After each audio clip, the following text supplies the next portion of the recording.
Chapter 681. I've noticed something's wrong with you guys. The corridor was pitch black. Fairy Zixia and Ling Hu Qingzhu stood there quietly, looking at the fire outside. Luo Qingzhou walked out of the room dejectedly. Fairy Zixia turned her head and looked at him, and asked, "Where did you go?" Luo Qingzhou said, "I felt sick, so I went to the toilet." Fairy Zixia said, "I just came from the toilet, and didn't see you." Luo Qingzhou paused for a moment, and said in surprise, "Master, you are a fairy. Do fairies also have to go to the toilet?" Fairy Zixia said with a cold face. "Can I go?" Luo Qingzhou said, "Yes, I went to the toilet outside. I was afraid that I would be too close, and the stink would make master." Fairy Zixia narrowed her eyes, stared at him for a while, and said, "Did you do what happened outside?" Luo Qingzhou immediately denied it. "No. I'm still a little confused, and don't know what happened." Fairy Zixia said, "Qingzhu has admitted it." Luo Qingzhou glanced at Ling Hu Qingzhu beside him, and said, "What did she admit?" "Master, no matter what Uncle Master admits, it has nothing to do with me. I can swear." Fairy Zixia snorted coldly and said, "You Chu Feiyang, you never lie. Right?" Luo Qingzhou. Fairy Zixia was about to say something, but Yu Yu's voice suddenly came from outside. "Master, the Great Elder asked you to go over." Fairy Zixia said nothing more and left quickly. The corridor was quiet. Luo Qingzhou walked to Ling Hu Qingzhu and asked, "Uncle Master, you stabbed me again?" "You wait." Ling Hu Qingzhu looked at the fire outside and said coldly, "The sect master found out." Luo Qingzhou's heart tightened immediately and he said, "What did you find out?" Ling Hu Qingzhu turned his head and looked at him and said, "You slept with me." Luo Qingzhou, "Uncle Master, did you say the opposite?" Ling Hu Qingzhu said indifferently, "The sect master entered your room and found that I was not wearing any clothes. I also smelled the drugs in the room." Luo Qingzhou froze. "Then what?" Ling Hu Qingzhu looked at him and said, "Then I said that I was sleeping in my own room. But I didn't know why I suddenly slept in your room. And I didn't know why my clothes were gone. The sect master said that you must have knocked me out with drugs, and then secretly brought me here. Is that right?" Luo Qingzhou, "Uncle Master, you and Master are indeed sisters. You can slander people so confidently without changing your face." He couldn't help but complain. Ling Hu Qingzhu looked outside and said, "You're in trouble." Luo Qingzhou also looked at the fire outside and said, "I'm not in trouble. I just went out for a stroll and did a few good things." Ling Hu Qingzhu looked at the remaining trace of fire in the night sky and said, "That's a dragon." "Dragon?" Luo Qingzhou was shocked when he heard it and said, "What does a dragon look like?" Ling Hu Qingzhu said lightly, "It hasn't yet passed the tribulation and become a real dragon. But judging from its momentum, it should be soon." Luo Qingzhou was silent for a while and said, "Whether it is a dragon or not, it has nothing to do with me." Ling Hu Qingzhu looked at him and said, "Yeah, it has nothing to do with you. Anyway, you can't wait for it to come back and destroy this palace and kill everyone in this palace." Luo Qingzhou said calmly, "I just wanted to protect myself." Ling Hu Qingzhu didn't say anything else. The corridor was quiet. The chaos outside lasted all night. After dawn, many palaces became ruins, and many guards died in the chaos last night. As for the few killed by Luo Qingzhou, they were naturally counted. With such a big event happening in the palace, the Taikong feast, which had 2 days left, could not continue. Early in the morning, the princes of the 5 countries took their people and hurriedly said goodbye and left. They didn't want to die in the struggle between the Yin and the Demon Clan. They thought that what happened last night was a sudden attack on the palace by Demon Clan assassins. But they didn't think that it was actually a prisoner the monster escaped and took revenge. When the princes of the 5 countries said goodbye, the emperor did not come out. It is said that because of what happened last night, the emperor was frightened and was recuperating in the palace. Only Luo Qingzhou knew that the emperor might have vomited blood or fainted from anger. The feast ended early, and the princes of the 5 countries left in a hurry. As for the marriage, it naturally came to nothing. The people from the 5 major sects and other guests also left one after another. The palace, which was still bustling and glorious yesterday, has become devastated and deserted today. At this moment, in the emperor's bedroom, the young emperor was furious with red eyes and a distorted face. The masters of Zijin Temple and the masters in the palace were all sent out to capture the 9 escaped beasts. The queen mother walked out of the door and heard the roaring sound inside. She stood quietly for a while and left silently. Yaohua Palace? The eldest princess, wearing a fiery red dress, was sitting in the study and reading quietly. It seemed that she was not affected by what happened last night. Luo Qingzhou followed the people from Lin Xiao sect out of the palace, and happened to meet people from Huashan sect outside the palace gate. At this time, Ma Chenzi, the head of Huashan sect, was talking to the prince of Nangua. Behind Ma Chenzi, Lin Yuan, the eldest disciple of Huashan sect, was looking at a girl behind the prince of Nangong with a burning gaze. Luo Qingzhou saw this scene, and walked over directly. My lord, my disciple fell in love with this little princess in your house at first sight, and admires her very much. If you don't mind, I will prepare the betrothal gifts immediately, and go to your house to propose marriage. Ma Chenzi said with a smile on his face. The prince of Southern Kingdom said politely, It's not that I don't want to, but my daughter doesn't seem to want to get married yet. Although His Majesty and the Queen Mother have told me about the intentions of your disciples. You also know that I have only 2 daughters, and I have spoiled them since they were young. Although parents are in charge of this lifelong event, they must also take into account their own wishes and not force it too much at this time. Ma Chenzi said again, In this way, it is better to let the 2 young people get to know each other first. If they are destined to be together, then we don't have to worry about it. The Prince of Southern Kingdom nodded and said, This is what I mean. Let the children communicate about this matter first. As soon as these words came out, Ma Chenzi turned his head and looked at the disciples behind him, saying, You honor. The weather is good today. You can take the princess to go boating in West Lake. If the princess likes the scenery, you can also invite her to visit our Huashan. Then he looked at the Nandong County prince in front of him and said with a smile, My lord, the scenery of our Huashan is not inferior to any place in Kyoto. If you are assured, you can let the princess visit my Huashan in a few days. The Nangua County prince was about to speak, and Nandong Meiju, who was standing behind him, suddenly said with a cold face, I won't go. After that, he walked directly to a young man next to him in full view of everyone, took his hand, and then looked at the Huashan sect's senior disciple and said, Lin Yuan. Right. This princess already has someone she likes. If you can defeat him, this princess can consider looking at you more. Everyone's eyes turned to the young man next to him, and after seeing the boy's appearance clearly, their faces changed. Luo Qingzhou held her hand, and his eyes also looked at the disciple named Lin Yuan, and said, Brother Lin, how about we fight a few moves here? Don't worry, I won't beat you to death. The expression on Lin Yuan's face suddenly froze. The smile on Ma Chenzi's face gradually faded, and he looked coldly at Fairy Zixia, who was walking over, and snorted, Master Zixia, have your disciples of Lin Xiao sect always been so arrogant? Fairy Zixia said lightly, Yes. What do you think? Ma Chenzi's expression froze, and a hint of anger appeared in his eyes, and he slowly clenched his fists. Seeing that the 2 sides were on the verge of a fight, the Prince of Nandong immediately said, You two, let's discuss this later. Such a big thing happened in the palace last night, and I have to go back to the mansion, so I won't accompany you.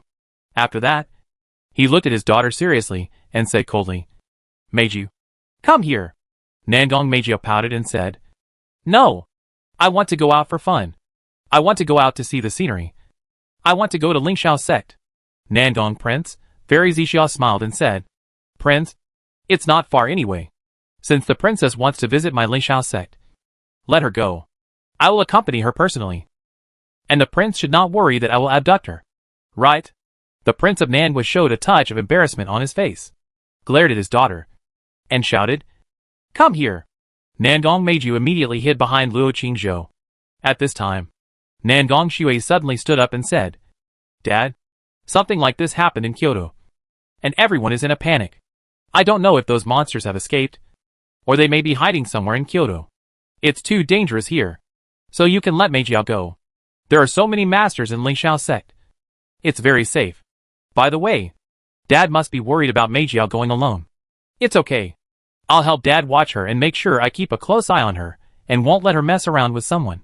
The muscles on the face of the Southern Kingdom prince twitched a few times, and he glared at her again, then shouted angrily, Meiju, come back to me. Then he looked at someone threateningly and said, Chu Feiyang, if you dare to kidnap my daughter today, try it. Luo Qingzhou quickly pushed the princess behind him out and whispered, Go back quickly. I'll come to you when I have time.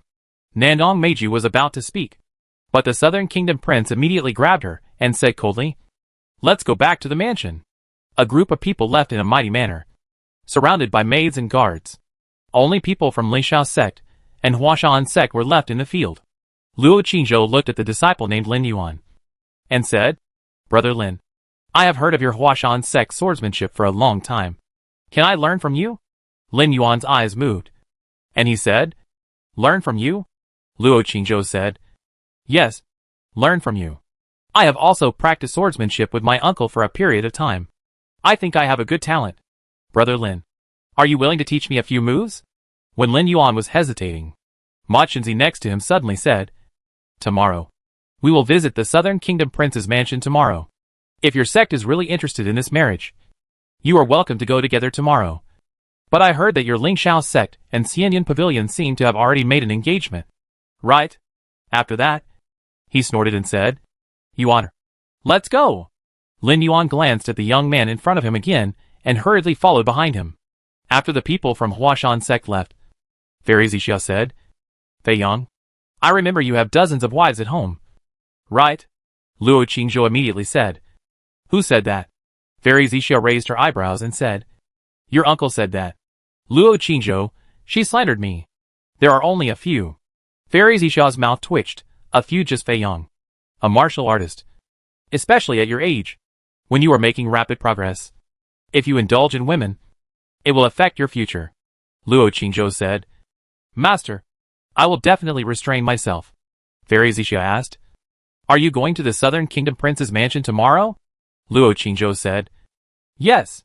Fairy Zixia frowned, stared at him for a few more times, then sighed and said, "Just pretend I didn't say anything. Let's go back to the sect first. I don't know where those monsters have fled to.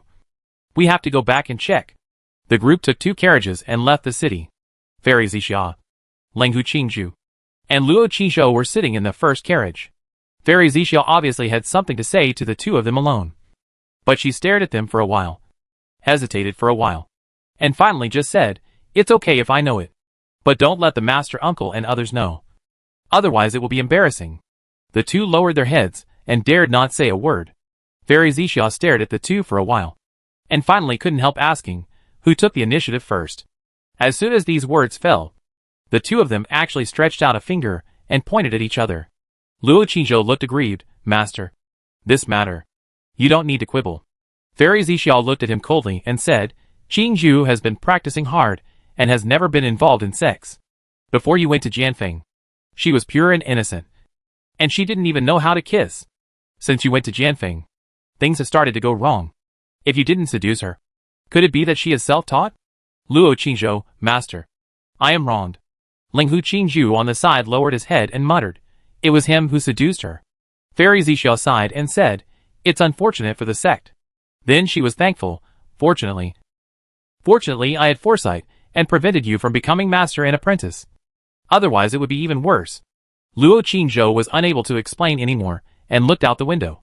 The streets were bustling with people coming and going, and it seemed that they were not affected by what happened in the palace last night.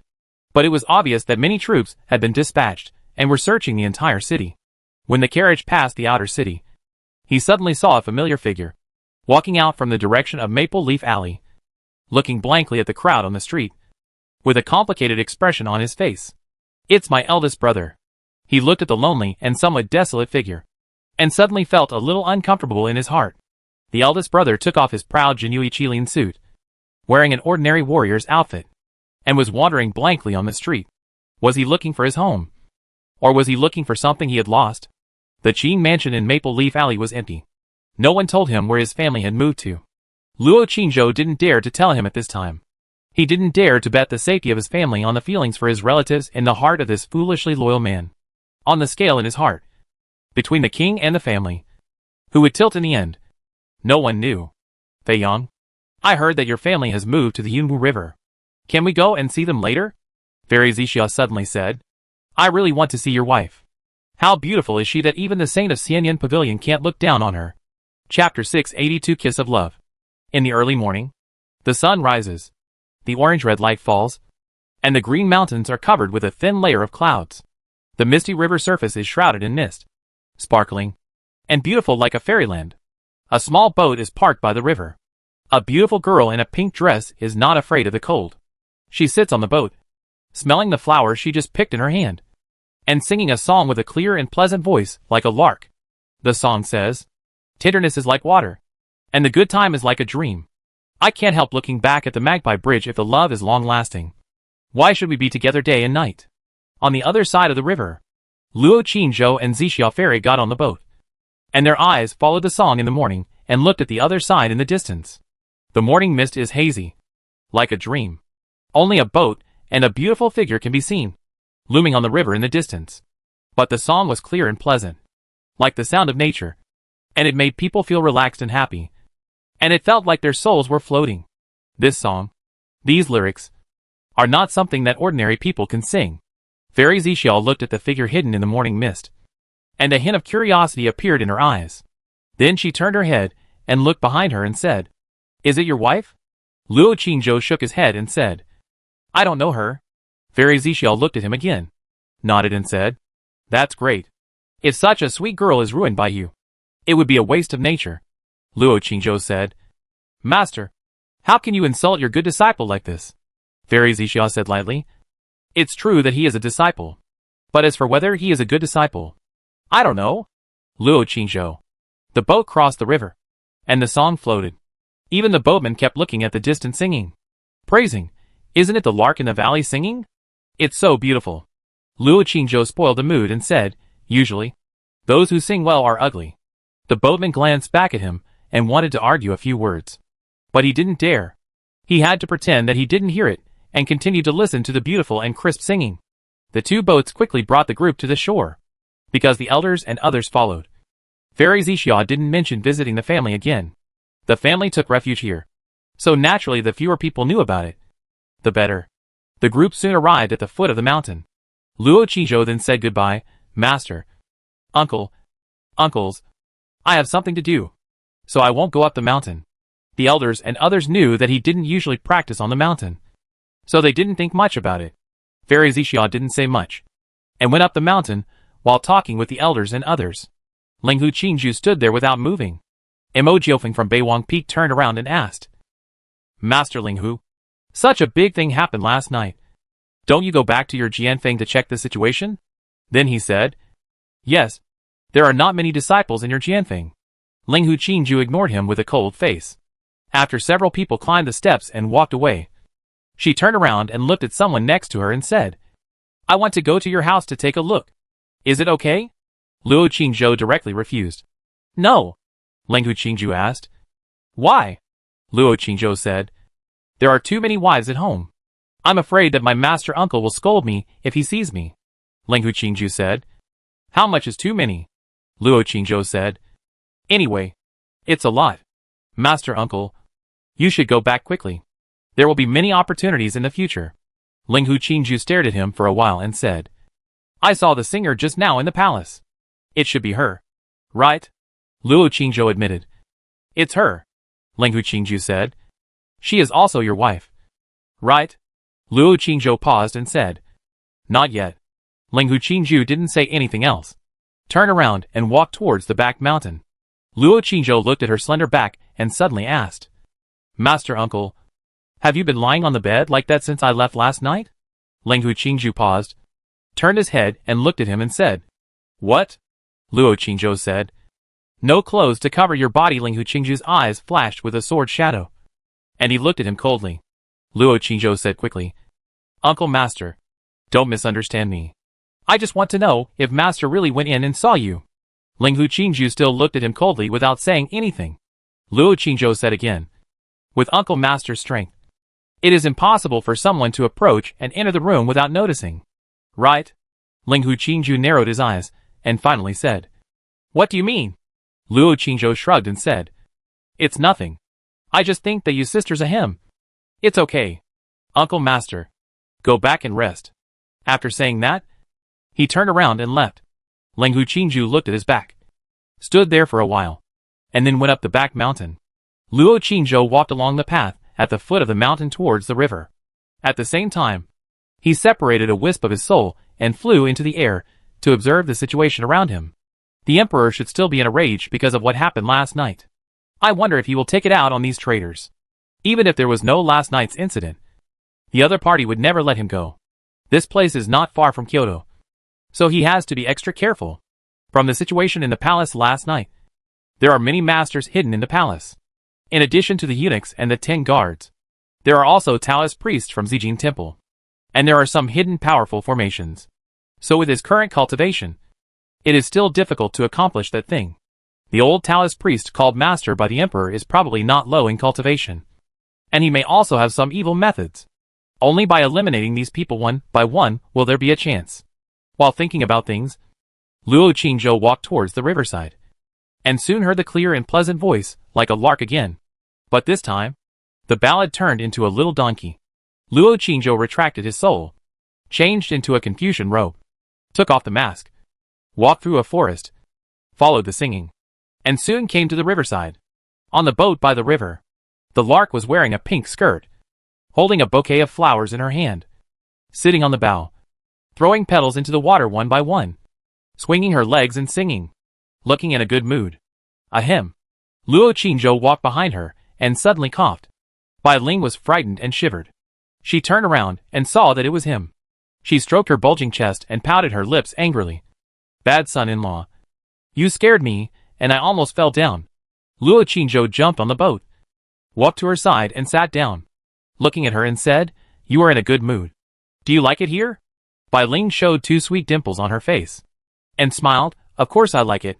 The scenery here is so beautiful. It would be great if I could live here forever in the future.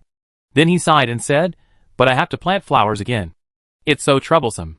Luo Qingzhou glanced at the flowers in her hand, and couldn't help saying, If you don't ruin the flowers every day, won't you feel uncomfortable? Bai Ling looked at him with her big watery eyes and said, Son-in-law, if you don't mess with flowers every time you go out, won't you feel uncomfortable too? Luo Qingzhou, Bai Ling snorted, continued to swing her legs, tearing the petals in her hands, and ignored him. Luo Qingzhou looked at the river in the distance and said, Has everyone adapted to the new home? Is the eldest lady okay?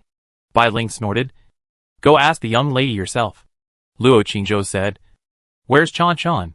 Didn't she sleep all night last night? Bai Ling was quiet for a moment, looked at him and said, Chan Chan was waiting for you by the river last night and went back after dawn. After a pause, she said, Son-in-law, did you sleep with another woman last night? Luo Qingzhou immediately denied it. No. Bai Ling stared into his eyes and said, You have the set of flowers. Night gold flower, night leaf flower, evening dew flower and mimosa. These flowers are mixed together to form a very mild drug that can make people dizzy and weak. But the symptoms are very mild. Luo Qingzhou. He had obviously changed his clothes, and he had soaked in well water last night. How come this girl's nose is more sensitive than a dog's? What's more terrifying is that she could smell whatever drug the master uncle used last night. Maybe it was accidentally touched. Of course he couldn't admit it. Oh, Bai Ling said. It's up to you. Anyway, I'm not the one you feel sorry for. I'll tell Chan Chan, the second young lady, and the others about this. And I'll tell Madam, Luo Qingzhou said quickly.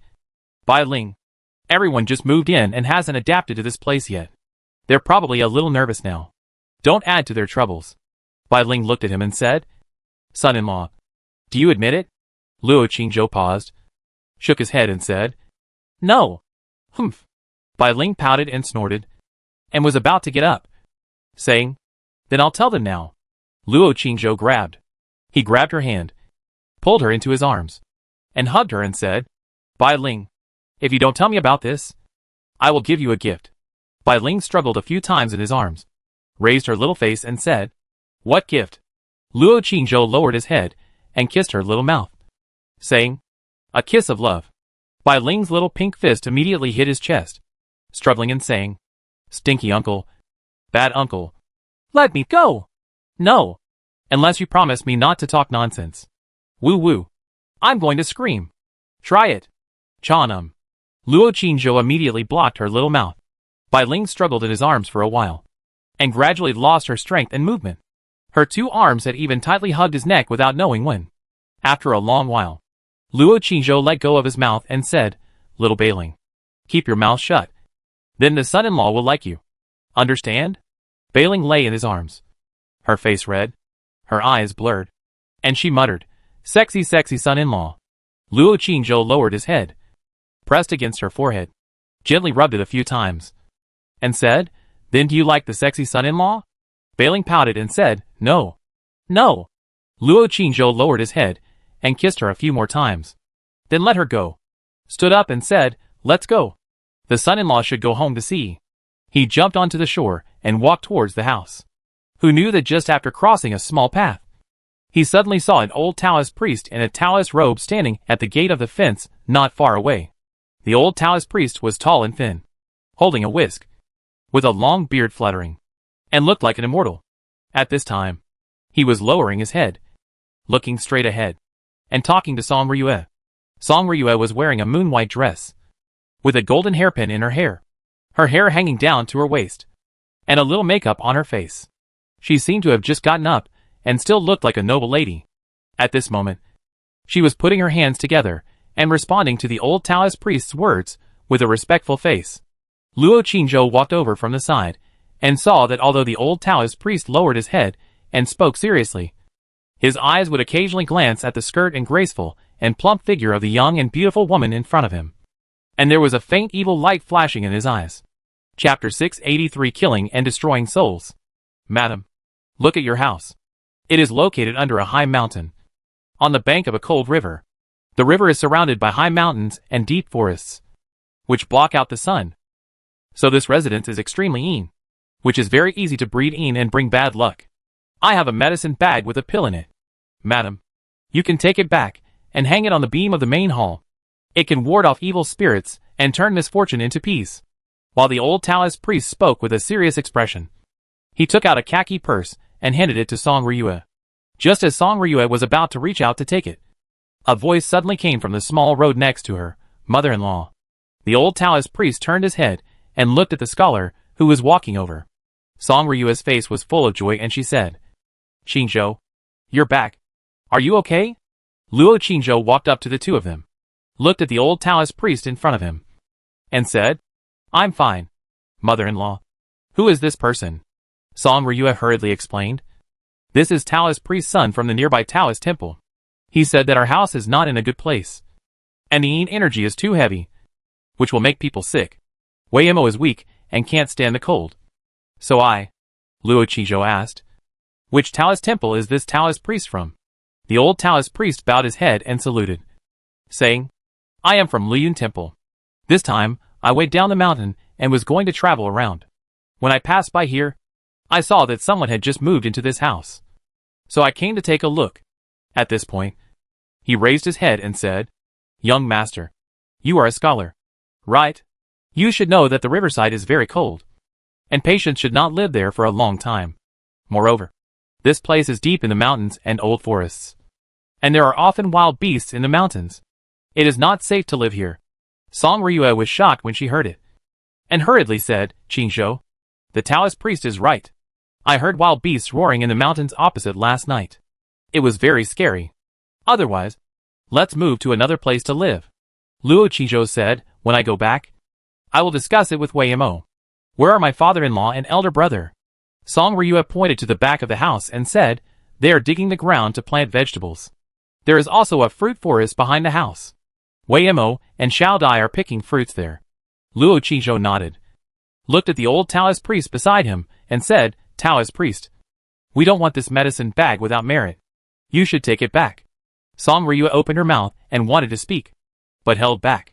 Luo Qingzhou said, "Mother-in-law, please go in first. I'll talk to this Taoist priest."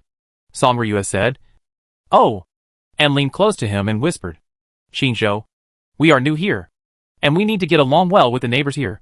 Don't say anything to offend people." Luo Qingzhou said, "Don't worry, mother-in-law. Qingzhou is a scholar, and will be polite to everyone. He will naturally be more respectful to the elderly, and will definitely not say anything." Song Ryue was relieved, and gave a few more instructions. Then she said low to the old Taoist priest, went into the house, and went to clean up the house. After she left, Luo Qingzhou looked at the old Taoist priest next to him and said, "Master, my mother-in-law is a little stupid. She doesn't understand a lot of what you say to her. If you have anything to say, just tell me." The old Taoist priest said seriously, "Young master is a scholar, So you can't say bad things about your elders behind their backs. Your mother-in-law is simple and kind. A good person. But you can't say stupid. Luo Qingzhou pulled his arm and said, Master, let's go over there and talk. I just heard you say that there is a lot of energy here. So if there is a patient at home, the condition will get worse. Right? The old Taoist took another look at the graceful young woman in the yard, followed him to the path outside, and said, That's true. If you want to consider the patient at home, it's best to move to another place. If you really don't want to move away, you must accept this medicine bag from me and hang it on the beam in the house. Luo Qingzhou said, Master, I just smelled your medicine bag and felt a little dizzy. Could it be a drug inside? The old Taoist's expression froze for a moment. And then he laughed and said, Master, you are really a joker. I have traveled all over the world in my life. Hanging. Jishir. Punish evil. And give you the medicine. Luo Qingzhou said, I fainted. And then call your companion to catch us. Isn't it? Taoist. Have you heard of magic weapons? I have a magic weapon here. It is said that it can also be dispelled and drove away. And the Taoist helps me to see what is the magic weapon. The puff mixed with the drug's lime powder suddenly sprayed out and spit towards his face. Boom! A loud explosion. Deafening. Luo Qingzhou's other hand was hidden in the wide sleeves and had already clenched into a fist. At the same time, the internal force in the Danhai had already accumulated in the fist, ready to go. At this time, he suddenly hit it, and the golden fist light instantly exploded in the chest of the old Taoist priest. Although the old Taoist priest reacted very quickly, he could not have imagined that this weak scholar, who had already been investigated, was actually a master of the late stage of the great martial arts master. Not to mention that he was not prepared. Even if he had been prepared, how could he be the opponent of a master of the late stage of the great martial arts master? Bang! The golden fist light carrying terrible power instantly exploded in his chest and blew him away directly. His body protecting wind and strong flesh had almost no resistance, and were directly shattered by the terrible fist light. His chest clicked, his ribs broke, and it sunken in. In extreme horror, he immediately took a deep breath, exerted all his strength, and swung the whisk in his hand. Who knew that just as the whisk lighted up, a huge golden fist instantly broke through the whisk and hit him in the face. Crack!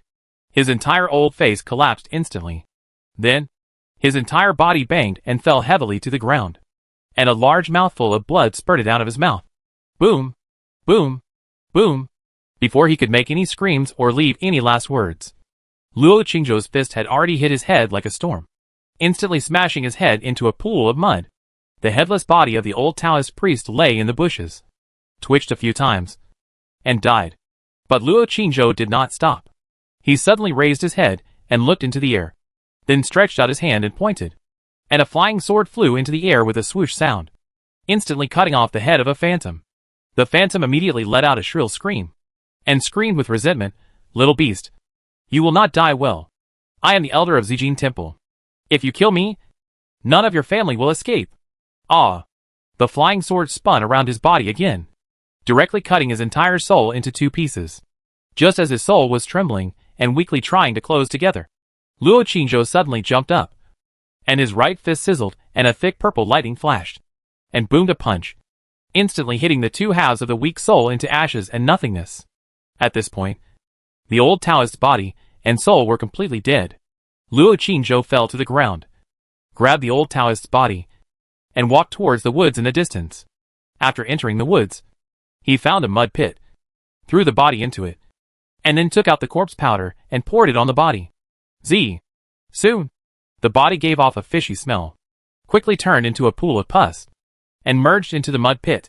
Luo Qingzhou waited for a while, and when he was about to turn around and go back to deal with other bloodstains, he suddenly turned his head, looked at the bushes next to him, and shouted, Who? Shua!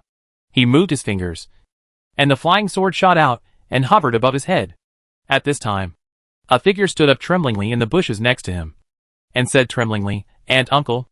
When Luo Qingzhou saw her appearance, he was stunned. Zhuer. At this time, Zhuer's skirt was rolled up at her waist, and her pants were pulled down to her thighs.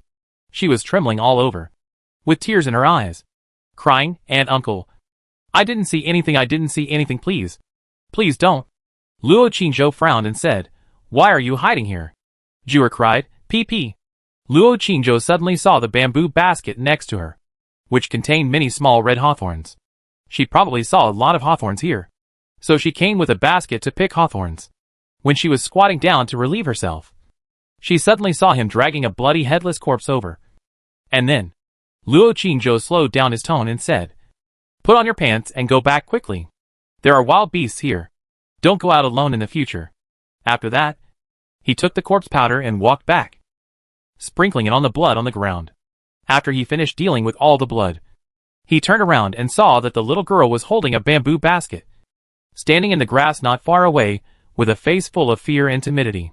She looked at him with complicated eyes, and didn't dare to approach. Luo Qingzhou shouted, "Come here!"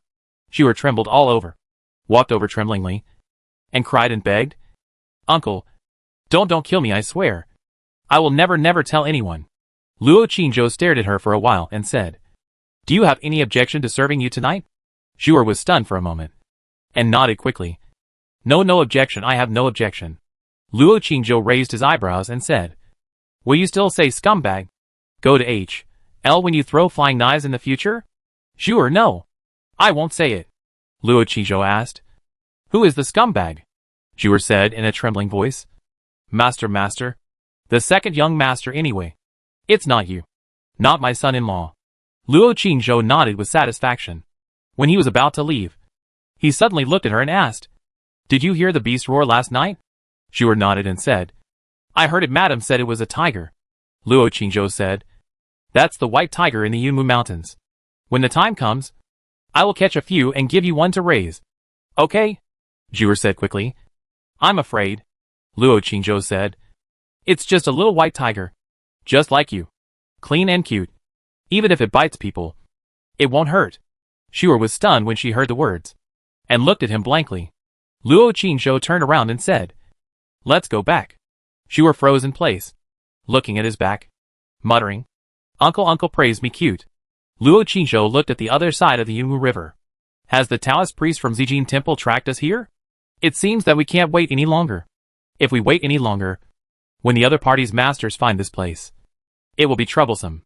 There are so many people in the family who need protection. He can't take care of them at all. It seems that he can only take the initiative and let those Taoist priests go to see the King of Hell first." Chapter 684. How many good sisters do you have? The house is brand new. The empty house at first has many furniture and daily necessities now. Although this house is simple, it is very large. In addition to the hall in front and the main house in the back, there are a row of houses and 2 quiet courtyards on the left and right sides, and an open-air courtyard in the middle. The courtyard is very large, with flower beds, rockery, and a lotus pond. If it rains, you can see the rain in the courtyard by sitting in the corridors on both sides or leaning against the vermilion railings. It is indeed strange that there is such a spacious and intact house in such a remote place. I don't know where Uncle Linghu found it. This place is located at the foot of Lingxiao Sect Mountain. Could the previous owner be a member of Lingxiao Sect? Luo Qingzhou decided to ask when the time comes. Originally, he wanted to ask her how much money she spent and return it to her. But now it seems that it should not be necessary.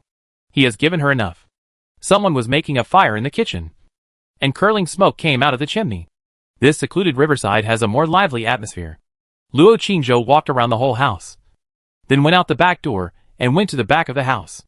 On the hillside not far away, the second brother was waving a hoe to dig the ground, and his father-in-law stood by with his hands behind his back to direct and curse from time to time.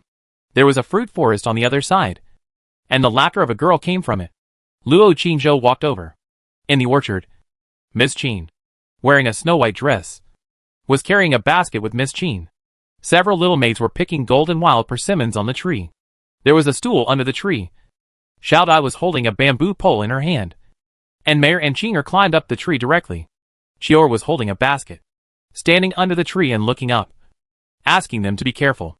Mayor picked a ripe persimmon from the tree and threw it into the basket held by Chior. The persimmon immediately popped and fell to pieces. Chior said Aya and scolded her with a smile. Mayor was giggling on top. Xiao Dai waved the bamboo pole in her hand, knocking and directing on the branches, saying, "Sister Qinger. Here.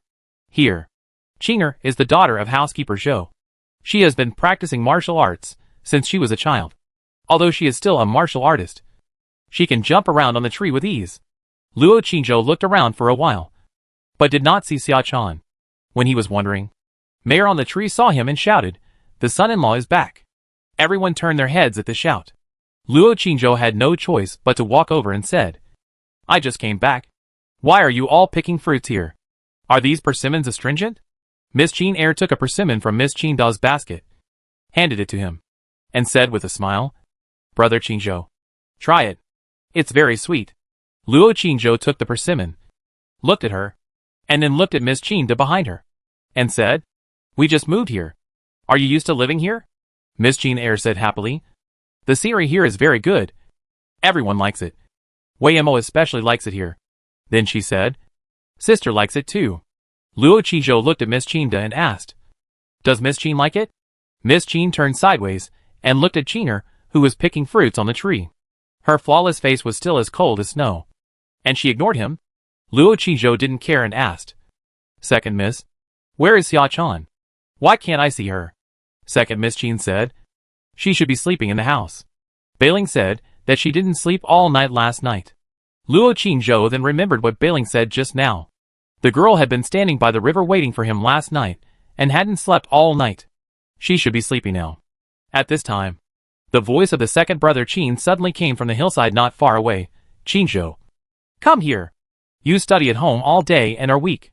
Come and exercise, and help your second brother dig the ground." Qin Wenzheng immediately cursed. "You kid want to be lazy after working for such a short time? You have trained so much strength in vain. Hurry up and work for me.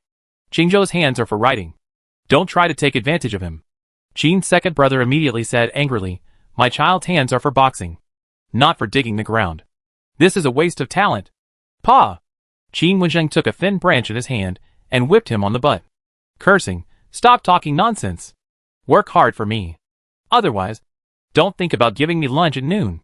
"Dad, you stand here and talk early in the morning. Why don't you come and do it too? Dare to talk back to me? I'll beat you to death."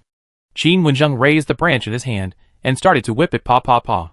Brother Qin had no choice but to beg for mercy and continue to dig the ground with his hoe. Luo Qingzhou couldn't bear to watch, and when he was about to go over to help, Miss Qin held him back and said with a smile, "Brother Qingzhou, don't go over. Brother Qin has too much strength to vent." When he was practicing in the morning, he smashed the millstone in the backyard with one punch. Daddy is punishing him. Luo Qingzhou looked over there again and said, "Actually, there is no need to farm. There are many wild animals in the mountains. There are also many monsters and herbs in the Yunwu Mountains opposite. With Brother Qin's strength, he can just go hunting a few or picking some herbs, which is enough to buy a lot of food." Miss Qin sighed softly and said, "Brother Qin said the same thing. But Daddy won't let him go out. We just moved here, and it's not safe yet. We need Brother Qin to protect us at home. After all, there are so many weak women." Luo Qingzhou said, "That's right." He looked at the young and weak girls in front of him, and felt that the burden on his shoulders was getting heavier. Since the Taoist priests from Zijin Temple can find this place, people from the court can definitely find it. He must solve this matter as soon as possible. He decided to go into the city tonight and kill all the evil Taoist priests from Zijin Temple first. Miss Qin Er said softly, "Brother Qingzhou, why are you back now? Isn't the Taikong feast not over yet?" Luo Qingzhou said, "It's over. Something happened in the palace last night, so it ended early." Miss Qin Er said "Oh," and didn't ask any more questions. Suddenly, she whispered again, "By the way, Brother Qingzhou, when we came to the riverside last night, a very beautiful girl came to greet us and brought us here. She said her name is Longer, and she is the sister of Brother Qingzhou's friend." "Brother Qingzhou, your friend, wouldn't be called Chu Feiyang?" "Luo Qingzhou." Miss Qin Er looked at him dimly and said, "How many good sisters does Brother Qingzhou have? Can you tell Wei Ma?" Luo Qingzhou glanced awkwardly at Miss Qin behind her, held her hand, and whispered, "Second Miss, let's go to bed tonight. It's not convenient to talk now. Miss is here." Second Miss Qin snorted, "Brother Qingzhou, are you afraid of my sister? It's just right. I want to tell my sister and let her make the decision for me." Luo Qingzhou pinched her palm and whispered, "My lady, don't make trouble. When we go to bed tonight, I will let you kiss me enough. Okay?" Second Miss Qin bit her pink lips and whispered, "Kiss where?" Luo Qingzhou coughed and whispered, "Kiss anywhere." Then he said, "Second, miss. You guys are busy. I'll go see Chan Chan." After that, he turned around and ran away. Back in the house, I saw Zhuer also came back with a basket. Zhuer still had tears on her face. After seeing him, she was still very scared. She lowered her head and dared not speak. Luo Qingzhou reached out and rubbed her head, saying, "Little bun, tell the uncle, where is the second lady's room?" Zhuer raised her head and looked at him in a daze. Why did the uncle call her little bun? How did she look like a little bun? She didn't dare to ask more and pointed to the small courtyard on the right. Luo Qingzhou didn't tease her anymore. He entered the small courtyard and looked around the rooms. He quickly found the second lady's room, and then took out the beauty couch, dressing table, quilt, and other items from the storage ring and placed them in their original positions. After finishing all this, he walked to the windowsill, took out the sun and moon mirror, and placed it on the table next to it, with the side and laid with the sun facing it. The morning sunlight fell in and just fell on the windowsill. Even if there was no direct sunlight, the sun and moon mirror could still sense and absorb the solar energy in the air. He looked at the little fire fox in the storage ring again. At this time, the little fire fox was sleeping in the bushes. I don't know whose soul is awake at this moment. Two little white rabbits were jumping and chasing each other in the grass not far away. In another medicinal garden, the small tree grew half a foot taller, and a flower bud on it grew a circle bigger. The spiritual medicines around were all growing lush and green, especially luxuriant. Luo Qingzhou took out 2 bottles of spiritual liquid and watered the small tree with 2 drops. This small tree was obviously not an ordinary thing. He didn't know what kind of fruit the flower bud would grow when it was born. He was looking forward to it. After observing for a while, he left the room and went to the small courtyard next door. A wooden sign had been hung on the gate of the courtyard. The 4 big characters Lingchan Yugong were written on the wooden sign. This wooden sign looked like the one in Qin Mansion before. I don't know who brought it. After entering the small courtyard, he observed around for a while before entering the house. There were 4 rooms in the house, and the doors were ajar, not closed. He went into the first room first, but didn't see Chan Chan. When he entered the second room, he smelled a familiar flower scent. The curtains and quilt on the bed were all pink, and there was a pair of cute pink shoes under the bed. It was obviously Beiling's room. He looked around, searched under the cabinets and pillows, but didn't find the medicine. So he went to the third room. The third room was decorated very simply and elegantly. The curtains, quilts, curtains, etc. were all snow white and spotless.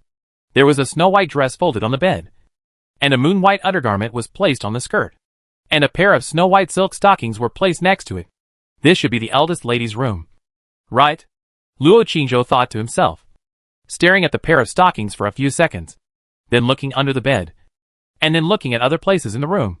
But he didn't see the pair of shoes he gave to Miss Qin. "You didn't throw it away because you hate me, did you?" he muttered to himself, walked into the room, bent down again, and looked under the bed, but couldn't find it. Forget it. Just throw it away.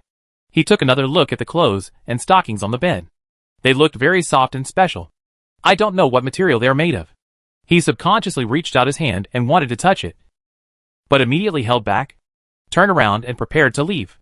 Who knew that as soon as he turned around, he suddenly saw a person standing silently at the door, with a pretty face like snow, staring at him coldly. Luo Qingzhou. The air suddenly solidified. Chapter 685. Social Death in Front of the Miss. At this moment, Luo Qingzhou's brain seemed to suddenly crash, and everything went blank, like a thief who was suddenly caught. He froze in place, stammering, "That I." After a while, he finally smoothed his tongue and explained, "Miss, I came to find Chan Chan." Then he hurriedly said, "I didn't touch your clothes." Facing the cold eyes of the miss, he now wanted to find a gap to get in. Just now, he bent down to find his shoes under the bed, and was about to reach out to touch the things on the bed. The miss should have seen it. If it was something else, it would be fine. But this kind of thing, it's his sister-in-law and his ex-wife. It's really social death. "Miss, I'm going to find Chan Chan." Luo Qingzhou didn't dare to stay any longer and wanted to escape from here quickly. But Miss Qin stood coldly at the door, motionless, and didn't mean to move away.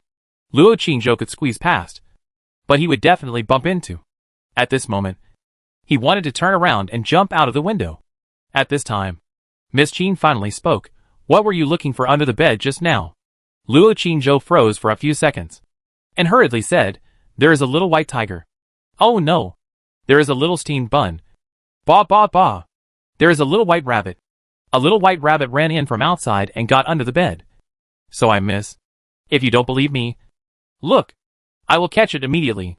After saying that, he immediately turned around and crawled into the innermost corner under the bed. Then quickly took out Erbao from the storage ring, grabbed its ears, and pulled it out from under the bed. "Miss, look. I didn't lie to you. Did I? There is really a little white rabbit." Erbao stared at him with wide eyes, and his eyes seemed to be a little disgusted and contemptuous. Miss Jean still looked at him with a cold face, not knowing whether she believed it or not, but still stood at the door, motionless.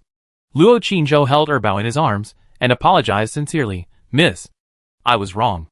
I shouldn't have entered your room. I was wrong. I won't dare to do it again next time." Miss Jean looked at him coldly for a while, then looked at the window and said in a light tone, "Go out through the window." "Luo Qingzhou, if you climb out of the window, wouldn't you really become a thief? And a thief who came to steal the eldest sister-in-law, but he didn't dare to talk nonsense anymore, and immediately walked to the window and climbed up. Who knew that just as he jumped out of the windowsill, a surprised voice suddenly came from the courtyard outside. "Son-in-law, how did you come out of the young lady's room?" Luo Qingzhou froze for a moment, and seeing that it was Beiling, he quickly pointed his finger and said, "Shh. Keep your voice down at this time." A cold chill suddenly came from the corridor next to him. He turned his head and looked. Xia Chan, wearing a light green dress, holding a sword in her hand, was standing there looking at him coldly. "Luo Qingzhou." Bai Ling came over quickly with a flower basket and said, "Sir, how could you sneak into the young lady's room?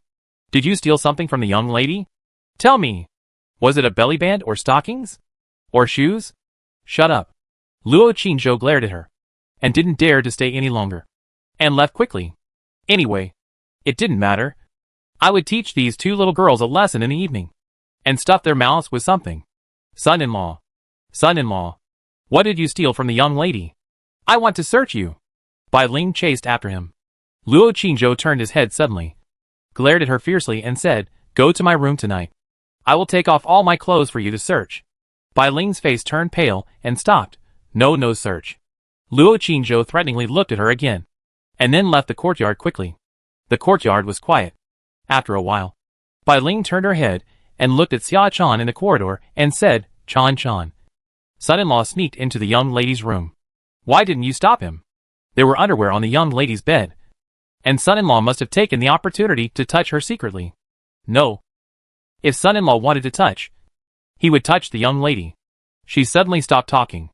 In the window, Miss Jean walked to the bedside and looked at the clothes on the bed. Beiling immediately covered her mouth and dared not speak again. After Luo Qingzhou returned to his own courtyard, he did not come out again, and he practiced in the room honestly. Lunch was simple.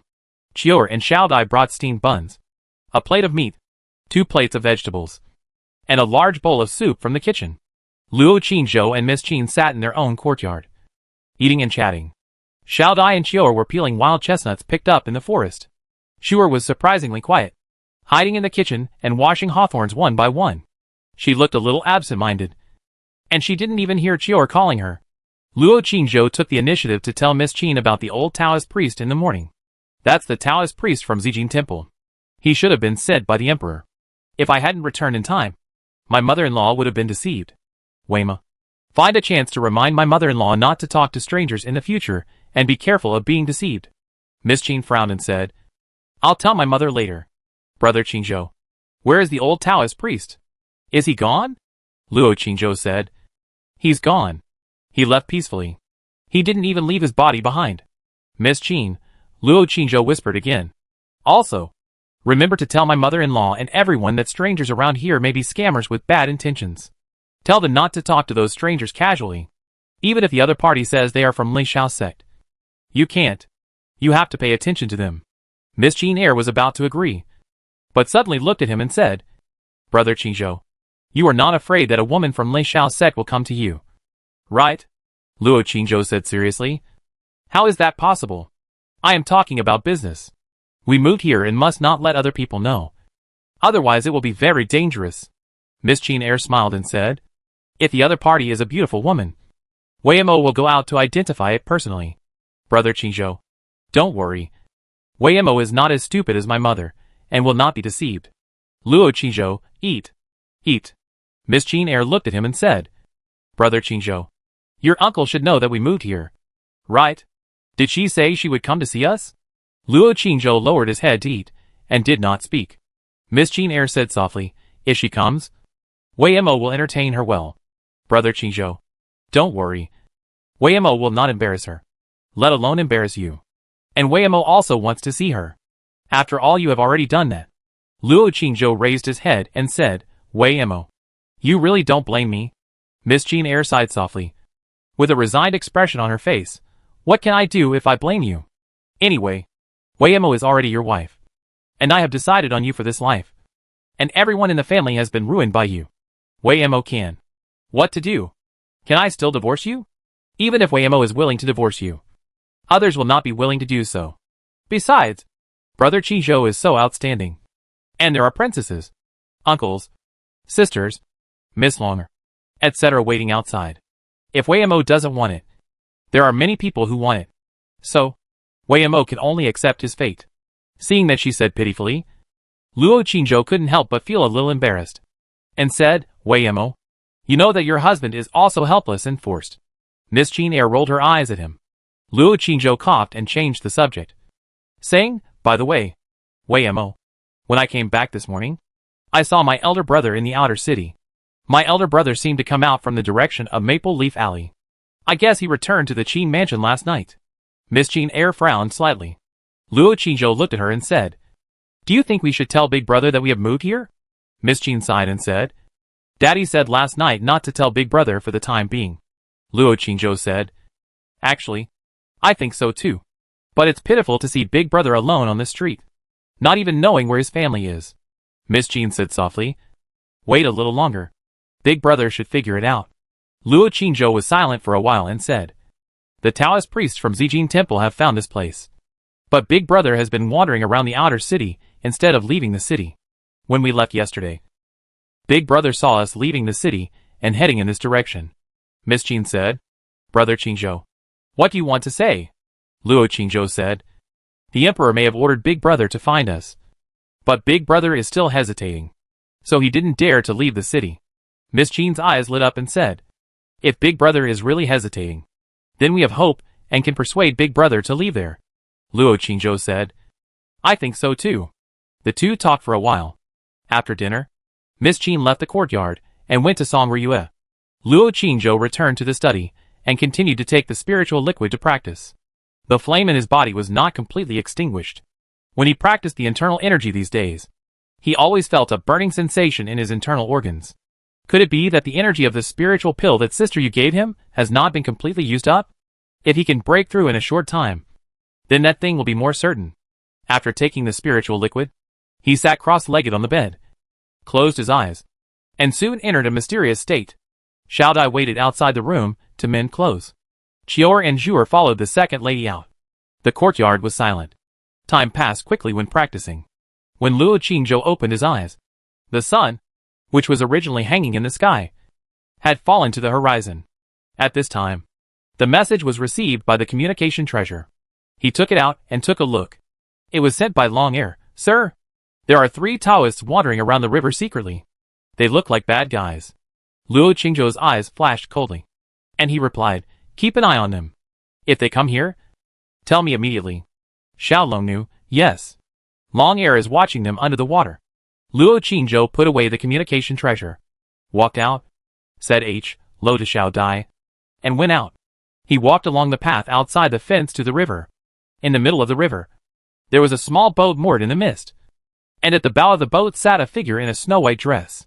The figure was bare with a pair of snow-white jade feet, resting on the edge of the boat. She was not afraid of the cold, and gently stirred the river water, looking youthful and lively. It looked like the silhouette of Sister Yu, but the feeling was completely different. At this time, another slender figure in a green dress came up from the water and sat with her. She also had a pair of bare white jade feet, swaying and fiddling in the water. The two sat together, seemingly chatting. Luo Qingzhou looked across the river and searched carefully, but did not see the 3 Taoists. He stopped behind a big tree, and flew into the air again. He searched carefully on both sides of the river for a while, but still could not find him. Gone? He returned to his body, put on a mask, and changed his clothes. Then, he walked out of the woods, came to the riverside, and looked at the two girls on the boat. Has the Saint of Xianyan Pavilion not left yet? She stayed here? Could it be that she had some special mission? I hope Longer will not be fooled. At this critical moment, he will be on high alert for anyone who approaches his home. Shwa! He jumped up and jumped onto the river, then stepped directly on the river water and swept towards the two people. At the same time, outside of Kyoto, at the Shirley Pavilion, 3 men in Taoist robes were talking in low voices in the pavilion when suddenly a figure came over. Xin Lang? One of the Taoists immediately recognized the man. Chapter 686 Traitor. It was evening. The sky was full of red clouds, and the river flowers were like fire. The two beautiful girls on the boat were swinging their cute white feet, gently patting the river water, chatting happily. Luo Qingzhou stepped on the river water and flew onto the boat. Long Hair hurriedly said, "Sir, they are gone," because there were outsiders present. She did not say much. Luo Qingzhou nodded and looked at the Saint of Xianyan Pavilion in front of him. Lily was also looking at him. After a while, she said, "Brother Chu, don't get me wrong. I didn't come here to find you, nor for the marriage. I just felt bored and thought the scenery here was nice. And Sister Longer was here, so I came. As for other things, they have nothing to do with me, and I won't care." Luo Qingzhou said. "Didn't you attend the Taikong banquet yesterday?" Liuli said. "I went, but I felt bored, so I left.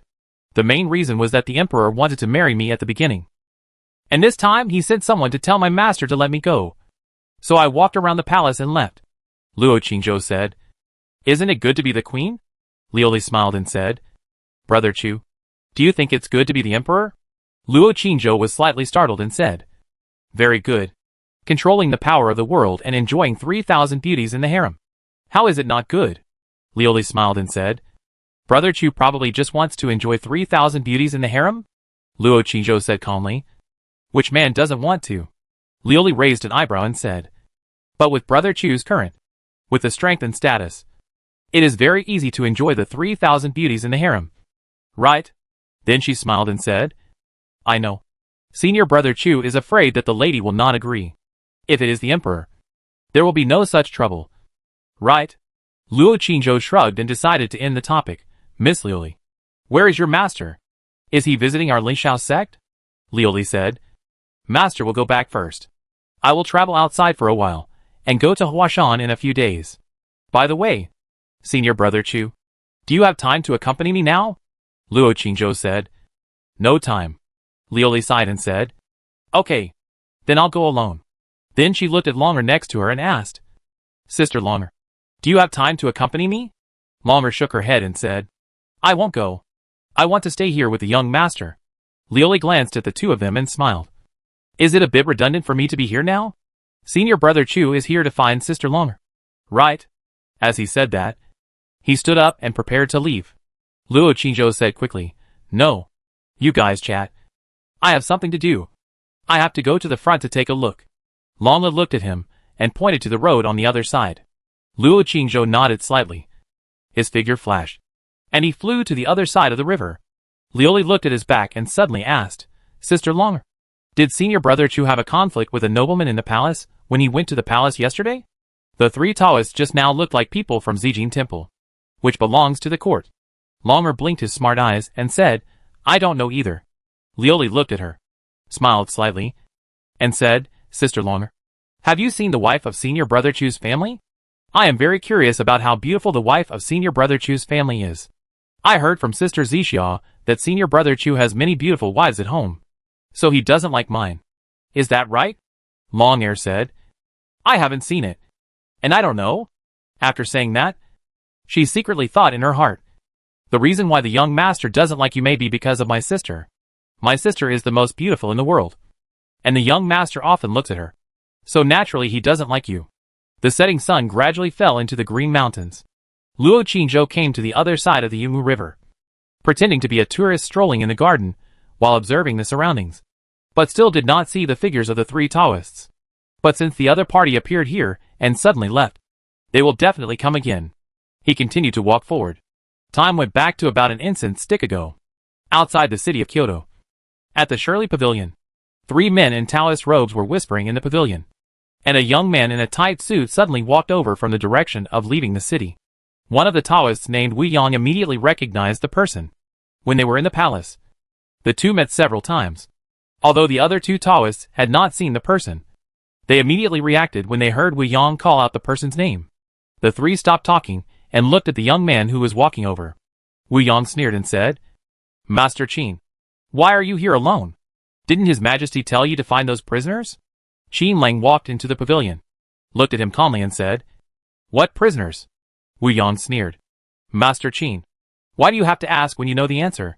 Of course, His Majesty may have forgiven them because of Master Qin. But at least you should take them back and apologize to His Majesty in person.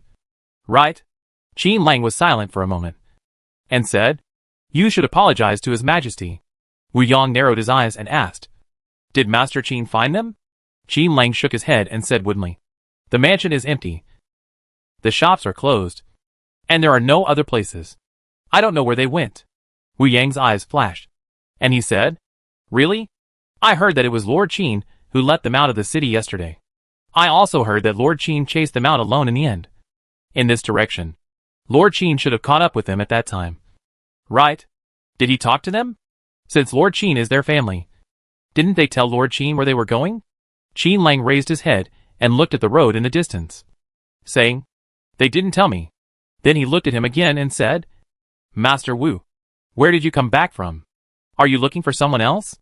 Wu Yang sighed and said, "One of our brothers suddenly disappeared, and we are looking for him." Qin Lang said, "Oh, where did he disappear?" Wu Yang looked at him and said, "I don't know." The two looked at each other for a while. Qin Lang nodded and said, "Then you guys are busy. I will continue to look for him." After that, he left the pavilion and walked towards the horse farm. Wu Yang stared at his back and suddenly asked, "Sir Qin, His Majesty thinks so highly of you. You won't disappoint His Majesty. Right?" Qin Lang stopped, paused, turned his head and looked at him and said, "A scholar will die for his friend. Your Majesty has shown great favor to me. Qin Lang. So Qin Lang, will not disappoint your Majesty. I will complete the tasks your Majesty has entrusted to me, even if it means going through fire and water, or even losing my life." Wu Yang immediately said, "Good. Your Majesty really did not misjudge Sir Qin. Sir Qin's loyalty makes me admire him to the extreme." After that, he bowed and said, "Master Qin, please come back. I have something to discuss with you." Qin Lang glanced at him and turned back to the pavilion. Wu Yang bowed his hands and said, "The 3 of us suddenly received news in the city this morning that one of our senior brothers was suddenly killed outside the city. His soul tablet was suddenly broken and his soul was killed. So the 3 of us followed the approximate location and found the Yungu River. We didn't dare to move forward." Qin Lang asked, "Why didn't you dare to move forward?" Wu Yang sighed and said, "The opposite side of the Yungu River is the territory of the Lingxiao sect. The 5 major sects have always looked down on our Zijin temple. So we dare not go there easily, and plan to come back and think of a way. But I can be sure that the murderer of my senior brother must be nearby. Sir Qin, you are not from my Zijin temple. So we would like to ask you to help and go over to check." Qin Lang said, "I am under the order of His Majesty to find my family. I don't have time to investigate other things now." Wu Yang showed a sneer at the corner of his mouth and said, "What if the murderer is someone from Sir Qin's family?" Qin Lang looked at him. Wu Yang smiled faintly and said, "Master Qin, my senior brother was also ordered by His Majesty to find your family. But he was suddenly killed. So I suspect that this matter is related to Master Qin's family." Qin Lang looked at him calmly. "Your Majesty sent your people from Zijin Temple to find my family?" Wu Yang looked at him and said, "Yes." The pavilion suddenly became quiet. After a few breaths, Wu Yang said with a fake smile, "Why? Lord Qin, are you not satisfied with His Majesty's order?" Qin Lang was silent for a while, and said, "I dare not." Wu Yang stared at his face for a while, and sneered, "Lord Qin, to be honest, we think your family should be hiding in Yungu River. What should Lord Qin do now? What should he choose? I don't need to say more. Right?" Qin Lang raised his head and looked at him and said, "His Majesty told me last night that I should take my family back and he would not hurt them." Wu Yang smiled and said, "The king is not joking. Since His Majesty said so, Lord Qin should be relieved. Right? Qin Lang looked at him and said, but why did His Majesty let you come out of Zijin Temple? Wu Yang smiled. Maybe it's for safety reasons. After all, there are so many people in your family. It's hard to guarantee that there won't be someone who is unwilling to go back. Go. That would hurt His Majesty's heart and embarrass His Majesty. Qin Lang lowered his head slightly, was silent for a while, and said, are you sure they are in Yunwu River? Wu Yang's eyes flashed, and said, sure. And I think there may be other masters hiding there. So we are going to go back and call a few more people. Sir Qin, if you take us there, things should be easy to handle. Sir Qin can lead the master out first, and the rest will be left to us. What do you think? Then he smiled and said, Your Majesty is still waiting for good news from Sir Qin. Qin Lang lowered his head and was silent for a while, nodded, and said, I will naturally not let His Majesty down. Wu Yang smiled and said, Okay. Sir Qin. Bang. Before he finished speaking, Qin Lang suddenly punched out and hit him heavily on the chest. Wu Yang's face suddenly changed, and he was caught off guard and was directly hit and flew out by a punch. Fortunately, he had strong defense and a life-saving jade pendant. The jade pendant flashed and resisted the terrible power, but it was instantly shattered. Wu Yang flew out of the pavilion and fell heavily to the ground, with a sharp pain in his chest. After Qin Lang threw the first punch, he immediately threw the second and third punches. One of the remaining two Taoists reacted very quickly and instantly rushed to the side to avoid the fatal punch. The other Taoist, who mainly cultivated the soul, saw that the body was dodging, and immediately the soul left his body and rushed up. His body banged and was directly smashed by Qin Lang's punch in the chest, and flew out of the pavilion. The fist light drilled into his chest and exploded, instantly blowing his body into a bloody mess and shattered. Qin Lang has the cultivation of the middle stage of the great martial artist, so he naturally saw his escaping soul at a glance. At the moment when his soul penetrated the roof of the pavilion, Qin Lang suddenly rose from the ground and punched him with a boom. The fist light burst out, and the huge blood and power exploded on the soul, instantly blowing the soul into ashes. Shwa! Qin Lang rushed to the second Taoist priest, who escaped without any pause. The Taoist priest mainly cultivated the body, and only had the cultivation of the late martial artist. Although he had just dodged the first punch, the difference in strength between the two was too great. How could he escape? Boom!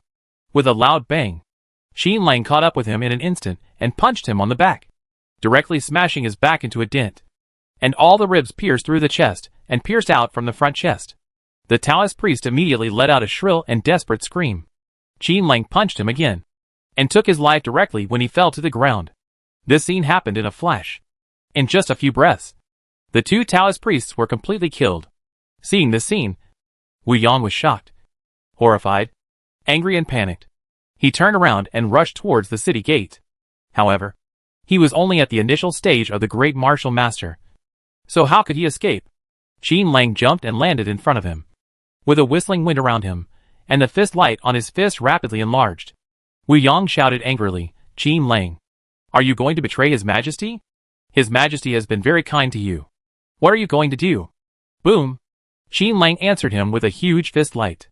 Seeing that there was no way to avoid it, Wu Yang had to use all his internal strength and hit out with one palm, bursting out his strongest power.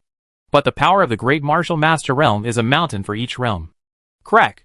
The huge force directly broke his arm and knocked him out.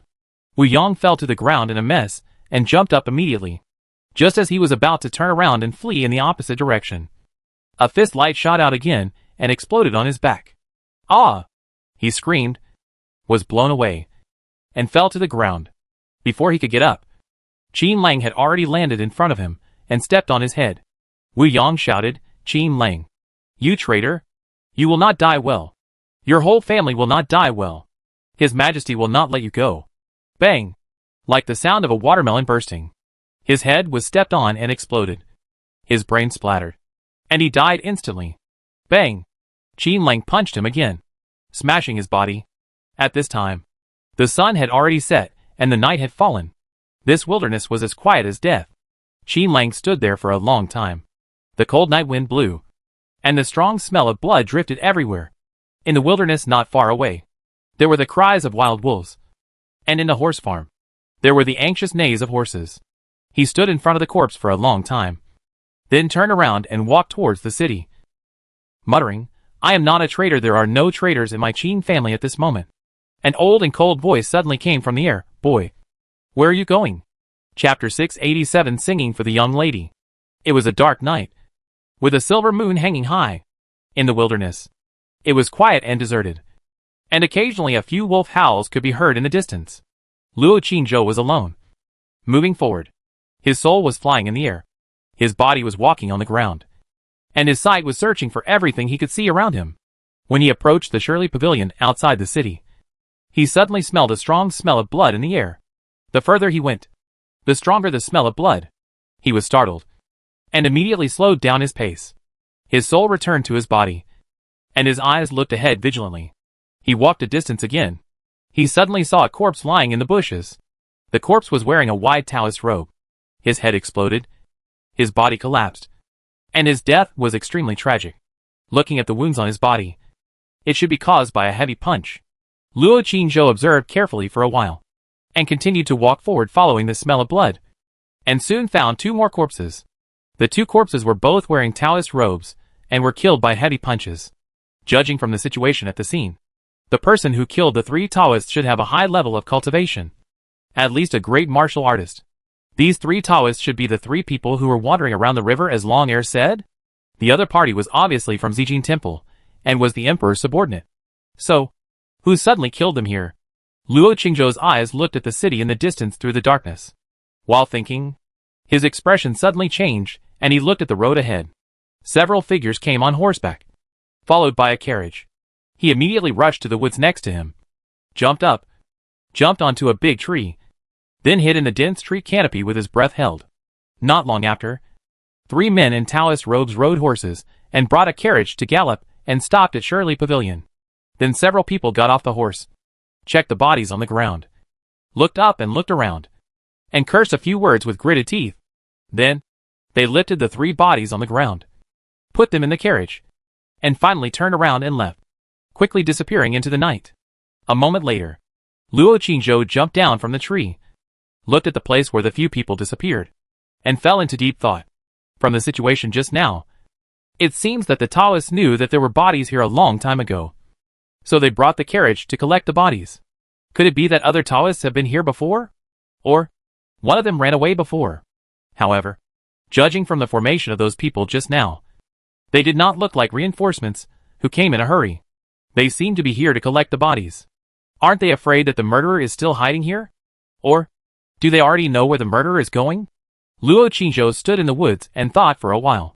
Seeing that it was getting late, he did not dare to stay any longer and turned back immediately. He had not told the second lady when he came out, so he had to go back quickly to avoid worrying them. He still had to go into the city tonight, but he had to wait until late at night. Since the three Taoists were able to find the Yunwu River, the other Taoists should be able to find it soon.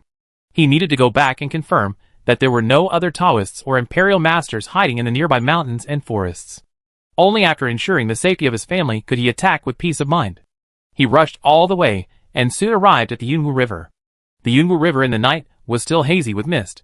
The moonlight fell on the river, sparkling and outlining a dreamlike night scene. The boat in the middle of the river had disappeared. The Saint of Xianyan Pavilion and Longer should have left. Luo Qingzhou walked along the river for a distance, and then searched carefully on both sides of the river and in the nearby fields and forests for a while. After seeing that there was no one else, he returned to his body, stepped on the water to cross the river, and returned to his residence. Lanterns were hung on the corridor of the house. In the main room, oil lamps and candles were lit, and the family was eating dinner and talking. Luo Qingzhou pushed open the courtyard door and walked in.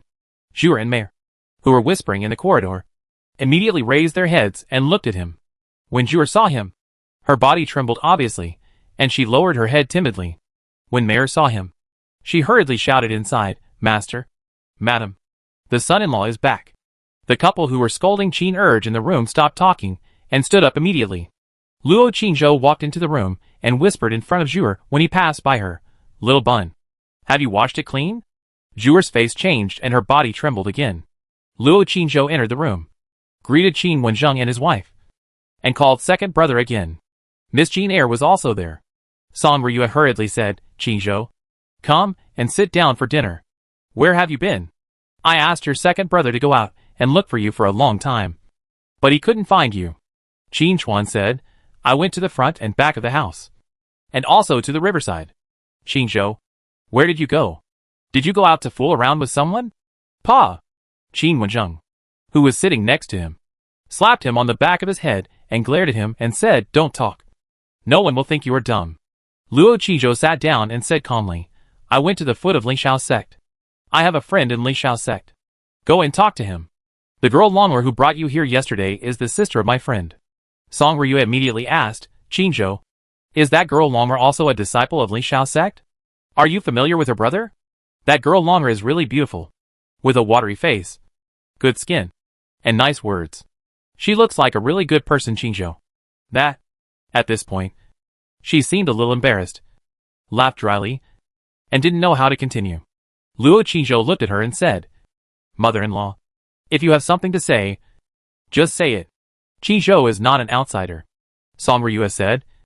Then mother-in-law, just say it. Then she frowned, sighed, and said, Look, your second brother is so old, but he still doesn't have a wife. Before she finished speaking, Miss Qin Er interrupted her and said softly, Mother, I asked yesterday. Miss Long'er already has someone she likes.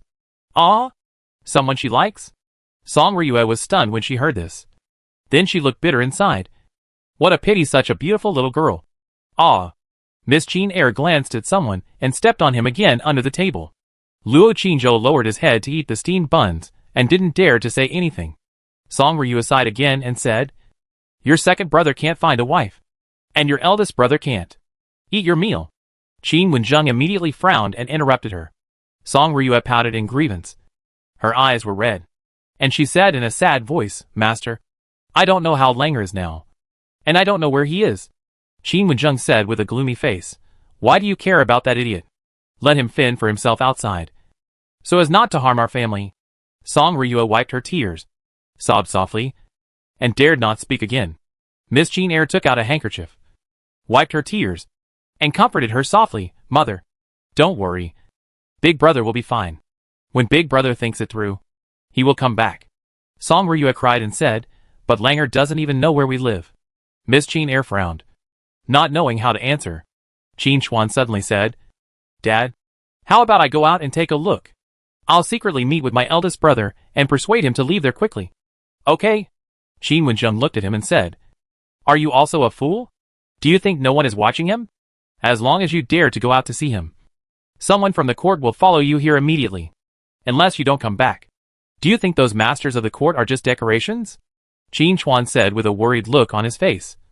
But my eldest brother. Qin Wenzheng was silent for a while, and said, Wait a little longer. If he thinks it through, he will naturally find a way to come back. He knows the direction we left. If he really wants to come back, he will come.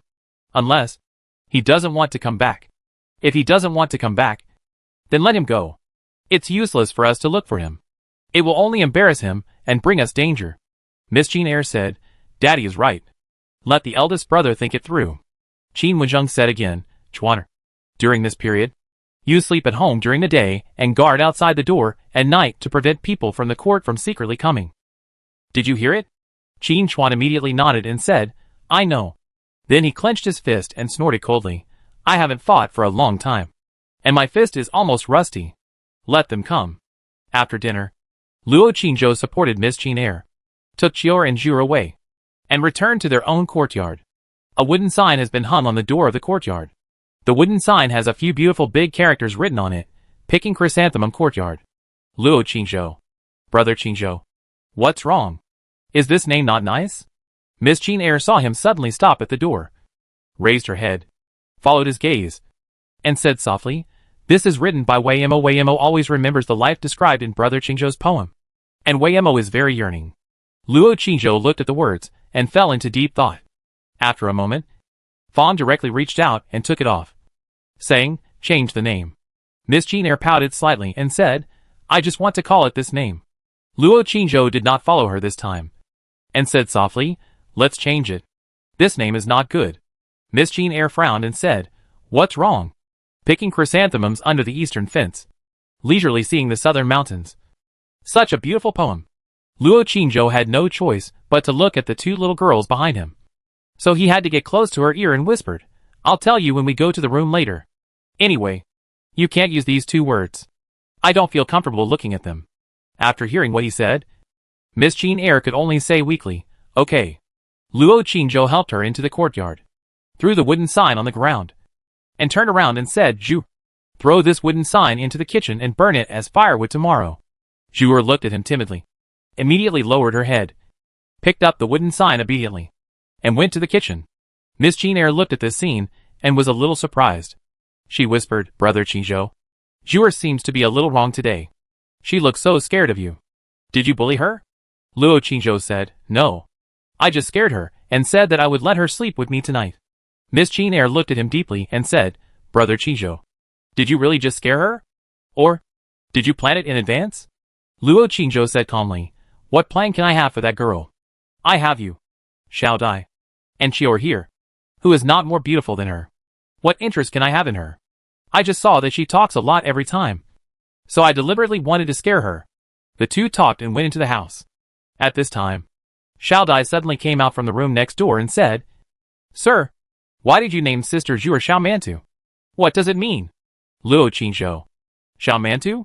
Miss Jane Eyre was slightly startled when she heard this, and also looked at him and said, "Brother Qingzhou, what do you mean?" Luo Qingzhou said calmly, "White and fat. Very cute." Xiao Dai asked in confusion, "But Sister Zhu is not fat either." Luo Qingzhou glared at her and said, "How do you know she is not fat? Have you seen her body?" Xiao Dai nodded and said, "I have seen it. I even slept naked with Sister Zhu." Miss Jane Eyre asked, "Brother Qingzhou, how do you know she is fat? Have you seen it?" Luo Qingzhou pulled her into the room and said seriously, "Miss Eyre, I have something important to discuss with you." After that, he closed the door and locked Xiao Dai and Qior outside. Qior quickly pulled Xiao Dai away and whispered, "Xiao Dai, don't talk nonsense. You have to ask your son-in-law about these things in the future. Understand?" Xiao Dai listened to her very much. She was a little nervous when she heard it. "Sister Qior, did I say something wrong? But it was Sister Zhu who asked me, and I didn't know how to answer. So I came to ask the young master."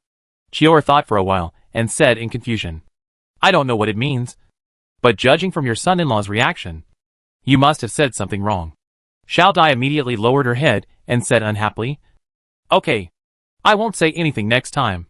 In the room, Luo Qingzhou told Miss Jane Eyre about going out tonight. Miss Jane Eyre said worriedly, "Brother Qingzhou is going to the city alone? Is he going to find his elder brother or two?" Luo Qingzhou was silent for a moment and said, "I'm just going to take a look. Don't worry. I won't go into the palace for the time being." Miss Jane Eyre frowned and said, "Wei Mo knows that even if we move here, it won't be safe. The Taoist priest came so quickly this morning, and others should come soon. Brother Qingzhou wants to solve these things alone. Right?" Luo Qingzhou stroked her hair lovingly and said softly, "Nothing can be hidden from you." Miss Jane Eyre hugged him and said, "Brother Qingzhou, it should be very dangerous to go alone?" Luo Qingzhou said, "I'll try first. If it doesn't work, I'll go find help. Don't worry. I'm not a reckless person. If it's really dangerous, I'll come back immediately." Miss Jane raised her cheeks and said, "Brother Qingzhou is really hard. Such a big family depends on you." Luo Qingzhou picked her up, sat on the couch, held her in his arms, and said, "It should be. We are all family." Miss Jane leaned gently in his arms, was quiet for a while, and said, "Indeed, we are all family.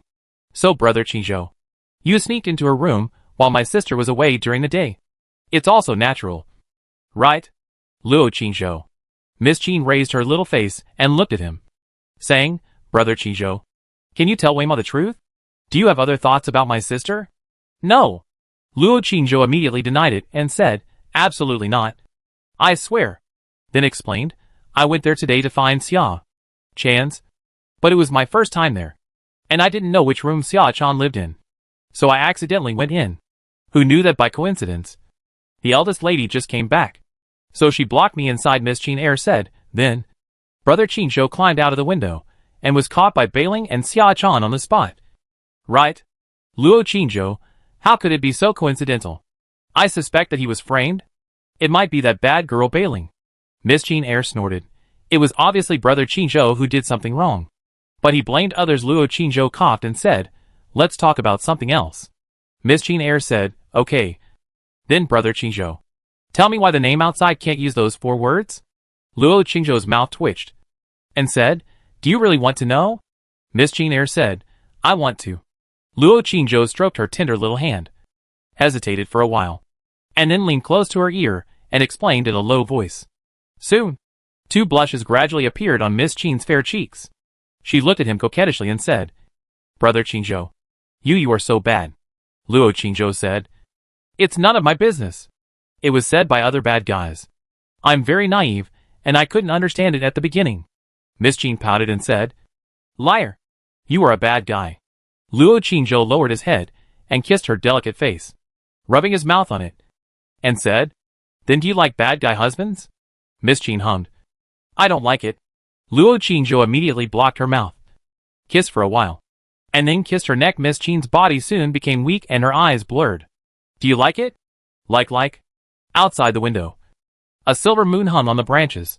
In the mountains and forests not far away, there were suddenly several roars of wild beasts. In the small courtyard next door, Miss Qin, dressed in a snow-white dress, was sitting at the stone table in the courtyard, staring at the cold silver moon in the night sky in a daze.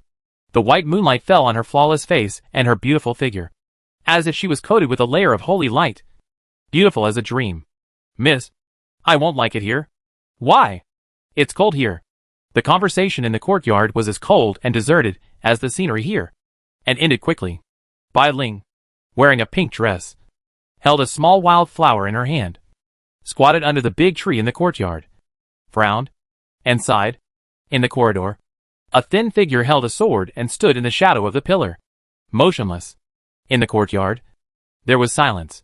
After an unknown amount of time, Miss Qin, wearing a snow-white dress, slowly stood up from the stone table and said, "Go back to the room."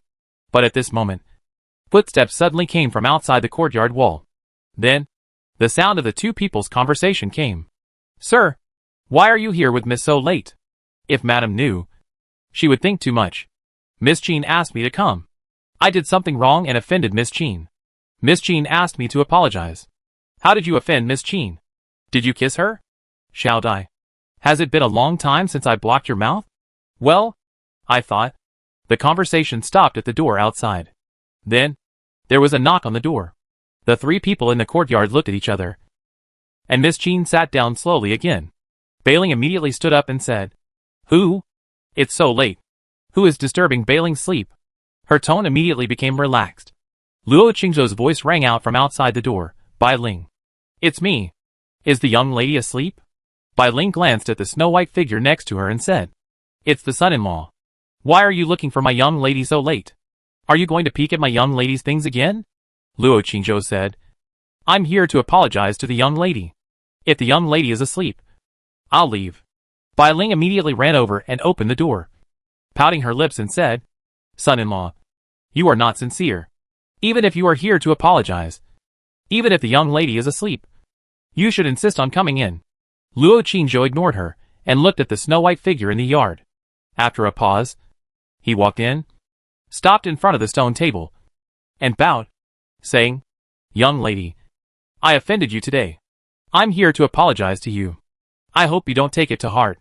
If you are still angry, you can hit me a few times to vent your anger." Miss Qin lowered her head slightly. Her pretty face was as cold as snow, and she seemed to be in a daze, and ignored him. Bailing followed and tried eagerly, "Son-in-law, my young lady is a lady. She won't hit anyone. How about I help her?" "Okay." Luo Qingzhou turned his head and looked at her and said, "You try?" Bailing's neck shrank immediately. She stepped back a few steps, shook her head and said, "I'd better not try, I'm also a lady." Then she looked at the corridor and urged, "Chan, come and help the young lady teach the son-in-law a lesson. The son-in-law dare not fight back against you." Xia Chan turned her pretty face away, looked away, pretending not to hear. She didn't want it. That bad guy would let her tie a double ponytail and bully her like a horse. Luo Qingzhou bowed again and said, "Miss, how about I tell you another story?" Bailing on the side immediately cheered, "Great. I want to listen to stories.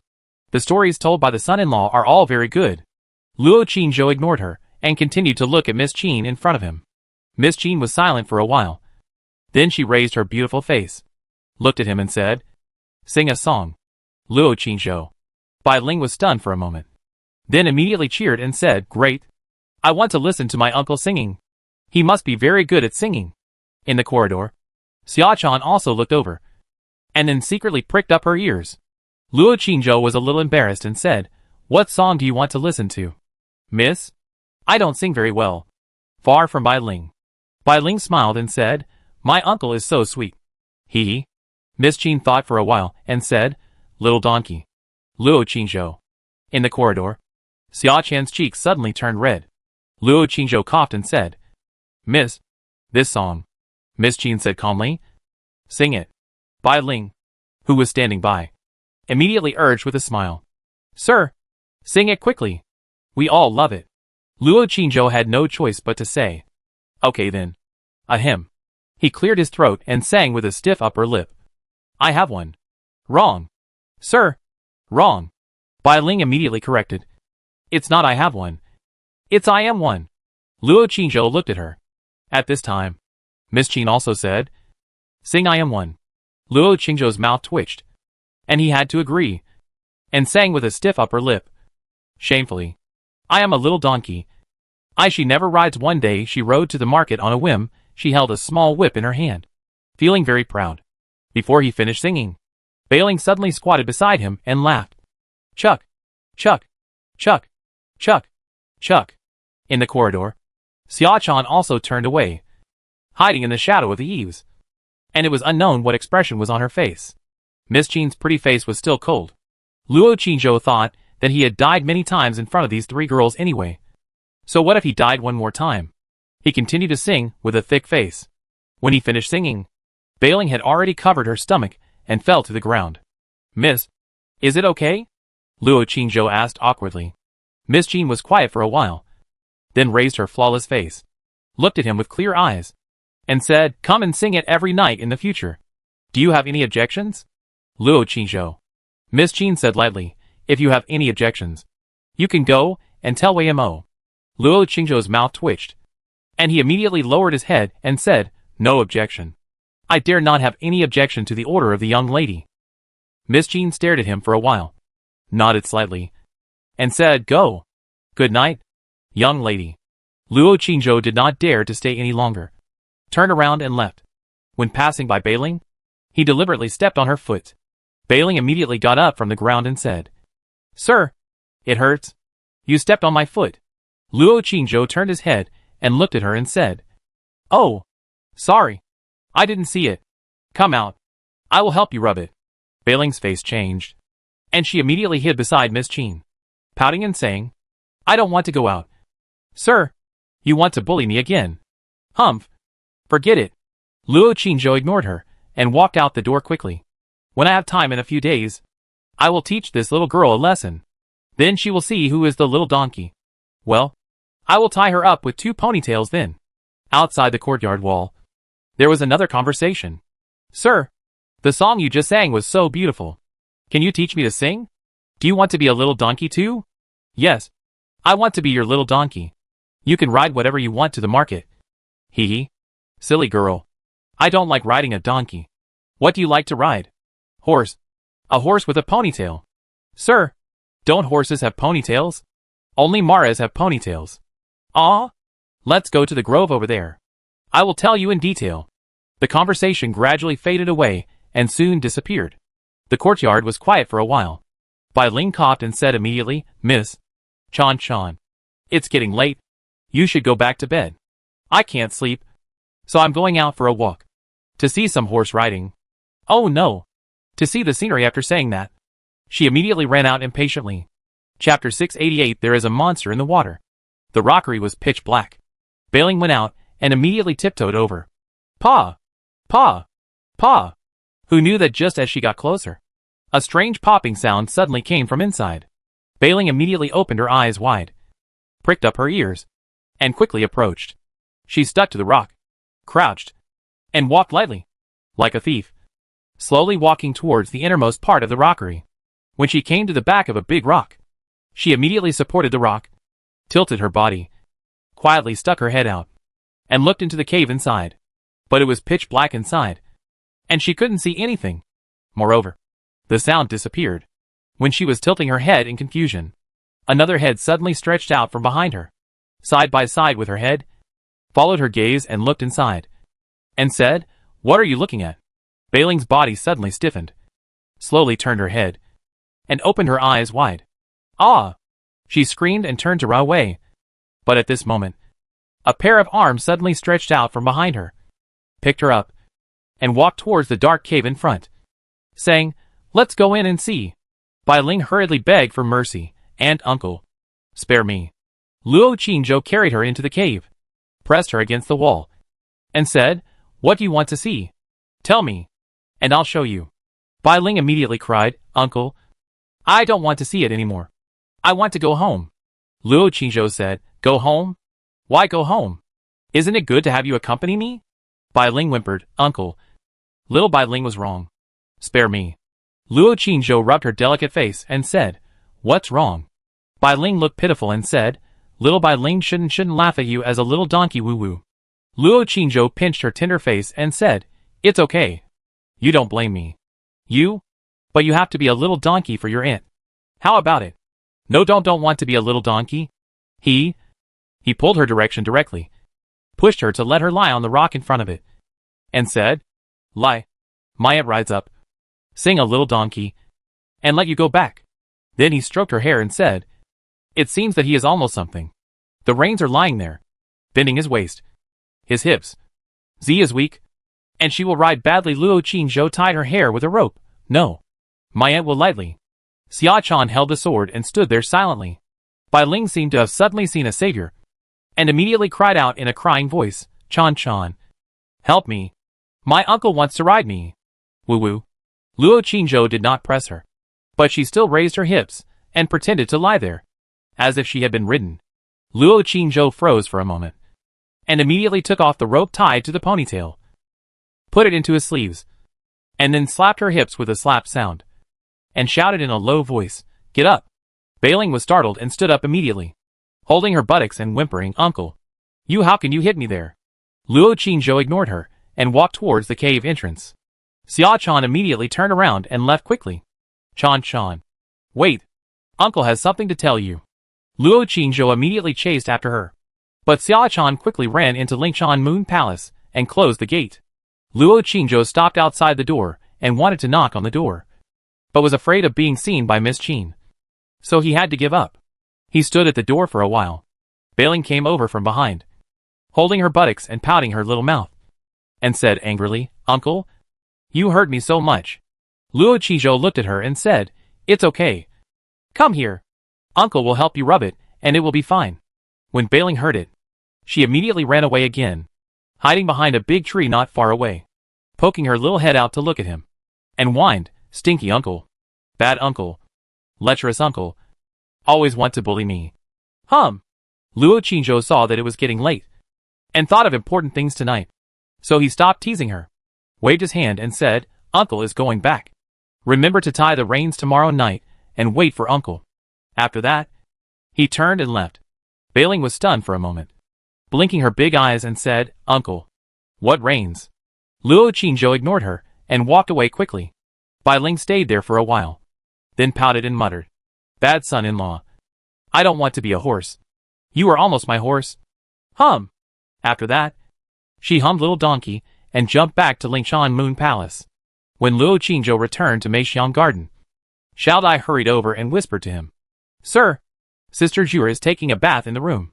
She is crying while taking a bath, and said that you are going to bully her tonight." Luo Qingzhou glanced at the room over there and said, "Go tell her that I have something tonight, and I will bully her tomorrow night." Xiao Dai pouted and said, "Sir, why do you always deliberately scare Sister Zhur? Who told her to be talkative?" Luo Qingzhou pinched her delicate face and said, "Xiao Dai, if you talk too much next time, this young master will." Xiao Dai immediately opened her eyes wide and looked at him expectantly. "Go back to your room and rest." Luo Qingzhou stopped teasing her, rubbed her little head, and went into his room. In the room, Miss Jean Eyre was wearing a plain white dress, sitting on the couch and reading quietly. She looked weak and pitiful, thinking of her illness. Luo Qingzhou couldn't help but sigh in his heart. Walked over and held her hand and said, "It's cold by the river. Are you coughing again?" Miss Jean Eyre shook her head and said softly, "Waymo thinks it's good here. The sun shines from morning to night." Luo Qingzhou sat with her, hugged her in his arms, and said, "I have to think of a way to replace the Xiantianjie girl tree in Prince Duan's mansion. Otherwise, I have to go there once a month, which is very troublesome. And now, maybe we have become wanted criminals. And then we may not even be able to enter Prince Duan's mansion." Miss Jean Eyre sighed softly and said, "That Xiantianjie girl tree should be very valuable." "Right," Luo Qingzhou said. "No matter how valuable it is, I have a way. Don't worry." The two snuggled together and were quiet for a while. Miss Jean Eyre asked, "Did you see your sister just now?" Luo Qingzhou said, "I have seen her. I have apologized to the eldest lady. And the eldest lady also asked me to sing a song." Miss Jean Eyre was surprised when she heard this. "Sing? My sister asked you to sing for her?" Luo Qingzhou sighed. "You didn't sing for her alone. You sang for 3 people. And they laughed at you while you sang." Miss Jean Eyre laughed and said, "Brother Qingzhou, tell me quickly. What song is it? Sing it for Waymo to listen." Luo Qingzhou looked at her meaningfully and said, "Do you really want to listen?" Miss Jean Eyre nodded and said, "Yes." Luo Qingzhou coughed and was about to speak when there was a sudden boom in the dark night outside. Like the sound of a fist blast. His face changed, and he immediately stood up and said, "Second miss, stay in the room. Don't go out." After that, he ran out of the room immediately. At this time, Zhur, Chior, and Xiao Dai all ran over and stood by Miss Jean Eyre. Luo Qingzhou left the Meixiang garden and walked quickly towards the gate. When they reached the front yard, Qin Wenzheng hurried over from the corridor next to him, glanced at him, and was about to ask him to go back to his room, but suddenly swallowed his words and looked at him and said, "It sounds like the sound of boxing." Luo Qingzhou said, "Is the second brother practicing boxing?" The two walked out together. Qin Wenzheng said in a deep voice, "Impossible. If that kid really dares to practice boxing like this in the middle of the night, he won't be able to come back today." The two went out and walked towards the river in tacit understanding. Under the moonlight, the river water was sparkling. The water surface near the river bank was spreading, and it was obvious that the sound just now came from there. The two walked forward for a distance, and suddenly stopped at the same time, turned around, and looked at the house. Luo Qingzhou paused and said, "It's okay. Xia Chan is in the room. And? Is there bailing?" Qin Wenzheng glanced at him and said, "Is bailing very powerful?" Luo Qingzhou said, "I don't know. Anyway, she always bullies Xia Chan." Qin Wenzheng's eyes flashed, nodded, and said, "It seems that she is indeed very powerful." The two continued to walk towards the river. After a moment of silence, Luo Qingzhou suddenly asked again, "Father-in-law, has the eldest lady never practiced martial arts?" Qin Wenzheng was stunned for a moment, looked at him and said, "Of course not. How could Jianjia practice martial arts?" Luo Qingzhou looked at his eyes and said, "Then what did she experience during the years she disappeared?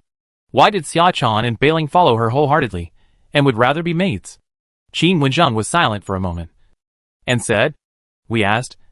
She didn't say, and then we didn't dare to ask again. I heard from Weimo that Jianjiao once saved Xia Chan.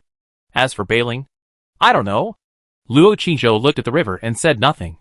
Qin Wenzheng looked at him and said, "Qingzhou, what are you doubting?" Luo Qingzhou said, "I always feel that the eldest lady is a little mysterious. Maybe because of Xia Chan and Bailing. Of course. And the eldest lady is too beautiful. And her temperament is not like an ordinary person. I always feel in front of her. I don't know if it's because of the psychological shadow I had when I just married into the family. Every time I see her, I am afraid of her." Qin Wenzheng narrowed his eyes, stared at him and said, "Why? Do you regret it?" Luo Qingzhou froze and said, "No, father-in-law. Please don't misunderstand me. I only respect the eldest lady and have no other thoughts." Qin Wenzheng glanced at him again and said nothing. Luo Qingzhou also fell silent. The two came to the riverside. Qin Chuan stood by the river, clenching his fists, staring at the deep river water under the moonlight with vigilance. Qin Wenzheng came to his side, looked at the river water, and asked, "What's going on?" Qin Chuan said solemnly, "Dad, there is a monster in this Yumu River. When I was exploring nearby just now, I suddenly smelled a monster. And then I saw a person sitting on the boat here. When I came over, the person on the boat suddenly disappeared. And a huge black shadow suddenly appeared in the water. I punched it, but the black shadow disappeared. Luo Qingzhou walked to the other side of him, and looked at the river water. Qin Chuan turned his head to look at him. Immediately grabbed his arm, pulled him back, and said nervously, Qingzhou, what are you doing here? There is a monster in this water. Be careful not to catch you and eat you. Go back quickly. Luo Qingzhou said, are you seeing things? This Yunwu River is just at the foot of Lingxiao sect. How could there be a monster? If there is a monster, it may be a good monster. Otherwise, how could the people of Lingxiao sect let the monster stay here? Qin Chuan said solemnly, maybe it's just a short time since we came here, and the people of Lingxiao sect don't know yet. Anyway, I just saw it with my own eyes. Even if it's not a monster, it should not be a good thing. Qingzhou, go back quickly. Daddy and I are here. Go back and accompany Weimo. At this time, Qin Wenjun on the side said, Chuan, the monster didn't come ashore? Did it attack you actively? Qin Chuan said, no. It ran away when the child came over. Qin Wenjun pondered for a moment and said, then let's go back first. You don't know the other parties. I don't know how many other people have. What is the use of staying here? If the other party is not malicious? Brother, let's go back first. I will say this to my friends tomorrow. He is Ling Shizong, and he will naturally come over. Qin Chuan turned to look at him. Qingzhou, is your friend Chu Feiyang? All three men came out, and they were not safe at home. Qin Chuan heard it, and immediately said, yes, the monster's tiger leaves the mountain. Qin Wenjing's eyes flickered, and he turned to look at the young man beside him and said, Qingzhou, what do you think of your second brother's strength? Luo Qingzhou said, very powerful. He should be able to kill a tiger with one punch. Qin Wenjing smiled and said, it's more than one tiger. Even 10 tigers are no problem. Then he laughed again. How many tigers can you kill? Luo Qingzhou thought carefully and said, 5 at most. Qin Wenjing's expression froze and said, oh? Luo Qingzhou said, 5 half-month-old tiger cubs should be no problem. If they are 1 month old, it would be a bit difficult. After all, 2 fists can't beat 4 hands. Qin Wenjing froze for a moment, and suddenly laughed. Luo Qingzhou also laughed, suddenly turned his head, looked at the river behind, and asked, Longer, how many tigers can you kill? After saying this, Qin Wenjing was stunned for a moment, then startled, and suddenly turned around to look. The small boat moored by the river was empty just now. But at this moment, a figure appeared silently, wearing a water-green dress, with a sparkling body, a slim figure, and a beautiful appearance, a red dot between her eyebrows, and a strange and mysterious aura. It was the girl named Longer. Longhair smiled and said, Sir, Longhair can kill all the tigers in the Yunwu Mountains. Qin Wenjing froze in place. Looking confused, Luo Qingzhou introduced, Father-in-law. Her name is Longhair. She is the master of this river and the dragon god who protects us. Of course, she is also the sister of my friend. Chapter 689 Night Visit to Lingshan Moon Palace. The night is getting darker. The lights on both sides of the Yunwu River are off, and it is pitch black. The moonlight is like frost, and the river fog is like smoke. The winter night is particularly cold. The waves on the river gently hit the shore, and occasionally a few roars of wild beasts can be heard in the mountains and forests not far away. Everyone in the Qin family fell asleep in anxiety. Qin Chuan was wearing a thin, tight suit, and his body was steaming. He wandered around the house alone. Occasionally, he heard the roar of wild beasts, and he even prayed in his heart that the other party would come quickly so that he could punch a few times. Meixian Garden. After Luo Qingzhou coaxed Miss Qin Air in his arms to sleep, he took out the communication treasure and replied to the messages one by one. Except for Zixia and Sister Yu. All the names on the communication treasure sent him messages. Zhu, when will you go up the mountain to practice? Luo Qingzhou replied, later. Does the master uncle really want him to go up the mountain to practice? He was too embarrassed to expose her. Longhair, sir. Is your father-in-law scared? Luo Qingzhou, no. He already knew some of my secrets. Tonight, I let him know your existence. In addition to asking my second brother to stop tossing and turning, I also want him to feel a little relieved. Otherwise, he won't be able to sleep well. Xiao Yu actually sent a message, brother. Something big happened in Kyoto last night. Many powerful monsters appeared. You should have seen it too. Right? Luo Qingzhou replied, I was out of town these days. I didn't see it. As for the messages sent by Zhu Yan, they were all pestering him to tell stories, and asking him when he would go to play with it again. Zhu, Yang. The flowers that I have been waiting for you are almost withered. If you don't come again, I will go down the mountain to find you. Luo Qingzhou comforted him a few words. The Saint of Xianyan Pavilion also sent a message, Brother Chu. I'm leaving and going to see the scenery everywhere. I know you don't welcome me to stay there all the time. You suspect that I have other purposes. Right? But I really don't have any purpose. And I don't have any intention towards you. I just feel bored. Luo Qingzhou, I wish you a safe journey. Liu Li quickly replied, by the way, Sister Longer is very good. Very simple. And likes you very much. Don't let her down. Luo Qingzhou did not reply again. The princess also sent a message. I heard from my mother that the annoying ghost of Huashan sect is still lingering and will visit our house tomorrow. I have prepared lime. If he dares to talk to me alone, I will let him know how powerful the lime lady is. Luo Qingzhou said, you are not his opponent. Don't worry. I will go there tomorrow. And I will make him go away honestly. Nandong Meiju immediately replied, my father doesn't seem to welcome you. You openly helped the princess at the Taikong banquet. My father said you were very dangerous and asked me to stay away from you in the future. Luo Qingzhou, how can someone who steals his daughter not be dangerous? Don't worry. I will make him give in. Xiao Meijio, Brother Feiyong. You are so domineering. Xiao Meijio loves you so much. I really want to bite you. Luo Qingzhou, no more. Go to sleep. I have something to do tonight. Xiao Meiju, Brother Feiyong. Xiao Meiju just took a picture while taking a bath. And Shui is in it. Do you want to see it? I'll send it to you. Luo Qingzhou, no. I just want to see you. Xiao Meijio, but I was taking a bath with Shui just now. And I took a picture of her as well. Luo Qingzhou, then send it over. I only see you. Xiao Meijio, I knew you were still obsessed with Shui. Just wait. I'm going to bite you to death. Luo Qingzhou. The two chatted for a while. Seeing that it was almost time, Luo Qingzhou put away the message and quietly got up from bed. When he was about to go out through the window, he suddenly heard the sound of a flying knife piercing a target and the muttering of a little girl in the yard. Squeak. He opened the window, jumped out directly, and then closed the window again. Zhu, who was practicing flying knives in the yard, was frightened and looked at him with wide eyes, holding the flying knife in her hand. Luo Qingzhou walked up to her and asked, what were you mumbling just now? Zhu hurriedly shook her head and said timidly, no, I didn't mumble. Luo Qingzhou took the flying knife from her hand, glanced at the target in the corner, and threw it casually. With a puff, the flying knife not only accurately hit the center of the bull's eye, but also directly penetrated the target and pierced into the wall behind. Zhu looked at the scene, her eyes wide open, and her legs trembled. Luo Qingzhou stretched out his hand to pinch her cheek, lowered his head, and bit her ear to warn, my son-in-law is going out. Don't tell others. Understand? And, little bun, remember to wash it clean tomorrow night, and wait for my son-in-law.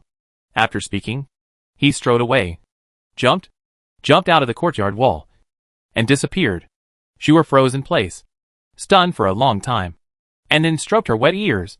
Her lips moved, as if she wanted to say something, but she looked at the door again and didn't dare to speak. Luo Qingzhou separated a wisp of his soul, flew up into the air, took a look at the position of Brother Qin, and then jumped out directly from the front yard. Brother Qin was now sitting on a persimmon tree on the hillside behind the house, peeling persimmons and eating them boredly, his eyes occasionally searching in the dark night. Looking bored, Luo Qingzhou went out of the door, went straight forward, came to the riverside, and then separated his soul again, checked both sides of the Yumu River, and after seeing nothing unusual, he stepped on the water to cross the river. As soon as he landed on the other side, Long Air flew out of the water and said, Sir, where are you going? Luo Qingzhou turned around and looked at her, saying, help me guard this place. I'm going to Kyoto City. Long Air frowned and said, it should be very dangerous to go at this time. Right. Long Air will accompany you. Okay. Let the big crocodile come and guard here. Luo Qingzhou said, no. It's more convenient for me to go alone. After saying that, just as he was about to leave, he suddenly asked again, by the way, sister, you didn't come these 2 nights? Long Air shook his head. Luo Qingzhou said. Then did she contact you? Long Air shook his head again. Luo Qingzhou didn't say anything else. Turned around and left, thinking to himself, Sister Yu wouldn't be with her ex-husband these 2 nights. Right? He rushed forward for a while, but couldn't help taking out the message treasure and sending a message to Sister Yu. Sister Yu, what are you doing? I'm going to Kyoto City now. After a while, the message came back, sleeping. Luo Qingzhou paused and replied, Are you alone? Sister Yu, does it have anything to do with you? Luo Qingzhou, no Sister Yu. Are you in the city? I'll go talk to you. Sister Yu, no need. Luo Qingzhou said, Can I meet Sister Yu tomorrow night? Sister Yu, something? Luo Qingzhou, I have some questions about cultivation. I want to ask Sister Yu. The other party did not reply. Luo Qingzhou held the communication certificate and waited for a long time. When he was about to reach the city, he saw that the other party still did not reply. So he had to put away the communication certificate. Sister Yu used to come out almost every night. Did I make her angry? Or, she has reconciled with her ex-husband, so it is not convenient for her to come out for the time being. Luo Qingzhou thought secretly in his heart, and soon arrived at the city. Looking at the lights and soldiers on the tower, he suddenly woke up, immediately waved away the complicated and messy thoughts in his mind, cheered up, and looked at the tower with a serious look. He walked along the right wall, and stopped at a section of the wall between the 2 arrow towers. He first observed for a while, with his soul out of his body. Seeing that the patrol soldiers did not come over, he flew up the wall and jumped into the city. Just after landing on the ground, he suddenly saw 2 souls flying in the air. He immediately performed the breath-holding technique, held his breath, and stuck to the shadow in the corner of the wall. The 2 souls wandered around the wall for a while, and then turned and left. Luo Qingzhou waited for a while with bated breath, and then quickly left along the shadow in the corner. He went to Maple Leaf Alley first, ready to see if his elder brother was there. The alley was dark and silent. The huge Qin mansion also became empty and desolate. He entered the mansion directly from the back door, walked around the mansion, and did not find his elder brother. When he was about to leave, he looked at Lingshan Moon Palace. It turns out that every time he wanted to go over and take a look, he would see that the place was covered by mist, and there was a terrible chill, which should be a formation. At first, he thought that the chill was from Chanshan, but slowly, he found that it had nothing to do with Chanshan. Although Chanshan didn't like to talk, she was very simple, or stupid, and it was impossible for her to hide so deeply in front of him. So, he suspected that it was the formation set by Bailing, or the barrier of some treasure itself. Bailing gave him a very complicated feeling. He tried many times, but all failed. But judging from the other party's method of refining medicine, it was definitely not simple. As for Miss Qin, he actually tried many times, and even eavesdropped on her thoughts many times. But the other party obviously had never practiced, and from the perspective of time, it was unlikely. The formation of Lingshan Moon Palace is definitely not something that ordinary people can set up. The biggest suspect is Bailing. Everything about Bailing from childhood to adulthood is blank. He had asked several times, asked Chanshan, and even asked Miss Qin Air several times. But the other party did not reveal it. Therefore, that girl is definitely not simple. Luo Qingzhou came to Lingshan Moon Palace while thinking. He looked in the front yard first, then went to the backyard, and then went into Xia Chan's room and Bailing's room. He looked in Bailing's room. Everything in the room was moved away. Even the bed, chairs, curtains, and the table. Luo Qingzhou walked around the room again, ready to leave, thought about it, and went to Miss Qin's room again. When he first lived here, he had never entered Miss Qin's room. Every time he saw Miss Qin, it was in the back garden. Miss Qin's room. I wonder if there are any clues left. That pair of shoes, wouldn't it still be in the room? Luo Qingzhou thought so, pushed open the door, and entered Miss Qin's room. The room was also empty. Whether it was the bed, the table, the curtains, etc., they were all moved away. Luo Qingzhou entered the room and searched in every corner. At the same time, on the roof above his head, a moon-white figure was standing there silently, like a ray of moonlight, cold and beautiful. Chapter 690 Sister Yu's Initiative. The night is getting darker. Luo Qingzhou left the Qin mansion and rushed towards the inner city along the dark alleys and streets. Qin mansion. On the roof of a house. Yu Bai stood there silently, watching as gradually receding back quietly. The moonlight was dim, and the expression on his face could not be seen clearly. After a while, her figure flashed and flew into the air. When she was about to follow, she suddenly stopped and looked at the clouds above her head. A figure in a blue skirt, with a faint blue halo around her body, floated down from the clouds and looked at her. The two looked at each other, and were silent for a long time. Junior sister. Long time no see. The blue halo on the blue skirt woman gradually disappeared, revealing a slender figure and a beautiful face. Yui looked at her and said nothing. The blue-skirted woman showed a sneer on her face, looked her up and down, and said, Junior sister, are you still so unkind? Then she smiled sarcastically and said, Oh, I almost forgot that junior sister practiced that kind of martial arts in order to escape marriage and to embarrass her own sect. How is it? How is your progress? The moon-white figure looked at her coldly. Still without speaking, the woman in the blue skirt suddenly sighed again and said, Junior sister, being able to marry Pengli Xianzong and marry their holy son Xian Yuanyu is what many women dream of.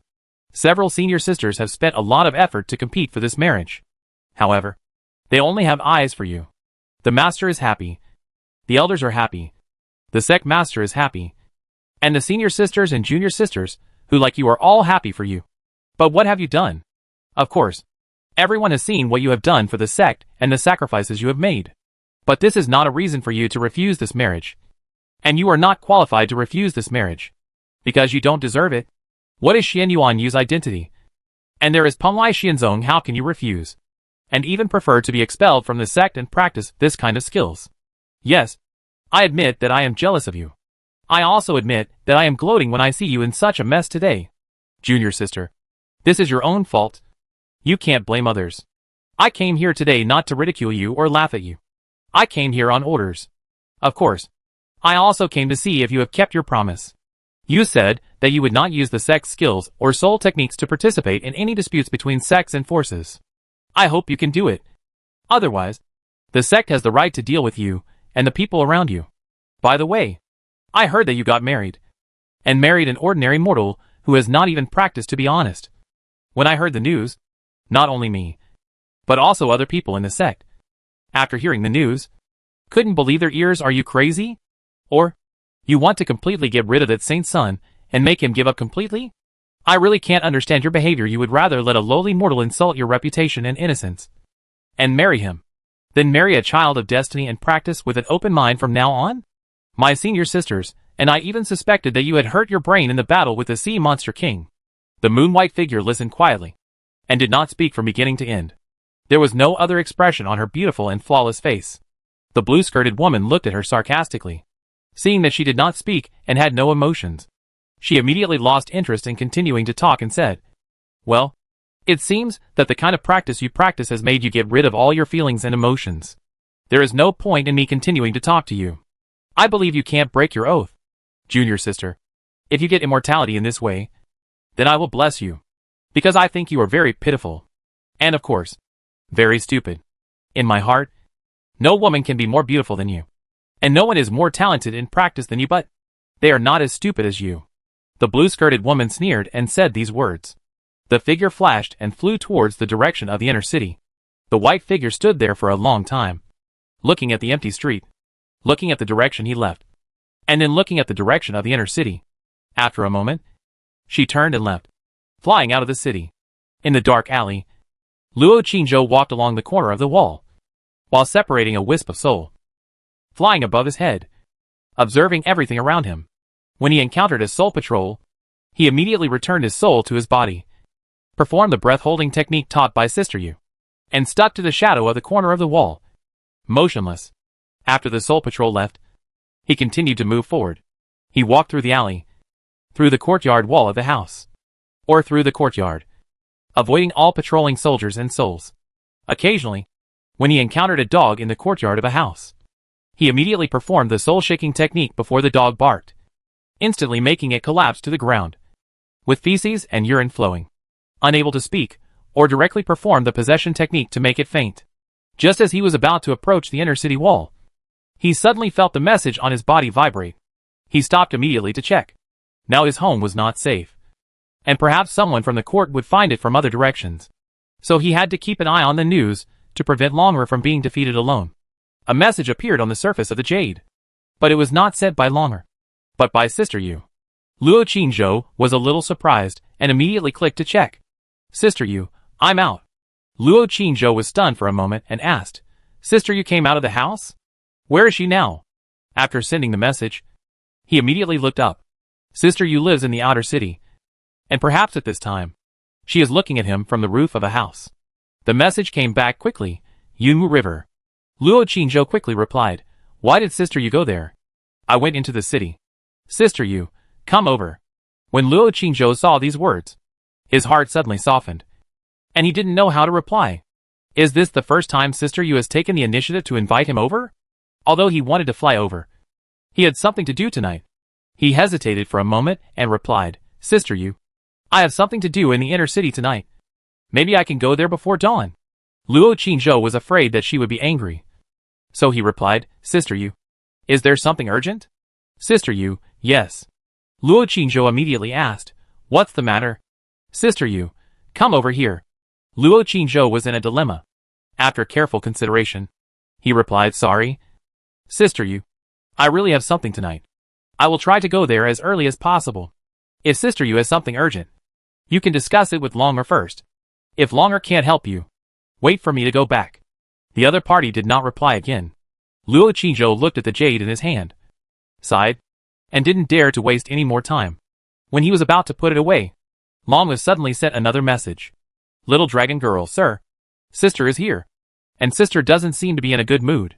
Luo Qingzhou was stunned for a moment and replied, Do you know what's going on? Did she say anything? Little dragon girl, I don't know. But sister doesn't seem to be feeling well either. She looks a little weak.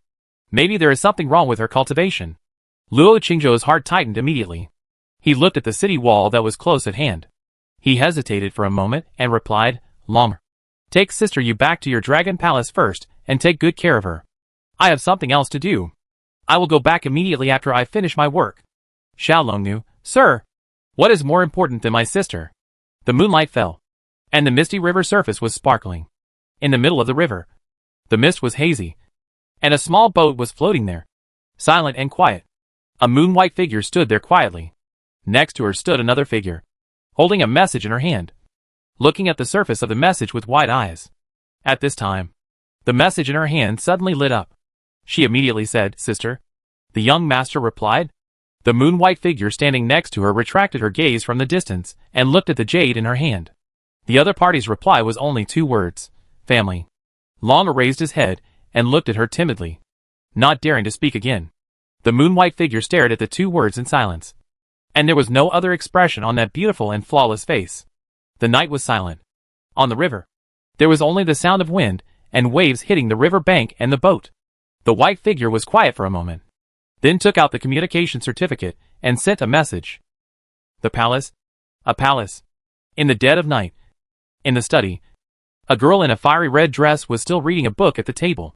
Suddenly, the communication certificate on her body vibrated.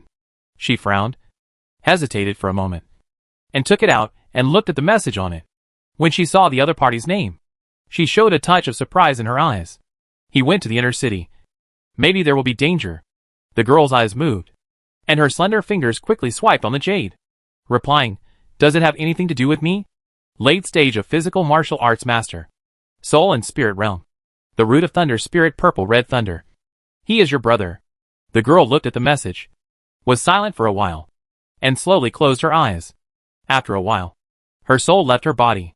Senior sister, I can go to save him. But I want him to be my person. Just the soul is also okay. Do you agree? Ui paused for a moment, then replied, It has nothing to do with me. Xiaoya, senior sister, I just want to ask if you agree? If you agree, I will go to save him immediately. After a while, the message came back, Agree. Xiaoya, senior sister, I will save this conversation. You can't argue with me. However, if you are willing to be my mistress and beg me, I can still consider it. The other party did not reply. Xiaoya put away the communication certificate, looked at the night outside the window, and wondered, It's so late. Why is that guy coming to the inner city? With his strength, how could he be in danger? Unless... Her expression froze, and she murmured, Is he coming to the palace? Thinking of this, she immediately took out the communication certificate again and asked, Senior sister. You haven't told me where he is going to the inner city. Zijin Temple. Xiaoya was stunned when she saw the name. Zijin Temple? Then she asked, why is he going to Zijin Temple? Does he have a grudge against those stinky Taoist priests? The other party did not reply. Xiaoya frowned, thought about it carefully, and suddenly an idea came to her mind. The emperor sent the Taoist priests of Zijin Temple to find the Qin family, and arrested the eldest son of the Qin family and imprisoned him in Zijin Temple. But tonight, he is going to Zijin Temple. Could it be that he has already known the true identity of the senior sister? Because the senior sister can't do it herself. So he is helping the senior sister? Thinking of this, she suddenly felt a little sour and jealous. He really cared about her, and was even willing to break into Zijin Temple at night for her family. Damn it. My senior sister is so mean. She already has a husband, but she still seduces my brother to help her risk his life to do things. Humph. I will rescue my brother tonight and tell him the true face of my senior sister. She immediately put away the message, gave an order to Yuing outside, and then floated out of the window. I have to disguise myself so that the people of Zijin Temple can't recognize me. The most threatening thing in Zijin Temple is the Tontian Ding and the formation to protect the temple. And that evil old thing, but that old thing should be in the palace tonight. Xiaoya flew in the air, hiding her figure.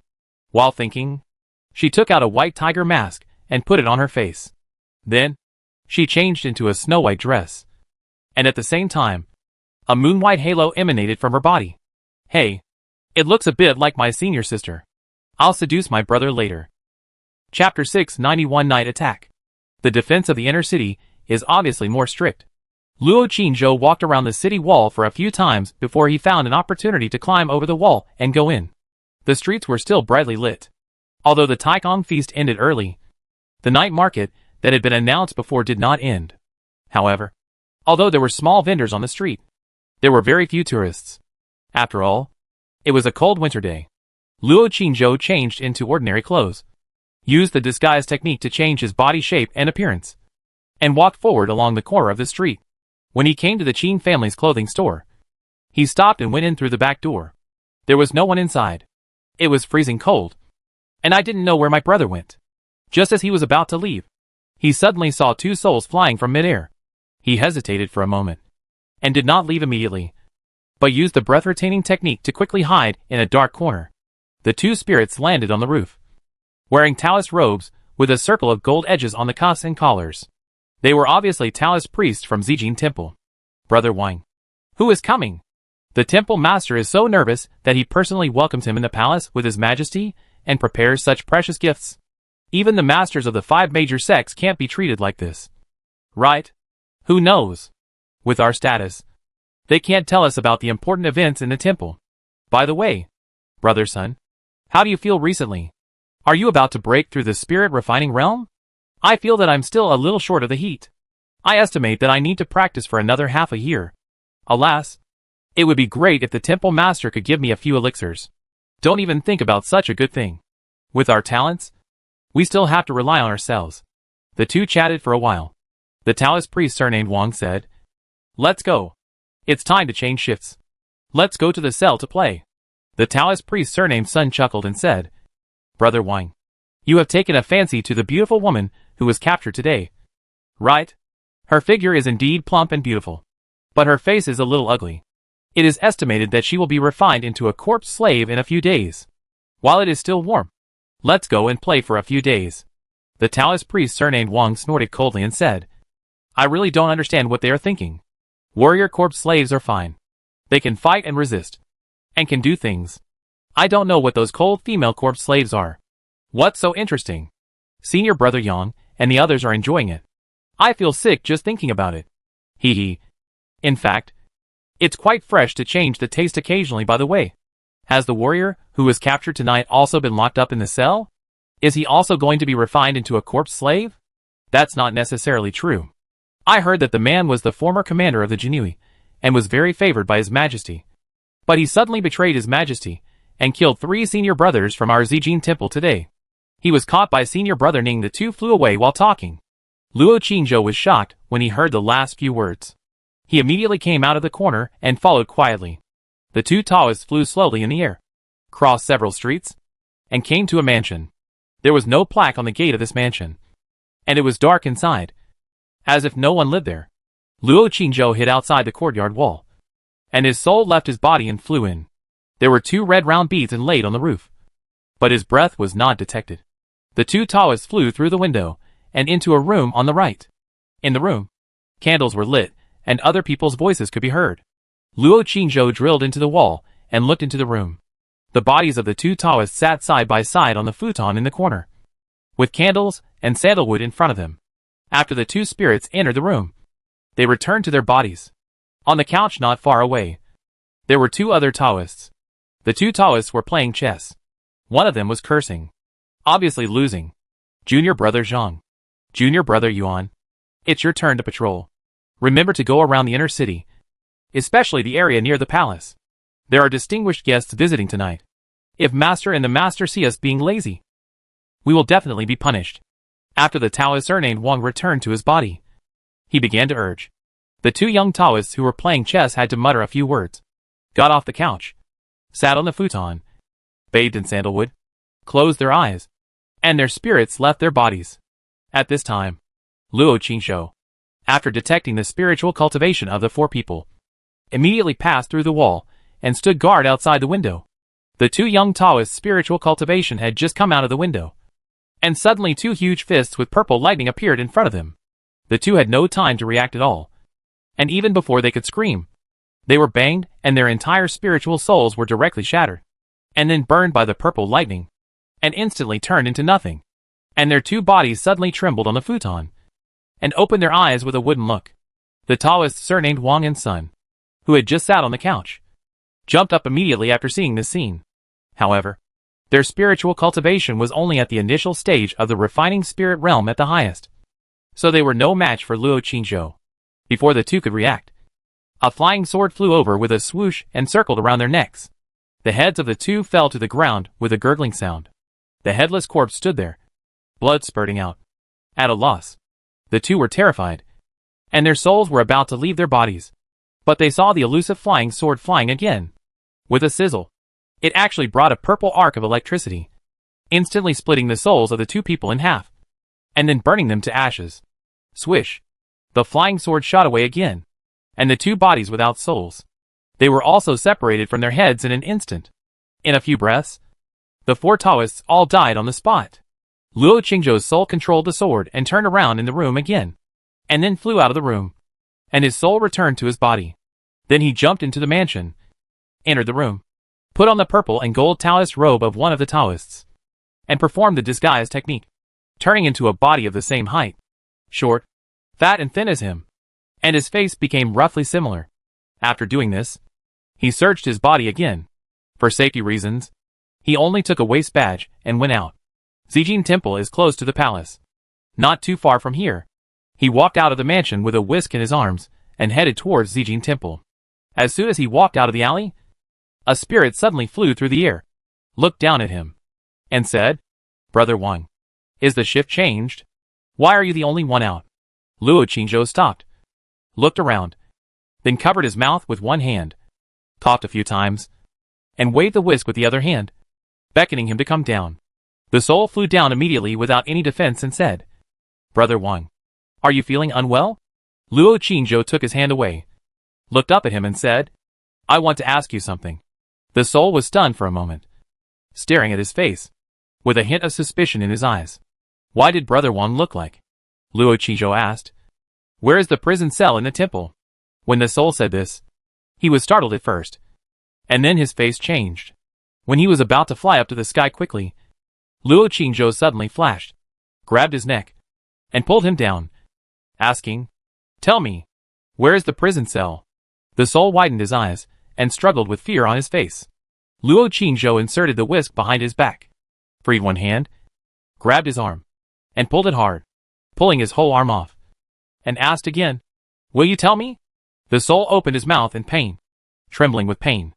Luo Qingzhou grabbed his other arm again, and pulled it off again, staring at him coldly and said, "I'll give you one last chance. Will you tell me?" Shen Huan's face was full of pain. His mouth opened wide, and he shook his head vigorously. Bang! Luo Qingzhou suddenly punched him in the stomach, punching his stomach directly, and grabbed his right leg again, pulling it hard again, tearing his right leg off. At this time, his entire shinhan was already broken and weak. Luo Qingzhou clenched his fist, and a purple lightning flashed on his fist with a sizzle. His face was cold and said, "If you don't tell me, I'll punch you and you'll be completely gone." Shen Huan's eyes widened in horror, and he desperately bounced the remaining leg. His head swayed from side to side in panic, and he made a ho-ho-ho sound from his mouth. Luo Qingzhou was stunned for a moment, and then he realized that he seemed to have pinched his neck too tightly, and he quickly loosened it a little. The soul then said hoarsely, terrified and painfully, "Senior, please spare my life. The cell is in the northwest corner of the Taoist temple. There are 2 stone unicorns there. Go down the steps and you will find it, Senior. I have an 80-year-old mother above me, and below me." Bang! Before he finished speaking, Luo Qingzhou suddenly punched him on the head, which directly blew up his head. And then the purple lightning sizzled and instantly burned his entire soul into ashes, leaving no trace. Luo Qingzhou did not stay any longer, and walked quickly along the corner of the wall towards the Zijing temple. Not long after, he had seen the Taoist temple standing in the dark night. On the attic at the highest point of the Taoist temple, there stood a statue of an old Taoist priest. The old Taoist priest holding a whisk, with a fluttering Taoist robe, a head full of silver hair and a long beard, looking kind and kind, with an immortal look. On his head, there was a wooden hairpin, on which a huge red round bead was inlaid. That round bead is the magic weapon that restrains the soul. Luo Qingzhou took a look from a distance, walked over carefully, and went directly to the northwest corner of the Taoist temple. After careful searching, he found a back door. Just as he was holding the whisk and was about to go in through the back door, with a creak, the wooden door suddenly opened, and an old Taoist priest walked out with 2 young Taoist priests. Luo Qingzhou's heart skipped a beat, and he stopped where he was. At this time, it was too late to hide. The 3 opponents looked up and saw him. Luo Qingzhou's hands hidden in the wide sleeves slowly clenched, and at the same time, the power in his body quickly flowed into his arms. Just as he was ready to attack, the old Taoist suddenly frowned and said, "Which temple are you from?" A young Taoist behind him whispered, "Master, this seems to be Uncle Lin's disciple, Brother Wangjiu." Luo Qingzhou's heart moved, and he lowered his head and said, "Disciple greets uncle." The old Taoist stared at him and looked at him, and said, "You don't have anything important now? Come with me to escort a few people back." Before Luo Qingzhou answered, he hurried over and said, "Let's go. We have to take them to the cell later and interrogate them overnight." When Luo Qingzhou heard it, he immediately agreed, lowered his head slightly, and followed behind. After walking for a distance, the old Taoist suddenly turned around and asked, "Where is your badge?" Luo Qingzhou immediately took out his badge, handed it over, and said respectfully, "Uncle Master, I just came back from my soul patrol, and I am a little tired. If you are going to a place that is too far, The old Taoist took a look at the badge and gave it back to him, saying with a wooden face, "Not far. It's at the Nanhua County Prince's mansion. We will be there in a while." As soon as these words came out, Luo Qingzhou was startled and asked, "Uncle Master, who are we going to catch in the Nangang County Prince's mansion?" The old Taoist walked in front with his sleeves fluttering, and said coldly, "Don't ask too much about what you shouldn't ask. You will know it naturally later." Luo Qingzhou didn't say anything else, and his fists in his sleeves slowly clenched. Chapter 692 Chufeiyang. The Ruthless Killer. It was already 3 o'clock in the night. In the front yard of the Nanhua County Prince's mansion, many torches and lanterns suddenly lit up. Nanhua County Prince Nangang Yufeng had a gloomy face. The servants gathered around, holding lanterns in their hands, looking nervous. In front of them was Zhang Pei, the newly appointed commander of the Jinui, and his 5 men.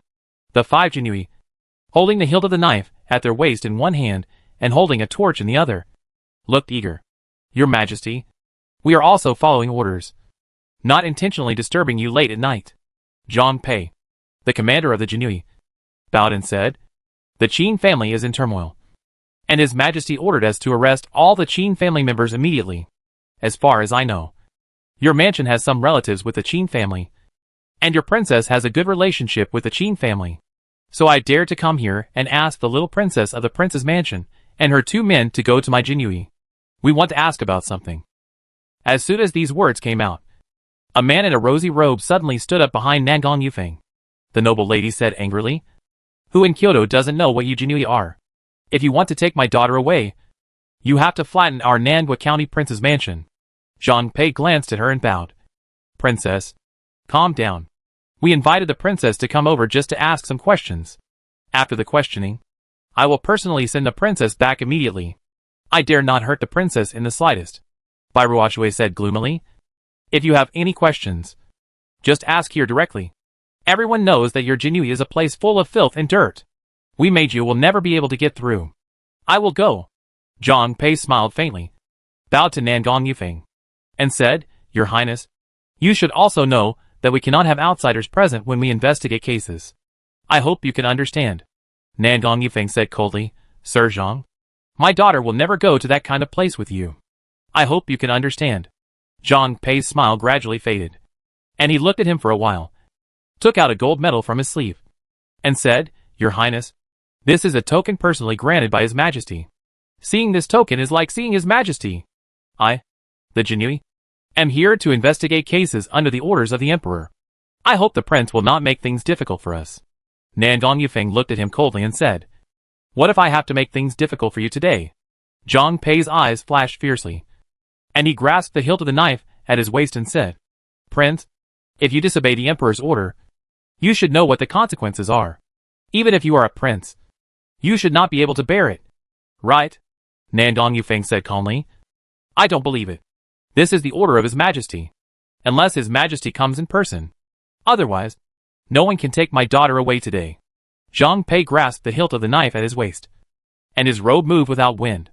The guards of the Nangua County Prince's mansion surrounding them also grasped their weapons tightly. Bai Ruoshui protected Nangong Meiju in front. Annie Mu and Jioma also stood on both sides, with cold faces. At this tense moment, an old Taoist priest, holding a whisk, and 3 young Taoist priests, suddenly walked in at the door. The old Taoist priest was tall and thin, wearing a Taoist robe inlaid with gold, with gray hair and a long beard, looking like an immortal. Zhang Pei saw this person coming, and immediately a sneer appeared on the corner of his mouth, and he relaxed. Nangong Yufeng saw this person, but his pupil shrank. The old Taoist priest was named Sun Yu, the master of the Xian Temple of Zijingguan. It is said that he practiced both soul and body cultivation. His physical body has reached the late stage of the great martial master, and his soul has also entered the late stage of the refining god realm. His strength is unfathomable. Zhang Pei said respectfully, Master Sun, thank you for your help. Sun Yu glanced at him lightly and ignored him. Instead, he walked in front of Nangong Yufeng, politely performed a salute, and said, Don't worry, Lord. I came here this time just to take 3 people back and ask a few questions. Nangong Yufeng looked at him coldly and said, Which 3 people? Sun Yu's eyes swept behind him and said, The little princess of your mansion, and her 2 servants, Mu Yun and Jioma. Princess Bai Ruoshui immediately shouted coldly, Don't even think about it. Sun Yu looked at her and lowered his head slightly. Princess, I will take them back to ask a few questions. I will never hurt them. I can swear. Bai Ruoshui sneered and said, Others may not know, but I know it clearly. Your Zijin Temple is not much cleaner than the Jinui. You are good at using evil methods to punish prisoners. Most of them are tortured into confession, or directly damage people's souls and turn them into idiots. I will never let you take my daughter away, unless you step over my dead body today. Sun Yu sighed, looked at her and said, Princess, why are you doing this? Jinui is investigating the case under the order of His Majesty. And I am also. We are helping His Majesty. We may punish other prisoners, but how can we punish the princess of your mansion? Don't worry, Princess. I can guarantee that I will only ask the princess a few questions. Bai Ruoshui's long hair flew behind her, and the wind swirled around her body. She protected her daughter and said, Ask here if you have any questions. I have made it very clear that no one can take my daughter away today unless they step over the bodies of me and everyone in my Nangua County Prince's mansion. No matter how powerful your Zijin Temple is, and no matter how favored by His Majesty, we are not afraid of you. Sun Yu showed a helpless expression on his face and said, I'm sorry, Your Highness. Princess, I must take the people away today. If you 2 are determined to stop me, don't blame me for being rude. I don't dare to attack you too, but for others I may not be able to stop. Zhang Pei sneered and said, Your Highness, Princess, if we really fight, casualties are inevitable, and we can't guarantee the safety of your 2 princesses. Moreover, You disobeyed the emperor's order and disobeyed the order. At that time, it may not be as simple as a few casualties, but also your property will be confiscated. Nandong Yufeng's face was ashen, and he clenched his fists. At this time, Nandong Meiju suddenly stood up and said, Dad, Mom, I will go with them. I don't think they dare to do anything to me. Just a few questions. No big deal. Annie Mu and Aunt Gio also said, We will go with the young lady. Bai Ruoshui immediately gritted her teeth and said, No, can't go. Prince, you must not let them take Meiju away. They may use soul searching to hurt Meiju and the others. After these words came out, Sun Yu narrowed his eyes, and his eyes flashed. Obviously, they were indeed prepared to use this method to interrogate. At this time, Nandong Yufeng suddenly shouted, Butler, close the door. Then he said coldly, Everyone in the palace, listen up. Without my order today, these people are not allowed to step out of the palace. Anyone who dares to take action will be killed without mercy. All consequences will be borne by me. As soon as these words came out, the palace guards around them all said passionately, Yes, Your Majesty. Sun Yu looked around indifferently, with a hint of sarcasm at the corner of his mouth. Zhang Pei sneered. Does Your Majesty really want to do this? Although I am only at the early stage of the Great Martial Master, I am still somewhat confident in dealing with the Great Martial Master in your mansion. As for Tao's son, he is at the late stage of the Great Martial Master, and it is easy for him to kill the guards in your mansion. Why should Your Majesty refuse to accept the toast and drink the penalty wine? By then, your mansion will be a river of blood, with casualties everywhere, and your daughter will go with us? But at that time, all the people in your mansion, as well as the 2 daughters, will probably spend their time in the cell. The faces of everyone in the mansion became extremely ugly at this moment. The 2 young Taoists behind Sun Yu were also flashing lustful eyes at this time, secretly looking at the little princess opposite, whispering in their mouths, It's better if they resist. Then the master won't have anything to worry about. He can just kill these guards and take them away. When we get to the prison in our temple, we won't care whether she is a princess or another woman. The body must not move. As for the soul, look at the little princess. Her figure and appearance are really him? When the 2 young Taoists were talking in a low voice with lustful faces, they suddenly felt a hand on their shoulders. The 2 stopped talking and turned to see that it was Brother Wang. One of the young Taoists smiled and said, Brother Wang, what's wrong? You won't be scared by the other party's battle, right? Don't worry. My master is here. Wu. Before he finished speaking, his neck was suddenly pinched by the hand that had just been placed on his shoulder. At the same time, a chill suddenly ran from the back to the front of his chest. He widened his eyes, looked down, and was horrified to see a black handleless sword floating on his chest. Before the other young Taoist priest next to him could react, his neck was suddenly pinched by a hand, and with a crack, his entire neck was suddenly crushed. The 2 Taoist priests widened their eyes and opened their mouths to shout, but they couldn't shout a word, since the prince and princess are determined to disobey the will of the emperor. Then the old Taoist priest can only offend them? Before Sun Yu finished speaking, he suddenly heard a crisp sound and couldn't help but look back. Bang! At this moment, a huge golden fist suddenly enlarged in his pupils and instantly hit his face as he just turned around.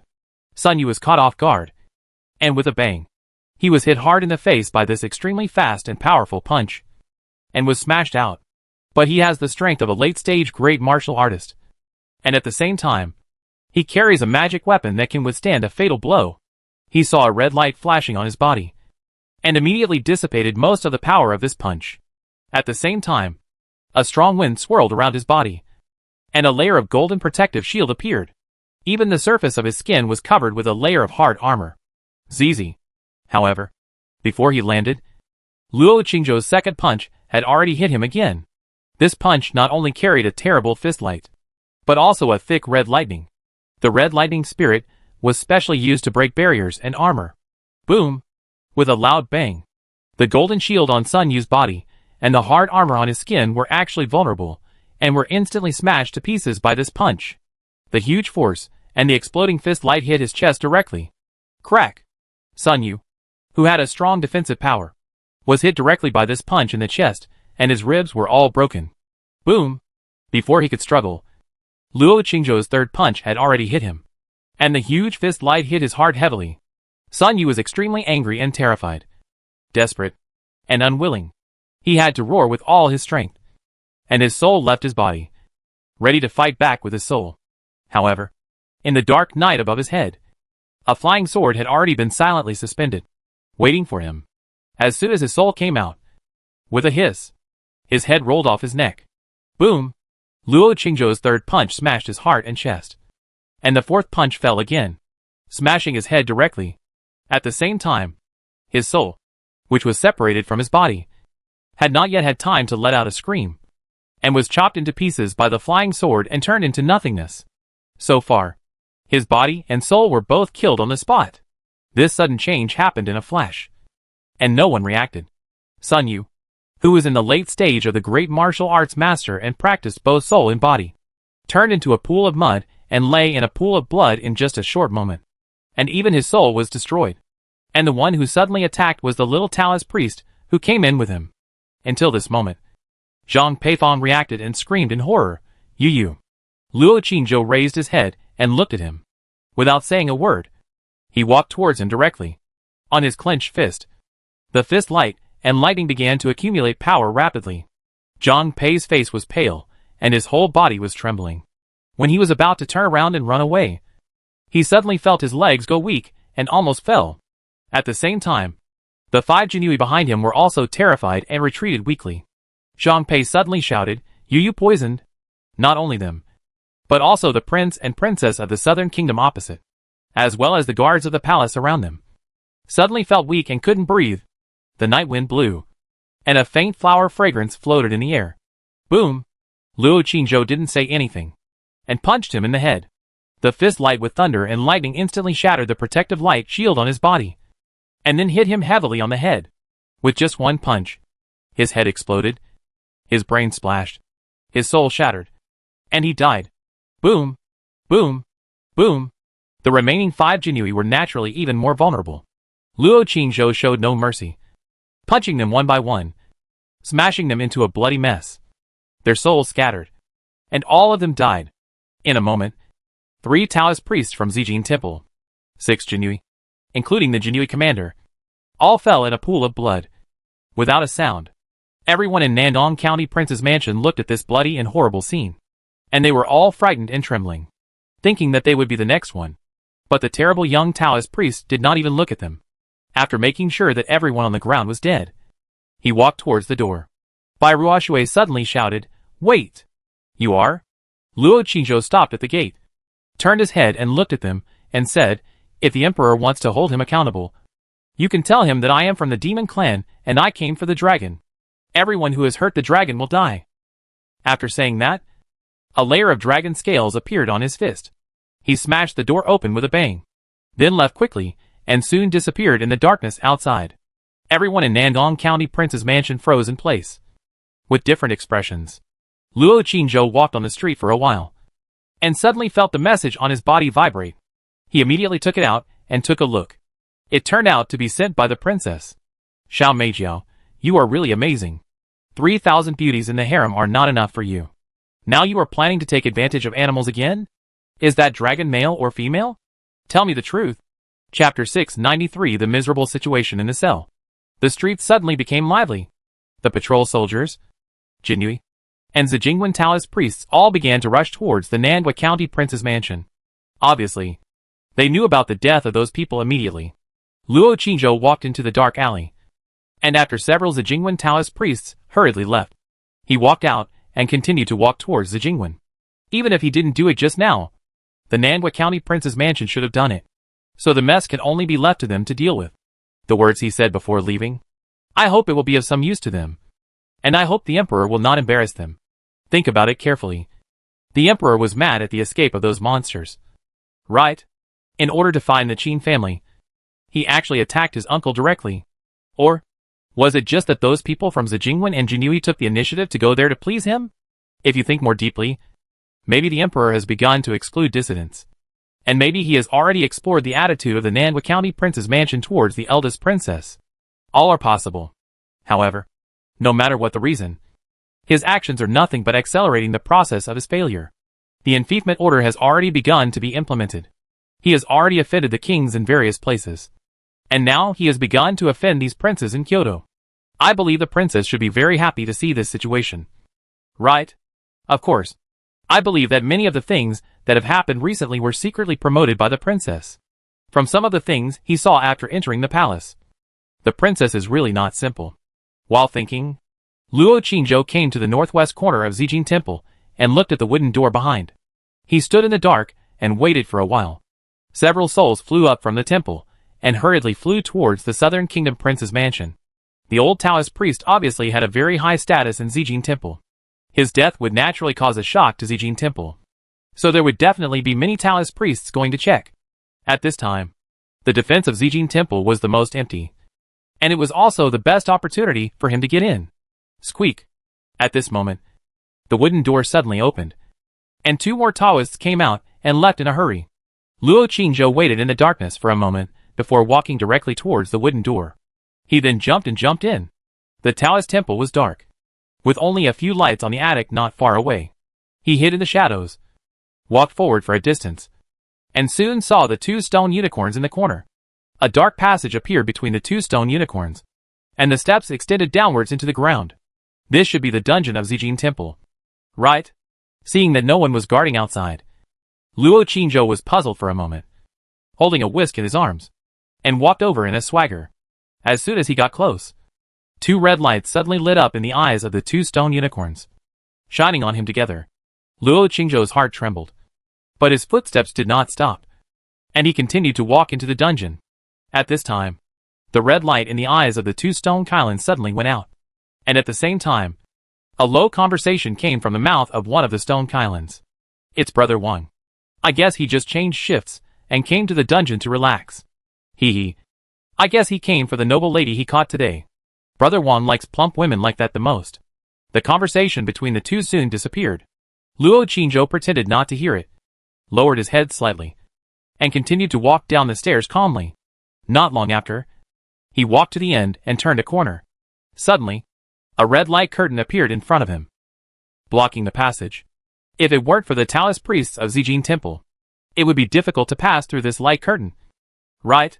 Or, as long as he touched this light curtain, it would set off an alarm.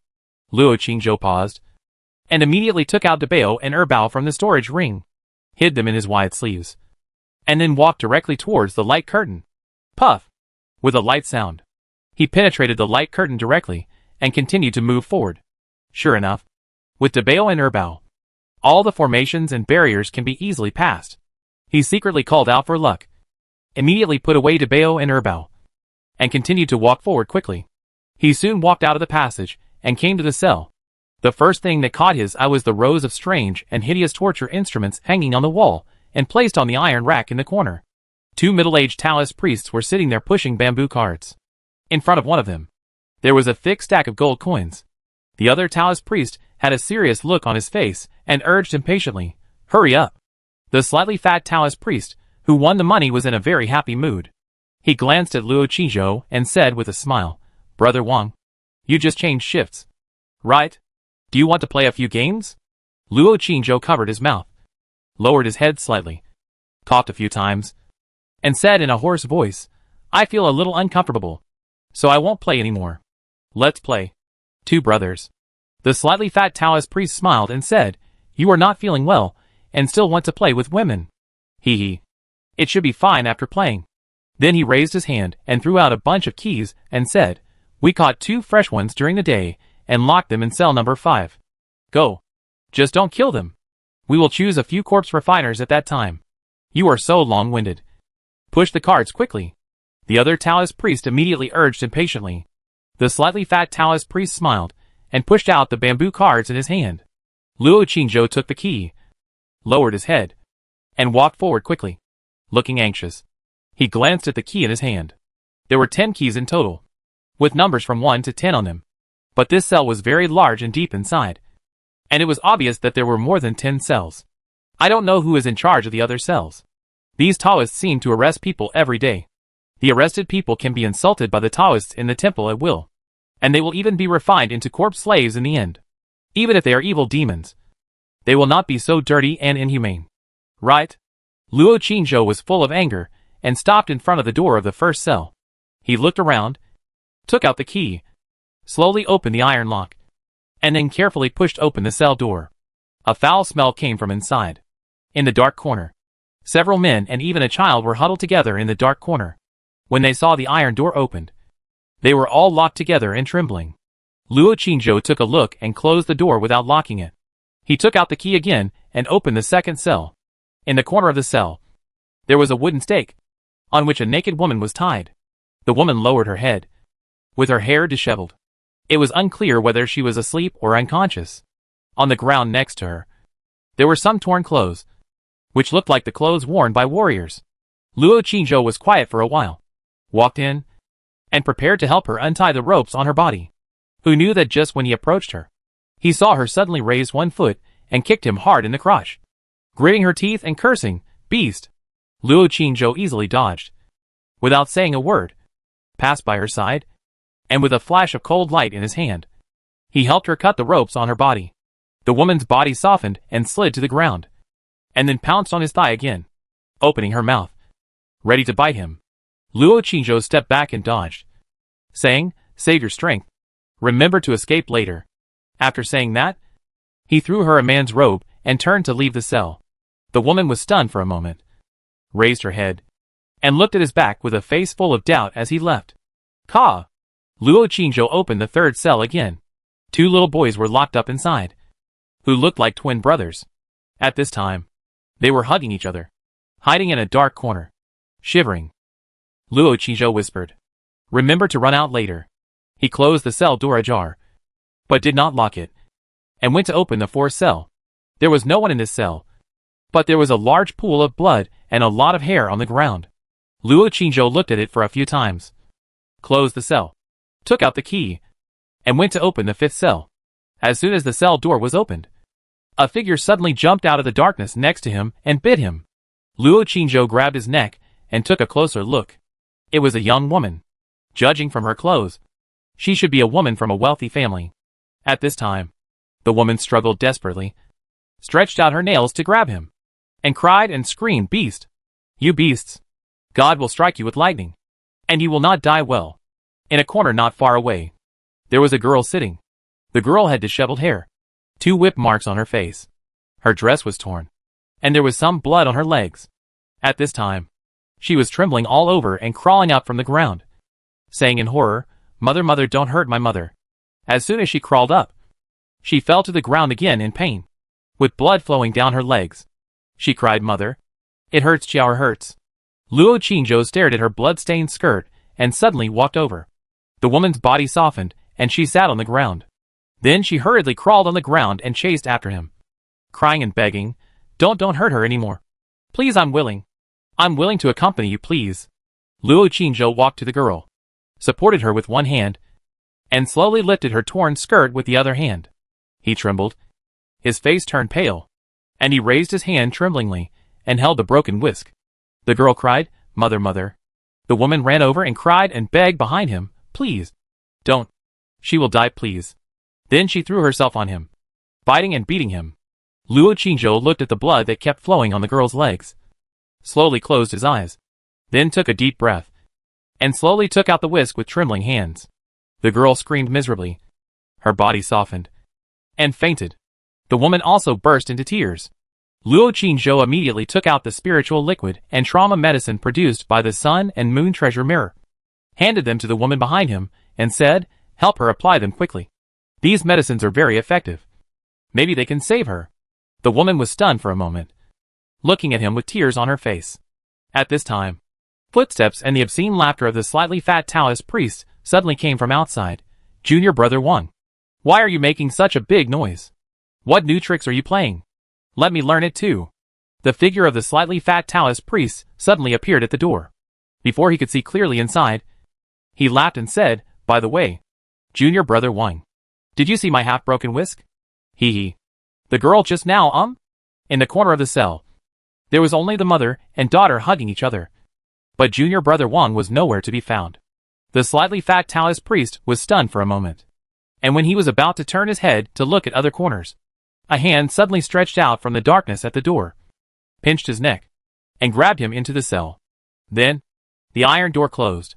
The slightly fat Taoist opened his eyes wide and punched to the side.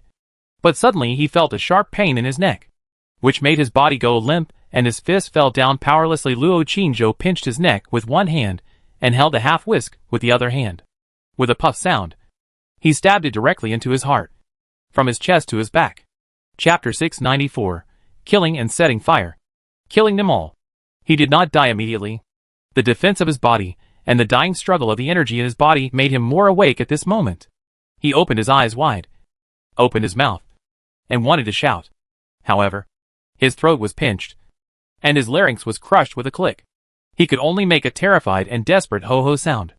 Luo Qingzhou held the broken handle of the whisk and pulled it out of his body suddenly. And then it was heavily inserted into it. The slightly fat Taoist priest's eyes bulged out in pain, opened his mouth wide, and his whole body trembled. But he could no longer make a sound in his throat. Bang! Luo Qingzhou punched him in the face again, directly smashing his facial bones. Then he threw him to the ground. And before he completely lost consciousness, he stepped on his head with one foot. With a bang, his brain burst and his flesh and blood were blurred, and he was completely dead. As for his soul, it was also blown to ashes by a punch. The woman in the corner, holding the girl in her arms, stared at this scene with wide eyes. At this time, there was another sound of footsteps outside. Then, a Taoist head poked in. Just as he was about to speak, Luo Qingzhou grabbed his hair. A cold light flashed in his hand, and with a swish, he cut off his head directly. The head rolled to the ground. The headless body stood there blankly for a few seconds, and then fell to the ground with a pop. Luo Qingzhou left the cell, took out the key, and opened all the iron doors of the remaining cells. At this moment, a Taoist priest holding torture instruments suddenly came forward. Seeing this scene, he was stunned for a moment and frowned, saying, "Brother, why did you open the cell door?" Luo Qingzhou walked in front of him, and the key in his hand, with a pop, pierced his throat without any warning, and then pulled out from the back of his neck, and suddenly punched him on the back, directly smashing his entire back down and piercing his heart. Before he fell to the ground, Luo Qingzhou's hand flashed with a cold light, and instantly cut off his head. The head and the headless body fell to the ground at the same time with a pop. Luo Qingzhou threw away the key, took out the black wooden stick, and walked directly to the innermost part of the cell. Snap!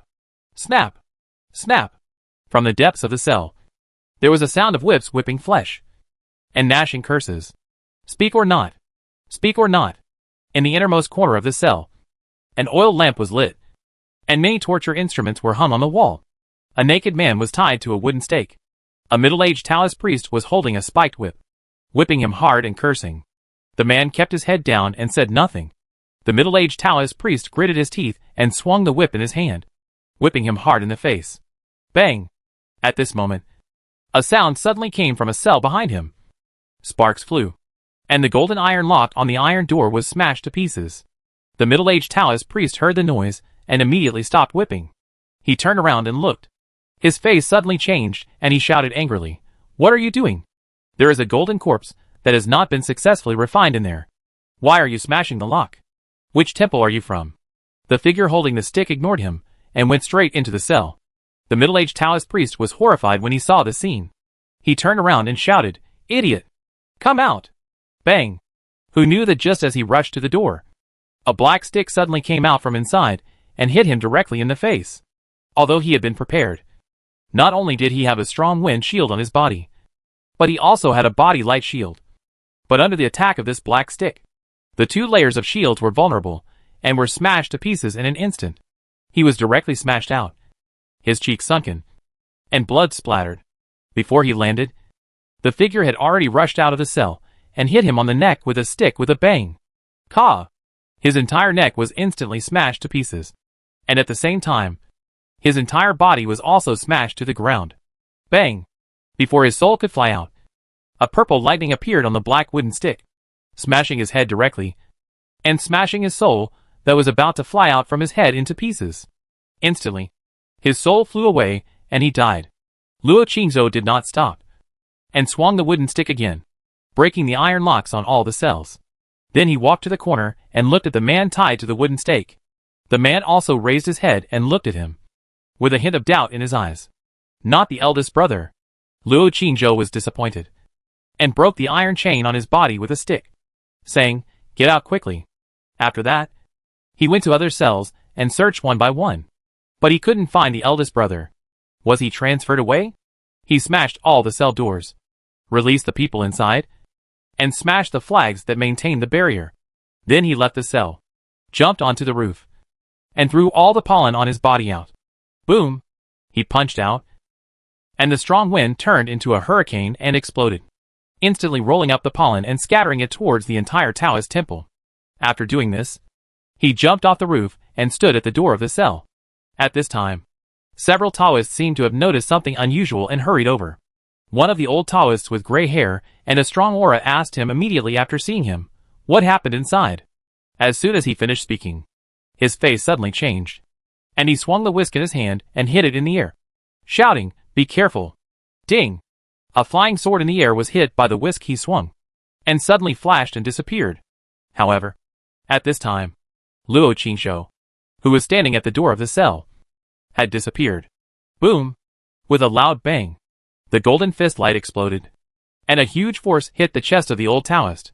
The old Taoist priest was another hall master of Zijin Temple.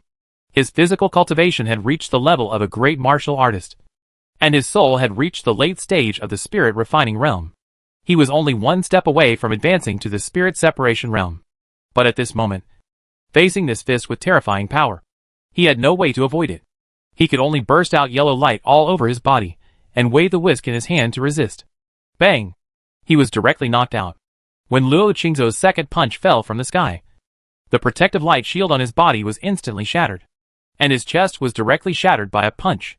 He was hit heavily on the ground, unable to move in an instant, and was actually vulnerable. Bang!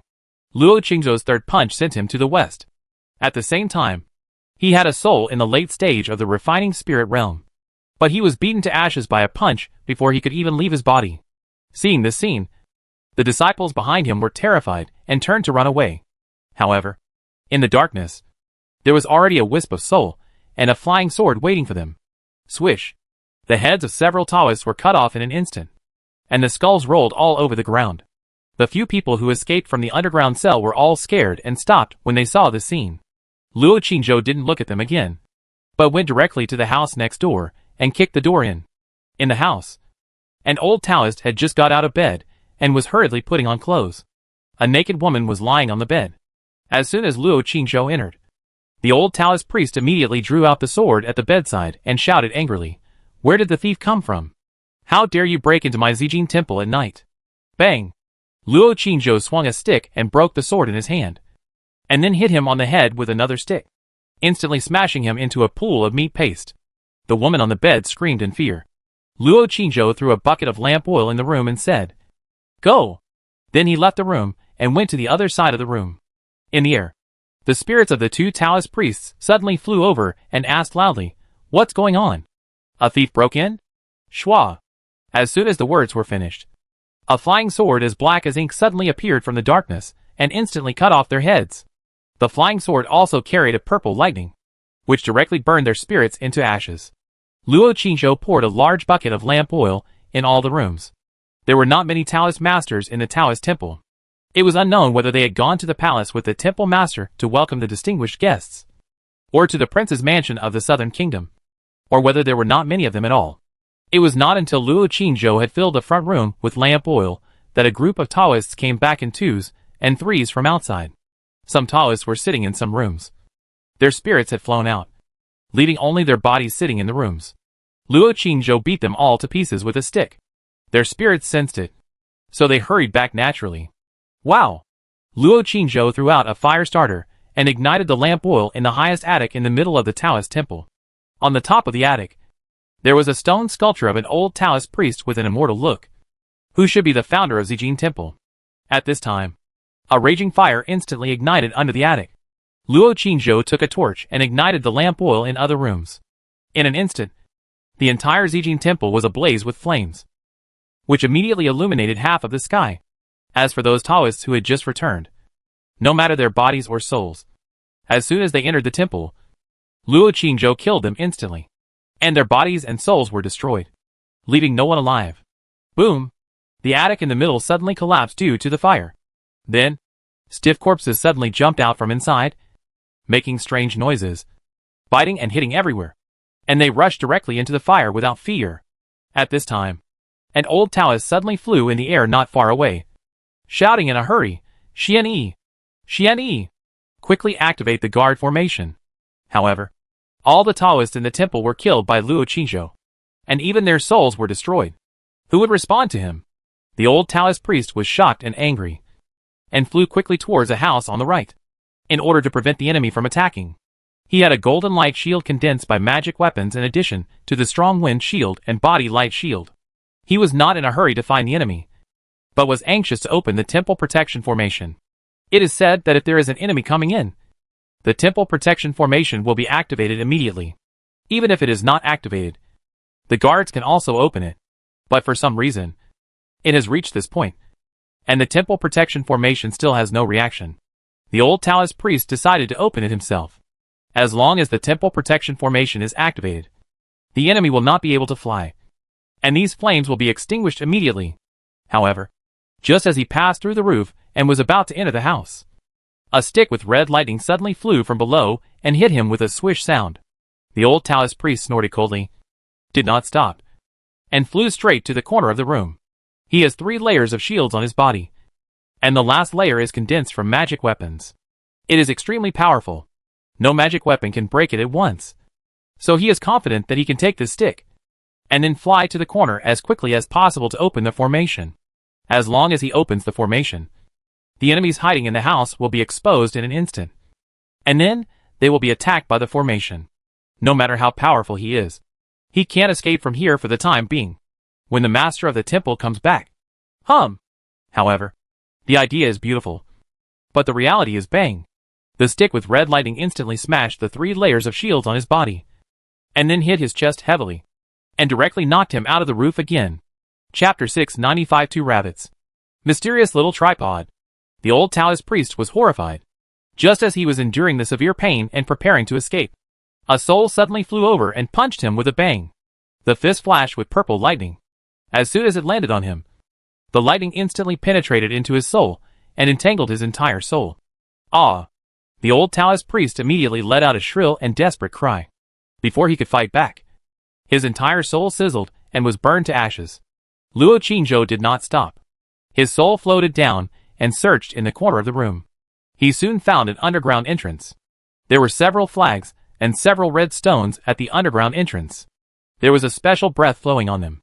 Perhaps it was some kind of formation. Luo Qingzhou smashed these things with a stick, and then smashed the wooden board at the entrance. A staircase extending downward immediately appeared below. The flames were about to burn here. He did not dare to hesitate. He first used the flying sword to explore the way ahead, and then followed carefully. Below was a spacious secret room with oil lamps lit in the secret room and moonstones inlaid on the walls.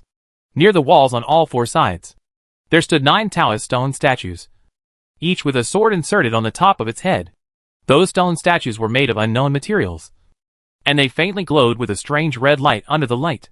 And above the 9 swords, there was a strong flow of sword energy, echoing each other, forming a series of sword energy threads that were difficult to see with the naked eye, connected together, and formed a strange formation in the middle. Luo Qingzhou remembered what the old Taoist had shouted when he came back just now. Could this be the protective formation of Zijin Temple? Shua! Whatever it is, smash it first. Luo Qingzhou took out a black wooden stick, went up and smashed one of the Taoist stone statues to pieces, and broke the sword on it with another stick.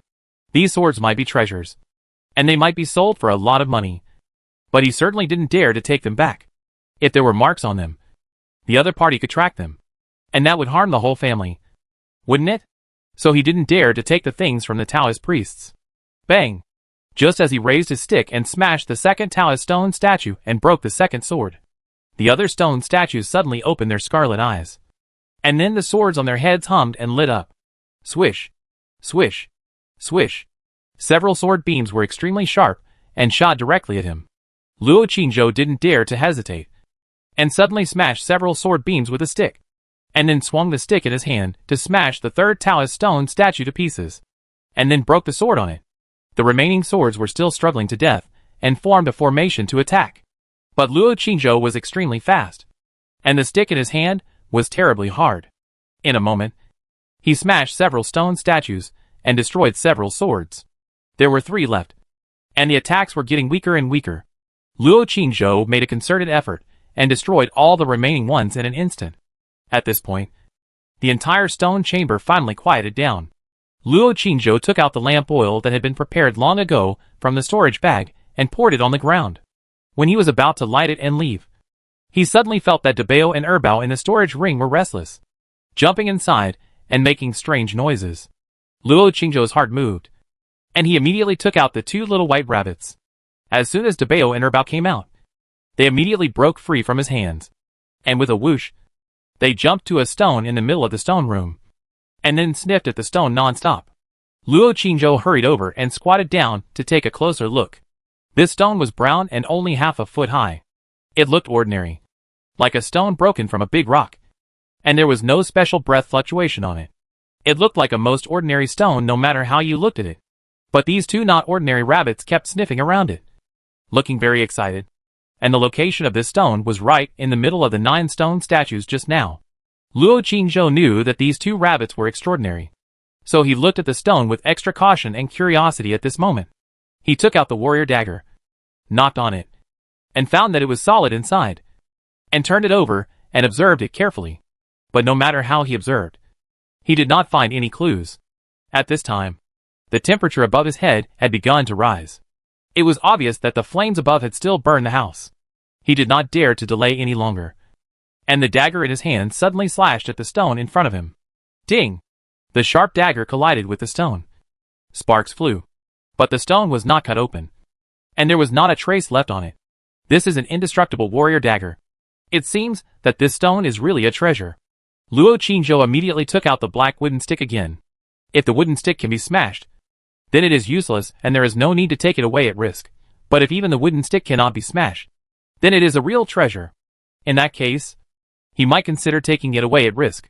Debao, Erbao, get out of the way! Luo Qingzhou raised the wooden stick in his hand and shouted.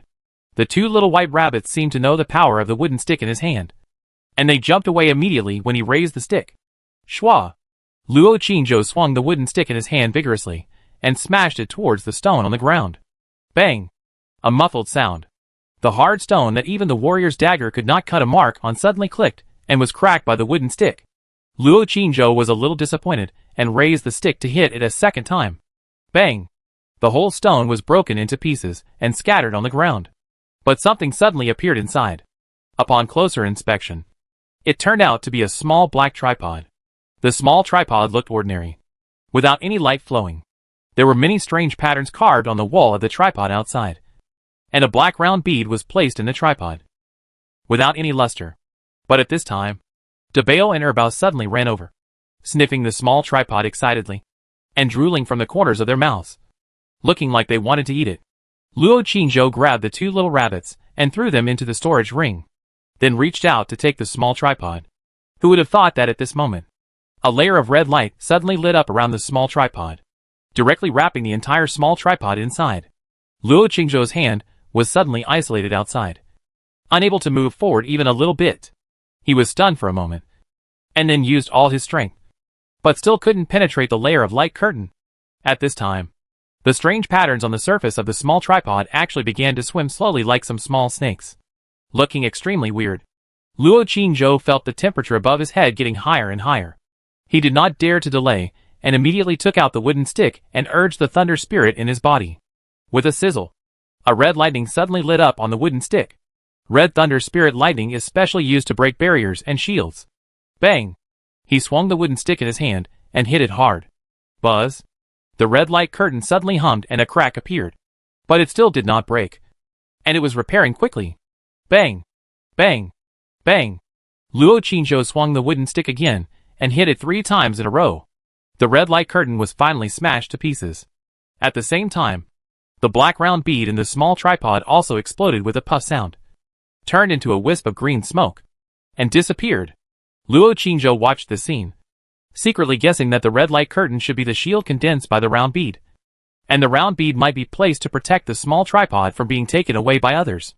Now that the round bead is broken, the small tripod should become an ownerless object. and it will no longer prevent anyone from touching it. Luo Qingzhou carefully stretched out his hand, and indeed touched the small tripod easily, and the small tripod had no other reaction. He hesitated for a moment, and did not take the small tripod immediately. He waved the wooden stick in his hand, and hit the small tripod several times in a row. Bang! Bang! Bang! The small tripod bounced on the ground or sank into the ground. But not only did it not break, but there was no trace left on it. After he had this black wooden stick, he had never encountered such a hard object. From this point of view, this small tripod is indeed a very powerful treasure. He did not hesitate anymore. Immediately picked up the small tripod, put it in the storage ring, put it in the medicine garden, and put it together with the mysterious little tree. The reason why he didn't put it together with the two little rabbits was that he was afraid that he would be eaten by the two little rabbits. After doing all this, he lit the lamp oil on the ground and then flew up the stairs. At this time, a raging fire had already ignited in the house above. He swung a strong wind shield around his body, protecting himself inside, and flew out directly from the window. As soon as the flames approached him, they were blown away by the strong wind. He left the house and saw several Taoist spirits flying back in the air, all crying and cursing above, with a look of grief and despair. Obviously, their spirits were traveling, and their bodies were sitting in the Taoist temple, and they had been beaten into a pool of meat paste by Luo Qingzhou. With their current spirit cultivation, they could not possess the body and take over the body. They could only float for a few days, completely losing the nourishment of the body, gradually shrinking and disappearing.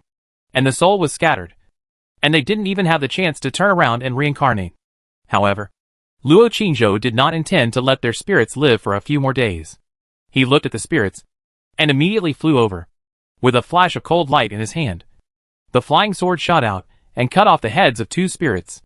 The other spirits were horrified when they saw the scene. When they were about to escape, they were caught up by him, and beaten to death, with one punch each. At this moment, several figures suddenly shot from the direction of the palace. One of them shouted angrily, "Where are you? Thieves! Dare to come to my Zijin temple to make trouble."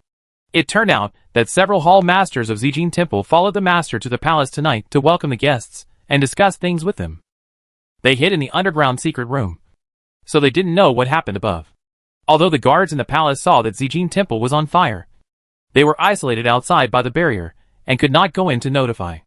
It was not until the protective formation of Zijin temple was broken, and the restriction on the small tripod was forcibly destroyed, that the master Zijin Taoist realized something was wrong and hurriedly came out from underground. Chapter 696 Xiaoya, Senior Sister. I have seen his true face. Those figures arrived in an instant. They all exuded a powerful aura, and one of them was even more terrifying, actually flying a sword in his flesh and blood. Seeing this scene, Luo Qingzhou did not hesitate, and immediately returned to his soul and rushed into the sea of fire, and then fled from the alley at the back. The Taoist priests of Zijin Temple had been killed by him, and only a few of the most powerful ones were left. There was no need for him to stay here and take risks. The old Taoist priest flying a sword in his flesh and blood should be the master of Zijin Temple. Zijin Taoist. Judging from his figure, he should be the Taoist priest he saw underground at night. According to Sister Yu, if you want to fly a sword in your flesh and blood, your soul must be at least in the late stage of the spirit separation realm. From this, it can be seen that the other party's soul is very powerful. Of course, it is also possible that the other party has a flying magic weapon. After all, he is the master of a temple. No matter which one it is, he can't stay any longer. The changes here have attracted the attention of the entire Kyoto, and the palace must have sent many masters to check it out. If he is greedy again, the old eunuch with the master's cultivation will come out, and he may be completely killed here. Today's harvest is already very good. He killed all the disciples of Zijin Temple, released the people in the cell, and got another treasure. Let's stop while we are ahead. But there is one thing that he is a little worried about. If the eldest brother is not in Zijin Temple, where will he be? The person mentioned by the two Taoists is obviously the eldest brother. Could he be taken into the palace? Thief, where are you running? As he was running fast on the ground, the spirits of the two old Taoists suddenly chased him like lightning.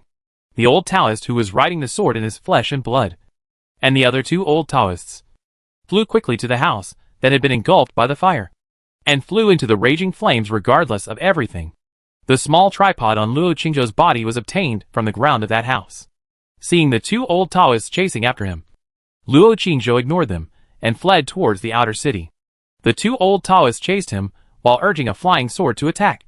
But judging from the distance, it could only reach about 20 meters at most. Luo Qingzhou understood and continued to rush towards the city wall. At the same time, torches were lit on the streets and walls. The soldiers guarding the city and the government received the news and chased them from behind and blocked them from the front. When he was about to reach the city wall, Luo Qingzhou suddenly turned around and fled to the street on the right.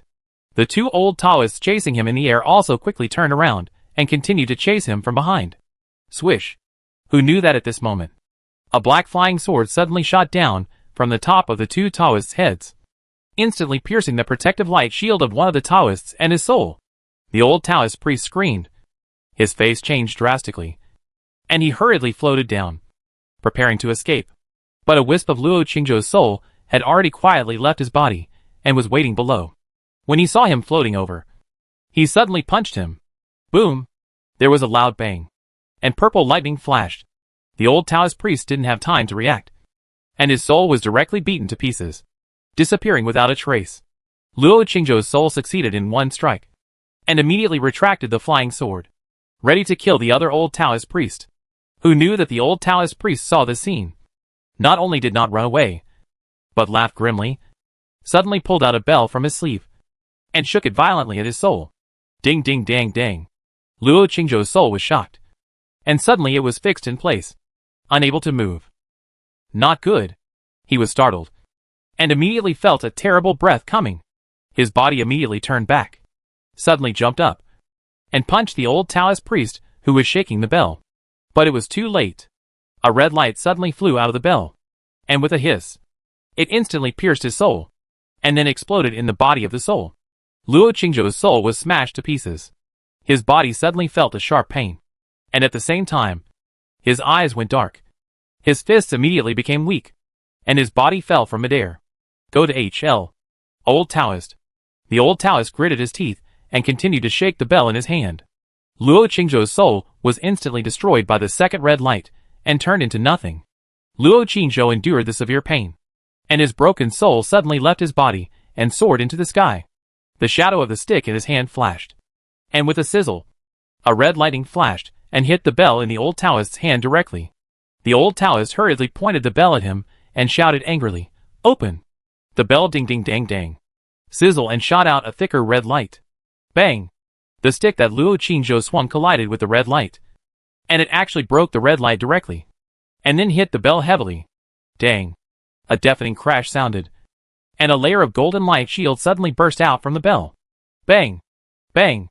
Bang! Luo Qingzhou immediately used up all his soul power and thunder spirit electricity, all of which were transferred to the wooden stick in his hand, and smashed the bell fiercely. The first stick smashed the golden light shield around the bell into pieces, and the second stick smashed the bell directly. Bang! The third stick, with the broken bell, hit the old Taoist's chest directly. The protective light shield on the old Taoist was so vulnerable that it shattered in an instant, and the whole soul was smashed in half. The old Taoist screamed and tried to escape. Bang! Luo Qingzhou, carrying a fist of purple lightning, suddenly punched him, smashing his head directly, and then smashing the other half of his body. The two halves of the old Taoist's soul were instantly smashed to pieces, and he died. At this time, Luo Qingzhou's broken soul, after trying his best to launch such a fierce attack, immediately became weak. If another Taoist priest came at this time, even if he was only in the late stage of the refining spirit realm, he might not be able to resist. He immediately endured the severe pain and floated down, preparing to return his soul to the body. However, when he floated down, he suddenly found that his body was gone. This shock was really extraordinary. He looked around in horror, but he couldn't find his body on the whole street. His body was gone. Moreover, he could not feel the existence of his physical body. At this time, the soldiers on the street and the city wall all ran over in a hurry. Just when he was in despair, a pink vortex appeared underground, and at the same time, a familiar voice came from the vortex. "Good brother, come in quickly. Your physical body is in my arms." It was Xiaoya's voice. When Luo Qingzhou heard it, he was immediately surprised and happy. He did not dare to hesitate at all. He immediately gritted his teeth and insisted, and flew into the slowly rotating vortex. Puff! With a light sound, He penetrated in. Then, the pink vortex quickly disappeared. When the soldiers hurried over, the original place was pitch black, and it was still a bluestone floor. As if nothing had happened, Luo Qingzhou's soul entered an underground passage, and was sucked down by a strong suction force. Not long after, he saw a familiar red figure. The red figure was wrapped in a khaki-like cover, holding his physical body in his arms. Luo Qingzhou immediately flew over tremblingly, passed through the light shield, and entered his own body. Then, he felt an unbearable headache, as if his whole head was about to explode. And his eyes were black. That wisp of soul was destroyed. And his soul was now broken and very weak. If he didn't get repaired in time, it would probably break directly, and his soul would fly away. Celia held him in her arms, and looked at his face with wide eyes. Luo Qingzhou's soul was damaged, and the body shape and facial bones that had changed before were now quickly restored. But fortunately he still had that mask on his face. And it was Chu Feiyang's appearance. He had an unbearable headache now, and his eyes were black. He couldn't see Celia staring at him in astonishment, and trembled. Celia, hurry, get out of here. Oh! Celia looked at him deeply again, and then the jade pendant on her chest flashed, emitting a khaki light column, shining forward, and the khaki light shield on her body directly took her to shuttle unimpeded underground. Along the way, Celia was surprisingly silent. Luo Qingzhou slightly relieved some of the pain and asked, Celia, where are we going to your home? Celia said, we are now using the earth-moving magic weapon to move underground. There are many places we can't go. Brother. At this point, she looked down at him again and whispered, brother, let's hide in an underground cave in a mansion first. When you recover, I will find a way to send you out. Luo Qingzhou said, thank you. Celia hugged him tightly, stared at his cheek for a while, and said with a complicated expression, brother, what's your name? Name? Luo Qingzhou hesitated for a moment and said, Chu Feiyang. Celia said again, I seem to have heard of this name. You are very famous. Right?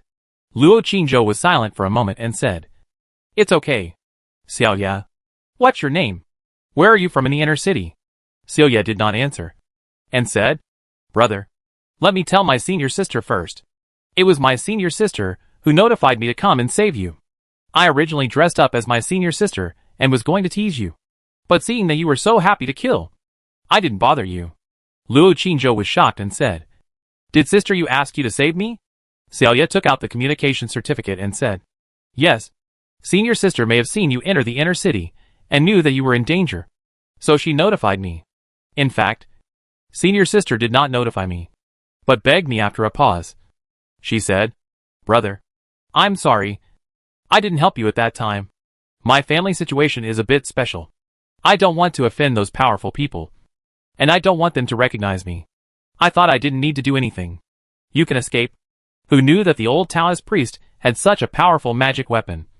So I had to do it. Luo Qingzhou thought of Sister Yu and suddenly had a splitting headache. He didn't dare to think about it anymore and immediately calmed down. Celia stared at his cheek for a while, then stretched out her slender jade fingers, swiped on the communication certificate, and sent the message. Sister, my brother is injured, and it's a bit serious, but I have saved him. I am going to take him home and let him lie on my soft big bed and sleep with me. After a while, the message came back, is it serious? Celia, his soul is damaged, and his eyes can't see for the time being. In this way, I can do whatever I want to him. And, sister, I have seen his true face. To be honest, I am a little surprised. But thinking about it, it's not too surprising. Brother's body and soul are both geniuses. I like them very much. After the disappearance was sent, the other party did not reply again. When Celia was about to put away the communication treasure, the message finally came back. What's his name? Celia, Sister, don't you know? It shouldn't be. He cares about you more than anyone else. It's impossible that he didn't tell you his name? No. Celia raised her eyebrows, hesitated for a moment, and said, Chu Feiyang? Sister, you owe me a favor. Chapter 697, Doglicker. Disgusting. Ugh. The other party did not reply. Celia was secretly proud of herself. She finally got a hold of the arrogant senior sister. Humph. The senior sister must be very anxious now. Right? After all, her lover was now powerless, and was taken away by her. Moreover, She was the first to know his true identity. Perhaps she was the first to hug him. Poor senior sister. She worked so hard for so long and suffered so much. But she was beaten to it by Celia. She was very excited when she thought that the senior sister, who always suppressed her, finally lost to her. Senior sister. He is in my arms now. I can clearly feel his body temperature and breathing. I can also clearly feel that he is so hard. His chest is so hard. And he is so manly. I am going to rub it for a few times. Senior sister. I know you are anxious. But don't worry. He will be fine. I will ravage him well. Oh no. Love him well. She couldn't help but send 2 more messages. Provoking. Unfortunately, the other party still didn't reply. Could it be that he was so angry that he couldn't speak? Or he rushed over directly? Celia became happier. She looked down at the boy in her arms, staring at his cheek, and secretly said in her heart that it was a pity. Although he practiced both body and soul, he was a genius among geniuses. But unfortunately his appearance was too ordinary. If he looked more handsome, he would be perfect. He should be a good match with the perfect senior sister. Bah. Bah. And the perfect her. But it doesn't matter. As long as a man has ability, he deserves women's admiration and love. Good brother. Does it hurt? Do you want me to rub it for you? She said in a very gentle tone. And her hands were already on the muscles of his chest. And she began to rub them. Luo Qingzhou covered his head and said, Headache, I'll take a rest. Celia said gently again. Then I'll rub your head for you. As she said that, she placed her delicate hands on his head and rubbed it gently. And at the same time she said proudly in her heart, Senior sister, I'm rubbing your lover's head. You shouldn't have touched his head yet. Right? Luo Qingzhou said. Celia. Thank you. Celia smiled and said, Good brother. This is what I should do. Brother. Go to sleep quickly. I will take you to a place where no one can find you. And take good care of you. Luo Qingzhou gradually fell asleep under her gentle rubbing. Celia thought about it, and couldn't help but take out the communication treasure again. Then lowered her head, put her face close to his, took a photo and sent it over, saying, Senior sister, my brother fell asleep in my arms. I was rubbing his head, and he insisted on putting his face close to me. After the message was sent, she couldn't help but curl up the corners of her mouth proudly.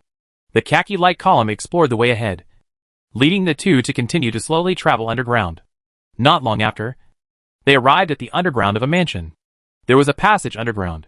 In front of the passage, there were several stone chambers. Celia took him and quickly drilled out of the wall, passed through the passage, and entered a stone chamber. Brother, we're here, she said softly, and carefully put him on the ground. Then, she took out quilts, curtains, and even carpets from the storage ring and carefully decorated the entire stone chamber. After she finished, she immediately took another photo and sent it to someone. Senior sister, look, this is where my brother and I sleep. With a red bed, red quilt, and red curtains. Does it look like a bridal chamber on our wedding night? After she finished sending it, Fong picked up the person on the ground, put him on the bed, and personally helped him take off his shoes, socks, and outer clothes. Hey, there's blood on your brother's pants. Take them off too. She took off his pants again. So far, only a thin layer of white underwear was left on the sleeping Luo Qingzhou. Xiaoyu stood in front of the window, staring at his cheek for a while, and then Fong covered him with a quilt. After thinking for a while, she took out a porcelain bottle from the storage ring, uncorked it, poured out a brown pill, put it on his lips, and whispered, Brother, this is for repairing the soul. Eat it. As she said that, she pinched the pill with 2 fingers and stuffed it into his mouth. After taking out her finger, she saw that he didn't swallow. So she put her finger in again, poked it, and said, Brother, eat. Luo Qingzhou swallowed it subconsciously. Celia took out her finger, looked at the shiny saliva on it, took out the communication treasure, took a photo, and sent it. Senior sister, look. Brother, kiss me. This is brother's saliva. After sending it, she stood by the bed again, staring at the person on the bed for a while, and her mind emerged with bits and pieces of their acquaintance, as well as the various shameful words she had said. She also thought of the impassioned words he said at the Taikong feast yesterday. The eldest princess is the goddess of my great yin, the goddess in the hearts of my great yin people, and the national treasure of my great yin empire. How can she marry an outsider casually? and her life cannot be decided in this way. This is a humiliation for the eldest princess. And it is also a shame for us great Yin people. I think the princess is Rui Langjun. Even if she is the first in the world, it should be selected by herself. Not in this way to let her accept it passively. Unless the princess is willing to herself. Otherwise, no matter who it comes. My fist of Chu Feiyong can't spare him. Thinking about these words. Thinking about his domineering expression and momentum at that time. In her eyes, a complex emotion gradually showed a bit of complex emotions. Brother, if you know Xiao Yu, it is the coldest girl in your heart you will still be yesterday. Maintaining her so much will praise her in front of so many people. Worship her? Hey, shouldn't it after all? Celia is your little licking dog. And she showed a conflict on her face. But soon, she decided to come down. Otherwise, even if she found a hole to crawl into, she would die of shame. It's really so shameful. She could only wait until there was a hint of coldness in her eyes. Humph. Those people are forcing her to marry now. Whether it's marrying to a neighboring country or marrying anyone from the 5 major sects. They can have a reason to take back her fiefdom and the military power there. Especially the 5 major sects. They all signed a contract together and could not participate in any political and military power of the country. If she marries someone from the 5 major sects, her power will naturally be gone. And there will be no threat to them. She was ready to refuse before. But now, she looked at the sleeping face on the bed. And a deep light flashed in her eyes. Now, she can think about it. When the time comes, she will tell her brother the truth. Even if it is shameful at that time. The two are husband and wife. What is there to be afraid of? My brother worships her identity so much and regards her as his goddess. If he can marry her, he will probably be so excited that he can't sleep all night. Right? As for the wife of my brother's family? Humph. With her identity and status. With my brother's admiration and respect for her. She doesn't need to tell her. And the other party will take the initiative to be a mistress. With the help of my brother, any contract or rule can be solved with one punch. As for my senior sister, she can't be blamed. It's her senior sister's fault for procrastinating and not taking action in advance. And she asked my senior sister more than once. But she didn't admit that she had a relationship with my brother. Then, she had no reason to blame her. Thinking of this, she decided not to delay any longer and had to cook the rice as soon as possible. She looked at the boy on the bed again. Then lay down beside him. Took out the communication treasure. And took a photo of the two of them. Then, she messed up her hair again. Took his arms and hugged herself. And took another photo. Finally, she took off her outer clothes, wearing only her underwear, and took a photo with him. After thinking about it, she lay on him again and took a photo. Finally, she got into the quilt again, turned him over, pressed him on her body, and took another photo. In the last photo, she was only wearing underwear, and her whole body was wrapped in the quilt, revealing her snow-white shoulders and jade neck, messy hair, biting her pink lips, and looking pitiful, being pressed down by him. It looked very effective. It was just a little regrettable, because she was a spirit. She looked a little blurry and fake. However, warriors who cultivated spirits could see and touch spirits. For a spirit like my brother, who cultivated to the spirit separation realm, he could bully her even with his physical body. Of course, there should be no feeling when the physical body bullies the spirit. But these few photos are enough. At least it can be shown that they did have physical contact and did have intimacy. And my brother can't play tricks again in the future. She flipped through the photos for a while, and then got out of bed with satisfaction, and put on her clothes. After thinking for a while, she sent a few more photos to her senior sister, saying, "Senior sister, my brother was half asleep. Maybe dreaming. He actually hugged me and wanted to make out with me. My brother was so strong. I struggled for a long time before I broke free. But he still took advantage of me. I was so sad." After sending the photos, she waited for a while. And the message really came back. She raised her lips and secretly said, "Senior sister is really anxious." She looked down at the message on the jade stone. And there was only one word, "Oh." She was stunned. Thought for a while. And then said, "Senior sister, I asked you before. And you said you didn't have that kind of relationship with him. So you can't blame me, let alone hit me." After a while, the message came back again, "Take good care of him."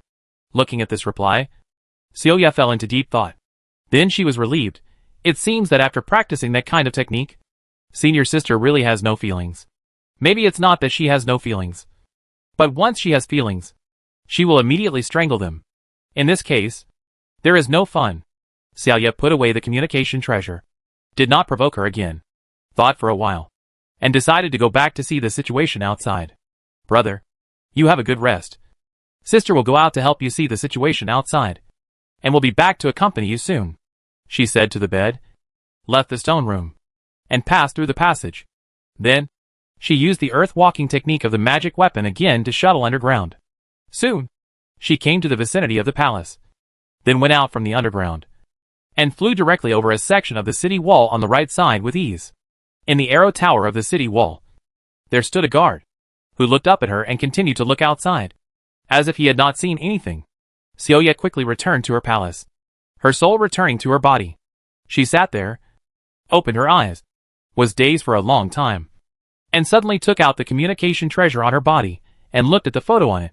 She opened her eyes wide, and the more she looked, the more blushed she blushed, the more frightened she was, the more ashamed and angry she was. Pa! She suddenly threw the communication treasure in her hand to the ground, her eyes wide open, her face blushing, and she cursed angrily, "This palace ba! Celia! A dog licker! Shameless! Disgusting! Vomit!" Chapter 698 Princess's Thoughts. The night gradually faded away.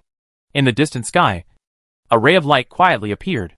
In the study room of Yahua Palace, Nandong Huiyue, dressed in a fiery red dress, sat quietly at the table, like a stone sculpture, motionless, until dawn. Soon, the morning sun rose slowly. The golden morning light poured in from the window lattice, falling on the red carpet, the table, her fiery red dress, and her beautiful and majestic face. After a long time, she moved her eyes, came back to her senses, and looked out the window. Then, she stood up, bare her pair of snow-white and slender jade feet, stepped on the velvet carpet, dragged her fiery red long skirt, walked to the window, and bathed in the morning sun. The tall and graceful figure seemed to be coated with a layer of golden light under the morning sun. Hazy and beautiful, her appearance and figure were not inferior to any other woman in the palace. However, whenever she thought of that person, she would feel a little depressed. However, she finally had the upper hand in what happened last night. If she really summoned that person and made him her husband, then, of course, she was not so bored that she would not hastily decide her lifelong affairs just to defeat her.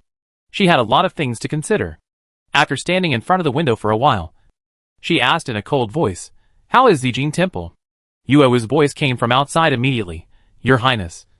The entire Taoist temple of Zijin Temple was burned to ashes last night, and even their formation to protect the temple was completely destroyed. The 9 precious formation swords were turned into scrap iron. 5 of the 7 hall masters of Zijin Temple died, and 98 of the 122 disciples died, and all of them had their bodies destroyed and their souls annihilated. The remaining 24 disciples went their separate ways early in the morning and fled in a hurry. It is said that the master of Zijin Temple, Zijin Taoist, was so angry that he vomited blood on the spot and fainted. Nandong Huiyue heard it and was silent for a long time, then asked, "Is there any news about the Tontian Ding?" Yuewu said, "Not yet. I don't know if it is in the hands of Zijin Taoist or has been robbed." Nandong Huiyue looked at the flaming red sun outside and said lightly, "In just a short time, the entire Zijin Temple was destroyed. Even the dignified Zijin Taoist was so angry that he vomited blood." Yuewu. "Yuing, can you guess who he is?" Yuewu and Yuing both said, "I don't know." Nandong Huiyue's mouth moved slightly and said, "I know." There was silence outside.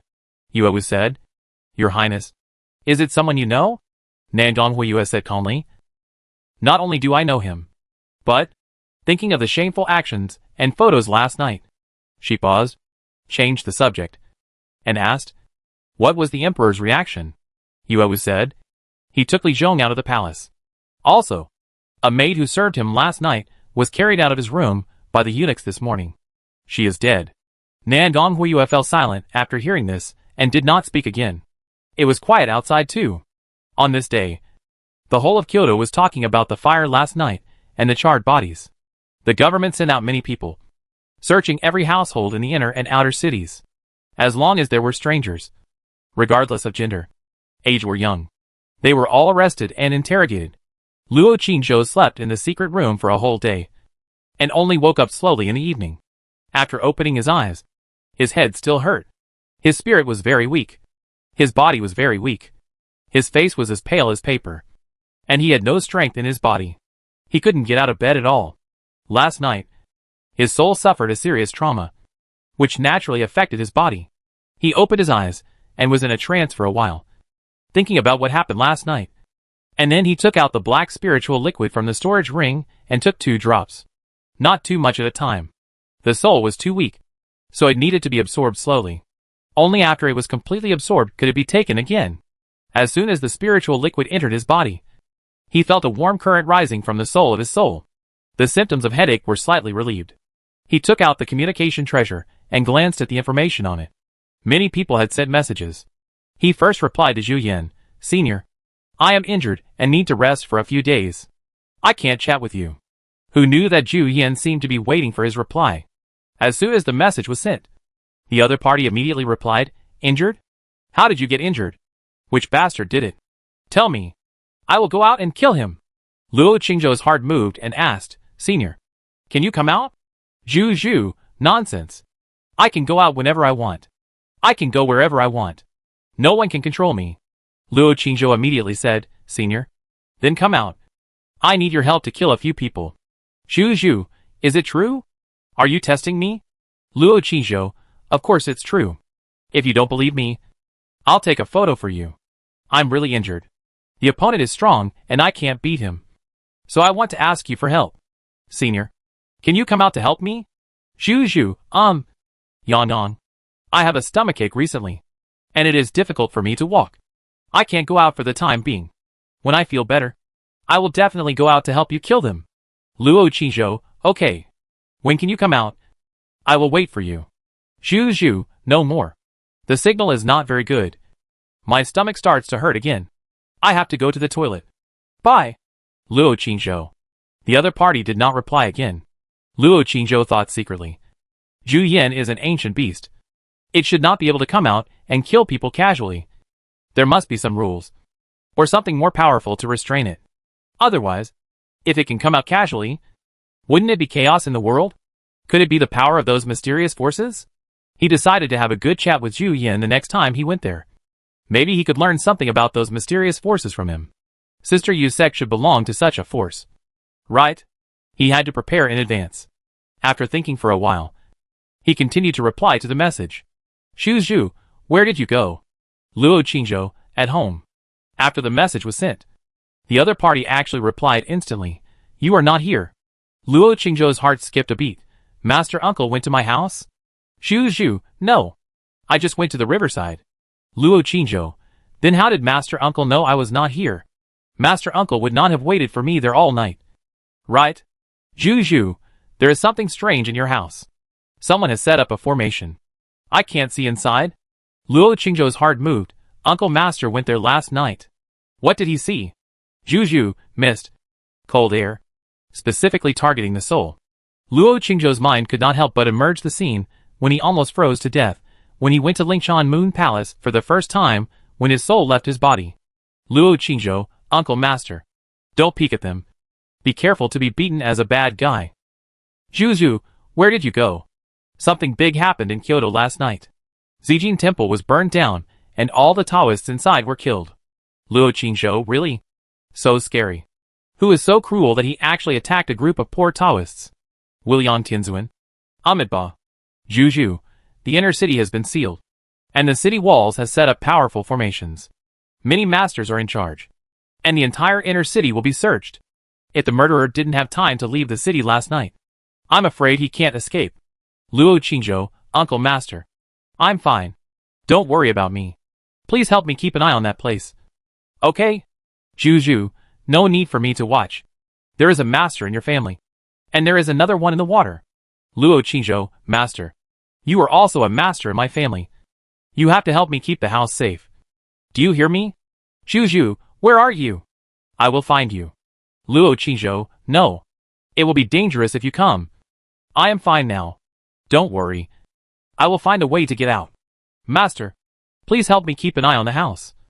I am most worried about the house. Zhu, I am most worried about you. Luo Qingzhou stared at the message. And after a while, he replied, I am fine. Really fine. When I go back, I will go to the mountain to find you and practice with you. Okay? Juju, yes. Luo Qingzhou, yes. A warm current surged through his heart. And after a while, he replied to the princess, I did it. I am fine now. Nothing is wrong. By the way, did Lin Yuan and his master go to your palace today? The message came back quickly, no. Such a big thing happened in the inner city. They also went to help find the murderer. Our palace was under surveillance, and was searched by the Jinui today. They suspected that the escaped dragon did what happened last night. And did not suspect you. Luo Qingzhou, princess. Are you okay? Xiao Meijio, it's okay. We are all fine. Where are you? I want to find you. Luo Qingzhou, don't come. Stay in the mansion. The place where I hide is very secret. Even I don't know where it is. No one will find it. Xiao Meijio? Luo Qingzhou, princess. If you have someone outside, please help me find my elder brother. My elder brother is missing. I heard 2 Taoists talking about him last night. I thought he was locked up in Zijin Temple. But he was not in the temple. I suspect that something happened to my elder brother. If possible, please help me notify the princess and ask her to help find him. There are many people in her palace, so it should be more convenient. Xiao Meijiao, okay. You must protect yourself and don't get into trouble. If something happens to you, your beautiful wives and concubines, as well as your beautiful sister-in-law, will become someone else's. Of course, this also includes your gentle, lovely, beautiful, and well-behaved Xiao Meijiao. Luo Qingzhou, yes. Xiao Meijiao, love you. Luo Qingzhou, love you too. After sending this message, he sent another message to Sister Yu. The other party did not send him a message, but he knew that the other party might also care about him. Sister Yu, thank you for letting Celia help me last night. You saw me when I entered the outer city. Right? Why didn't you come out to see me? After sending the message, he waited for a while, but the other party did not reply. At this time, the stone door at the door suddenly opened. Celia was wrapped in a red halo, carrying a basket, and walked in, saying crisply, Brother, you are awake. You must be hungry. Sister has prepared a lot of delicious food for you. As she said, she took out all the food and fruits in the basket. Luo Qingzhou was indeed hungry, and when he was about to get up to eat, he suddenly felt dizzy and lay down again. Celia hurried over to help him up, saying, Brother, don't move. Sister will move. As she said, she picked up the rice bowl, picked up the chopsticks, picked up a piece of meat that seemed to have just come out of the pot, and handed it to his mouth. Luo Qingzhou turned his head to look at her and suddenly said, Celia, can you remove the halo and let me see your true face? Celia paused, shook her head and said, No, brother. I'm ugly and can't show you. Luo Qingzhou saw that she was unwilling, so he didn't force her and ate the meat in his mouth. Celia glanced at him and said softly, Brother, can I ask about your family? Luo Qingzhou looked at her and said, What do you want to ask? Celia said, How many wives are there in your family? What are their identities? Luo Qingzhou paused and said, 6 or 7. All ordinary people. Celia was surprised when she heard it. Brother, 6 or 7. You, how old are you? How can you marry so many wives at once? Will your body be exhausted? Luo Qingzhou looked at her and said, Why do you suddenly ask these questions? Celia smiled and said, It's okay. I'm just curious. No wonder brother has no interest in seeing your sister between men and women. It turns out that there are so many wives at home. If there are more, I can't sleep every night. Luo Qingzhou was silent when she heard her mention Sister Yu. At this time, the communication treasure on his body suddenly vibrated. He took it out immediately and looked at the message on it. It was indeed sent by Sister Yu. Celia's eyes flashed, and she stretched her head to look at it, and said, Brother, who sent it? Is it senior sister? Luo Qingzhou clicked on the message. Chapter 699 Qingzhou's Treasure. Celia's excitement. In the evening, the setting sun was slightly drunk. On the misty river, the winter water was dyed orange, sparkling, and the river flowers were like fire. On the boat by the river, white clothes like snow, black hair like waterfalls, a beautiful and illusory figure was standing quietly at the bow, slightly lowering her head, looking at the jade in her hand. That beautiful and flawless face, facing the setting sun.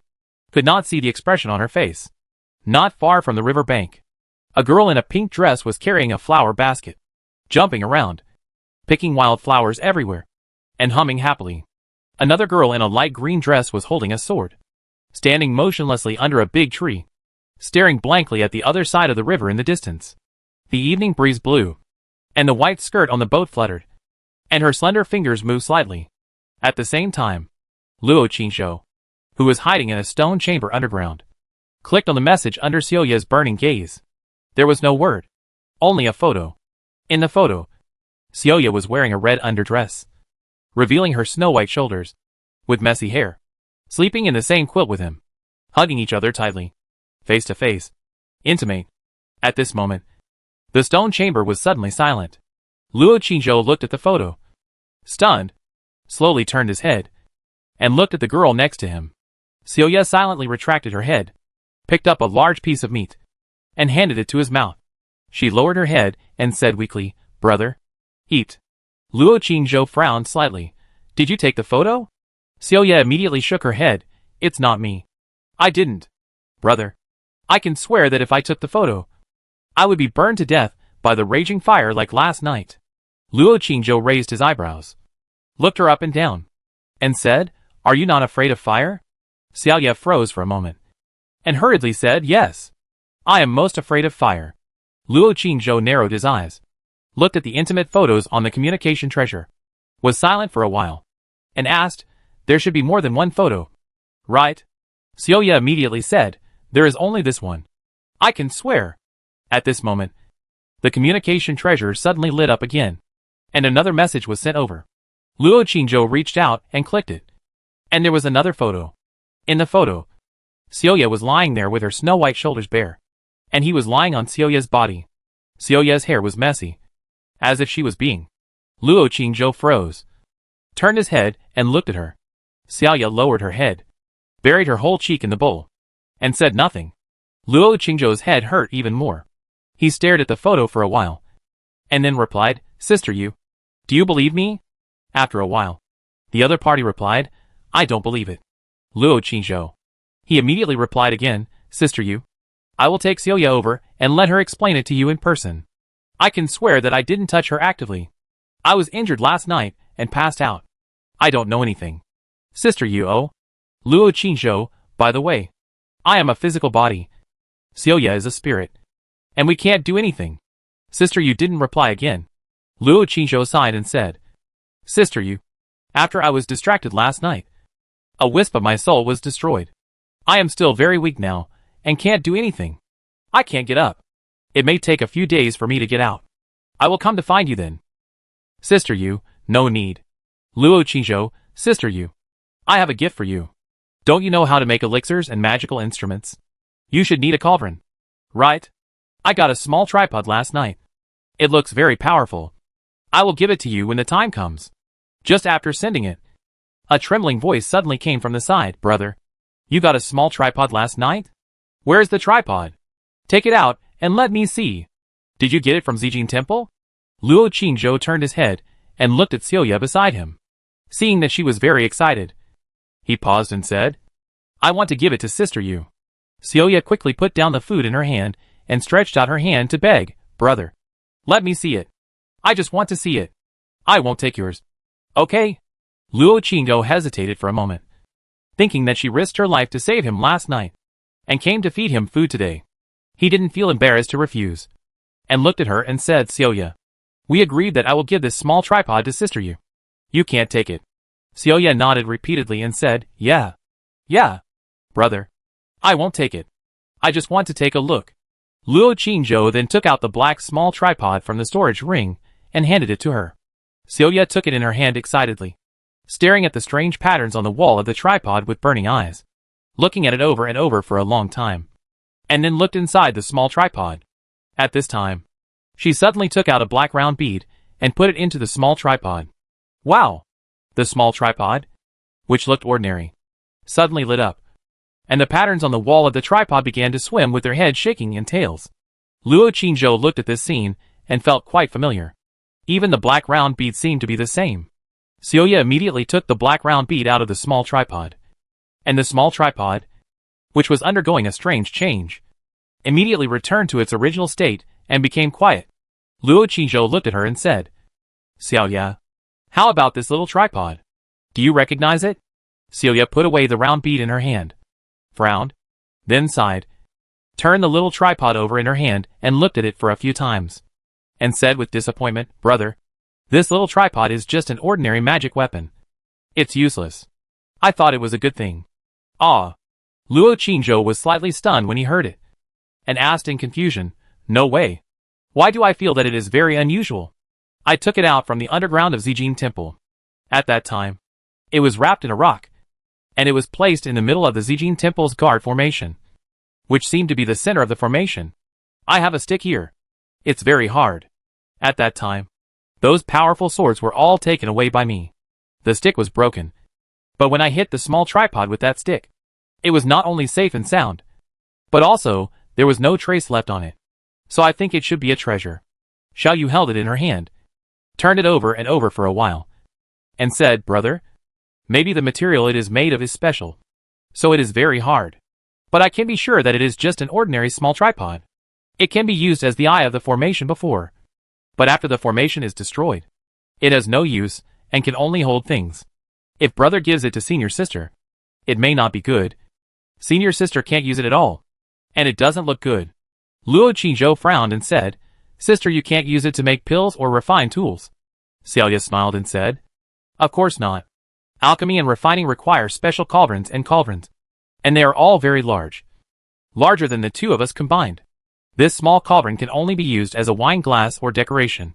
If you really want to give it to me as a gift, I might not be happy. Luo Qingzhou said. Really? Xiaoya nodded and said, Of course. I know you very well. I don't want such useless things. Then she said, Brother, if you want to give me a gift, I have a few gifts here. You can give them to me. Luo Qingzhou said, Oh? Then he stretched out his hand and said, Then give me the little tripod first. Xiao Yu held the little tripod in her hand and said with a smile, Brother, this little tripod is useless anyway. Just give it to me and let me put it in the room as a decoration. I have a lot of treasures here. Brother, you can pick whatever you want. After that, she immediately took out a treasure bag and handed it to him, saying flatteringly, Brother, you can pick whatever you want. Anyway, my things are all my things. Luo Qingzhou narrowed his eyes, suddenly stretched out his hand, grabbed the little tripod in her hand, and prepared to take it away. However, Xiaoya held it tightly, and immediately pulled it towards her arms, whimpering, Brother, what are you doing? Give me the little tripod. I want it, don't be so stingy. I'll give you all my treasures then, she said. I'll sleep with you. Luo Qingzhou's soul had not recovered yet, and his body had no strength. After pulling for a while, he had a headache and had to let go, saying, Xiaoya, give me the little tripod back. I've told Sister Yu that I want to give it to her. I'll give it to you next time I have something better. Xiaoya immediately stuffed the little tripod into her bulging chest, pouted and said coquettishly, Brother, no. I just want this little tripod. Senior sister has a lot of good things, and doesn't care about this little tripod. Luo Qingzhou glanced at her towering chest, and thought of how she saved him. And now he was seriously injured and still needed her care. And he had no power to resist now. If she forget it, just leave it with her for the time being. Thinking of this, he stopped talking, paused, and sent a message to Sister Yu. Sister Yu, I'm sorry. Xiaoya took the little tripod away. She wants it. I'll find you a better one next time I have a chance. After sending the message, he was a little nervous. Xiaoya looked at the expression on his face, struggled for a while, and slowly took out the little tripod from her chest and handed it to him, saying with a somewhat lonely look, Brother, I'd better give it back to you. Seeing your sad look, I feel so distressed. I don't want you to blame me because of this little tripod. Luo Qingzhou looked at the little tripod in front of him, then looked at her, hesitated for a moment, and said, Xiaoya, how about this little tripod be left with you first? You play with it for a few days. When I leave, you can give it to me. Okay? Xiaoya immediately took the little tripod back. Go. Smiling. Okay. Thank you, brother. Seeing her like this, Luo Qingzhou felt guilty. After thinking for a while, he took out 2 bottles of spiritual liquid from the storage ring and handed them to her. saying, Xiaoya, these are 2 bottles of magical spiritual liquid. One is black and the other is blue. The black one can quickly repair the soul, strengthen the soul, and speed up the soul's cultivation. The blue one is used to cultivate the body. I can have my current cultivation level, probably because of him. Take it back and try it. The effect should be very good. Xiaoya took it in her hand immediately after hearing it, and then could not wait to uncork it. Put it in front of her nose and sniffed it. She frowned slightly at first, with a look of suspicion on her face, and then lowered her head and sniffed hard. This smell. She suddenly opened her eyes wide, with a touch of excitement on her face, and then quickly poured a drop of black spiritual liquid from the porcelain bottle. The spiritual liquid just fell into her palm, and suddenly penetrated into her skin and disappeared. Her body trembled, and her face was full of excitement and disbelief. And she said, Brother, this is the moon spirit dew of Jiotian Yaot I know. The drop that master gave me at that time was not so rich. And after it penetrated into the body, the soul did not feel so strong. She murmured excitedly, holding the 2 porcelain bottles in her hands, trembling slightly. At this moment, her whole soul seemed to have some reaction. The red halo on her body flickered continuously, and it seemed that a ball of fire rose in her soul. Chapter 700 Brother, you belong to my Xiaoya. Such a powerful energy. But it's so hot. So uncomfortable. She suddenly felt hot all over. Her heartbeat accelerated, and her breathing became rapid. At the same time, the rising flame in her soul was quickly burning towards her limbs and bones. The red halo on her body flickered rapidly, as if it was about to explode. Her red skirt fluttered, her long hair danced, and her body trembled. Brother, it's so uncomfortable. She climbed onto the bed tremblingly, knelt on him, and 2 flames seemed to be burning in her pupils. She looked at him with burning eyes, as if she was looking at her prey, salivating and thirsty. Brother, hurry up and get out of your soul. She tried her best to endure and begged. Luo Qingzhou was frightened by her condition, but he didn't have the strength to push her away, so he could only say, Xiaoya, what are you doing? Xiaoya trembled and said, Brother, I feel so uncomfortable. I feel like there is something burning in my body. You quickly leave your soul, help me. Luo Qingzhou said, how to help? Xiaoya trembled all over and said, I will give you some of the fire spirit in my body, and it will be fine. Luo Qingzhou was stunned and said, Fire spirit? Xiaoya was about to collapse, and trembled and said, Quick! Luo Qingzhou didn't dare to hesitate any longer, and immediately said, Okay. He immediately left his soul and floated in front of her. Xiaoya suddenly pounced on him, and then hugged him together. The fire in her soul surged up with a whoosh, flowing into her little mouth along her throat, and then from her little mouth into his mouth. Luo Qingzhou suddenly opened his eyes wide, felt a hot stream entering his mouth, quickly flowing into his throat, and into his body. Zizi. At this moment, the root of the thunder spirit in his body suddenly lit up with lightning, and actually absorbed the flame in an instant. Xiaoya hugged him tightly, and the flame in her mouth was like a stream of water, continuously transported into his body, and was quickly absorbed by his thunder spirit root. Not long after, the burning sensation on Xiaoya's body began to gradually subside, but Luo Qingzhou's body suddenly became hot. Wow! After spitting out the last mouthful of flame, Xiaoya's body suddenly trembled comfortably, then closed her eyes, slowly released his lips, with a dazed look, as if she was savoring something at the end. Brother, sister will be back soon. She suddenly jumped off the bed. A red shadow flashed, swept out of the stone room, entered another stone room next to it, and sat cross-legged on the bed. The stone door closed with a bang, and the red halo on her body gradually disappeared, revealing her figure in a red dress and a beautiful face. A flame mark appeared between her eyebrows, flashing red light, and her soul heart was still beating violently. A powerful force was flowing rapidly throughout her soul, fiercely washing her soul meridians and internal organs. She felt that her whole body was about to explode. She was about to break through. With just one drop of the spiritual liquid he gave her, she was about to break through.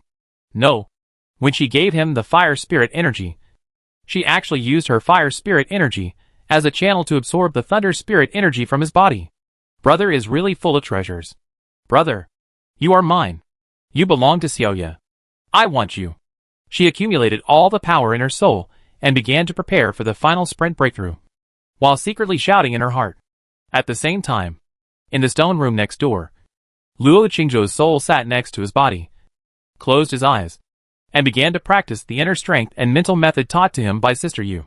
There was a flame in his body. Not an ordinary flame, but a flame that was mutated after being absorbed by the root of the thunder spirit. This was given to him by Celia. But not all of it was given to him by Celia. Celia gave him the seeds of flame.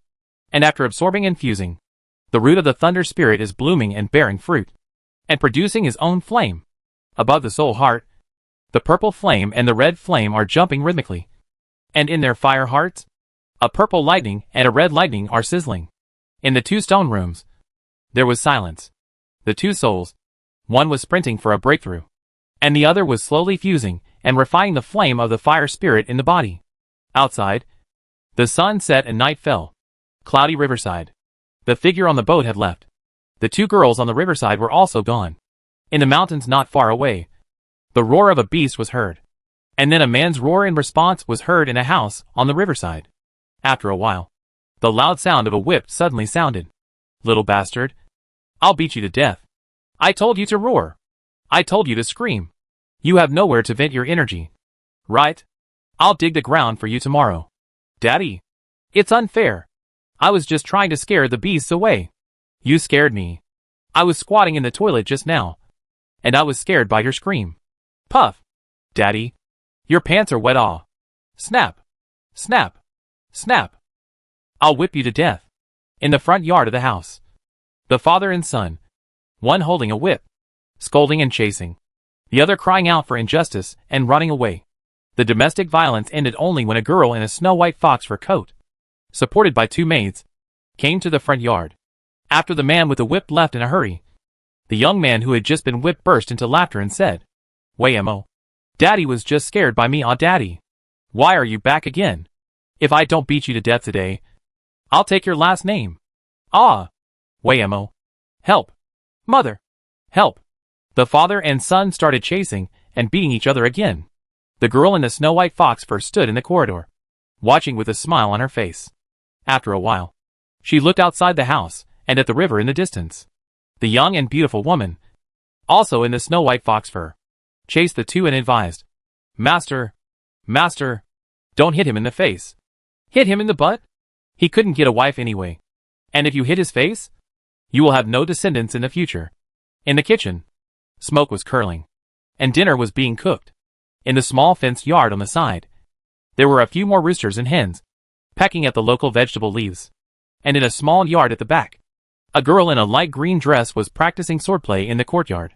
A girl in a pink skirt was picking the petals of wild chrysanthemums and muttered, "What's the point of practicing hard? No one needs you." Then she pouted her lips again and muttered, "I won't make medicine anymore." In the room, a girl in a snow-white dress was sitting in the corner of the bed, hugging her knees, lowering her head, quietly looking at the jade in her hand. Her black hair fell like a waterfall, falling on her slender waist and full and upright chest. Under the soft hem of her skirt was a pair of girl's jade feet without stockings, snow-white and slender, beautiful and lovely, with smooth and tender skin that seemed to be fragile, like a pair of flawless works of art. Breathtakingly beautiful. She stretched out her slender jade fingers and pointed at the messages on the jade one by one. Her long eyelashes blinked. The water in her eyes rippled, and her mouth occasionally pouted slightly. On that beautiful face that all women in the world would envy and be jealous of, she still maintained the same emotion. Outside the window, the night gradually deepened, and a silver moon rose silently into the sky, cold and lonely, just like her at this moment. Suddenly, the jade in her hand vibrated and received a message. She was stunned for a moment, then moved her slender fingers slightly and gently clicked it.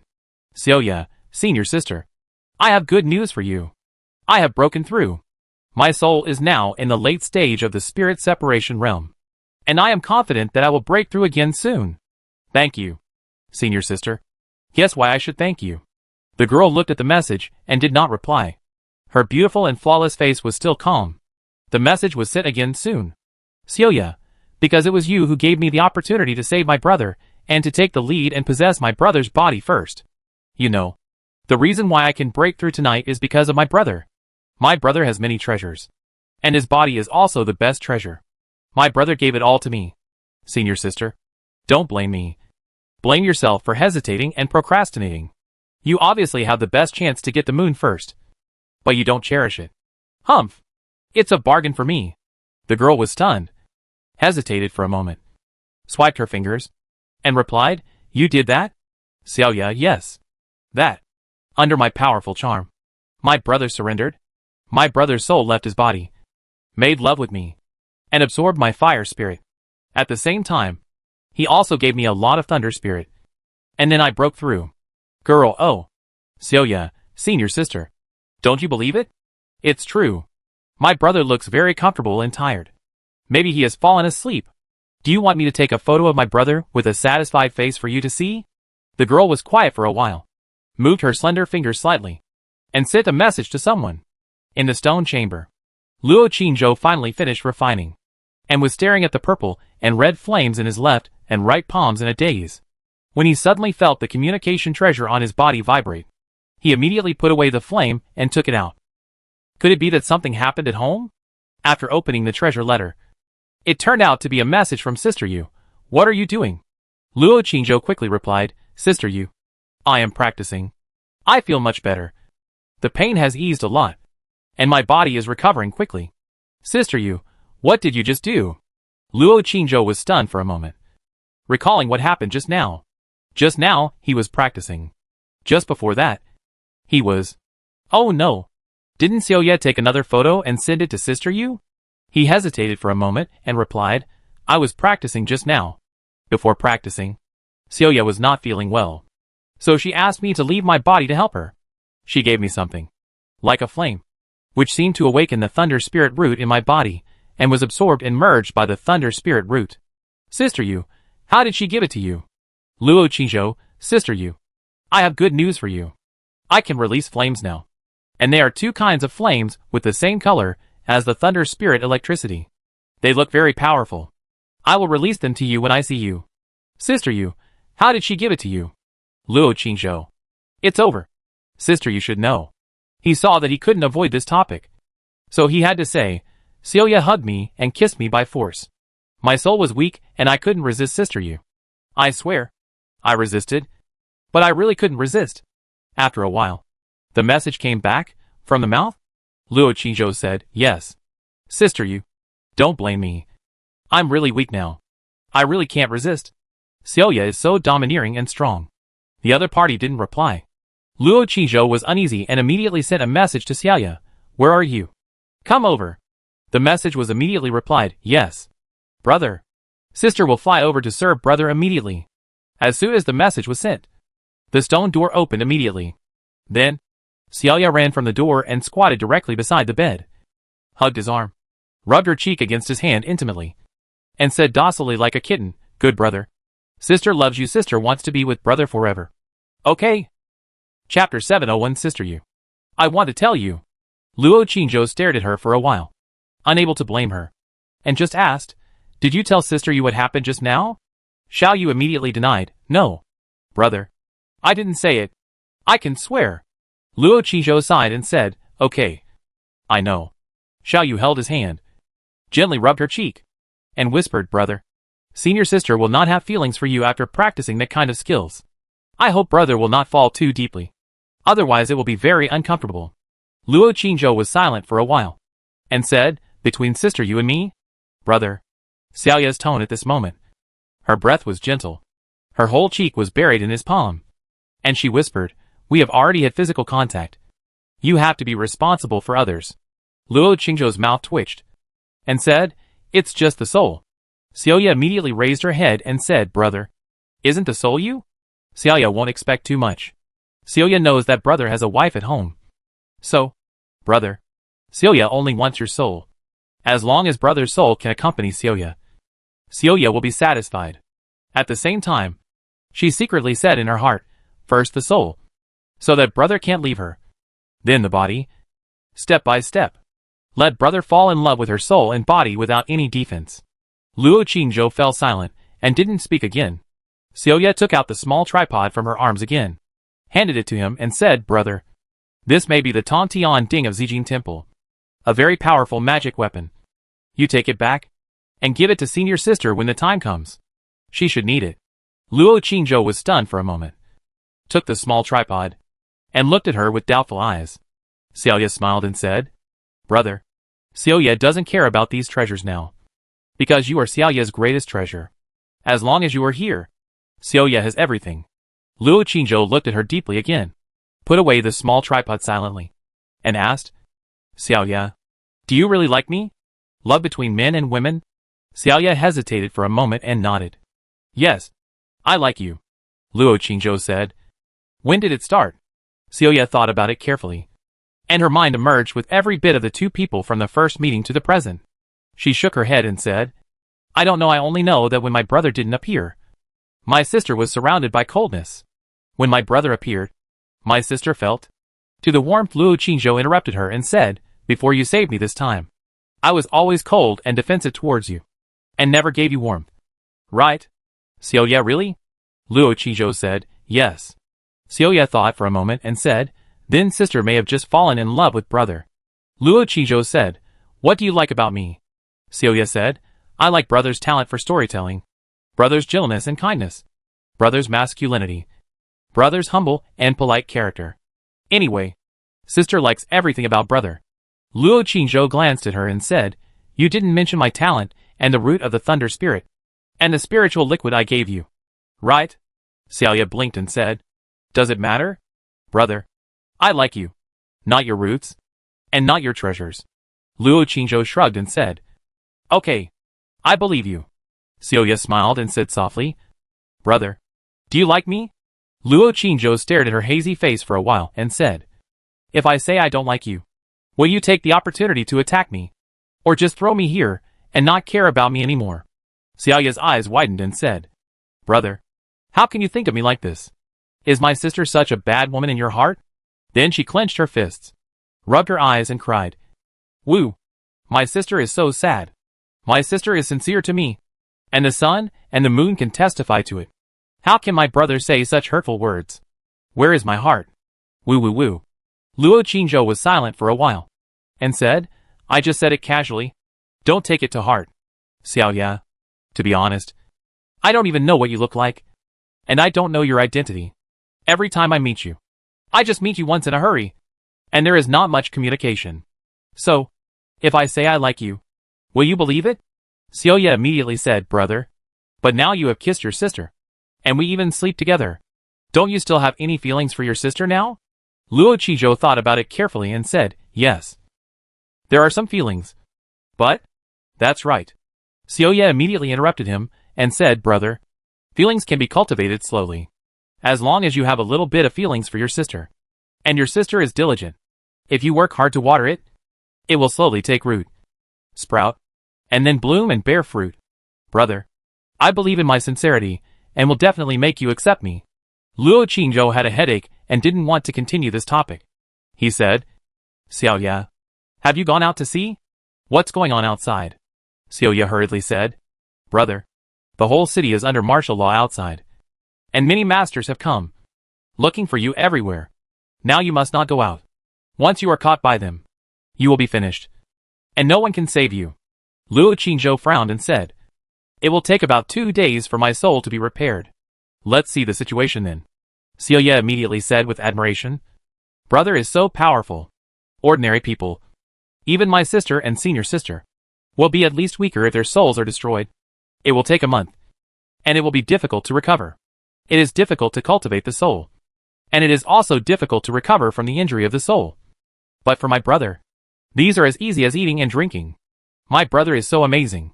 He deserves to be the brother that my sister admires and loves the most."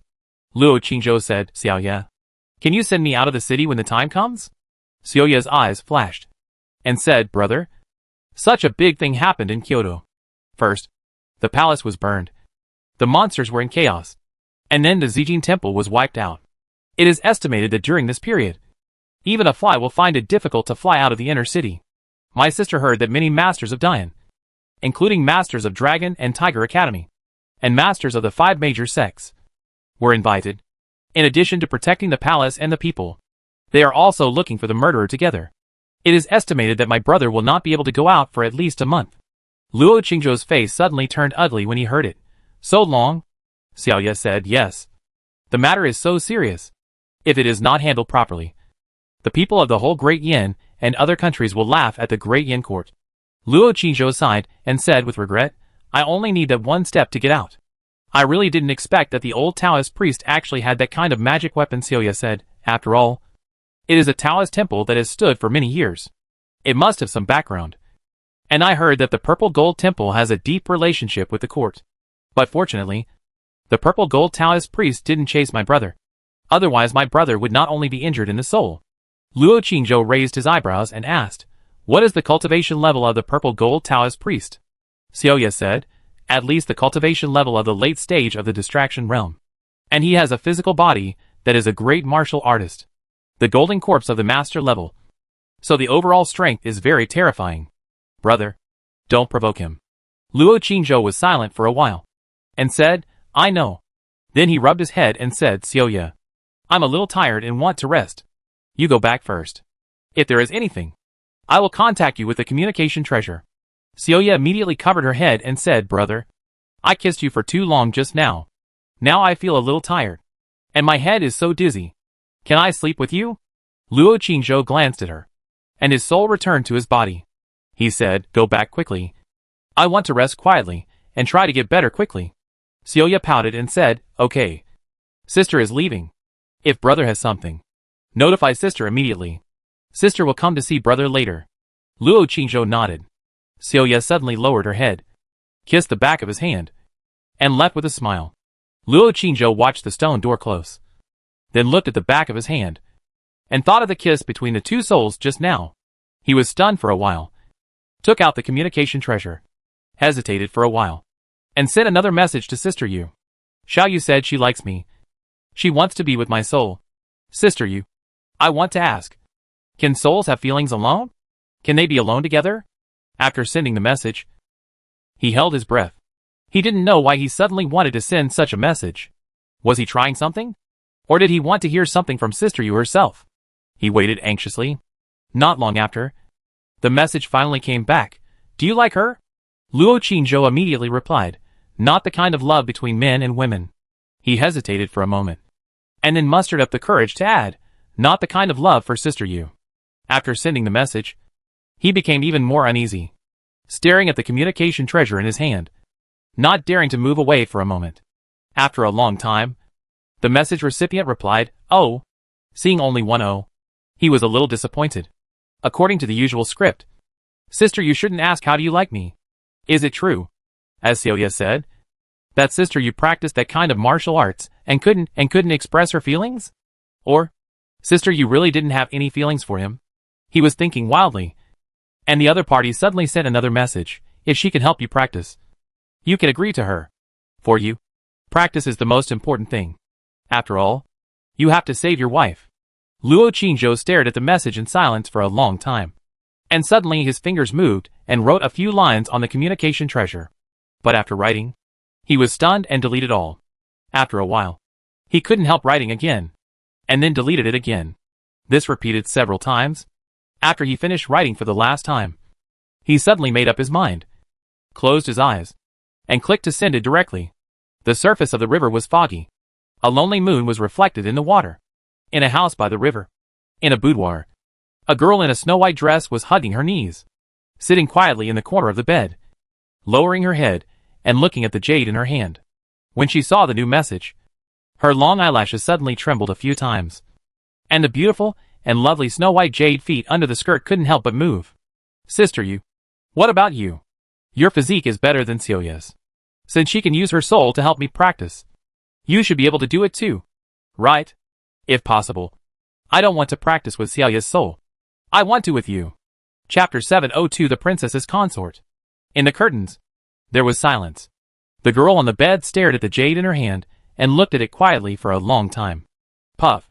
Until the red candle on the bedside went out. She sat motionless in the dark for a while, then stretched out her slender jade fingers and wrote on the jade. After writing, she deleted. After writing, she deleted again. She was stunned for a while. Then she rewrote and replied. Stone room. On the bed. After sending the message, Luo Qingzhou suddenly regretted it. But it was too late to withdraw it. After waiting for a long time anxiously, the communication treasure suddenly vibrated, which scared him. He looked at the new message sent on it, stabilized his mind, held his breath, and reached out to gently click it. There were only 3 words. No. Luo Qingzhou looked at these 3 words and was stunned for a while. But he was not disappointed, but secretly relieved, judging from her tone. Sister Yu didn't seem to be angry about the boldness and offense of his words just now. What was Sister Yu thinking at this moment? He hesitated for a moment, and then replied boldly, "Why not?" But this time, the other party did not reply again. Luo Qingzhou thought secretly in his heart. Sister Yu said no, because of her martial arts. So it's not possible. Or because she doesn't want to be so close to him at all? At this moment, the princess suddenly sent a message. Xiao Meiju, the news came from the princess. Your eldest brother seems to have been arrested and taken to the palace. Before the Zijin temple was burned last night, the emperor seemed to have personally interrogated your eldest brother. The guards at the palace gate did not see him being taken out, and he should still be in the palace. As for where he was detained, it is not known yet. Luo Qingzhou's expression condensed, and he immediately replied, Princess, let the princess help me continue to check, and I must find out where my eldest brother is detained. If possible, I hope the princess can protect him. Xiao Meiju, the princess will continue to send people to investigate, but they may not be able to find out, because there are some places where the princess's people can't go. And as for protecting him, I'm afraid it's difficult. Luo Qingzhou, I know, but you still help me tell the princess. Xiao Meiju, I've already told you. Chu Feiyang, let's talk about another thing now. Luo Qingzhou was stunned for a moment, and suddenly had an ominous premonition in his heart, and said, What's the matter? Xiao Meiju, about the princess's choice of a son-in-law. Luo Qingzhou was slightly stunned and asked, Has the princess decided who to choose? Xiao Meiju, yes. She said, she decided to choose Chu Feiyang from Ling Xiao sect. Luo Qingzhou, Xiao Meiju, are you excited? The arrogant daughter of heaven, who is high above, took the initiative to say that she wants to marry you. Are you rolling on the bed happily now? Luo Qingzhou, did she tell the reason why she chose Chu Feiyang? Xiao Meiju, need I say more? The Queen Mother and the Emperor forced her to marry, so she couldn't choose to marry in a neighboring country. So she could only look for the 5 major sects closest to her. That day, Chu Feiyang made an impassioned speech in the hall to defend her and admire her, and helped her defeat those bad guys. She must have been moved. Of course, with her personality, I guess her feelings for you are not between men and women, but more of a use of her. Luo Qingzhou had a headache and couldn't help complaining. What's so good about Chu Feiyang? He looks so ordinary, kills people without blinking an eye, and is also despicable and shameless. He likes to spread lime and poison. Why is everyone trying to get him? It's simply unreasonable. Xiao Meiju, ugh. Don't be so proud. If you don't solve this matter, you're dead. The Queen Mother and the Emperor personally issued an order, and the Prince personally went to help the Princess propose marriage. I believe you can't refuse. Once you become a son-in-law, can you go back to accompany your weak little wife and beautiful sister-in-law at home at any time? You will definitely be exposed. At that time, the court and the royal family will definitely force you to divorce your wife for face. Even if you don't divorce your wife, Weimo and the others will have to be mistresses, because the status of the princess is there. If you dare to let her be a mistress, even if the royal family and the court can forgive you, the 5 major sects, the Dragon and Tiger Academy, and all the people of Diyin will not forgive you. You just wait to die. Luo Qingzhou, Xiao Meiju, what's your mood now?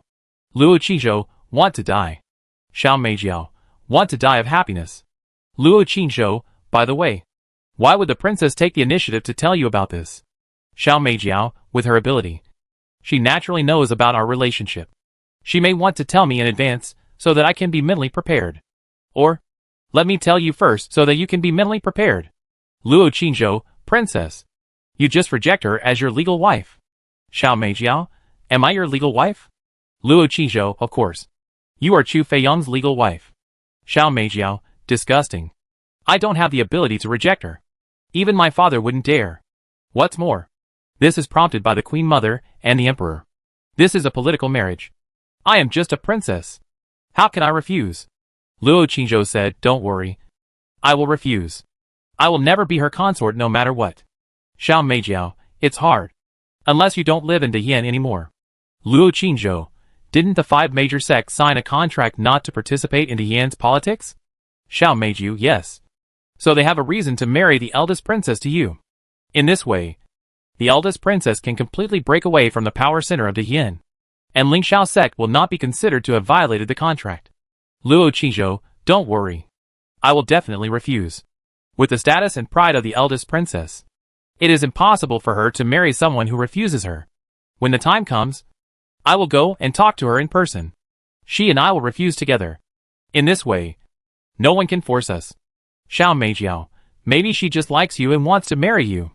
Luo Qingzhou, she is not that kind of person. I have met her so many times and know her. She is very arrogant. If I refuse her clearly, she will not bring it up again. Xiao Meijiao, I hope so. How are you feeling now? Luo Qingzhou, much better than yesterday. I think I will recover in 2 days. I will find a way to get out after I recover completely. Xiao Meijiao, you don't even know where you are now? Who took you there? Luo Qingzhou, a friend of mine. Xiao Meijiao, female? Luo Qingzhou, male. A very rough guy. Xiao Meijiao, take a photo of him and show it to me later. Luo Qingzhou, he left. I am here alone. Xiao Meijiao, do you think I will believe it? Luo Qingzhou, if there is any deception, the sky will be struck by thunder. Xiao Meijiao, I guess you are not afraid of thunder. Change the oath. The oath about you being eunuch. Luo Qingzhou thought about it and immediately said, if there is any deception, the symbol of my manhood will be scorched by the raging fire, and I will be burned to death by the fire. Xiao Meijiao, I believe you. Brother Feiyong, I'm sorry. I shouldn't have misunderstood you. Luo Qingzhou, Sister Meijiao. It's okay. I forgive you. Xiao Meijiao, I miss you and want to bite you. Luo Qingzhou said, me too. But don't worry. When I finish my work, I will find you and bite you. Xiao Meijiao, ha ha ha ha. You are not bored staying there. It seems to be interesting. Luo Qingzhou said, it's a bit boring. No more chatting. I have to practice and try to recover as soon as possible. Xiao Meijiao, well, I'll wait for you. Luo Qingzhou didn't reply again. He looked through it and saw that Sister Yu still hadn't replied. So he had to put away the message. He sat on the bed and thought for a while, and suddenly remembered the oath just now. I shouldn't be afraid of fire. He immediately stretched out his 2 palms, and the heat in his body moved. With a whoosh, 2 flames ignited in his palms, 1 purple and 1 red. But it's safer to try it. He lowered his head and looked at his crotch. When he was about to take off his pants, he looked at the door again. The stone door was closed. Xiaoya had just left and would come back tomorrow. No one would see it. Thinking of this, he immediately took off his pants and carefully put the flame in his hand on it. At the same time, the burning air in his body began to flow rapidly throughout his body. The 2 flames started roasting from the left and right. Hey, I really can't feel any pain. What a magical power. Xiaoya is really useful. No wonder Sister Yu said that. Luo Qingzhou was pleasantly surprised and relieved, and decided to grill for a while to see the effect. Brother, something bad is happening. Outside. At this moment, Xiaoya suddenly penetrated the stone door and rushed in directly. Came to the bed, and then shook her body, opened her eyes wide, and looked at his lower body. At this time, Luo Qingzhou's 2 hands were flaming, and they were grilling together. In the stone room, there was a deathly silence. After being stunned for 0.01 seconds, Luo Qingzhou hurriedly extinguished the flames with a whoosh, and then quickly pulled up his pants. Xiaoya. There was silence again for a moment. Xiaoya looked at him with complicated eyes, and said in a trembling voice, Brother, what are you doing? How can you treat it like that? Luo Qingzhou wanted to find a crack in the ground to crawl into. So he crawled into the quilt, turned around, and said with his back to her, it's itchy there. My soul has not recovered. My vision is blurry, and it's too dark here. So I used the flame to illuminate it. Xiaoya. Don't get me wrong. Really don't get me wrong. Xiaoya said, oh. The stone room fell into silence again. Luo Qingzhou said, you don't believe it? Xiaoya turned around, looked at the back of his head and said, Brother. Sister believes it. No matter what brother says. Sister believes it. Even if brother says that he was practicing just now. Sister believes it. Luo Qingzhou was silent for a while and asked, did you see everything just now? Xiaoya immediately shook her head and said, no. I didn't see anything. I can swear that if I lie, I will be burned to death by the raging fire. Luo Qingzhou. The stone room fell into silence for a while. Luo Qingzhou suddenly turned around, looked at her and asked, "By the way, you hurried back. Did something happen? Something bad happened?" Xiaoya came back to her senses. Her eyes shifted from his thighs to his face, and hurriedly said, "Brother, there are experts entering the underground to search. And they will soon search here. Sister will take brother to another place immediately, and then destroy everything here." When Luo Qingzhou heard this, he immediately stood up and said, "Where to transfer? Is it in time?" Xiaoya nodded and said, "It's in time. Let's go to the underground of the Southern Kingdom Prince's mansion. There is also a secret passage there, which is more secret than this place. They should not be able to find it. Even if they can find it, sister can also move brother up there in advance and hide him in the Nandwa County Prince's mansion. Now the Nandwa County Prince's mansion is under surveillance by the Jinui, and there are experts guarding outside. It seems dangerous, but it is actually very safe, because they can't imagine that you would appear quietly in such a tightly guarded place." Luo Qingzhou was stunned when he heard this. Nandwa County Prince's mansion? Xiaoya looked at him deeply and said, "Yes. Nandwa County Prince's mansion. Brother, have you heard of it? Brother, don't you just know someone there? By the way, I heard that there is a pair of very beautiful princess sisters in Nandwa County Prince's mansion. The place where brother hides may just be under them." Luo Qingzhou. Chapter 703 Sister You. I miss you. It is dark outside. There are no pedestrians on the street, but there are many patrolling soldiers and many warriors flying over the eaves and walls. And somewhere underground, an old Taoist priest in a purple and gold Taoist robe is holding a golden shuttle emitting a yellowish-brown light, slowly shuttling underground. The sharp and gloomy eyes are looking for something everywhere. Behind him, there are two other old Taoist priests with long beards. One holds a sword, and the other holds a jade. A thick green light is emitted from the jade, shaking around, as if it can penetrate the soil and see farther. At the same time, in the soil of another underground place, Luo Qingzhou is being held in Xiaoya's arms, and is also slowly shuttling forward. The two are wrapped in a layer of yellowish-brown light. Luo Qingzhou was going to walk by himself. However, Xiaoya said that the light shield of the earth-walking magic weapon can only cover one person. If they don't hold each other together, the light shield cannot cover two people. If they are not covered by the light shield, they cannot travel underground. Seeing that the light shield is quite large, Luo Qingzhou said, "I can walk behind you." Xiaoya said, "That won't work. If that happens, my brother will take advantage of others." Luo Qingzhou said, "Then you hold me in your arms. Isn't that also?" Xiaoya said seriously, "I hold my brother, which means I take advantage of him. If a man takes advantage of a woman, he is a lecher and a hooligan. If he is seen by others, he will be beaten to death. But if a woman takes advantage of a man, there are not so many bad things to say. If others see it, it's nothing." Luo Qingzhou was powerless to complain. He could only close his eyes and lie silently in her arms without saying anything. The two continued to travel in the dark underground. After an unknown period of time, the soil in front suddenly became moist and the temperature rose suddenly. Xiaoya observed carefully and said, "Brother, we seem to be almost there. I remember there is a big hot spring in the back garden of the Southern Prince's mansion. This should be here." The two of them shuttled forward for a while, and suddenly began to shuttle deeper into the ground. Wow! After a while, the front suddenly became empty, and an underground passage appeared.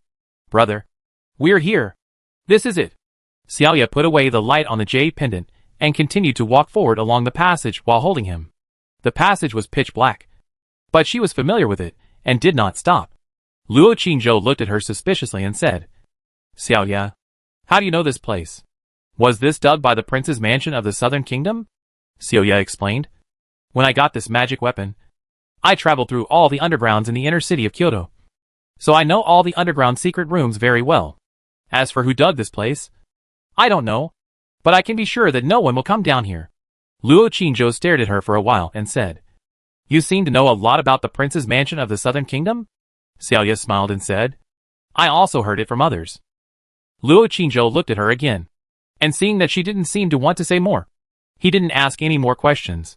Xiaoya took him through the passage quickly and came to a stone door, then turned the stone knob next to it, and the stone door slowly opened. There was a stone chamber inside. There was a compartment on the right side of the stone chamber, and there was actually a hot spring inside. Xiaoya put him on the ground and said, "Brother, you can live here. If you want to take a bath, you can go to the pool there. I'm going to go out and see the situation. If it doesn't work here, I'll take you up there and hide. Luo Qingzhou nodded and said, Okay. Be careful. Xiaoya agreed and left immediately in a hurry. The stone door slowly closed. Luo Qingzhou walked around the empty stone chamber, walked into the compartment again, and looked at the pool of spring water. The mist in the water was hazy and made him think of the unexpected practice in the cave of Master Jianfeng. Then, he couldn't help but think of the last moment of the practice, when a huge energy suddenly burst out and shocked Master to faint. He stood by the pool and thought about it. Seeing that he was covered in blood, he came to his senses and took off his clothes immediately. A ball of fire came out from his palm and burned all his clothes to ashes. Then, he jumped into the pool. While taking a bath, he took out the communication treasure and sent a message to Master. Master, what are you doing? After a while, the message came back, at the riverside. Luo Qingzhou was stunned for a moment, thinking that it was late at night, and Master was standing by the river alone. Was he observing his family, protecting them, or waiting for him? Thinking of this, he immediately said, Master, it's so late. Why are you standing by the river? Go back and have a rest. Zhu, I saw your wife. Luo Qingzhou was stunned. Which wife? After sending the message, he suddenly felt a little embarrassed and quickly replied, What color clothes are you wearing? Zhu, Xia Chan. She is also standing by the river, staring at the other side in a daze, as if waiting for you. She stood there all night last night. When Luo Qingzhou saw this message, he felt distressed and guilty, and quickly said, Uncle Master, find a way to notify them. Tell them that I have something to do, and will go back in a few days. Zhu, I have already notified them. Luo Qingzhou, how did you notify them? Zhu, tell Xia Chan. I only know her. Luo Qingzhou said, Uncle Master, thank you. Is it convenient for you now? Go and tell her to go back and stop standing outside. The wind is strong by the river, and she will get sick. Zhu, it's convenient. I'm standing with her now, and reading your message together. She said she wanted to see you. Luo Qingzhou immediately pointed the message at himself, took a photo, said it over, and said, Chan, I'm fine. I'll be back in a few days. You go back to sleep and wait for your son-in-law at home. When your son-in-law comes back, I'll go find you. Okay? The night is cold and windy by the misty river.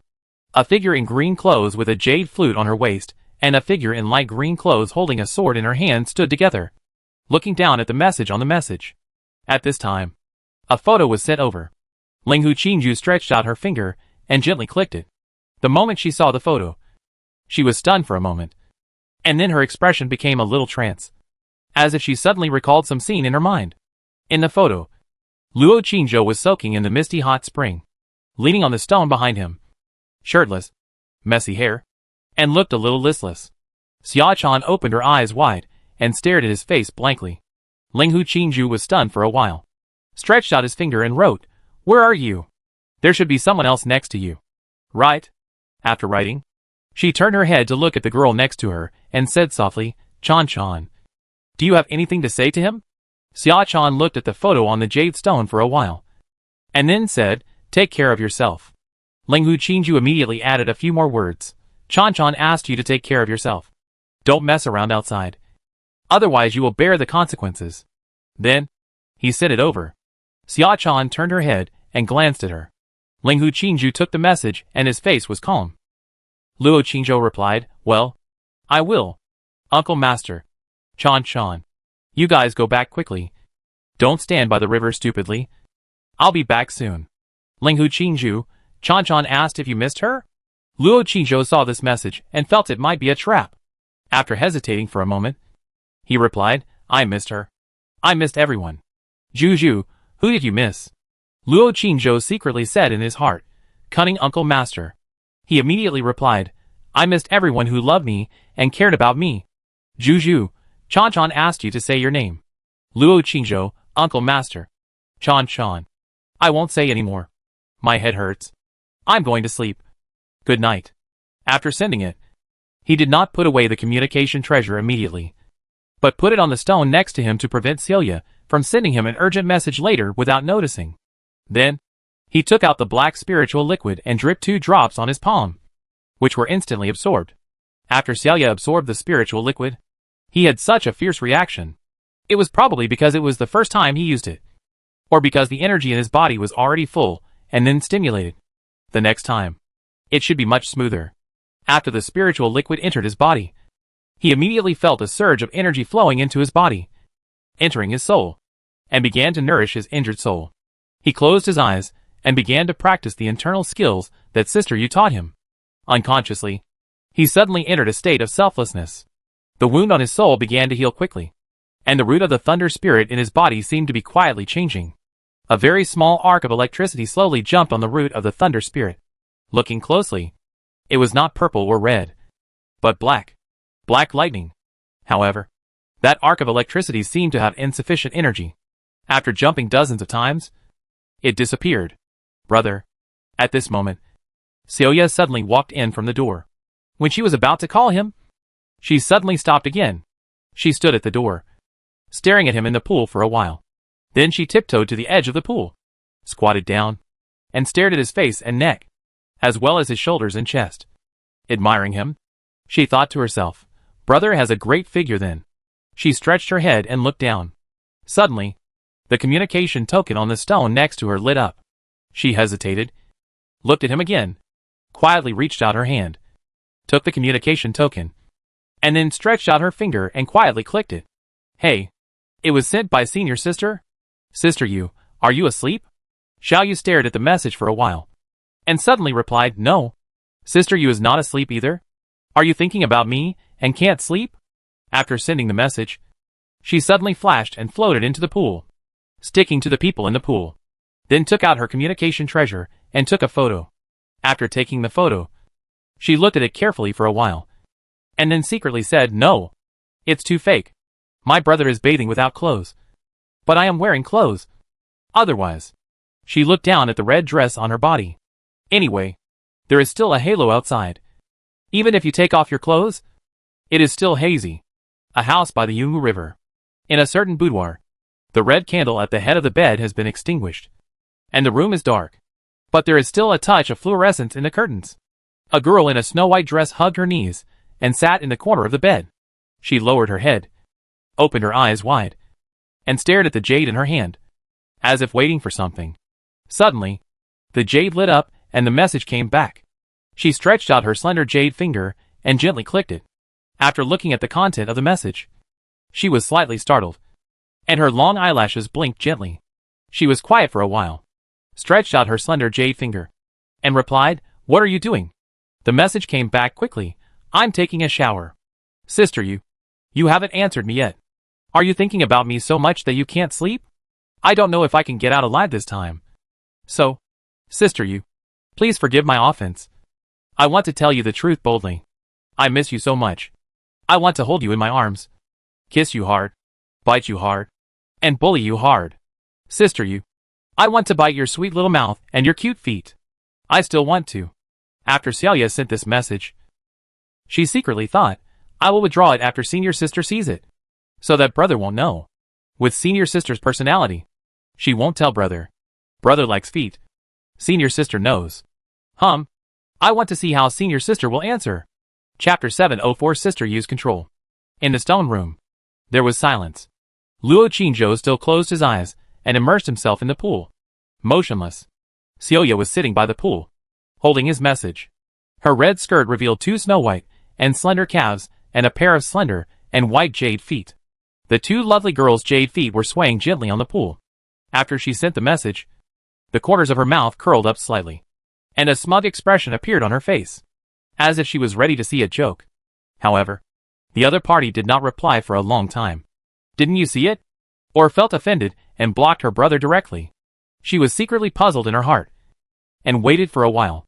Seeing that the other party still did not reply, she had to send another message. Sister Yu, are you angry? Please forgive my offense, but I really miss you. I know that I may not have the opportunity to go out. So, Sister Yu, can you send a photo of you to relieve my lovesickness? If Sister Yu doesn't want to post photos of other parts of her body, she can just post photos of her feet, and I'll be satisfied. Humph. I don't believe you don't have any feelings for him at all. After sending this message, Xiao Yu continued to stare at the communication treasure in her hand and waited. I originally wanted to see my brother's chat history. But after thinking about it, I decided to forget it. Now it's already a bit despicable. And I can't go too far. I'd better wait to see my senior sister make a fool of herself. She didn't know why. But she just wanted to see that aloof and cold woman with her own eyes. Lower her proud head. And even if she showed a little weakness, she would feel very satisfied. Think about it carefully. If one day, my senior sister was suddenly conquered by my brother, lying in my brother's arms, biting her lips and shouting good brother, or kneeling at my brother's feet, looking up at that beautiful and flawless face, opening those cold and charming eyes and begging brother, I want. What an exciting picture that would be. Just thinking about it, she felt her heart surge in excitement. Suddenly, she had another bold idea in her mind. After she gets my brother and becomes his wife, she will find a way to get that cold and arrogant woman to become my brother's concubine. In that case, the other party will call her sister in the future and act according to her mood. Sisters, go and bring me and my husband foot washing water. Sisters, come and give me and my husband a bath. I and my husband are going to play in the water. Humph. What are you dawdling about? Hurry up and take off your clothes. I'm not feeling well today. You come to serve your husband. Remember to serve him well. I'll be watching you from the side. You're so bold. As a concubine, you should know yourself. Swallow it and don't spit it out, even if there is my saliva in it. From today on, I'm the elder and you're the younger. Come to greet me every morning. Kneel down and greet me. And call me sister. Understand? Well, it seems not bad to think about it. Not only that, I can order my senior sister around at will. I am excited and can't wait to think about it. Celia couldn't help laughing while imagining. Why haven't you replied to the message yet?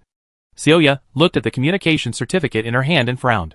When she was about to send a message, she suddenly felt the communication certificate on her body vibrate. She was stunned for a moment, took out her own communication certificate, clicked on the message, and her heart skipped a beat. It turned out to be a message from her senior sister. Give him back the thing, Celia. Damn! I was actually seen through by that cunning woman. She immediately replied coldly with her own communication certificate. Senior sister, are you ordering me? Humph. It's a pity that I am neither your subordinate nor your licking dog. You are not qualified to order me. A moment later, the message came back. I found the fragments of the ancient spearmanship. Celia saw this message and was stunned for a moment. The fragments of the ancient spearmanship? That is at this moment. Her heart suddenly shook, as if she suddenly remembered something. And then she opened her eyes wide, and immediately swiped her fingers excitedly to reply, Broken sky? The other party did not speak, but just sent a picture. In the picture, a figure was holding a spear, looking up at the sky above his head. A red vortex appeared on the tip of the spear, and a crack appeared in the sky. And under this picture, there were obviously some words, but they were not photographed. Celia looked at the picture with her eyes wide open, her body trembling slightly with excitement.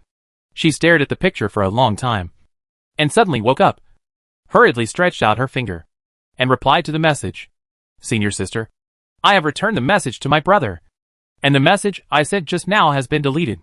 Senior sister, if you have any other instructions, just say it. As long as I, Celia, can do it, I will die. She quickly sent a few more messages. Sister, Celia wants to tell you the truth. Actually, Celia has always respected you, admired you, and liked you very much.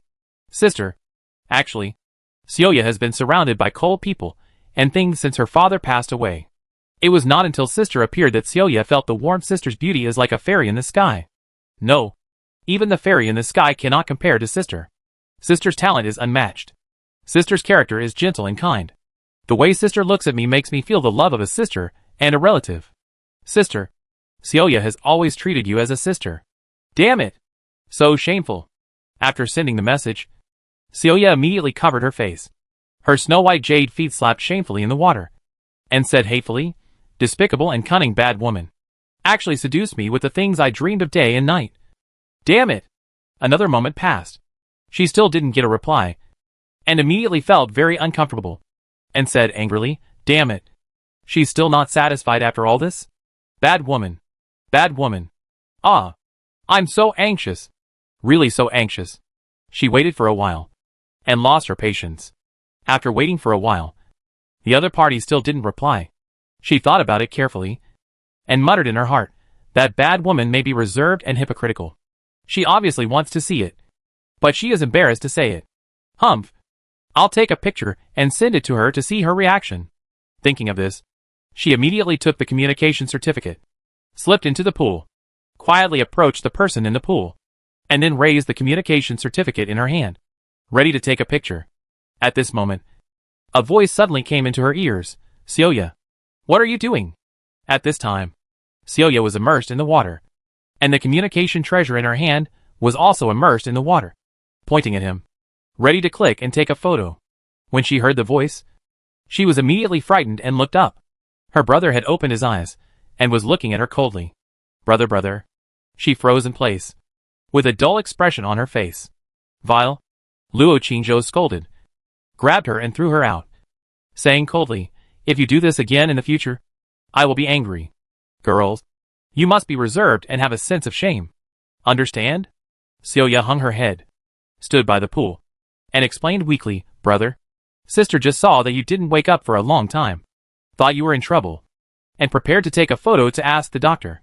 Luo Qingzhou glanced at her, did not expose her lie, and asked, how long have you been here? Celia immediately said, I just came. Just a little while ago. What, sister? I didn't do anything. I can swear. When Luo Qingzhou heard this, a trace of suspicion suddenly appeared in his eyes. He first lowered his head to look at his body, then turned around and looked around. Suddenly, he saw the communication treasure on the stone next to him. He immediately took it and asked, did you touch my communication treasure? Celia hurriedly shook her head and said, no, I didn't move it. I really didn't move it. Unless my brother asked me to move it, I would dare to move it. Luo Qingzhou looked at her suspiciously again, and then lowered his head to check his communication treasure. After carefully flipping through it for a while, there was no other news on it. Celia looked at him weakly again, and hurriedly said, brother, it's getting late. I have to go back, and I will come to see you tomorrow. If a bad guy comes, I will go out immediately, run to the right passage, and then send a message to my sister, and I will come to save my brother immediately. After that, I turned around and left with a guilty conscience. After she left the stone chamber, Fong quickly took out her own communication treasure, and couldn't wait to look at the message that her senior sister had just replied, I will give it to you when he returns home safely. She was immediately delighted and quickly replied, senior sister, don't worry. Even if my sister is torn to pieces, I will definitely save my brother and bring him home. Humph. Hypocritical woman. You really care about your brother. But blame yourself. Who asked you to practice that kind of martial arts if you really like your brother? Then you should immediately abolish your cultivation. But you won't. Without your cultivation and strength, your brother won't look at you more. Humph. Even if my brother is willing to have you, you have to line up behind my Xiaoya. Wag your tail and beg for mercy like a little dog. And call me sister? She secretly mocked in her heart while wandering underground and soon returned to her palace. At this time, the other party's message came back again. Did you take a photo? Xiaoya? Okay. It's really a hypocritical bad woman. I actually want my brother's nude photos. Ugh. Vulgar. Dirty. Shameless. She cursed a few times in a low voice and immediately replied, good sister. When I was about to take the photo, my brother suddenly woke up. Oh. I'll wait for the next chance. Don't worry. I will definitely help you take the photo. If you want to see the part of my brother, you can tell me in advance, and I will focus on it. Bah. Disgusting. Wretched woman. After sending the message, she couldn't help but curse again. At this time, the other party's message came back. I'm not asking you to take pictures. I'm asking you to delete the pictures you took. Celia took a look and quickly replied, sister, I haven't taken pictures yet. The other party didn't reply again. She suddenly became a little nervous. Good sister.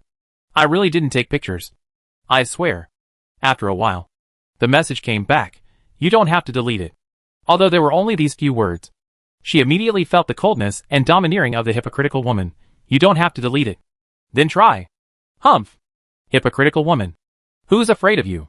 Celia muttered a few words angrily, and hesitated for a long time before clicking on the message treasure and deleting the few photos of her and her brother bathing together in the bathhouse that she had just taken secretly. When there was only one photo left, she looked at it carefully. Just when she was reluctant to give it up, The message suddenly came back, sent. Xiaoya? She hesitated for a moment. Sent it. And said, good sister. There is only this one left. I have deleted all the others. I can swear. Also, I need to explain that although I took off my outer clothes, I was still wearing underwear. And my brother was asleep at the time, and did not see me. The other party accepted the photo, and did not reply again. Xiaoya thought about it. Since the hypocritical woman did not order her to delete this last photo, she would keep it and blame her brother later. She saved the photo, raised her head, and looked at the sky outside. A night passed quietly. The sky outside was beginning to turn white, and it should be dawn soon. She waited for a while, and saw that the other party did not reply again. Then she put away the message and flew to her body. And her soul returned to her body, wearing a fiery red dress, with black hair like a waterfall, and a beautiful face. She was born with majesty and coldness. Nandong Huiyue, the eldest princess of Dehien, fluttered her eyelashes a few times, and slowly opened her beautiful and sharp eyes. She looked at the sky outside, unwilling to think about what happened after her soul left her body. But at this moment, the communication treasure on her body suddenly vibrated again. Her eyebrows twitched, and she resisted not to look. But when she thought of the ancient spear technique that was very powerful and very suitable for her, she felt itchy again. After enduring for a while, she still took out the communication treasure from her body and said coldly, see what she says. How can I be afraid of her? When she clicked on the message, she found that it was a message from that man. Xiaoya, did you bite me while I was practicing just now? My chest hurts. Seeing this disgusting message, Nandong Huiyue's eyebrows twitched. The corners of her mouth twitched. A flame mark lit up between her eyebrows, and she clenched her fists. Then her eyes were burning with fire. She gritted her teeth, pointed her finger and replied, how dare you? Don't slander me. At this moment, she suddenly saw the photo she had just saved. Ugh! Disgusting. So disgusting. You lick dog, Xiaoya. I know you are disgusting. But I didn't know that you were disgusting to this extent. You are wretched. Dirty. Shameless. Nandong Huiyue immediately covered her mouth. Her face flushed, and she retched in shame. Who knew that at this moment? Another message suddenly came. Xiaoya, I'm sorry. It doesn't seem like you bit me. I feel pain all over my body now. By the way, Xiaoya, the root of the thunder spirit in my body seems to have changed again. There seems to be a small black lightning on it, but it looks a little weak, and it flashes occasionally, and then disappears. Am I going to upgrade again? Nandong Huiyue looked at the message and was shocked. She froze in place, and her jade hand covering her mouth slowly loosened. Black lightning. Could it be? Chapter 705 Help him practice. The sun is rising. The mist is hazy, and the waves are sparkling on the Yunwu River. Long Air, who had been guarding the water for a night, looked at the two figures on the river bank again, then sank to the bottom of the water and returned to the Dragon Palace to rest. River bank. Lenghu Qingzhu, dressed in green, looked at the other side again and turned away. The other thin figure still stood there motionless, like a sculpture, unaware of the cold and fatigue. After Lenghu Qingzhu took a few steps, he turned his head and looked at her again. After a pause, he couldn't help but say, it's useless to wait here all the time. Go back. If he leaves the city, I will come to inform you. The figure didn't speak and still stood there without moving. Lenghu Qingzhu looked at her with complicated eyes again. When he was about to say something, he suddenly saw a girl in a pink dress on a small road not far away, carrying a flower basket, humming a song, and jumping towards the side. Chan Chan! Chan Chan! A clear and pleasant voice, as pleasant as a lark, was heard by the riverside. Xia Chan turned around and left the riverside. Chan Chan, let's go pick flowers. There are many camellias and wild chrysanthemums on the mountain. And there are little squirrels by the way. It seems that someone just walked by. Do you know her? Xia Chan glanced at the figure and shook her head. Kyoto. Inner city. There are still many soldiers and guards on the street, coming and going in a hurry. Several city gates were blocked. Entering and leaving the inner city required a series of very tedious inspections. And at the same time, warriors were not allowed. The government took the list and began to check the number of people in each household from house to house. All the extra people would be taken away for interrogation. Martial arts halls, brothels, restaurants and other places were all searched intensively. For a time, the whole Kyoto was murderous. as if a war was about to break out. Everyone was uneasy, and dared not go out again. The most anxious and furious person was the Taoist Zijin, the master of Zijin Temple. He held a magic weapon, and personally led 2 men to search underground for a whole night last night. After dawn, he returned to the ground and went to the moat to search non-stop. Many people speculated that the tripod of Zijin Temple might be lost. The emperor even gave a death order, ordering the Jinui and the government to go out. Even if they had to dig the entire inner city 3 feet deep, they would not hesitate. The Jinui broke into the homes of various officials and nobles with the emperor's order and searched everywhere. Even the residences of royal family members were not spared. As long as there was a trace of suspicion, no matter who it was, they would be taken away for careful interrogation. For a time, all the cells of the Jinui and the cells of the Ministry of Justice were full of people. Many people were tortured into confessing, and many people were filled with anger and resentment.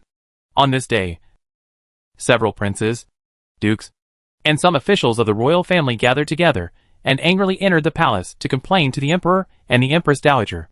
As for the result, no one knows. The instigator, Luo Qingshou, is still hiding in the underground of the Southern Kingdom Prince's mansion, recuperating and practicing. After 3 days of recuperation, the discomfort in his body has disappeared. What surprised him is that his soul has not weakened, but seems to have become stronger. After absorbing the spirit liquid for 3 days, his soul not only did not feel satisfied, but felt even more hungry. The whole soul heart and the acupoints in the soul are all stirring, as if they need more energy. That night, after his soul left his body and he carefully checked, he was ready to continue to absorb more spiritual liquid. But before that, for safety reasons, he decided to send a message to Sister Yu first, telling her about his current situation and asking for her opinion. After the message was sent, he looked at the situation in the storage ring again. The small tree was still growing vigorously, and the buds on the branches were growing. The buds were green, and the color inside could not be seen yet. The small tripod placed next to it was still ordinary, and had not changed at all. The other medicinal herbs in the medicine garden were growing very lush and full of vitality. He looked at another space. Under the blue sky and white clouds, on the green hillside, Dabao and Erbao were chasing and playing. The little fire fox was lying under a big tree not far away, in a daze. Huh? Luo Qingzhou's eyes were fixed on the eyes of the little fire fox. The look in the little fire fox's eyes seemed a little wrong. His heart suddenly moved, and he immediately returned to his mind, took off the mask on his face, and then took the little fire fox out of the storage ring, held it in his arms, and looked into its eyes. The little fire fox suddenly changed its environment, was stunned for a moment, opened his eyes wide and looked at him. Stunned, Luo Qingzhou was very familiar with this look, and quickly said, "Hua Gu, it's you, right?" The little fire fox trembled suddenly, opened his eyes wide, nodded, and then opened his mouth, as if he wanted to speak, but didn't say it. Luo Qingzhou looked gentle and slowly stroked her head. When he was about to speak, the communication treasure beside him suddenly vibrated. Sister Yu replied, "Maybe it's the effect of the spirit liquid and the root of the thunder spirit. Or maybe it's the effect of Xiaoya's fire spirit. Your spirit should be about to break through. Continue to absorb the spirit liquid and accumulate energy." Luo Qingzhou quickly asked, "Sister Yu, can you break through with only the spirit liquid? There is no moonlight to absorb here. I am afraid it will be difficult." On the bank of the misty river, it was late at night and quiet. In the middle of the river, a small boat floated on the water, motionless. A moon-white figure stood at the bow, lowering her head, quietly looking at the jade in her hand. Beside her sat a girl in a water-green dress, paddling in the water with a pair of white and cute feet bare. A red rope bell was tied around the ankle of one of her feet. The moon-white figure looked at the message on the jade, paused for a long time, then stretched out her slender jade fingers and replied, "You have such a change. It should be related to Xiaoya the most. You use the spirit liquid first. If you can't break through, you can absorb the fire spirit energy in Xiaoya's body like before." After sending the message, she slowly raised her head, looked at the house not far away through the mist on the river, paused, and sent another message to Xiaoya, "Help him practice." After receiving the reply, Luo Qingzhou was stunned and asked, "Sister Yu, do you still want me to kiss Xiaoya?" The other party did not reply. When Luo Qingzhou was daydreaming, the little fire fox in his arm suddenly moved, stretched out its claws, and carefully touched his hand. With a gentle and excited look, Luo Qingzhou suddenly woke up, thought about it, and sent a message to Sister Yu. Sister Yu, Huagu has woken up, but can't speak. How can I communicate with her? If I leave my body, can she see it? On the boat on the misty river. After seeing this reply, the white-eyed figure of Yu moved her eyes, stretched out her slender jade finger and replied, I can see. You can enter its body and communicate with her soul. With your current soul strength, you can easily enter. But don't hurt the soul of the little fire fox. Luo Qingzhou, okay. Sister Yu, I'll try now. The white-eyed figure of Yu stretched out her finger, as if she wanted to reply something, paused, and stopped again. At this time, Longhurst's voice suddenly came from the side, Sister, if the young master sees the soul of Miss Huagu, will they? Speaking of this, her eyes suddenly lit up again, and said, by the way, if the young master has the soul of Miss Huagu, he should not do anything to Xiaoya's soul. After all, the young master has not even seen Xiaoya's appearance. Maybe she is an ugly monster. And Miss Huagu is very gentle and beautiful, and her body exudes sweetness. She has experienced so many things with the young master. Xia is definitely not comparable. The white figure looked at the jade in his hand, and there was still no ripple on his beautiful and flawless face. In the underground stone chamber, Luo Qingzhou put down the communication treasure and whispered to the little fire fox in his arms, Huagu, wait, I will go in to meet you right away. Don't be afraid. This is not a dream. After speaking, he put the little fire fox on the bed, then sat cross-legged, put the mask back on the cheek of the flesh, and his soul left his body. The little fire fox lay on the bed, looking at him with wide eyes. When his soul left his body, a gleam of light immediately appeared in his eyes. Huagu, bear with it. I'm going in. It may be a little painful when I first enter. Now the body of the little fire fox is controlled by Huagu's soul. When he uses the possession technique to enter the other's body, the other's head will definitely hurt. Huagu was stunned for a moment and nodded. Luo Qingzhou did not hesitate anymore, and immediately aimed at her body and rushed in with a swish. The moment he entered, it was pitch black in front of his eyes. However, this was not the first time he had possessed a body, and he had already had experience. He continued to fly forward, and soon came to the divine orifice where the soul lived. Suddenly, his eyes were bright, and there were faint light spots like stars floating around. He bathed in the light spots and continued to fly forward slowly, and soon came to a column of light. In the column of light, a vague figure stood inside, looking at him with wide eyes. When the soul enters this light column, it can control the flesh outside. At this time, it is Huagu's soul that controls the little fire fox's flesh. Huagu was very excited when she saw him appear, and immediately ran out of the light column and stood in front of him. Luo Qingzhou wanted to remind her, but it was too late, and he had not seen the soul of the little fire fox, so he had to give up. The two looked at each other. Huagu did not change at all. Her soul was like a flesh body. She was wearing a bright red dress, with a graceful figure, white and tender skin, and a charming appearance, especially her watery eyes, which were filled with excited tears at this time, and were very touching. Of course, there was also the unique sweetness on her body, which made people drool as soon as they approached, as if the person standing in front of them was not a girl, but a delicious and tempting food. Young master, Huagu. The two spoke at the same time. The tears in Huagu's eyes suddenly fell down, and she threw herself into his arms and cried. Luo Qingzhou gently hugged her and felt the warmth of her soul. The contact between the soul and the body is very similar to the physical body, but it has some more wonderful feelings than the physical body.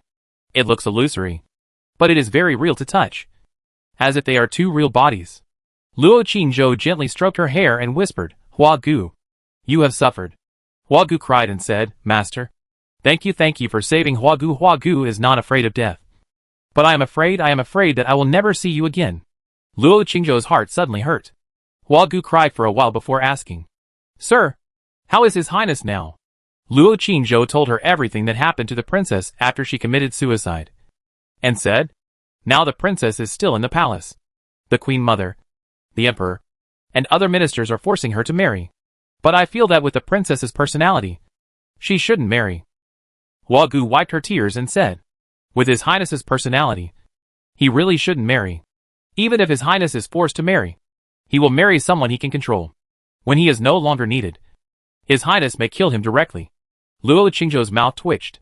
After a moment, he asked. Why do you want to kill him? Hua Gu said softly. Her Highness is not a very human being. She will not let a man she doesn't like tarnish her reputation in vain. And she doesn't want to recall the shameful scene of marrying him and entering the bridal chamber. Therefore, if that man is not strong enough, he should die. Luo Qingzhou, Hua Gu said with concern. Sir, who has your Highness chosen? Luo Qingzhou was silent for a moment and said, I don't know either. Hua Gu said softly. Don't worry. Your Highness will not admit defeat. The current situation is only temporary. Luo Qingzhou was thinking about something and didn't speak. Hua Gu raised her innocent and charming face, her eyes watery as she looked at him for a while, and whispered, Sir, Hua Gu always wanted to give her body to you. But, at this point, she looked at him bravely, bit her pink lips gently, and said in a tender voice, Sir, now, can you fulfill Hua Gu's wish? Luo Qingzhou came back to his senses, looked at her charming appearance, and said in surprise, What wish? Hua Gu blinked her charming eyes and said shyly, With you, love. Luo Qingzhou. Hua Gu drooped her long eyelashes. Her face was hot.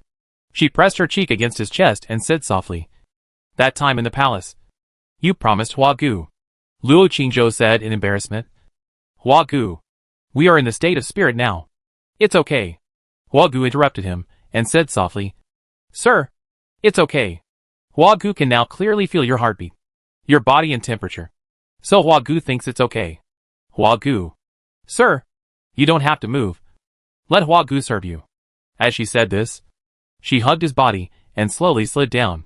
At the same time, she raised her jade hand and slowly took off the hairband on her hair. A head of black hair like a waterfall suddenly fell down. When Luo Qingzhou's body was stiff, his eyes suddenly looked at the light column in front of him. The spirit of the little fire fox, at some point, actually entered the light column and was staring at them curiously. What frightened him even more was that just as the little fire fox was moving, Xiaoya's voice suddenly came from outside. Hey, brother, how did your spirit enter the body of this little fox? Are you practicing possession? Can I go in and take a look too? Chapter 706 The Proud Princess and the Dog Xiaoya. This shock was really extraordinary. If Xiaoya came in and saw this scene, if she told Sister Yu. Thinking of this, he didn't dare to stay any longer and said quickly, Hua Gu, someone is coming. I should go out and come back next time. After saying that, he flew out immediately. In the stone room outside, Xiaoya was emitting a red halo all over her body. She was standing in front of the bed, bending her slender waist, raising her hips, staring at the little fire fox on the bed with wide eyes, her face full of surprise. This is not an ordinary little fox, but a very rare spiritual creature. Brother is really full of treasures. Swoosh. Luo Qingzhou's soul flew out quickly. Just as he was about to return to his body, Xiaoya suddenly rushed over and hugged him, saying excitedly, Brother, good brother, you are so amazing. It's only been a few days, and your thunder spirit root is about to be promoted again. You are the most powerful genius in the world. Xiaoya loves you. Xiaoya admires you so much. Xiaoya will be a little liquor for brother for life. Luo Qingzhou, that. Your previous message. Xiaoya immediately said angrily, Brother, that was sent by my sister? That bad woman took advantage of others and attention to secretly offend brother. So hateful. Brother, don't worry. Sister has already taught her a lesson. Luo Qingzhou was strangled by her, and almost sank into her body. He hurriedly said, Let go. Xiaoya immediately pouted and said, No. I don't want to let go. I will hug brother tightly, lest brother be seduced by the vixen and ignore me. Luo Qingzhou's mouth twitched, and he immediately reached out and put the little fire fox on the bed into the storage ring. Just now, it was the spirit of the little fire fox that controlled the body. Hua Gu should not have seen the scene outside. Otherwise it would be really embarrassing. Xiaoya raised her cheeks and said with admiration, Brother is so powerful that he can even get such a rare spiritual object. Luo Qingzhou remembered the business and asked, Xiaoya, the appearance of that black lightning means that my thunder spirit root is about to be promoted? What is the power of black lightning? Xiaoya nodded immediately and said, Yes. Brother's thunder spirit root is about to be promoted. Speaking of black lightning, brother, it is very powerful. As far as I know, black lightning is extremely powerful. It can turn into a thunder ball to explode, causing great group damage. If you practice it well, It can also turn into a black vortex, sucking everything in and strangling it clean. The most important thing is that it attacks at night, which is very secretive. The enemy hasn't seen it yet, and it's in front of it. Luo Qingzhou listened to her endless explanation. As he secretly thought, if it turns into a thunderball and explodes, if it is combined with lime powder or the flower medicine refined by bailing the black vortex, it should be very suitable to destroy the corpse. Good brother. You are so awesome. When your thunder spirit root reaches the 9th level, you will definitely be invincible. Shall you hug him? Admiring and excited, saying, by then, with your brother's support, my sister will be invincible. Luo Qingzhou pondered for a while, and suddenly asked again, by the way, shall you? Why is the thunder spirit root about to be promoted this time? My soul was obviously severely damaged and should have been very weak. But now it is about to be promoted. And the thunder spirit root is also about to be promoted. It's a bit strange. I just used those spiritual liquids. Xiaoya immediately raised her face and said, brother, you not only used those spiritual liquids, you also fused my fire spirit energy. Luo Qingzhou looked at her and said, does your fire spirit energy have this effect? Xiaoya said, I don't know the specific effect, but after my brother and I absorbed and fused each other that day, I was promoted immediately. Obviously, there are the effects of the spiritual liquid and the effects of their mutual fusion. Luo Qingzhou frowned and thought, nodded slightly and said, maybe? Xiaoya looked at him and said nothing. Luo Qingzhou lowered his head and pretended to think about something. For a while, both of them had something to say, but neither of them spoke first. Silence for a long time. Xiaoya couldn't help but speak first. Brother, do you want to advance quickly? Luo Qingzhou looked at her, was silent for a while, and said, of course. Xiaoya blinked and said, then brother, what do you want to ask? Oh, do you want to ask your sister for help? Luo Qingzhou. He thought of Sister Yu's words again. Xiaoya hugged him and said softly, brother, no matter what you want me to do for you, I will agree. Luo Qingzhou could only say, that can the fire spirit in your body be released directly? Xiaoya said, brother, what about the thunder spirit in your body? The little snake should have told you. Right? I thought that only that could be absorbed. But I didn't expect to find out yesterday that just kissing can also be done. Of course, it may be because I am a fire spirit body, and it just so happens that the thunder spirit and fire spirit in our bodies can serve as channels to each other and enter each other's bodies. Luo Qingzhou fell silent. Xiaoya whispered, brother, only if you advance, you will have a better chance to go out. Don't you want to go out and see your sister and your family as soon as possible? Luo Qingzhou looked at her and said, I want to. Xiaoya said, then. Luo Qingzhou looked at her for a while, but he still couldn't bring himself to ask for a kiss, and couldn't help saying, Xiaoya, why do I feel a little ashamed? And like I'm eating gigolo, I'm a man. But I have to use this method to advance. It's really. Xiaoya immediately comforted, brother. What's wrong with this method? As long as you can advance. As long as you don't do anything evil. No one dares to say anything. Many people do whatever it takes to advance. And when they become strong, others will not dare to say anything and be more respectful to him. Brother, this world is a world where the strong are respected. In order to advance as soon as possible, even if you have to eat free rice. What's wrong? Some people want to eat free rice, but can't get it. Brother can eat free rice. It's brother's ability. Luo Qingzhou. Seeing that he didn't say anything, Xiaoya pouted her lips and said, brother, is it embarrassing to practice like your sister? Brother needs what your sister has. And your sister also needs what your brother has. Isn't this the best of both worlds? Why is brother still hesitating? And it's just a kiss. Nothing else. Then, her eyes suddenly lit up and said, brother, do you want to do something else? If it's just a kiss. It's so powerful. If it's brother, in that case, will we practice faster? Luo Qingzhou's mouth twitched, and he didn't dare to hesitate any longer. He immediately said with a thick face, Xiaoya, let's practice together. Xiaoya pretended not to understand and said, brother, how to practice? Luo Qingzhou said, kiss. Xiaoya opened her eyes wide and said, ah, brother, are you taking the initiative to let your sister kiss you? Sister is flattered. Sister can't believe my ears. Luo Qingzhou's face was serious, and he said, are you willing? If you don't want to, forget it. Xiaoya immediately nodded repeatedly and said, yes. Sister is willing.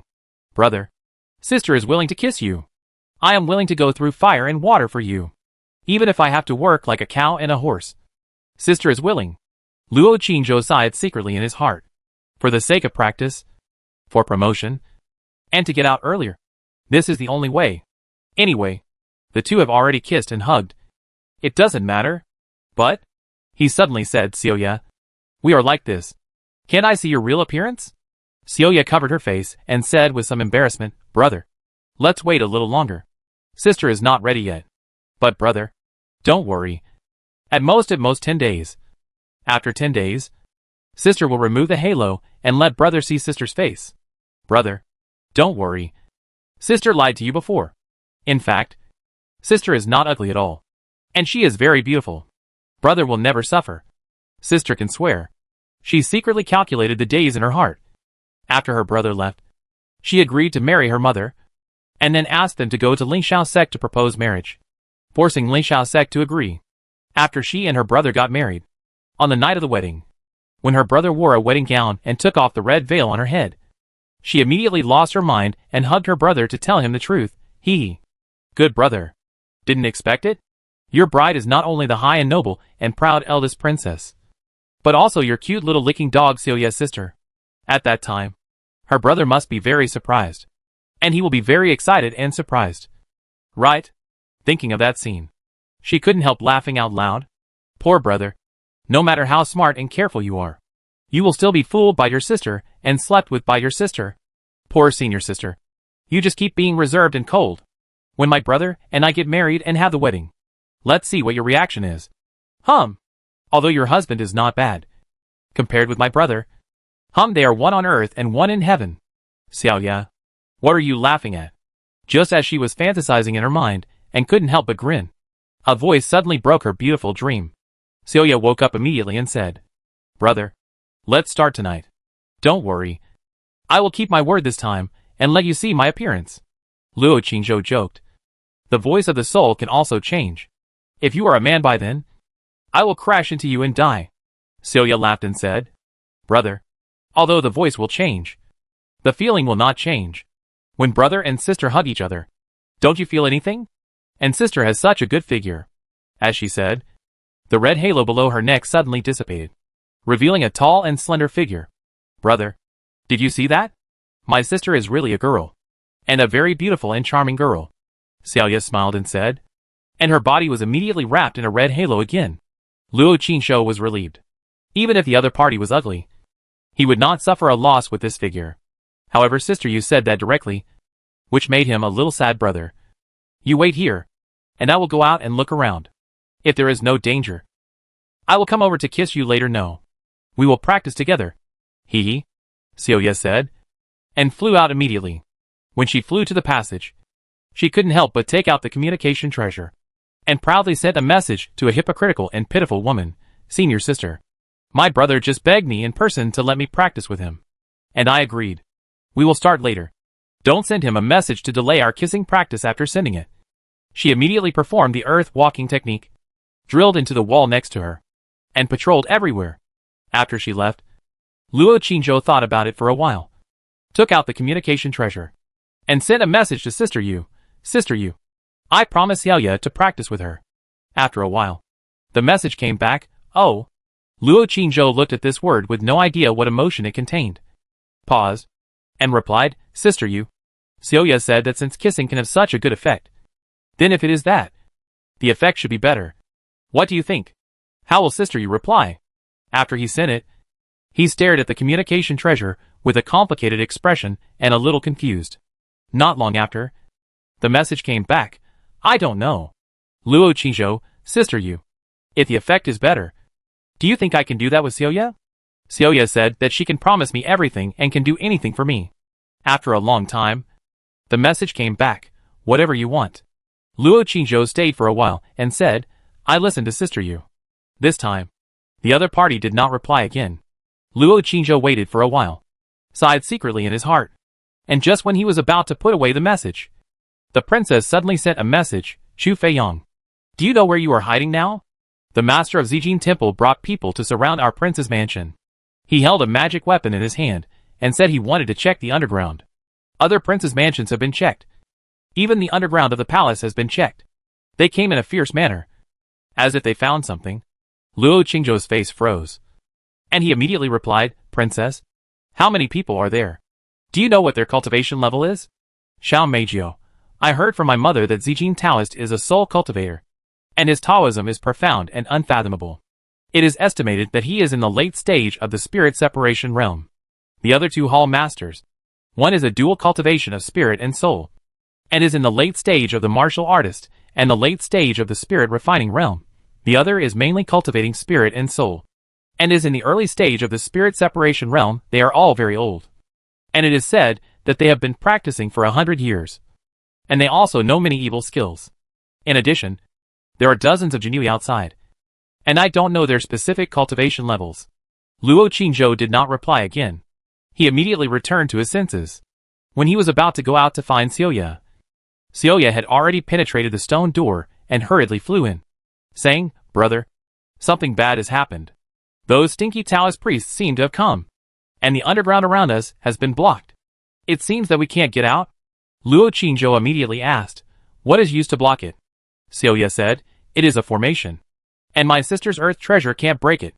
Luo Qingzhou made a prompt decision and said, Let's go and take a look.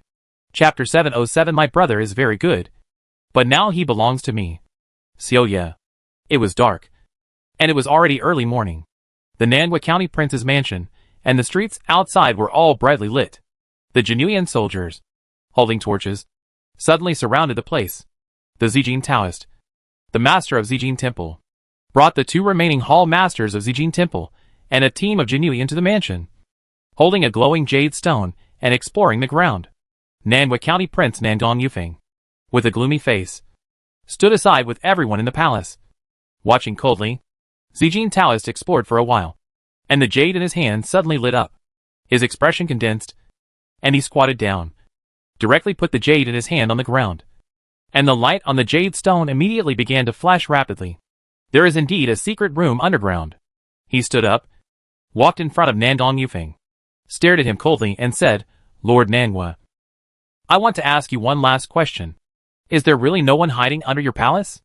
Nandong Yufeng's face was gloomy, and he said, I don't know there is a secret room underground. Even if there is a secret room, it has nothing to do with my Nanhua Prince's palace. As for whether there are people hiding inside, it has nothing to do with my Nanhua Prince's palace. The purple gold Taoist showed a sneer at the corner of his mouth and said nothing more. Turning to the western corner, he said to the two purple gold temple masters, Let's go. Let's go down and take a look. The underground around us has been blocked, and I don't think he can escape even if he has wings. The two masters immediately said in a deep voice, Yes, Master. The purple gold Taoist was about to activate the treasure skill in his hand, but Nandong Yufeng suddenly said in a cold voice, Master Purple Gold, although your purple gold temple is famous, I am not easy to bully. You brought people to my palace so late to dig 3 feet deep to search and frighten my family. If you can't find any murderer underground, don't blame me for being rude. Zijin Taoist stopped what he was doing, turned his head and looked at him, his eyes cold, and said, Prince of Nanhua County, since I dared to bring people to search, I must have found clues to the murderer. If the murderer is found in your mansion later, you will explain to His Majesty. As for the loss of my Zijin Temple, I will naturally put it on your head. Nandong Yufeng snorted coldly. What a big tone. I don't know. I thought that De Yin was the master of Zijin Temple. Zijin Taoist narrowed his eyes and said, Your Highness, don't use such words to squeeze me. My Zijin Temple was destroyed overnight. No matter what, I must find the murderer, even if it means offending all the dignitaries in Kyoto. Then he said, If I really find nothing underground later, I will come up and apologize to you and your family. After that, the treasure in his hand flashed and enveloped the 3 people. He immediately turned around and ordered the Jinui behind him. Everyone in and outside the mansion should keep their eyes open. Anyone who comes out from the underground or leaves the mansion without permission will be killed without mercy. If something happens, I will be responsible. Yes, Taoist. The 2 captains of Jinui immediately agreed. Shua.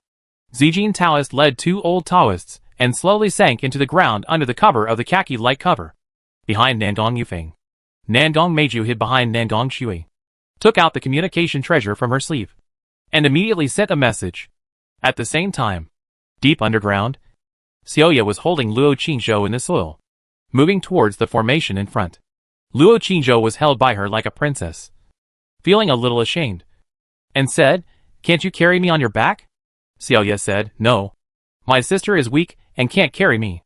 Luo Qingzhou. The two quickly came to the vicinity of the formation, and saw the red light curtain in front. The red light curtain flickered slightly, like a wall, in a huge circular fence state, blocking all the roads around the underground of the Southern Kingdom Prince's mansion. Xiaoya said solemnly, "Brother, I just tried it. This formation is very strange, very powerful, and difficult to break. I have a magic weapon to break the formation, but it has no effect. I used brute force to hit it, but it didn't work. It seems that we can only take the risk to escape upwards. When we escape to the ground, we may have a chance to avoid this formation, although there may be people guarding it. We can suddenly rush out and enter the underground somewhere else, brother. Don't be afraid. You will follow me later." "Sister, huh? Brother." This as she suddenly stopped talking and looked at the two little white rabbits that suddenly appeared in front of her. Luo Qingzhou took Debao and her bow out of the storage ring, let the two rabbits bite his shoes, then got down from her arms and said, "Xiaoya, come. I'll carry you." Xiaoya blinked and asked in confusion, "Brother, aren't these two little rabbits? Why did you let them bite your shoes? By the way, why did you carry me?" Luo Qingzhou didn't talk nonsense with her anymore, just bent down, stretched out his hand, forcibly picked her up and carried her on his back, then walked towards the red light curtain in front. Xiaoya was stunned for a moment. Then she lay on his back, hugged his neck and said, "Brother, do you not believe my words or my ability? This formation is really powerful. I have never seen such a powerful formation. I have 3 treasures that can break the formation. But I tried them just now, and there was no reaction. And I am still in the state of spirit and soul. And even the spirit and soul cannot pass through. Brother."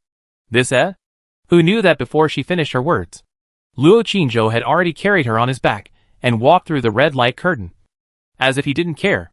Xiaoya opened her mouth. Luo Qingzhou looked back at the red light shield calmly, put away the 2 rabbits on his feet, and said, "I'll carry you on my back. Where are we going now?" Xiaoya was stunned for a moment, and then breathed quickly and said, "Brother, what are your 2 rabbits?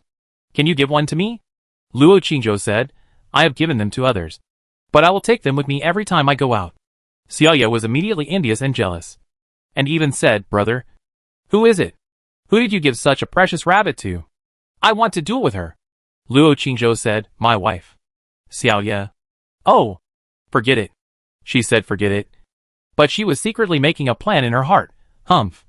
When I marry my brother and become my brother's wife, all the treasures on my brother will belong to me." Xiaoya, "What wife? Let you be proud for a few more days, and then you will kneel in front of me and call me sister, and you will honestly give me all the treasures that my brother gave you." Xiaoya, "Which direction should we go now?" Luo Qingzhou glanced at the message sent by the princess on the communication treasure. His expression condensed, and said, 3 old Taoist priests have come down. One is the master of Zijin Temple, and the other 2 are the hall masters of Zijin Temple.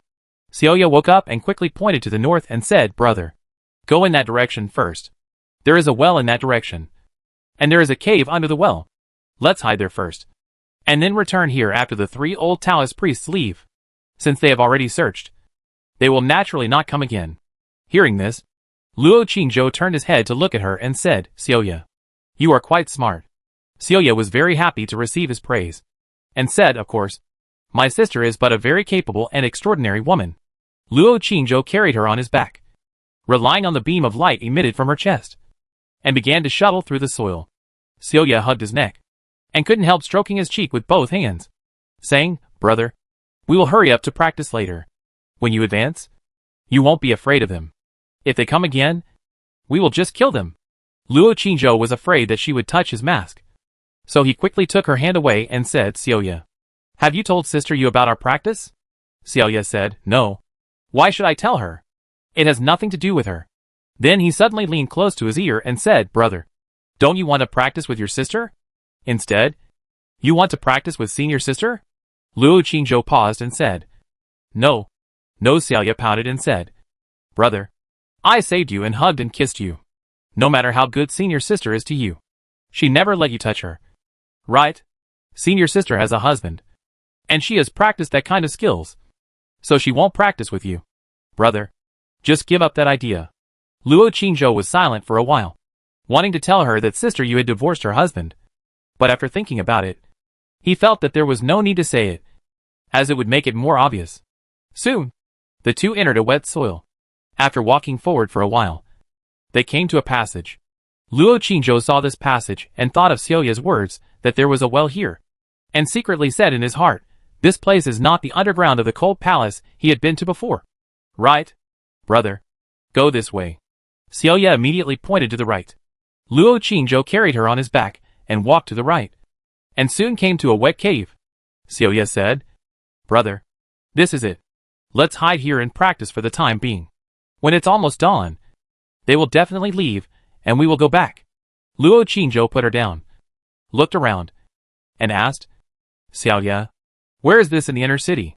Xiaoya said, it seems to be under the mansion of a wealthy businessman.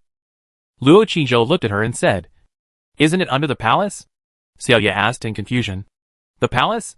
Brother, we can't get into the palace. There are more powerful formations under the palace. After hearing this, Luo Qingzhou went out to check again. Seeing that this was indeed not the passage, he returned to the cave and said, will the three Taoists from Zijin Temple chase us? Xiaoya thought for a while and said, it shouldn't be. They set up such a large formation in the Southern Kingdom Prince's mansion. If they don't find it, they will definitely leave. This place is probably searched last night.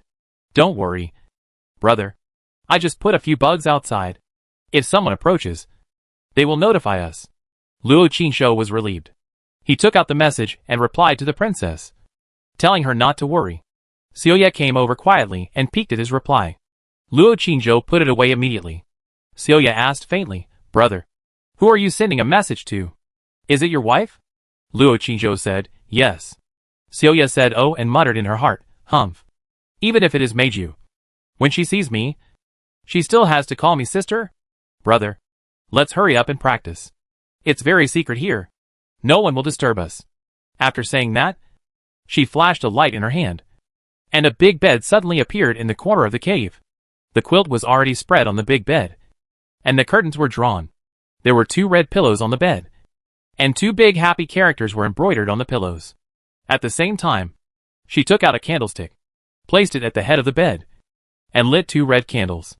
Luo Qingzhou looked at these things that were obviously placed on the wedding night, and the corners of his mouth twitched a few times. And he said, Xiaoya, are we here to practice or to the bridal chamber?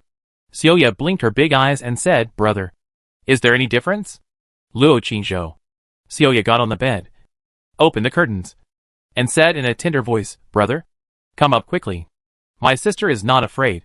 What are you afraid of?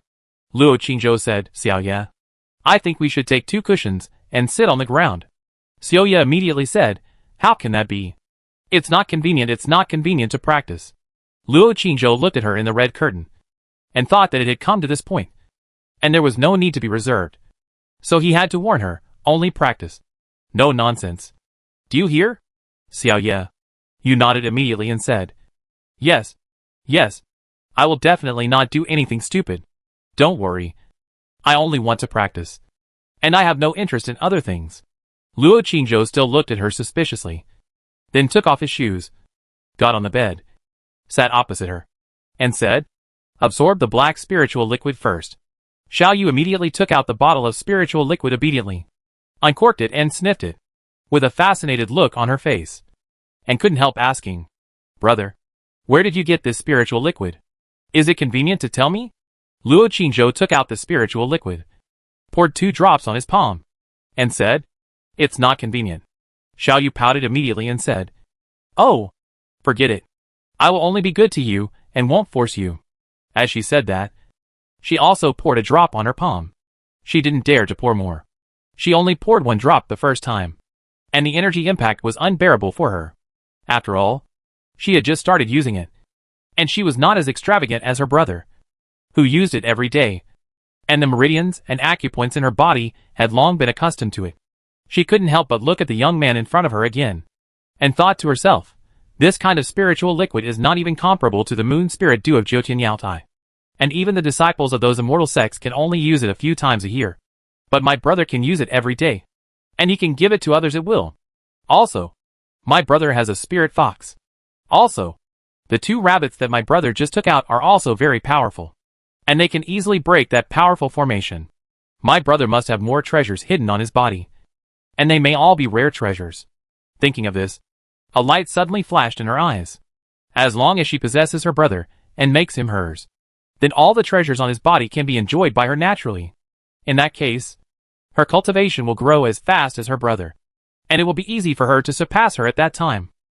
Humph! I wonder what expression my sister will show when she knows these things. Will she regret it? Of course.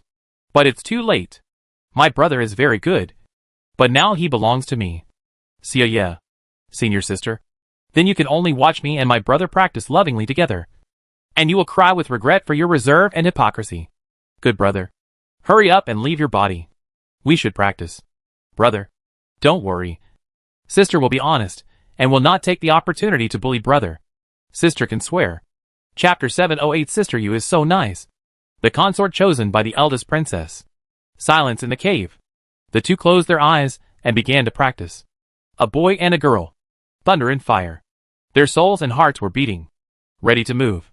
The spiritual liquid entered their bodies, and soon turned into a vast and powerful energy, which began to flow through their limbs, meridians and acupoints.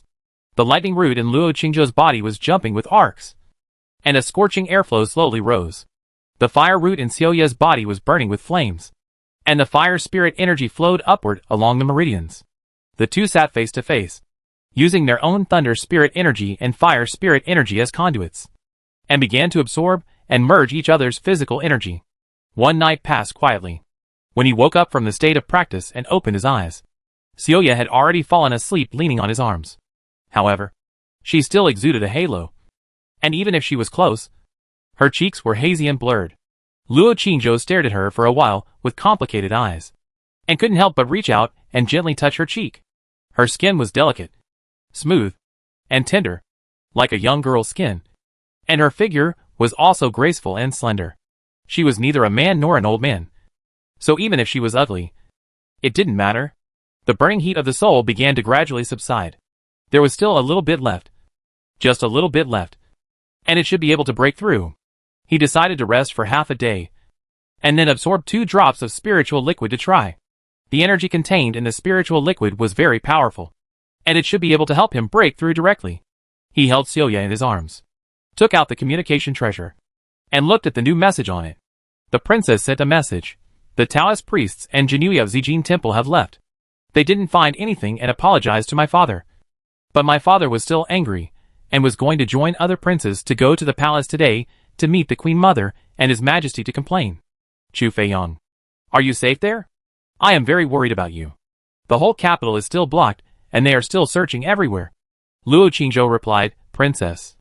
I am fine. Is there any news about my elder brother? Nandong Meiji seemed to be holding a message and waiting for his reply. As soon as he sent the message, he replied, no. The eldest princess said she would find a way to help find him. By the way, can you come to our palace? They have already searched here, and they should not come again. I hid you in the room, and no one will know. Luo Qingzhou, no. I am safe here. Princess, try to help me find my elder brother. I think he may be in trouble.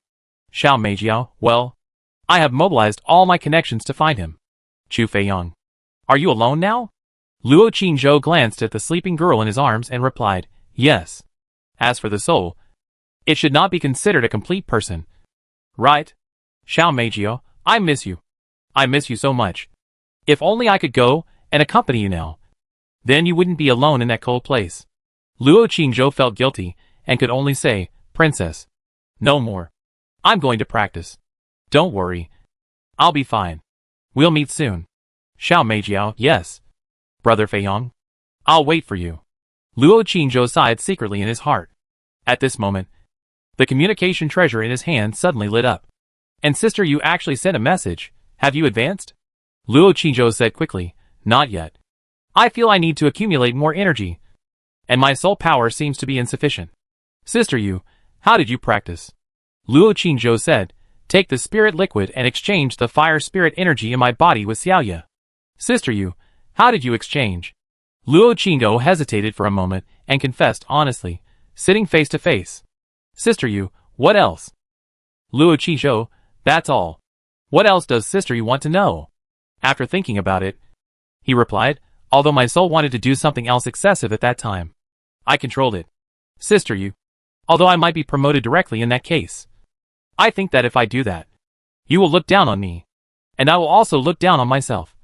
And I feel that I will be sorry for Xiaoya. Sister Yu, in that case, I will indeed break through. Luo Qingzhou, I don't regret it. Sister Yu, what about her? Luo Qingzhou hesitated for a moment and said, falling asleep. Sister Yu, oh? Silence for a long time. Luo Qingzhou asked again, Sister Yu, are you worried about me? Sister Yu, in fact, long hair is more suitable for you than her. Luo Qingzhou, Sister Yu, are you worried about me? After a while, the message came back, long hair is worried. Luo Qingzhou, I'm asking you. Not long hair. Sister Yu, no. Luo Qingzhou said, are you not worried? Or do you not want to answer? Sister Yu, not worried. Luo Qingzhou, brother is like a little licking dog. At this moment, a faint murmur suddenly sounded in his arms. Luo Qingzhou looked down and saw that Xiao Yu had woken up and was staring at the communication treasure in his hand. Luo Qingzhou pushed her away. Xiaoya's body softened and she fell on the bed. She pouted and said aggrievedly, brother, I almost got hurt while helping you practice. Now you are pushing me away just to chat with your sister Yu? Luo Qingzhou quickly helped her up again, let her lean on his arms, and apologized Xiaoya. I'm sorry. Xiaoya sobbed and secretly looked at the communication treasure in his hand. She said aggrievedly, brother just finished making love with me, and then took advantage of me sleeping to flirt with your sister Yu. Brother is worthy of me. Woo. Luo Qingzhou said awkwardly, it's just chatting. Xiaoya pouted and whispered, it's obviously licking. Thinking of this, she suddenly felt a little sad. She tried her best to lick her brother humbly and pitifully. But her brother was licking that hypocritical woman humbly. It turns out that she, Xiaoya, is the most pitiful person. The more she thought about it, the more sad she felt. Luo Qingzhou said, Xiaoya, I'll hide here for now. I feel it should be safer here. As for the Southern Kingdom Prince's mansion, I'd better not go there, so as not to implicate them. Xiaoya sobbed and said, whatever. Brother, I can't control you. And I dare not control you. Luo Qingzhou thought of what happened last night, and felt a little guilty. He stroked her hair and said, Xiaoya, you helped me this time. Brother, I volunteered, and I'm not asking you to repay me. Xiaoya wiped her tears, left his arms, got off the bed and said, brother, have a good rest. I'm going back. I'll come to see you later. After saying that, she left sadly. Luo Qingzhou watched her back disappear at the entrance of the cave, and his heart became more and more guilty and conflicted. Xiaoya walked into the dark passage, and the sadness on her face disappeared immediately. She secretly said in her heart, it seems that my brother is still obsessed with that hypocritical woman and has fantasies. I have to hurry up. I wanted to make it a done deal with my brother last night, but unfortunately, I consumed too much fire spirit energy and fell asleep. It doesn't matter. I will go to my mother today and promise her to marry someone. Then, while thinking in her heart, she walked through the underground into the palace with ease, and returned to her own Yaohua palace. Back to the study. The soul returned to the body. Nandong Huiyue, wearing a fiery red dress, sat at the table and slowly opened her eyes. Her face was beautiful and majestic. She looked dazed and her eyes were dull. She was stunned for a long time before she woke up. She slowly raised her fingers and stroked her lips, thinking about the practice with that person last night. Her other jade hand in her sleeve slowly clenched her fist. So shameful, this palace. Forget it. Anyway, in the future. She raised her head and looked at the sky outside the window. The morning sun had not risen. The sky was dim. The cold wind swept across the windowsill, and a few snowflakes fell. It was snowing. She sat quietly for a while, then slowly stood up and walked to the mirror in the inner room, looking at her tall and graceful figure and her beautiful and cold face in the mirror. She was silent for a long time and murmured, is it a stopgap measure? Or pretend to be real? She stood in front of the mirror for a long time, then turned around and went out to the Queen Mother's palace. Since you must marry, then marry him. She will use her identity as the eldest princess to get back all the shame that Xiaoya brought to her.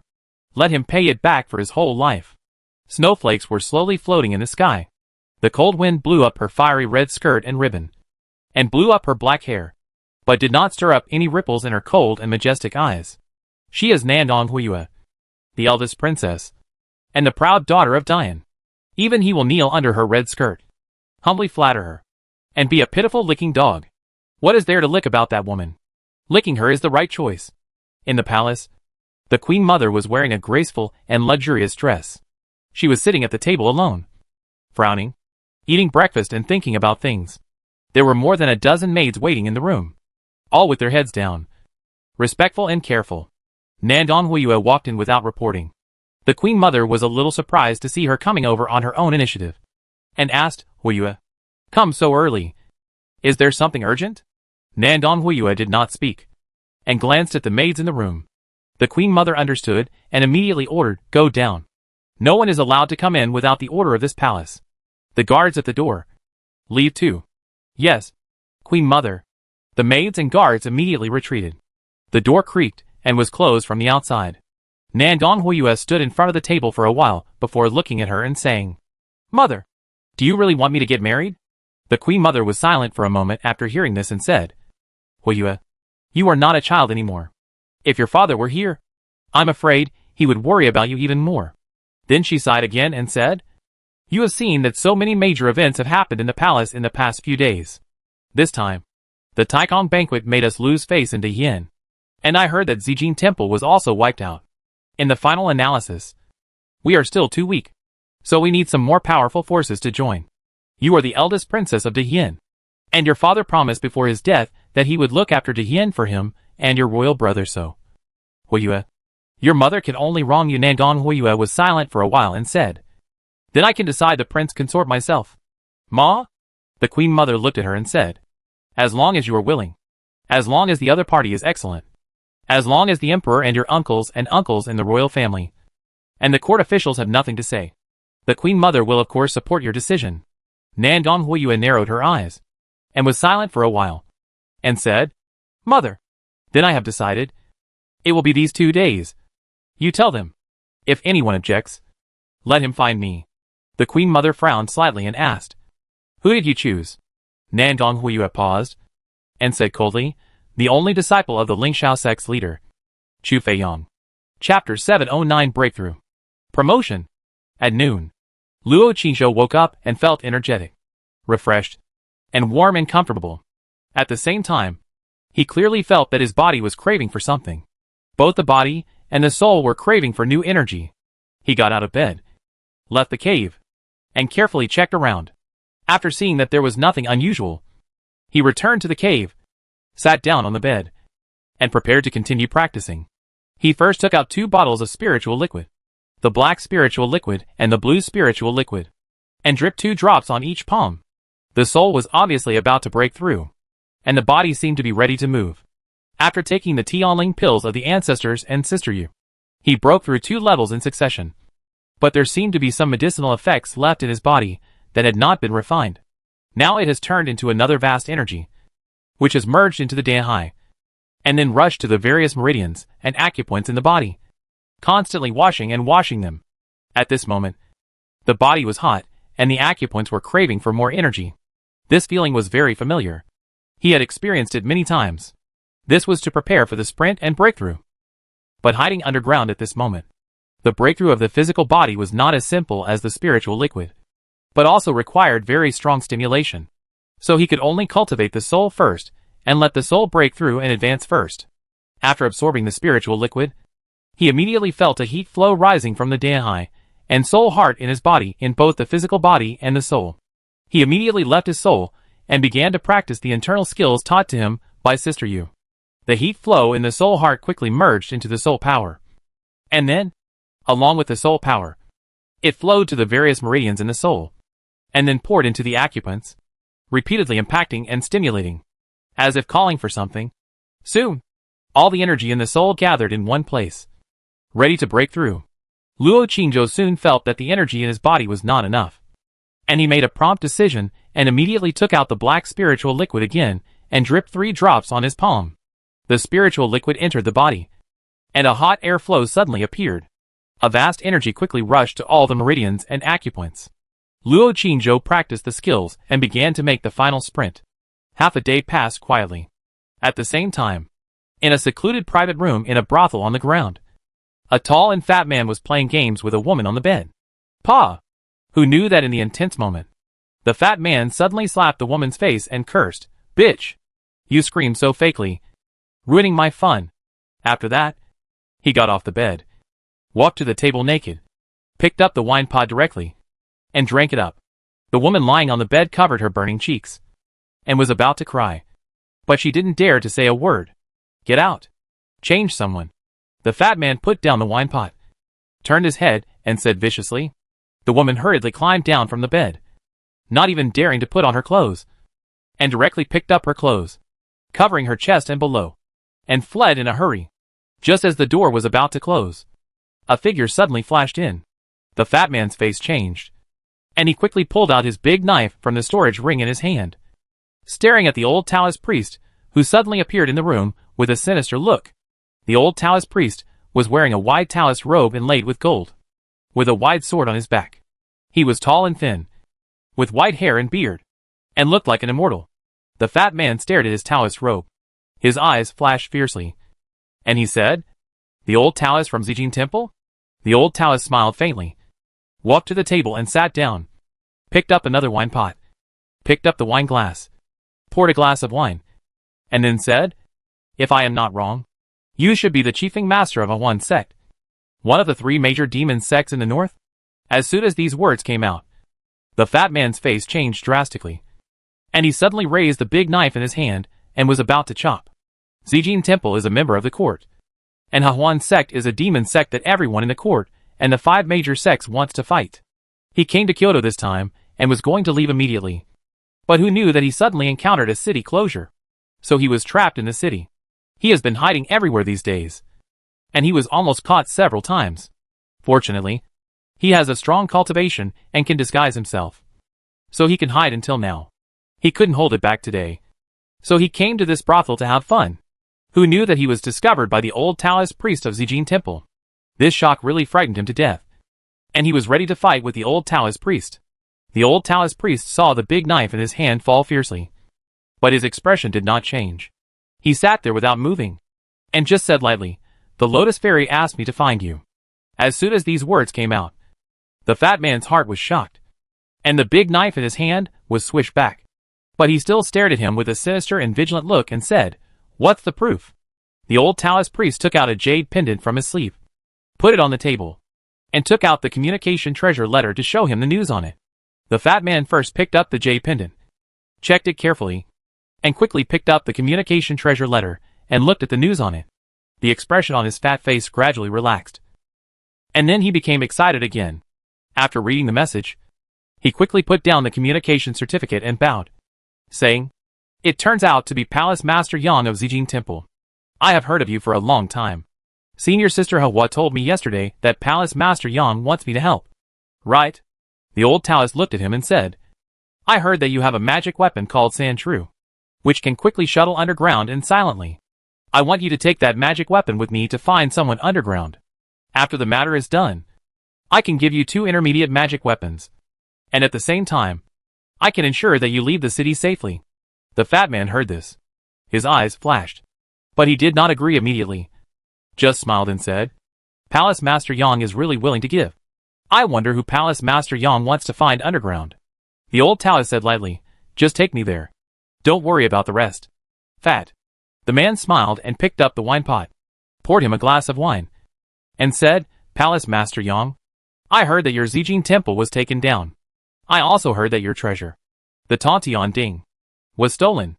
The person that Palace Master Yang is looking for is not that person." "Right?" The old Taoist narrowed his eyes and said, "So what? Isn't the reward I gave enough?" The fat man smiled and said, "Palace Master Yang, don't worry. I just want to ask one more question. Should we go down together, or take your temple master Zijin Taoist with us?" The old Taoist looked at him coldly, picked up the wine glass, drank it all, and said, "The 2 of us are enough." The fat man grinned and said, "It seems that Palace Master Yang wants to hide it from your temple master and take the Tantian Ding alone. This risk is a bit big. I need to think about it for a few more days." The old Taoist looked at him coldly and said, "Are you sure you need to think about it for a few more days? I'm afraid that within a day, you will fall into the hands of the Jinui and the people from the Dragon and Tiger Academy. By then, no one in Kyoto will be able to save you." The fat man laughed and said, "Palace Master Yang, are you threatening me?" The old Taoist put down his wineglass and said, "Just tell me, what else do you need in return?" The fat man thought for a while, leaned close to his ear, whispered a few words, and had a wretched expression on his face. The old Taoist did not show any emotion on his face. After listening, he thought for a moment and said, "Okay, I can promise you." The fat man said again, "Palace Master Yang, the murderer wiped out your Zijin temple by himself. His cultivation should be very high. Right? If there are only two of us, are you sure we can find him and deal with him?" The old Taoist showed a cold light in his eyes and said, "He took advantage of the absence of the masters in our temple and suddenly attacked and succeeded.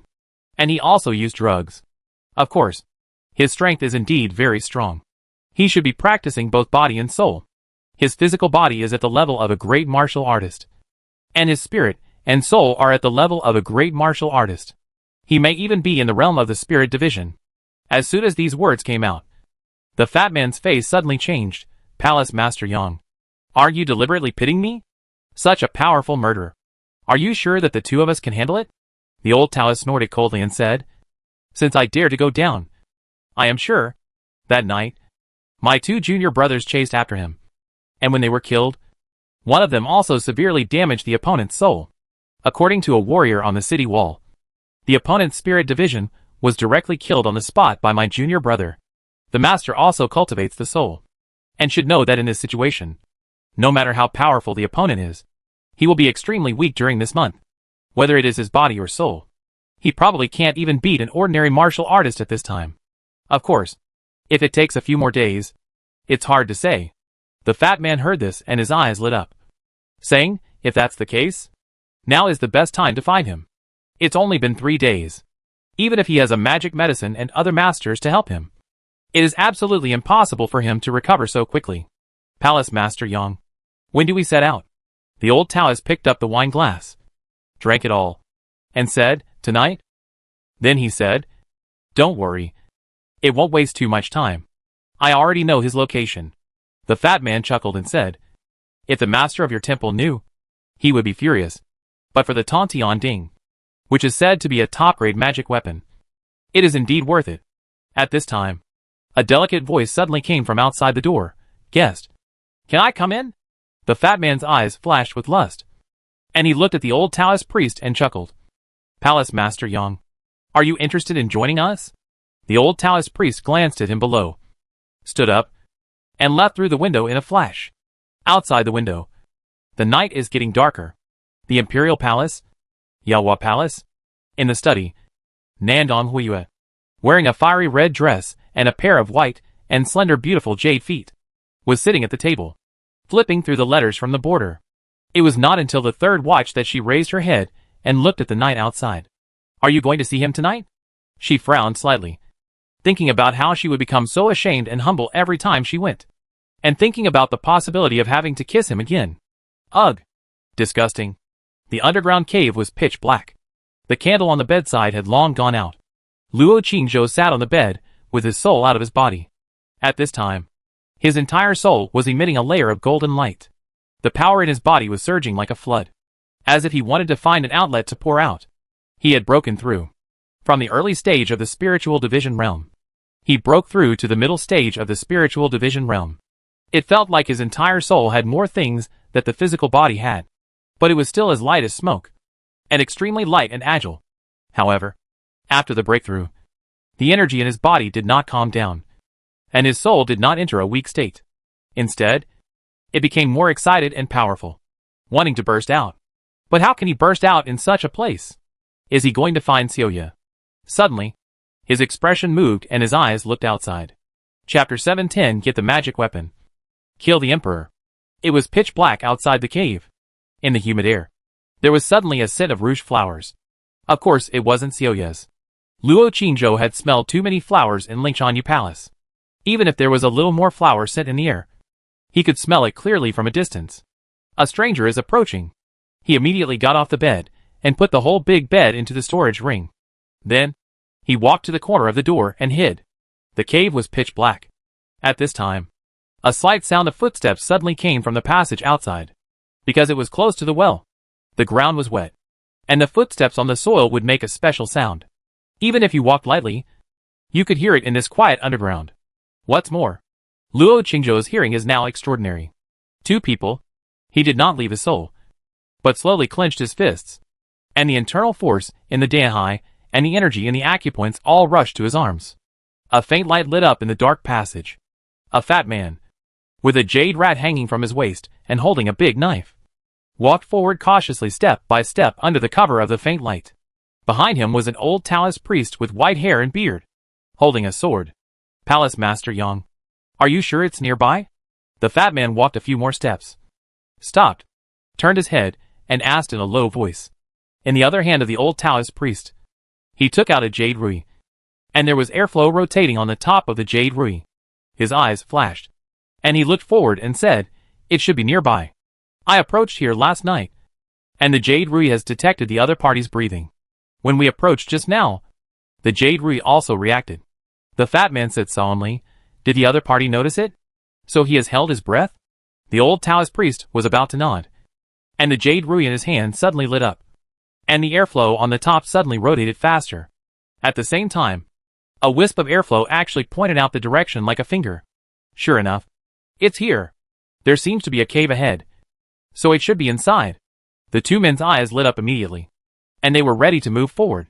The fat man suddenly paused, stopped, and fell behind.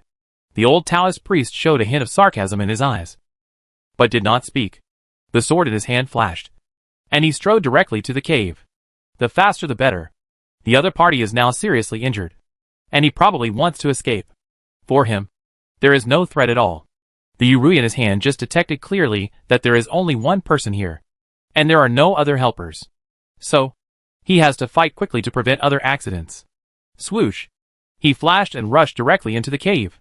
The sword in his hand hummed and suddenly lit up a dazzling sword light, instantly illuminating the entire dark cave. Boom! At this moment, there was a deafening explosion.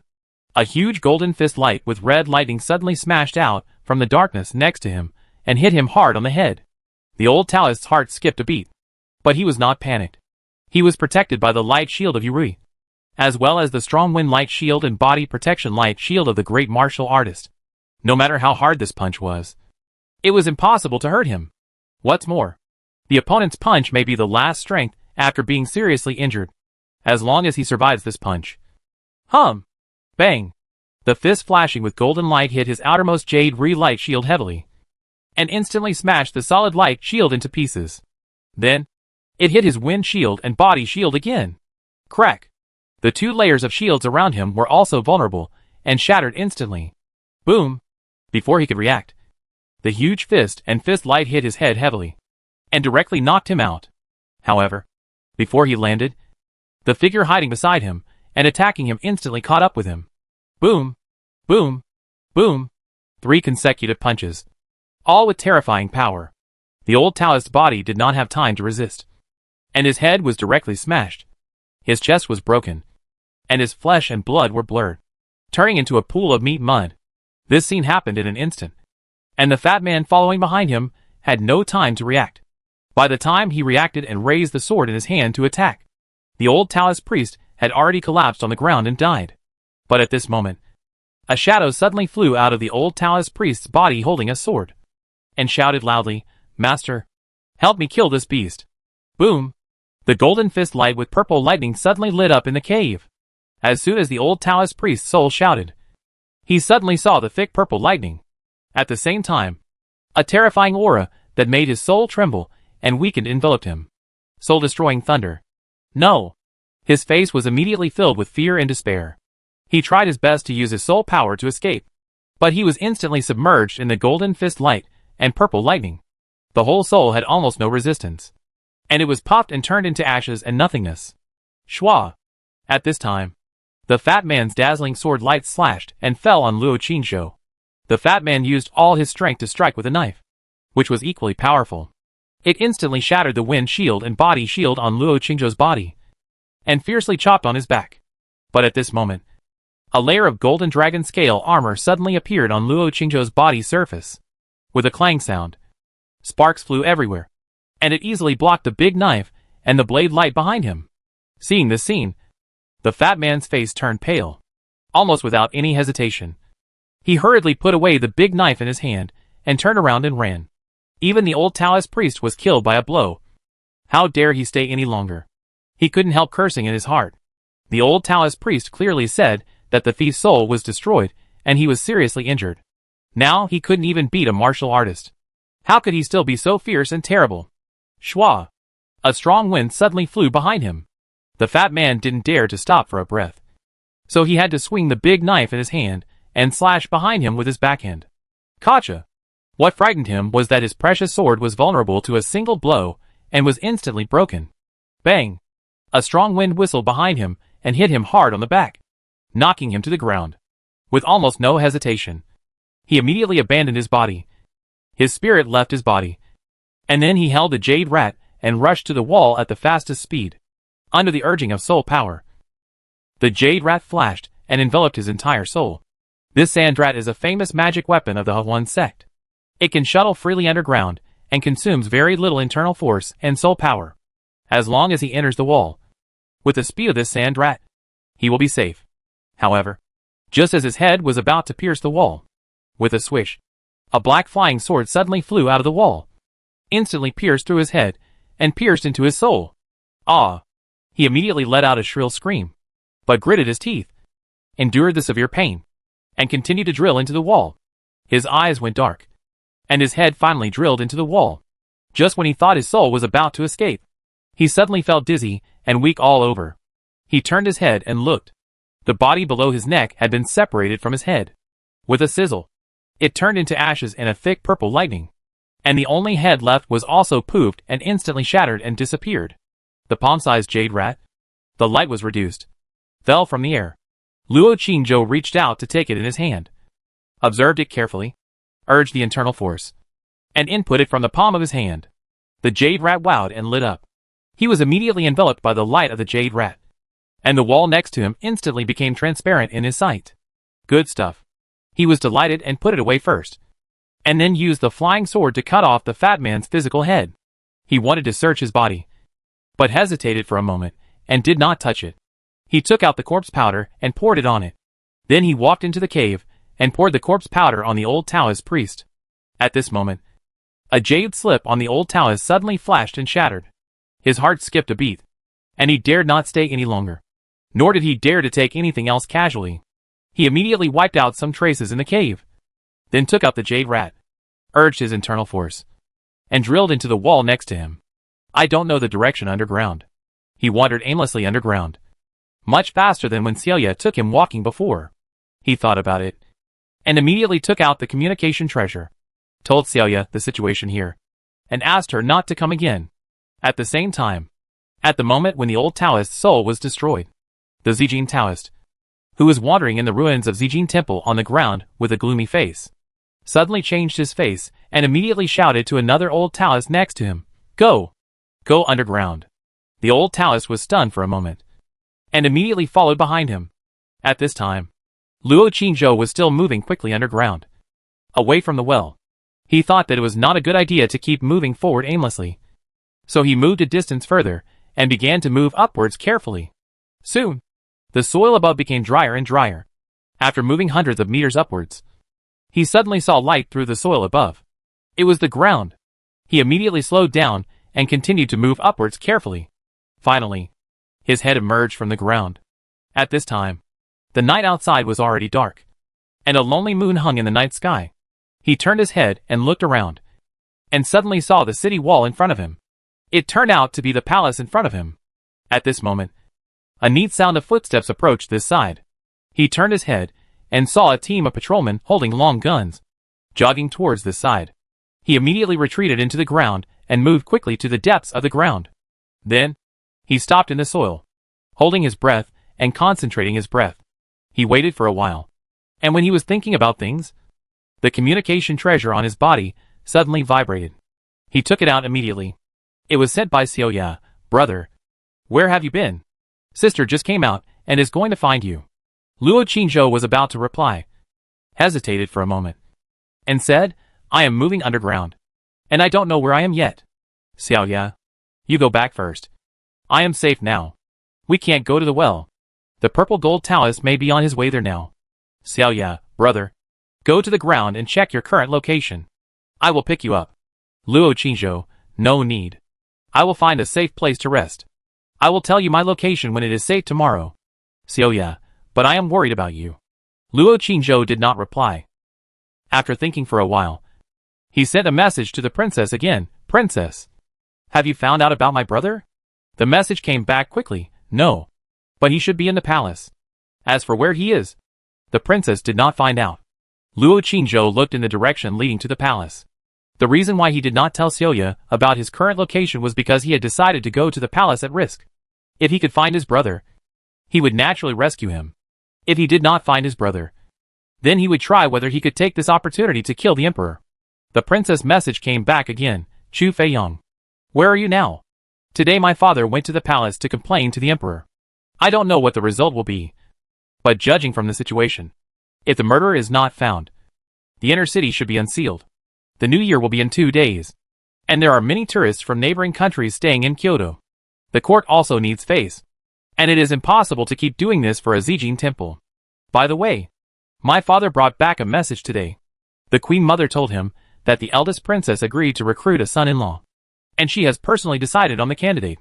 Luo Qingzhou, I am safe now. You don't have to worry. Who is the candidate decided by the eldest princess? Xiao Meijiao, I don't know either. My father didn't say. However, I always feel that this matter is not right. With the eldest princess's temperament, why would she agree so hastily? She should know in her heart that once she gets married, she will lose everything, no matter who she marries. It is impossible for her to say these things. Is she giving up on her own initiative? But in my impression, from childhood to adulthood, she has never given up. Luo Qingzhou, she should have her own ideas for doing this. We don't have to worry about it. Princess, continue to help me find out about my elder brother. I'm going to practice, so I won't say any more. Xiao Meijiao, yes. I will. You have to be careful. Luo Qingzhou put away the message and thought carefully for a while before urging the jade rat in his hand to move towards the underground of the palace. There is nothing to hesitate about. You can't get a tiger cub without risking it. He can only know if he will succeed if he tries. What if he succeeds by chance? If he succeeded, the threat from the Qin family would be gone, and the eldest brother might be safe, and all the troubles of the princess would be gone. So, he decided to give it a try. Just after moving forward 100 meters, roughly reaching the base of the city wall, a layer of golden barrier suddenly lit up in the soil in front of him, like a wall, protecting the underground of the entire palace. Luo Qingzhou was not surprised, and immediately took out Dabao and Erbao and continued to move forward. Puff! With a light sound, he easily passed through the barrier. Then, he continued to move forward carefully.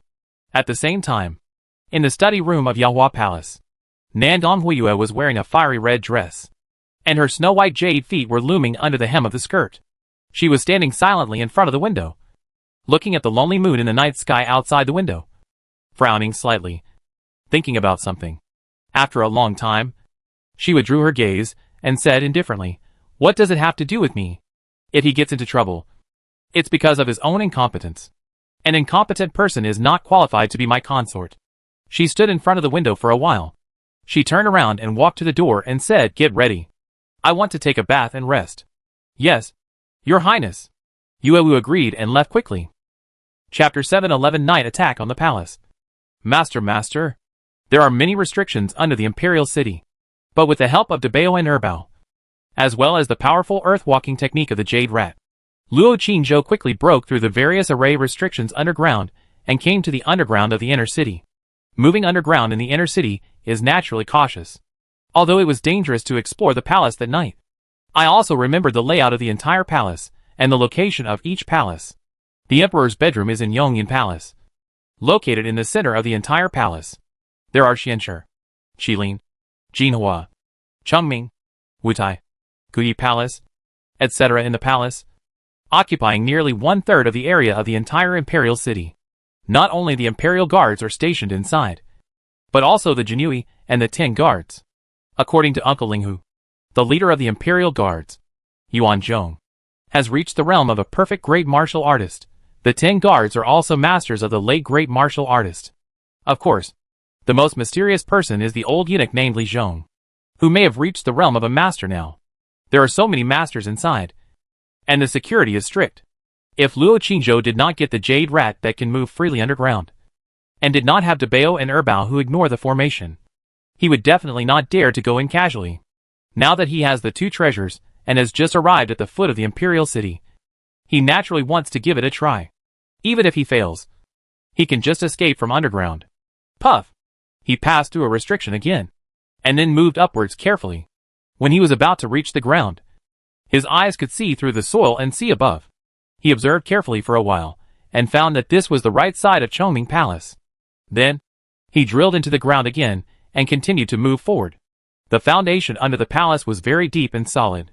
At the same time, around the foundation, there were not only magic tools specially used to restrain the soul, but also formations to prevent earth magic. However, in front of Dabao and Erbao, these formations lost any effect. Luo Qingzhou passed through easily. Not long after, he arrived at the underground of Yongyan Palace. Judging from the situation underground, this place should still be outside the courtyard wall of Yongyan Palace. And the defense and formation here are obviously more dense and powerful. Almost every 10 meters or so, there is a pile of unique red bricks. And the red bricks are all inlaid with round beads that restrain the soul. At the same time, 3 layers of light curtains of different colors are like a thick wall, surrounding the entire Yongyan Palace. Luo Qingzhou can clearly see some formation flags buried underground. But these formation flags must not be moved. Once one of them is moved, it will be discovered by the guards above. Luo Qingzhou did not dare to be careless. He slowly approached the 3-color light curtain and observed it carefully for a while. Fong took Dabao and Erbao and carefully passed through. Seeing that there was no abnormality around and no alarm, he was relieved. Dabao and Erbao can not only easily pass through the formation, but also will not cause any abnormality in the formation. The people who maintain the formation will naturally not notice it. Luo Qingzhou hung the jade rat on his waist, held Dabao and Erbao in his arms, and continued to move forward cautiously. At this moment, a thick red beam of light suddenly shone from not far away. The beam of light began to circle like a searchlight, sweeping back and forth around the ground. Luo Qingzhou's expression froze, and he immediately extinguished the light shield of the jade rat, restrained his breath, and hid in the dark soil. After the red beam of light shone in another direction, he immediately moved forward. He silently remembered the current position in his heart. When he was about to be under the study, he stopped and looked around carefully before moving upwards cautiously. Soon, he came to a position dozens of meters above the ground. After careful observation, this was indeed the study where the emperor summoned him every time. He didn't know where the emperor really rested, but it was definitely not far from the study. So he needed to look carefully again.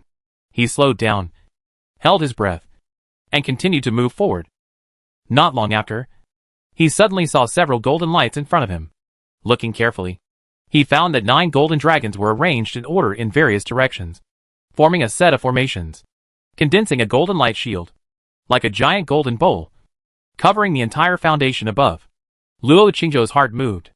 This should be the emperor's bedroom. He carefully observed the surroundings, and slowly approached the golden light shield.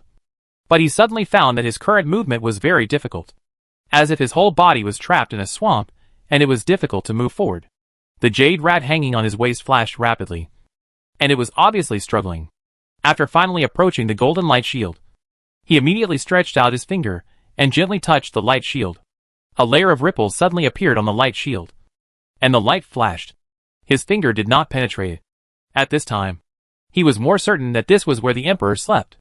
This barrier was much stronger and stronger than the previous ones. If he wanted to break in, he would definitely have to use some strength to penetrate it. But it would probably cause some abnormalities and alarm the people above. Moreover, there might be treasures for earth-moving skills placed in this place. It was difficult for him to move outside the light shield now. If he entered the light shield, it would be even more difficult to move. If he was discovered by someone, wouldn't he be trapped in a jar? So, he thought carefully, and could only go to the ground first, and then sneak into the room from the ground. He didn't dare to hesitate. After making a decision, he immediately urged the internal force in his body, stimulated the earth-moving skills of the jade rat on his waist, and moved upward with difficulty. His whole body seemed to be stuck in the mud, and it was very difficult to move. The speed at which the jade rat absorbed his internal energy was getting faster and faster. Every time it moved forward, it consumed a lot of energy. Fortunately, he now had a lot of internal energy in his Dehai, so the energy consumed was not worth mentioning. After a long time, he finally came to a place only 7 or 8 meters underground. He stopped first, carefully observed the surroundings, listened to the movement above, and then continued to move upwards carefully. 5 meters, 4 meters, 3 meters, until the last meter. He stopped again, looking through the stone slabs above and looking at the ground. The ground was dark and silent. A thick vermilion pillar stood beside it, and in front of the pillar was a railing. This is a corridor. At this moment, a slight and orderly sound of footsteps suddenly came from above. Luo Qingzhou's heart trembled, and he immediately held his breath, restrained his whole body's aura and the light of the jade rat, and hid in the darkness underground without moving. A team of guards walked solemnly through the corridor above their heads, holding the hilts of their swords at their waists, and soon walked away. Luo Qingzhou waited underground for a while, and when he saw that there was no movement outside, he quietly popped his head out. He wore a black tiger mask on his face, and his body was also disguised. He looked around the corridor through the small hole on the mask. After seeing that there was nothing unusual, he immediately came out from underground and hid behind a pillar, like a shadow. Silently, he looked at the house in front of him, and a cold light appeared in his eyes. It should be here. Just as he was about to raise his foot to approach, an old and erratic voice suddenly came from his ear. Friend, you can run around underground, but you can't walk around on this ground. Luo Qingzhou was startled, turned around and punched. Moo! At the moment when this punch was thrown, a shadow of a demon bull appeared behind him, and at the same time, a loud bull mooing sound was heard. Bull demon magic. Boom! His extremely explosive punch actually hit a figure's chest directly, but the chest seemed to be made of diamond, motionless. At the same time, a terrifying counterattack force came, which instantly numbed his arm. Bang! The figure threw a light punch, ignoring the protective light shield around him. It looked slow, but he had no time to dodge, and it hit his chest directly. A terrifying force suddenly exploded from the fist. Boom! He was directly smashed out by this terrible force, and the blood in his body surged. Before he landed, his throat felt sweet, and he spit out a mouthful of blood. The figure said, "Huh." Seeming a little surprised, "You are so brave. But you are only a late-stage great martial artist. But your defense is okay." Before he finished speaking, the figure had already appeared in front of Luo Qingzhou like a ghost. Before Luo Qingzhou landed, another claw stretched out and grabbed Luo Qingzhou's throat. Luo Qingzhou could clearly see his claws coming, and he thought he could dodge them. But suddenly he felt as if his whole body was locked, and he couldn't move. In fear, he could only roar, urging all the energy in his body to condense into a protective light shield. At the same time, the dragon scales that Long Air gave him also turned into a layer of golden dragon scale armor, attached to his neck. Swish! The slow-looking claws actually easily scratched the protective light shield on his body, and then grabbed his neck. With a flash of light in his hand, he was about to crush his throat. But at this moment, the golden dragon scales on Luo Qingzhou's neck swish lit up a dazzling light. The power gathered by the claws paused for a moment. Luo Qingzhou took this opportunity to lean back to the limit, kicked out suddenly, and at the same time Swish sacrificed the flying sword, stabbing directly at the figure. Humph. You know a lot. The figure with white hair and eunuch clothes retracted his claws, stretched out 2 fingers, and actually clamped his flying sword directly. Then a light flashed between the 2 fingers, and with a click, his flying sword was easily broken. At this time, Luo Qingzhou, almost without any pause, flashed, and suddenly jumped out of the courtyard wall, while waving his hand to scatter a large amount of white powder and pollen. The figure snorted coldly, and was about to ignore these things and chase after him, but suddenly stopped and looked at the house behind. At this time, the guards around heard the noise and gathered. A panicked and sharp voice of a eunuch came from the room. "There is an assassin! Protect the emperor! Protect the emperor!" The old eunuch's figure flashed, and he still chased after him. At this time, the 2 pieces of flying swords that fell on the ground also flew up and disappeared. The moment Luo Qingzhou crossed the courtyard wall and landed on the ground, he had already activated the earth-walking technique of the jade rat on his waist. drilled directly into the ground, retracted the flying sword, and quickly fled deep into the ground. Boom! At this moment, a loud noise suddenly came from the ground above his head. The whole ground suddenly shook. Luo Qingzhou's body shook, and he felt dizzy and continued to flee deep into the ground in a hurry. At this moment, a terrible force suddenly attacked from the top of his head. Luo Qingzhou looked up and saw that it was a huge fist light. Shwa! He moved quickly to the side and narrowly avoided the fist light. Boom! The fist suddenly exploded underground, and he was blown away. He was terrified and wanted to move deeper underground, but suddenly found that the speed of moving downward was getting slower and slower, and it was getting more and more difficult. He didn't dare to stay here, so he had to move to the right. Boom! Boom! Boom! The ground was shaking continuously, and his moving body was shaken to the ground. But he knew that if he didn't escape at this moment, staying for a moment longer would be more dangerous. This huge palace, with so many masters, must have magic weapons or magic treasures that can travel underground. So, he immediately tried his best to urge the jade rat on his waist to continue moving forward. Seeing that the speed of movement was too slow, he had to risk moving up a distance again, and then continue to move forward quickly. While he was running away, he was thinking quickly in his mind. At this time, there must be a master coming to the underground, and it might even be the old eunuch with terrible strength. At the same time, the inside and outside of the palace gate were probably urgently blocked. His only option now was to avoid the old eunuch with terrible strength, and then rush out as fast as possible. But the underground was definitely not okay. The old eunuch saw him sinking into the underground to escape, and he would definitely focus on blocking and searching the underground. So, he now needed to return to the ground and break out from the ground unexpectedly. Shwa! While thinking, he continued to move quickly underground, out of the range of the vibration. He continued to move forward quickly for a moment, and suddenly felt a dangerous breath coming from behind. Sure enough, he was chasing.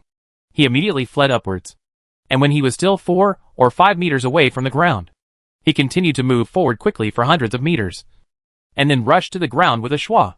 At the same time, he clenched his fists, and the fist light flashed on his fists, quickly accumulating strength.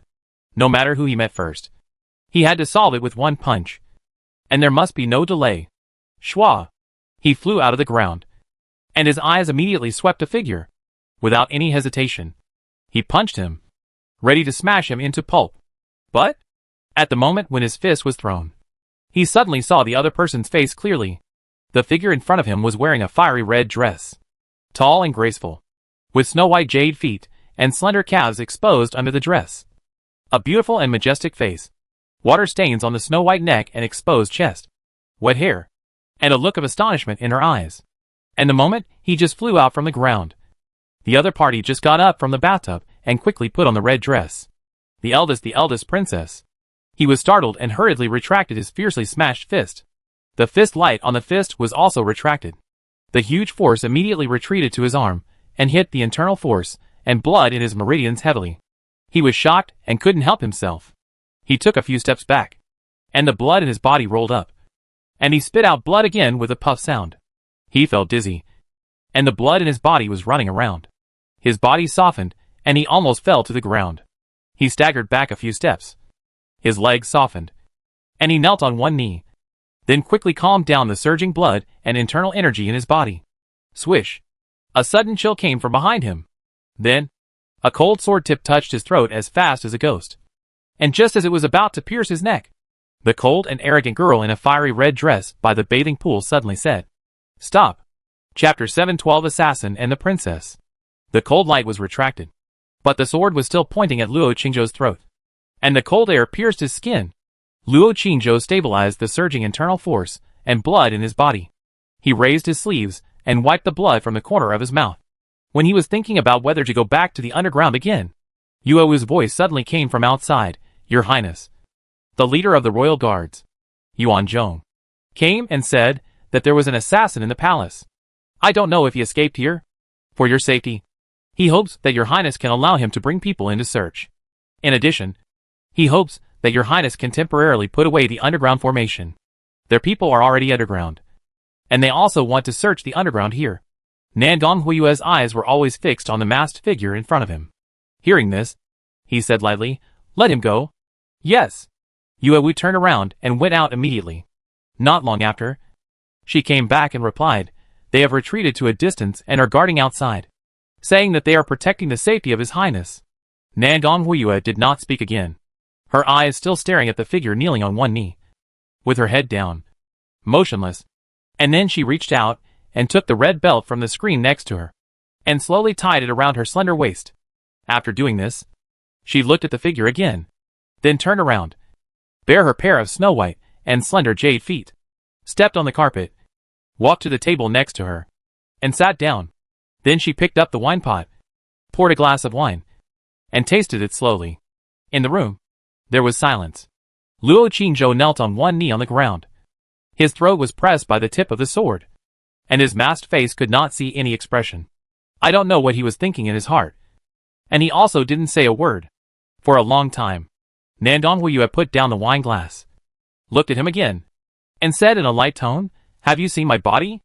Luo Qingzhou lowered his head and remained silent. The tip of the sword against his throat suddenly pierced his skin with force. A drop of blood flowed out along the tip of the sword.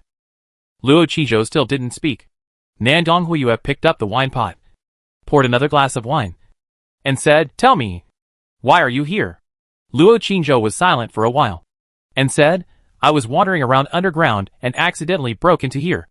I didn't mean to offend, and I didn't have any intention." Nandong Huiyue looked at him and said, "But people outside said that you are an assassin." Luo Qingzhou bowed his head and said, "I would never dare to assassinate you." Nandong Huiyue said, "Oh? Do you know me?"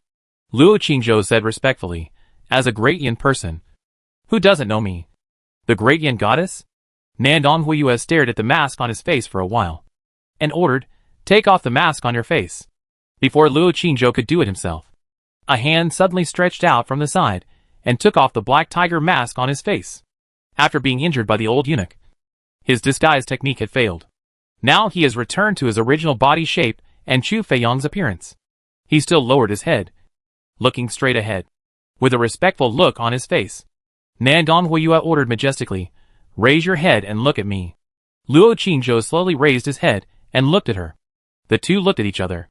Nandong Huiyue's face was majestic and cold, and she said lightly, "Chu Feiyong, you entered the palace late at night. If it wasn't to assassinate, then what was the matter?" Luo Qingzhou was silent for a moment, and said, "It has nothing to do with your highness." Schwa. The tip of the sword at his neck touched his throat again. Nandong Huiyue raised her eyebrows and said, "Oh, is it really nothing to do with me? I thought you came to see me specifically. After all, that day, you defended me in the palace and said such passionate words." Luo Qingzhou lowered his head and remained silent. Nandong Huiyue ordered again in a cold voice, "Raise your head and look at me. You are not allowed to lower your head before I ask you to." Luo Qingzhou had to raise his head again and look at her. Nandong Huiyue's eyes were majestic and indifferent.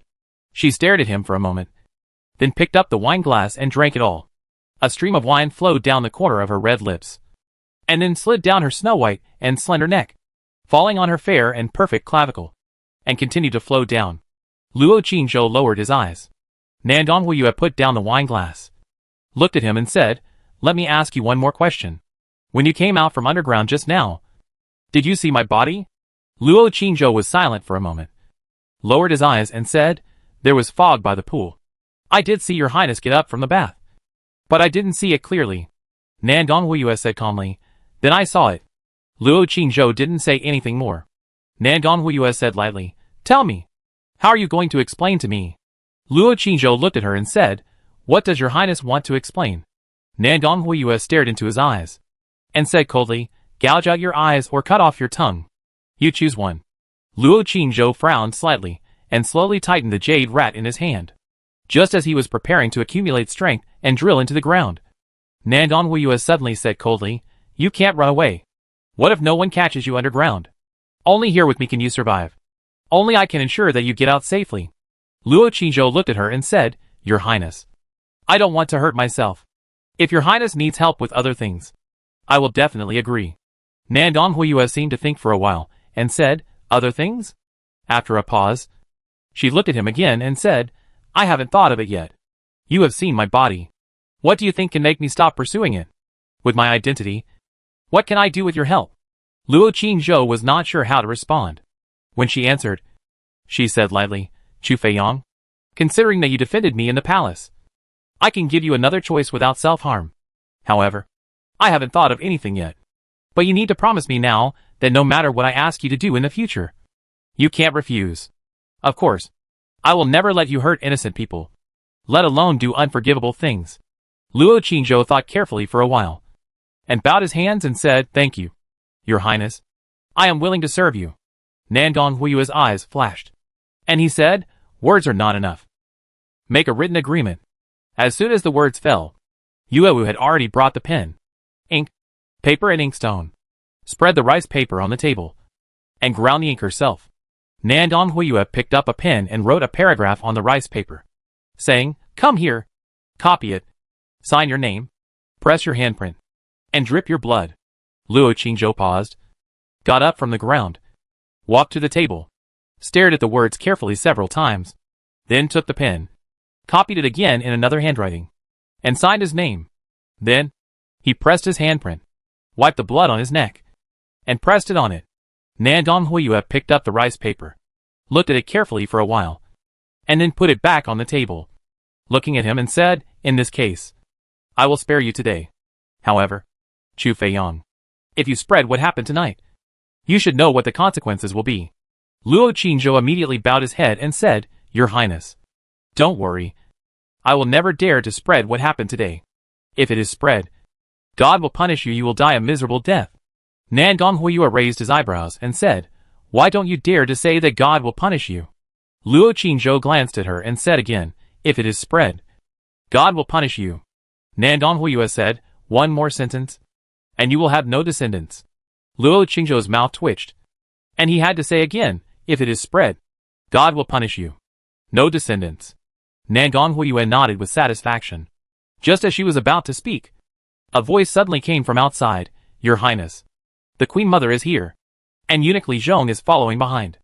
As soon as these words came out, Nandong Huiyue's eyes condensed, and after a moment of hesitation, she looked at the young man in front of her and said, Li Zhong is a master. It's too late for you to go out at this time. As for the underground, you can't go there. After speaking, she turned her head to look at the bathing pool, hesitated for a moment, and said, Hide in the water. Remember, don't emit any breath. Don't make any slight movements. Luo Qingzhou didn't dare to hesitate, and immediately entered the bathing pool, sank to the bottom of the water, held his breath, performed the breath-retaining technique, stuck to the bottom of the water, and didn't move. Nandong Huiyue looked at the petals on the water surface that gradually calmed down, and put away the things on the table, and then said lightly, Tell my mother that I am bathing, and let her come in alone. Yes. Yuying and Yuewu both retreated. Soon, a hurried sound of footsteps came from outside. As soon as he entered the door, he said in panic, Huiyue, are you okay? An assassin appeared in the palace just now. The assassin suddenly appeared in your brother's bedroom.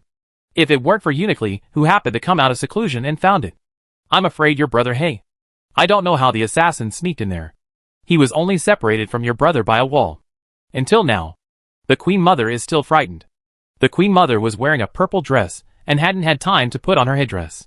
It was obvious that she got up in a hurry, with a lingering fear on her face. Nandong Huiyue was still sitting at the table, looking at her calmly and said, Don't worry, Mother. There are so many experts in the palace, and the assassin will definitely be caught. The Queen Mother walked to her side, held her hand and said, Huiyue, you don't know? The assassin is very scary. There are so many guards outside and many formations underground. But he sneaked in quietly. Now the Imperial Guards and Jinui have been dispatched. But they can't find him, and don't know where he is hiding. Mother is worried about you, afraid that the assassin will come here. Nandong Huiyue still looked at her coldly. Is your mother here to accompany me because she cares about me? Or do you suspect that the assassin is hiding here? So you brought eunuch Li to search? After saying this, the expression on the Queen Mother's face froze for a moment. And then she hurriedly said, Huiyue, what are you talking about? Why would your mother suspect you? Your mother is just worried about you. So she came to see you. The assassin is very scary. If he sneaks in accidentally, and your guards don't find him, it will be dangerous. So your mother brought eunuch Li to check and help you search. Huiyue, you can't hurt your mother's heart. Nandong Huiyue lowered her head slightly, stroking the wine glass in her hand. Her face was calm, but her tone was full of self-mockery and sadness. Mother, you can doubt me about anything, but he is my brother. My biological brother from the same father and mother. Even if I, Nandong Huiyue, am cold-blooded and ruthless, I will never do anything to hurt him. Do you think I have lost all my humanity? The Queen Mother held her hand tightly, looked at her lovingly and said, Huiyue, Mother really doesn't doubt you. But that assassin is very dangerous. Mother is just worried. You can search for them in your palace, as well as the underground, so that the mother can be at ease? Then he quickly said, Fire Moon, you can rest assured that, except for Gongli, the search is the female guard, and they dare not touch anything in your boudoir. But when the mother was spoken, let them search. Then he ordered the moon shadow, the ground formation method temporarily put away. Yes, His Royal Highness. The bathroom was in the torch of the South Palace, and a glass of wine was poured. There was no wave of waves, and slowly tasted. Nandong Huiyue sat at the table and said lightly, It was sent by my mother last time. The Queen Mother stood by the bathing pool and stared at the pool for a while, then raised her head and looked at other places in the room, then returned to the table and smiled. My mother still has some fresh ones. If you like them, my mother will have someone send them to you tomorrow. Nandong Huiyue drank the wine and said lightly, I don't like them. The Queen Mother paused and smiled again. By the way, Huiyue, my mother has told your uncles about your selection of a prince consort, and they have no objection. We discussed it carefully and decided to propose marriage on the first day of the new year. Your uncles will go in person, and your sisters will go together. You just need to wait in the palace when the time comes. Don't worry about anything. As for the prince consort you chose, Mother, Nandong Huiyue suddenly interrupted her and said, It's getting late. You should go back and rest. I'm tired too. Just as the Queen Mother was about to speak, the voice of Chong Sun Water suddenly came from outside. Queen Mother, the princess has searched here, underground and on the ground, and did not find the assassin. Hearing this, the Queen Mother stroked her chest and smiled. Huiyue, fortunately, the assassin did not sneak in here, so the Queen Mother is relieved. Since you are tired, then rest early. There are guards outside. You don't have to worry too much. Then the Queen Mother will go back first. Nandong Huiyue lowered her head slightly, looked at the wine in the glass, and did not speak. The Queen Mother glanced at her again, and then left with her long skirt. At this time, the voice of an old eunuch suddenly came from outside the door. Empress Dowager, I haven't seen your highness for a long time. When the late emperor asked me to teach your highness to practice martial arts, those days were the happiest days for me. Please allow me to stay here for a while, so that I can talk to your highness. The Queen Mother paused and said, You are also Huiyue's master, so it is only right for you to meet her. After that, she left surrounded by palace maids and guards. The old eunuch bowed his head and stood outside the door. After the Queen Mother left, he said, Your Highness, I greet you. Nandong Huiyue sat at the table, with a wave of emotion in his eyes, and said lightly, Eunuchly, do you want to come in and talk? The old eunuch bowed his head outside the door and said, I dare not. I stay here just to chat with your highness, although it may be a bit long-winded. I don't want to see your highness go further and disappoint the late emperor. Nandong Huiyue was silent and did not speak again. Chapter 713 This palace is disgusting. The room was filled with mist. Nandong Huiyue, wearing a fiery red dress, sat at the table. Her beautiful and majestic face was hazy in the mist, and could not be seen clearly. In the hot spring pool, petals floated, calm and without waves. There was a moment of silence. The old eunuch's voice came from outside again, Your Highness, I have watched you grow up. I know your excellence better than anyone else, and the late emperor also knows it.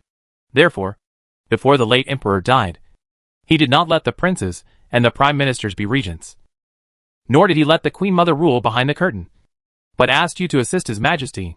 Your Highness, you have done a good job over the years. Although I have not seen it with my own eyes, I often hear people in the palace praise you, and the Queen Mother also praises you. The ministers in the court and the people outside all love and support you. The spirit of the late emperor can rest assured.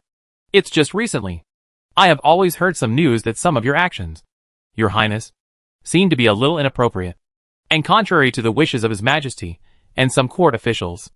I know that Your Highness must have His own ideas for doing so. I dare not judge right or wrong. I just want to say that your highness should listen to everyone's opinion sometimes. Especially, your majesty. Your majesty is young, and some things may be wrong. But he is the emperor after all, and he needs to do things according to his own wishes, so that he can grow up quickly. The old eunuch bowed his head and stood outside, and talked for a while, and then said, I know that I shouldn't say these words. I dare not discuss the affairs of the court casually. It's just that I don't want to see any estrangement between your highness and your majesty. After all, you are blood relatives. As for the rumors outside, I naturally don't believe them. At this time, Nandong Huiyue suddenly said, eunuchly, What rumors are there outside? Come to me to listen. Li Zhong bowed his head and was silent for a while, and said, Your highness, since it is a rumor, there is nothing to say. It's getting late. Your highness, go to bed. I hope that my nagging tonight did not disturb your highness. After speaking, he bowed and left, and soon disappeared in the night outside. A moment later, the moon danced, and the shadow of the moon came in. Yu whispered, Your highness, eunuchly has left. The imperial guards are still guarding outside the palace. The people underground have also left. The formation has been reopened. After listening, Nandong Huiyue said indifferently, I know. You all can go out. The two bowed and left, looked at the bathing pool, and closed the door. Nandong Huiyue frowned slightly, and was quiet for a while. Fong turned his head and looked at the calm bathing pool, saying, Come out. As soon as the words fell, the petals in the water moved, and a head popped out. Nandong Huiyue looked at the petals, thinking of how she had just bathed naked in it, and scooped up the petals with her hands to wash her body. Luo Qingzhou floated to the surface of the water, glanced at the door, and then got up from the bathing pool, standing by the pool with his whole body wet, bowed his head and said gratefully, Thank you, your highness. Nandong Huiyue's expression was majestic and cold. She stared at the water stains on his body and the petals on his hair for a while, and then said indifferently, Eunuchly has found you. Luo Qingzhou's heart suddenly shuddered. Nandong Huiyue said, I forgot that there is the smell of your blood in the room. He is a master, and my mother can't smell it. Even if he stands outside, he should be able to smell it. Luo Qingzhou asked in confusion, Your highness, why did he? Nandong Huiyue's eyes showed a complicated look, and said, He watched me grow up. He taught me to practice and study since I was a child. In my heart, he is not just a eunuch, but my teacher and elder. The reason why he didn't come in to catch you is because of the friendship between me and him. He probably doesn't want to tear his face with me in this way. After a pause, she continued, However, he is loyal to the emperor. If you appear there again next time, no one can save you. Luo Qingzhou was silent for a moment, and said, I will never come again. Nandong Huiyue's eyes flashed, and she looked at him and said, That's not necessarily true. Luo Qingzhou's heart skipped a beat, thinking that she saw through his thoughts. When he was about to speak, she said, You are the only direct disciple of the leader of Lingxiao sect. With your identity, you will still have many opportunities to come in the future. As long as you don't come as an assassin, no one will do anything to you. Luo Qingzhou secretly breathed a sigh of relief. Nandong Huiyue stared at him with burning eyes and said, Did you really come here by accident tonight? Or do you really want to be an assassin? Also, with your current strength and the ability to travel underground without paying attention to the formation, you should have killed the people in Zijin Temple. Right? What grudge do you have with them? Or do you have a grudge with the emperor? Luo Qingzhou bowed his head and said respectfully, Your highness, I did break in by accident tonight. As for the matter of Zijin Temple, it has nothing to do with me. Nandong Huiyue narrowed his eyes and said, Is it really irrelevant? Luo Qingzhou said, It really has nothing to do with me. I can swear, if I deceive your highness, I will be struck by lightning. Nandong Huiyue's eyebrows twitched, stared at him for a while, and said coldly, Even if you killed them, I won't say anything. But if you want to harm the emperor, you should know that I will never sit idly by. Luo Qingzhou bowed his head and said, Your highness is overthinking.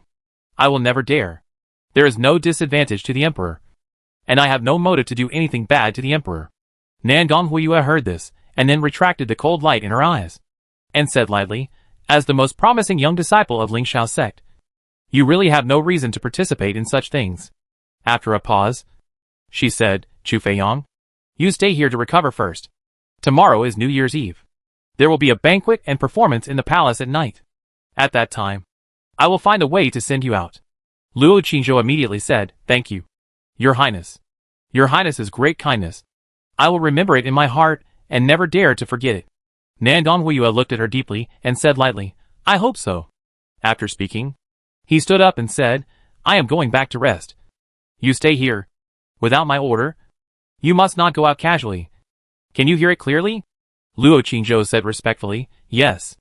Nandong Huiyue did not speak again, dragging her fiery red long skirt, with her waist-length hair scattered, and left gracefully. Only when the door was closed did Luo Qingzhou breathe a sigh of relief. The princess's innate majesty and the powerful aura she has developed on the battlefield over the years are unbearable for ordinary people. Even he, who was stared at by the other party just now, felt a little breathless. "I don't know what the princess's cultivation is now," he thought for a while, then walked to a dark corner and sat down, took out the message and looked at the message on it. After Nandong Huiyue came out of the bathroom, he walked through the corridor and returned to his study. In the study, the heater had already been lit, and the incense had been lit. Oil lamps and red candles illuminated every corner.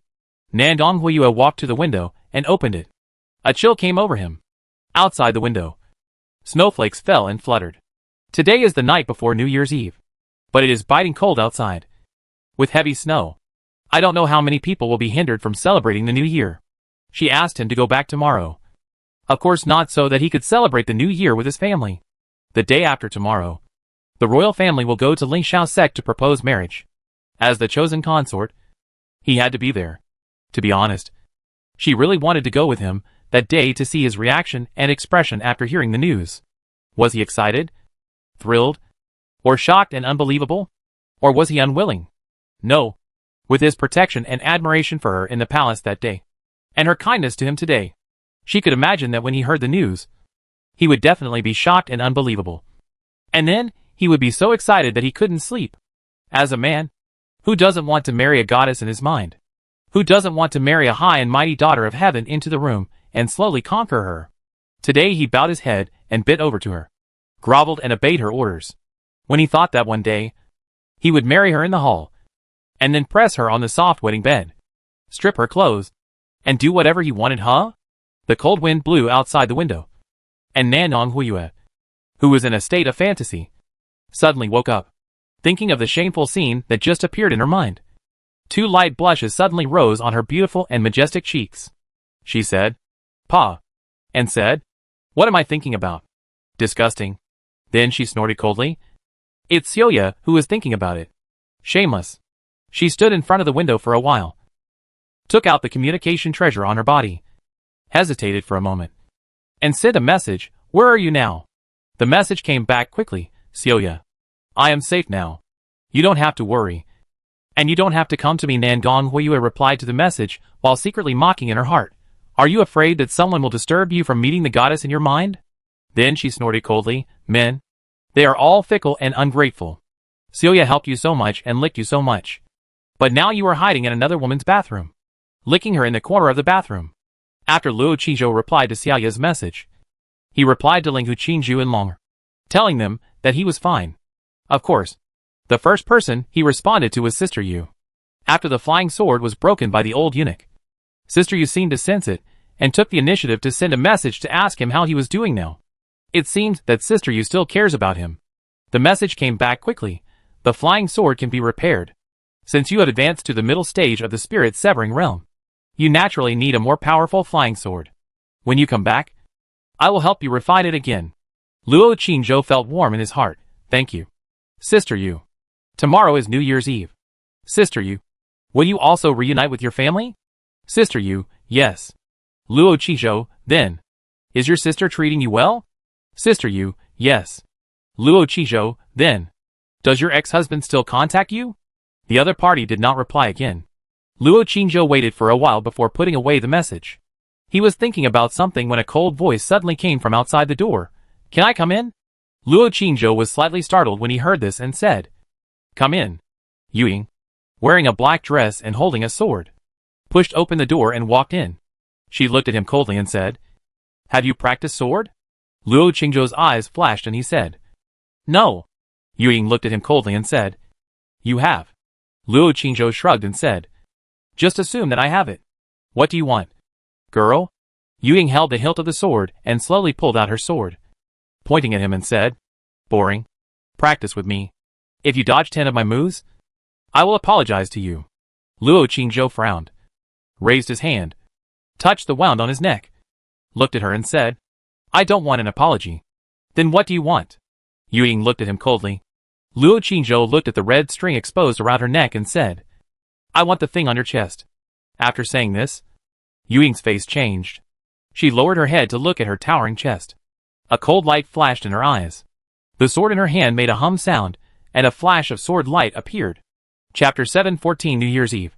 Invite Sister Yu to have a reunion dinner. The cold air is piercing. The sword did not move, but the whole room seemed to be covered by the sword. Luo Qingzhou felt as if all his escape routes had been blocked. Interesting. However, this Miss Ying seemed to have misunderstood something. What he wanted was the thing she wore on her chest. The things worn there should usually be very precious. Perhaps some treasure. He immediately explained, "Don't misunderstand. Girl, I just want the thing tied by the red rope around your neck. Not what you think." Swish. Who knew that as soon as he explained this, Ying's sword stabbed him directly.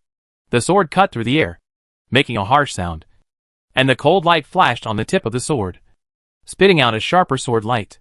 The sword was very fast. Almost at the moment of the sword coming out, it had reached his chest. Luo Qingzhou seemed to have no way to avoid it, but in his pupils, he could see every inch of the speed of the sword stabbing clearly. But when the sword was about to pierce his chest, he twisted his shoulder slightly to the right and turned his body to the side. Swish. The tip of the sword, with the sword light, pierced through his clothes on his chest by a millimeter. Ying was slightly startled. Then a cold light flashed in her eyes, and she twisted her wrist and stabbed again diagonally. There was almost no pause in these two moves, and the connection was as natural as flowing water. Of course, the speed was also very fast, but Luo Qingzhou had already dodged it easily, and even stretched out his finger. And with a clang sound, it bounced on her sword tip from the side. Swish, swish, swish. Seeing this, Ying did not hide her moves anymore, and immediately stabbed at the fastest speed and with the most explosive moves. For a while, the whole room was filled with her sword shadows and sword energy. Even the petals in the bathtub were dismembered and shattered by the invisible sword energy. The petals in the flower basket by the pool flew all over the room. There were many more fine sword marks on the surrounding walls. The whole room was shrouded in cold light. But Luo Qingzhou seemed to be a butterfly flying through dense flowers, dancing and passing by lightly without getting a single leaf on him. Not to mention the sword edge. Even the sword energy could not leave any trace on him. He could always shuttle through the most critical moments and the densest sword shadows with the most tricky moves and the most incredible speed. After 9 moves, Ying's sword suddenly stopped. The sword shadows and cold light in the room were immediately retracted. The temperature rose suddenly. The mist floating in the bathtub gradually returned to normal. The petals flying in the air around him also fell slowly. Luo Qingzhou stretched out his finger to flick away a pink petal that floated in front of him, looked at the girl in front of him and said, "Girl, there is only one last move left." Ying held the sword, stared at him coldly, closed her lips tightly, and said nothing. Luo Qingzhou raised his eyebrows and said, "Miss, you are not going to cheat in this way, are you?" Bang! Ying suddenly sheathed her sword, turned around and left with a cold face. Luo Qingzhou, just as he was about to complain, Yuewu, who was wearing a pink dress, suddenly walked in from the door and looked at him and said, "Mr. Chu, you are a little too much."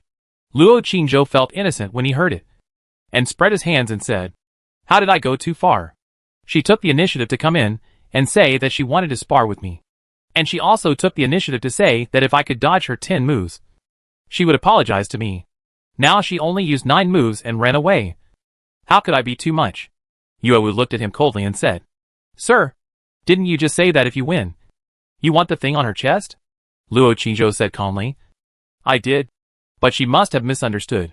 She has a red string tied around her neck, and I want the thing tied with it. I guess it should be a jade pendant. Right? If she doesn't want to, just don't agree. Why get angry? Besides, I shouldn't be too much.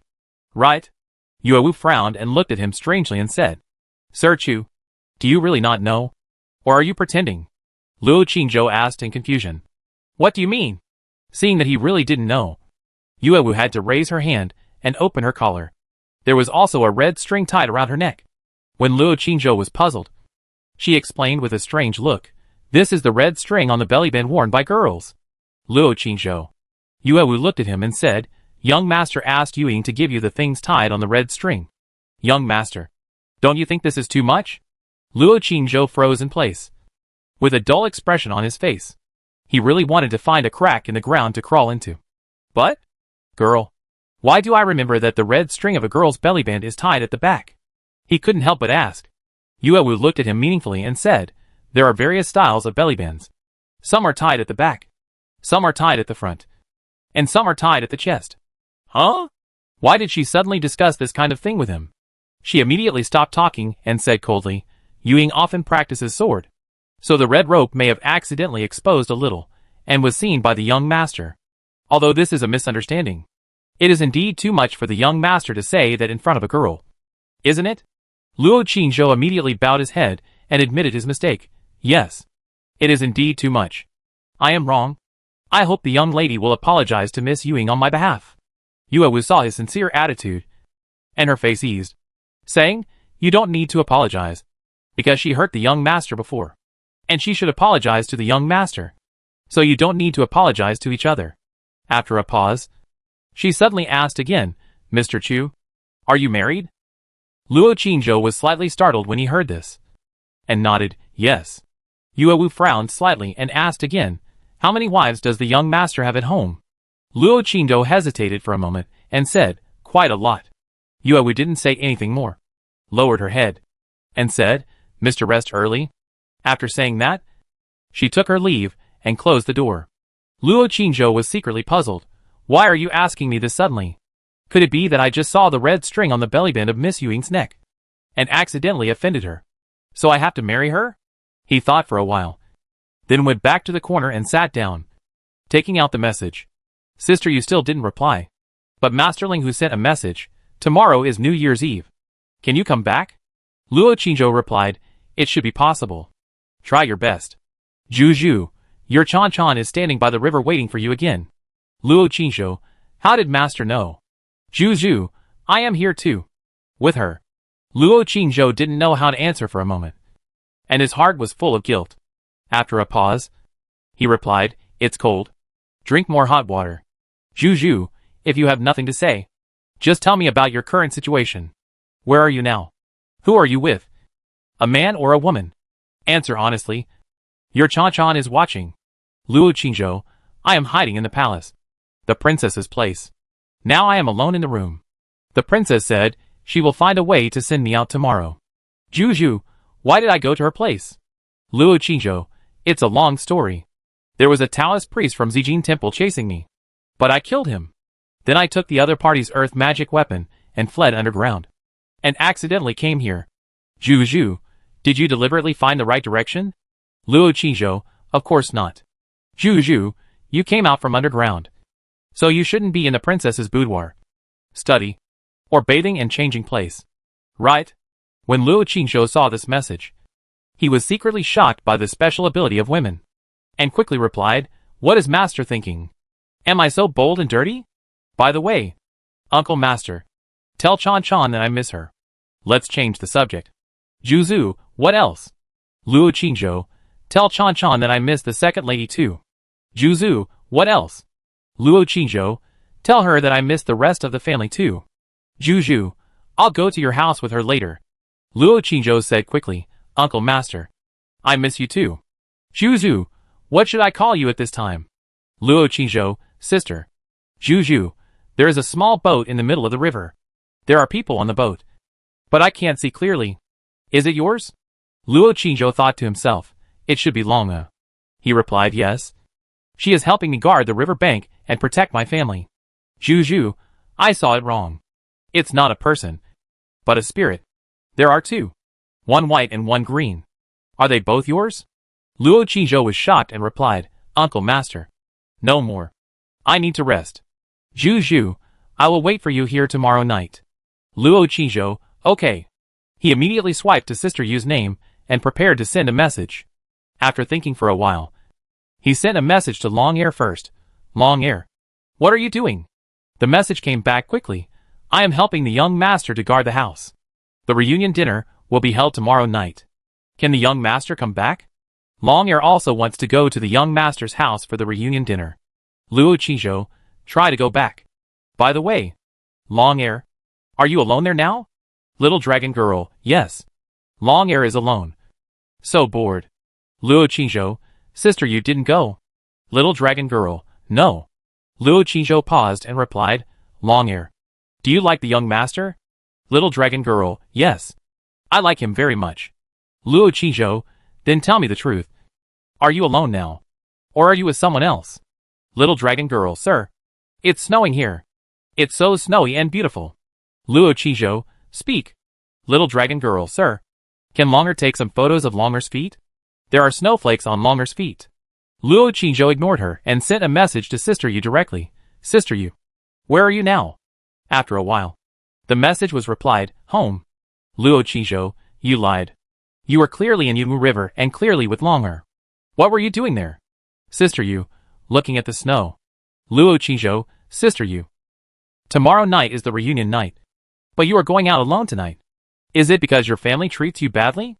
Sister Yu, does it have anything to do with you? Luo Qingzhou, I just care about Sister Yu. If Sister Yu doesn't like staying at home, if she doesn't want to have the reunion dinner at home tomorrow night, we can have the reunion dinner with Longhair in her dragon palace. Do you think it's okay? The other party didn't reply again. At this time, Longhair suddenly sent a message, Sir, Longhair will prepare a lot of delicious food tomorrow night. If you want to eat anything, you can tell Longhair directly. Luo Qingzhou, Longhair, talk to Sister Yu. If she is not happy at home, invite her to your dragon palace tomorrow night. Longhair said, yes. Longhair knows. Luo Qingzhou looked at the communication treasure for a while, then put it away and decided to sleep for a few hours so that he could leave here with the most sufficient energy tomorrow and go home for the reunion dinner. He will definitely go home tomorrow. Otherwise, the second lady would not know how to help him conceal it. And tomorrow is very important for everyone in Dian, especially those who have families. The reunion dinner must be a happy one. No one can be missing.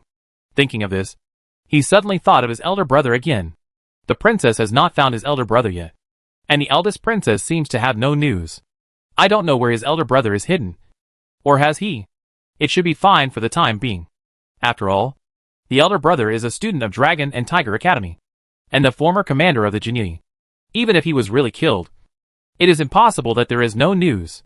There are many people of the eldest princess in the palace. If the elder brother was really killed in the palace, the eldest princess will definitely be able to find out. After thinking for a while, he leaned against the corner and closed his eyes. There are tables and chairs next to the bathtub, and there are soft couches and recliners in the corner not far away. But those are the places where the eldest princess has sat and lay. So he naturally dare not go over. Some rules must be followed. Some people must be respected. Especially the eldest princess. If it weren't for the princess, he and the Qin family would have died several times. He naturally dared not forget the princess's great kindness to him and the Qin family. After thinking about it for a while, he gradually fell asleep. In the room, red candles burned and it was silent. Not long after, a red shadow suddenly passed through the wall next to it, came into the room, and looked at him quietly, looking at his sleeping face in the corner. She was stunned for a long time. And then she murmured softly, Brother, I'm sorry. Celia lied to you. But Celia has no way to tell you for the time being. But it doesn't matter. Celia will compensate you. Someone will go to your sect to propose marriage the day after tomorrow. At that time, you will marry the eldest princess you admire and support. Send her to the bridal chamber in person, and take off her red veil in person, and then let her compensate you. Brother, you will be very happy at that time. Very happy. At that time, Celia will tell you the truth. Although it is very shameful, but brother should not blame sister anymore. Right? Sister has given everything of herself. Her lovely soul. And her noble body. Also, brother, do you want to invite senior sister and her family to come at that time? Sister listens to brother. The night passed silently. I don't know how long it took. Luo Qingzhou gradually woke up from his sleep. And the red figure, I don't know when, had already left. The sky outside was already bright. It was the 30th day of the 12th lunar month. It was cold outside, with heavy snow. Luo Qingzhou was squatting beside the bathtub, washing his face with warm water in the bathtub. When the eldest princess opened the door and walked in, she was wearing a fiery red dress, looking majestic, like a flame, lighting up the whole room. Chapter 715 The Princess's Man. There was silence in the room. Luo Qingzhou quickly stood up, wiped the water stains on his face with his sleeve, and explained, "Your Highness, I was just washing my face." Nandong Huiyue raised her eyebrows and said, "Why are you feeling guilty? Could it be that I thought you were drinking my bath water?" Luo Qingzhou. Nandong Huiyue glanced at his new clothes, then looked at his ordinary face, and said indifferently, "It's snowing outside. In the evening, I will go out of the palace to the Prince Duan's mansion. At that time, you will go out in my sedan chair." Hearing this, Luo Qingzhou bowed and said, "Will it cause trouble for your Highness?" Nandong Huiyue said coldly and majestically, "Don't worry. No one will come dare to check my sedan. But maybe someone will follow me. So my sedan will go to Prince Duan's mansion. Then you can find a chance to drill into the ground. There should be no one guarding underground there." Luo Qingzhou bowed and said, "Thank you, Your Highness." After a pause, he asked curiously, "Your Highness, may I ask why you went to Prince Duan's mansion in the evening? Going out at this time may arouse suspicion." Nandong Huiyue's eyes turned cold and said, "What if it arouses suspicion? Who can do anything to me?" Then she explained in a gentle voice, "There is a Xiantian jade girl tree in Prince Duan's mansion. I need its morning dew to refine things. I have already told the Queen Mother about this a few days ago. I said it later, so I have a legitimate reason to go out today. You don't have to worry." Luo Qingzhou's heart moved, and asked, "Your Highness, I have also heard of the Xiantian jade girl tree. It is said that it is a spiritual tree of heaven and earth, and it is full of treasures. How can the Prince Duan's mansion have it?" Nandong Huiyue walked to the table and sat down, picked up the wine pot on the table, poured wine and said, "The Xiantian jade girl tree cannot be called a spiritual tree of heaven and earth, but it is indeed a treasure tree. Its morning dew is very precious, and can be used to refine many rare medicinal materials. As for where Uncle Duan got it, I don't know. I only know that this treasure tree existed when the late emperor was alive." She picked up the wine glass, and was about to drink it when she suddenly stopped and looked at him. "Have you used this wine glass?" Luo Qingzhou said quickly, "No. I haven't touched anything here." Nandong Huiyue listened, raised her head slightly, drank it all, then looked at him and said, "That may not be the case. You have touched the water and petals that I use for bathing." Luo Qingzhou paused and changed the subject. "According to what your Highness said, the Xiantian jade girl tree in Prince Duan's mansion is so old. It should be very tall. Right?" Nandong Huiyue put down the wine glass and said, "Not tall. Only half a person tall. The book records that this tree grows very slowly, and does not grow tall. In ancient times, it was used as a potted landscape." Luo Qingzhou thought to himself, "So that's it. In this case, if you want to take the Xiantian jade girl tree away, it should be easy to take away. But what do you need to exchange with Princess Xiaorui?" Nandong Huiyue narrowed her eyes slightly, looked at him and said, "You seem to be very interested in the Xiantian jade girl tree. Are you going to steal it?" Luo Qingzhou said quickly, "Of course not. I am not the kind of person who steals other people's things casually." Nandong Huiyue said, "Oh? What about the Tontian Ding of Zijin Temple?" Luo Qingzhou said with a puzzled look on his face, "What tripod? I don't quite understand what you mean." Nandong Huiyue snorted coldly, and didn't continue the topic. Her jade hand stroked the wine glass, frowned slightly, and seemed to be thinking about something. Luo Qingzhou glanced at her, but didn't dare to disturb her and calmed down. After a while, Nandong Huiyue stood up and said indifferently, "You continue to stay here. Don't go out casually. I have to go to the Queen Mother. I will come to see you again in the evening." Luo Qingzhou said, "Yes, Your Highness." Nandong Huiyue just walked to the door, and suddenly stopped again, turned his head and stared at him majestically and said, "I heard you it was said that you flirted with Yuing last night? Is that true?" Luo Qingzhou froze, bowed his hands and bowed his head and said, "Your Highness, if I say this is a misunderstanding, will you believe it?" Nandong Huiyue did not answer, and left with a cold look. Hearing the footsteps gradually fade away, Luo Qingzhou secretly sweated. This woman's pressure and momentum are too strong. Being stared at by her eyes, there is always a feeling of tightness in the heartstrings, tension all over the body, and not daring to breathe out. It is already like this now. If she sits on it in the future, forget it. It has nothing to do with him. In the future, he will repay this favor.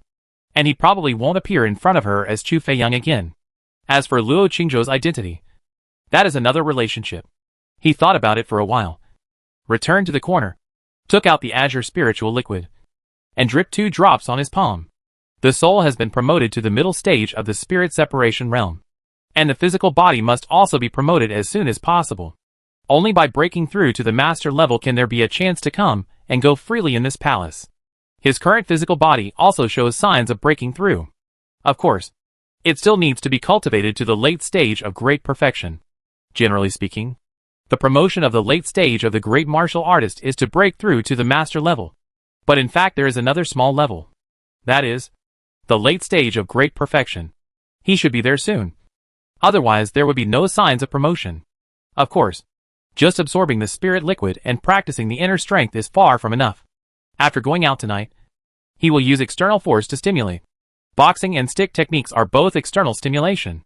It would be better if there is another warrior to fight fiercely. The first person he thought of was naturally Uncle Linghu. Uncle Linghu is in the state of great perfection of the late great martial arts master, and is only 1 step away from the master. Moreover, he is practicing both soul and body. This kind of talent is not weak. Otherwise it is impossible for him to become the master of a peak of Lingxiao sect at such a young age. However, she is the peak master of Jianfeng, and he is the peak master of her peak. Then use her to stimulate him severely. Luo Qingzhou thought for a while, closed his eyes, felt the rise of the spirit liquid energy in his body, and began to operate the inner strength. At noon, the door of the room opened gently. Yuewu brought the food, and saw that he was practicing, so she did not disturb him. After putting down the food, she quietly went out again. A day passed quietly. In the evening, while Luo Qingzhou was still immersed in the state of cultivation, the door opened and Nanyang Huiyue, wearing a fiery red dress and bringing a wisp of cold air from outside, walked in. But soon, her whole body became hot. The temperature in the room gradually rose. Luo Qingzhou woke up from his cultivation, put away his skills, and quickly stood up and said, "Sorry to have kept you waiting." Nanyang Huiyue looked at him deeply, turned around and walked to the door and said, "Follow me." Luo Qingzhou's heart moved, and he quickly followed behind. Passing through the corridor, there was a luxuriously decorated sedan parked in the courtyard, and around the sedan stood 2 rows of female guards. Yuying, wearing a black dress, holding a sword in her hand, stood conspicuously at the front. Yuewu went over and opened the curtain of the sedan. Nanyang Huiyue, wearing a wide red skirt, got on the sedan chair, then turned her head and looked at him and said, "Although there is room for 2 people in here, you'd better hide under my soft couch and wrap yourself with my skirt. When you pass the palace gate later, someone should use a magic weapon to investigate. Under the investigation of the magic weapon, everything in the sedan chair can be seen." Speaking of this, she paused, and gently moved her red skirt hanging under the soft couch with her jade hand, and said majestically and coldly, "But if you hide under my skirt, no one can see you." Then she said lightly, "It's your choice whether to hide or not." Chapter 716 Princess's Shyness. In the evening, snowflakes were falling. The princess' fiery red sedan, surrounded by guards, left Yelwa Palace. The palace road was long and full of snow. Although there were eunuchs sweeping, they could not sweep faster than the falling snow. The roof, walls, ground, flowers, plants and trees of the palace were already covered in white. Some nobles in the palace liked to enjoy the snow. Therefore, except for the avenue, other places basically did not need to be swept. Several waves of patrol guards passed by along the way. When they saw that it was the princess sedan, they all stepped aside, bowed their heads, and were extremely respectful. When the princess came out of Yahua Palace, the emperor was talking to the queen mother in the study. At this time, Li Gui came in to report. After listening, Nanyang Yang said with a smile on his face, "Mother, the banquet is about to start. It seems a bit inappropriate for the imperial sister to go out at this time." "Right." The queen mother frowned slightly, looked at him and said, "Huiyue is going to Prince Duan's mansion. She told me a few days ago." After a pause, she said, "What is the emperor suspicious of?" Nanyang Yang smiled and said, "Mother, you misunderstood. What can I suspect? I am just concerned about my imperial sister. It's cold and snowy outside. What can't be done by the servants?" The queen mother was silent for a while and said, "I went to Huiyue last night and brought Li Zhong with me." At this point, She sighed softly, looked at him with complicated eyes and said, "She is your biological sister. Your blood relative. Before your father died. She also promised to assist you wholeheartedly and diligently. And she has done it over the years. It's just that some of your political views are a little inconsistent. But as long as you make it clear, it doesn't matter. No matter what happens in the future. The mother believes that she will not hurt you." Nandong Yang smiled, lowered his head slightly, took a sip of tea, and his eyes flashed. After a moment of gloom, he raised his head and said, "Mother, I have grown up. There are some things that I want to decide for myself."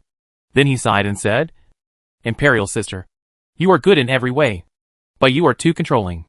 I am too frustrated as an emperor." The Queen Mother frowned and said, "But in recent years, the national strength of our great yin has been on the rise. Right?" Since Yushi lowered her voice and said, "Look for yourself. Now the border cities are occupied by the demons. The people are displaced. And the neighboring countries are also fickle and ready to move. And the Jinui you set up. Not only the court officials come to me to complain, but your uncles also." "Mother," Nandong Yang suddenly interrupted her, still smiling, "if you are tired, go back and rest first. Tonight's reunion dinner will probably start after they are all here, and I will send someone to pick you up at that time." The Queen Mother was silent for a while, stood up, and said, "Then the Queen Mother will go back first. You make good preparations."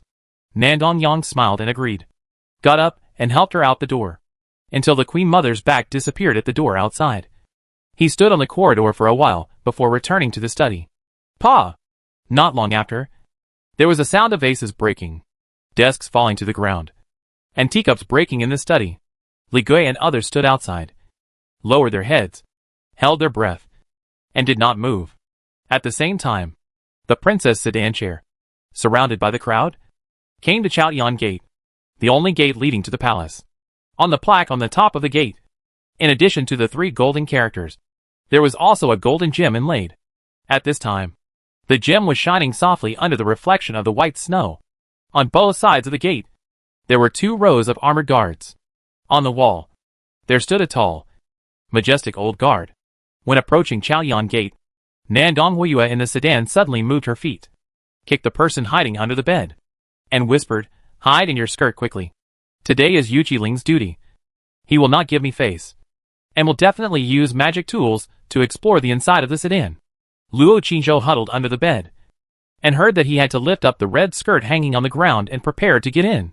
Nandong Huiyue suddenly said in a cold voice, "Close your eyes. Don't look around. And don't touch around." Luo Qingzhou hurriedly whispered, "Your Highness, don't worry. I will never dare to offend you." After that, he got in. The red skirt is long enough, and the skirt is quite wide. "But," Luo Qingzhou said weakly, "Your Highness, can you spread your legs a little?"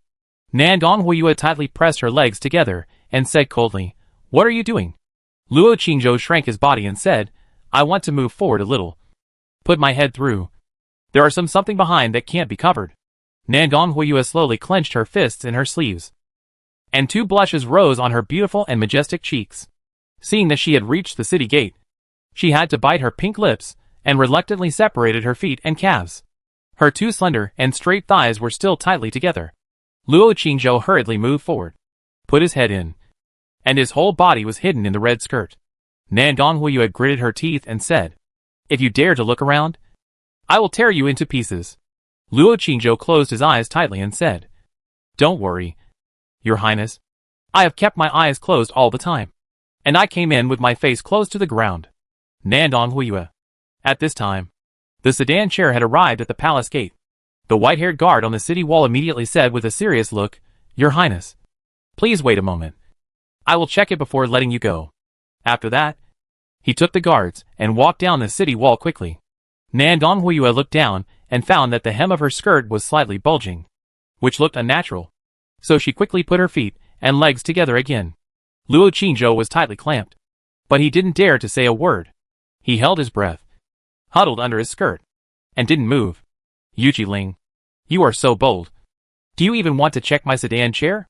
Nandong Huiyue's cheeks were flushed like a girl, but what she said to the outside was still majestic and cold. The old general named Yu Qiling came to the sedan chair, bowed his head, and said respectfully, "Your Highness, this is the rule. No matter who passes here. We must check. What's more, such a big thing happened in the palace last night. I am also concerned about your safety. Please forgive me.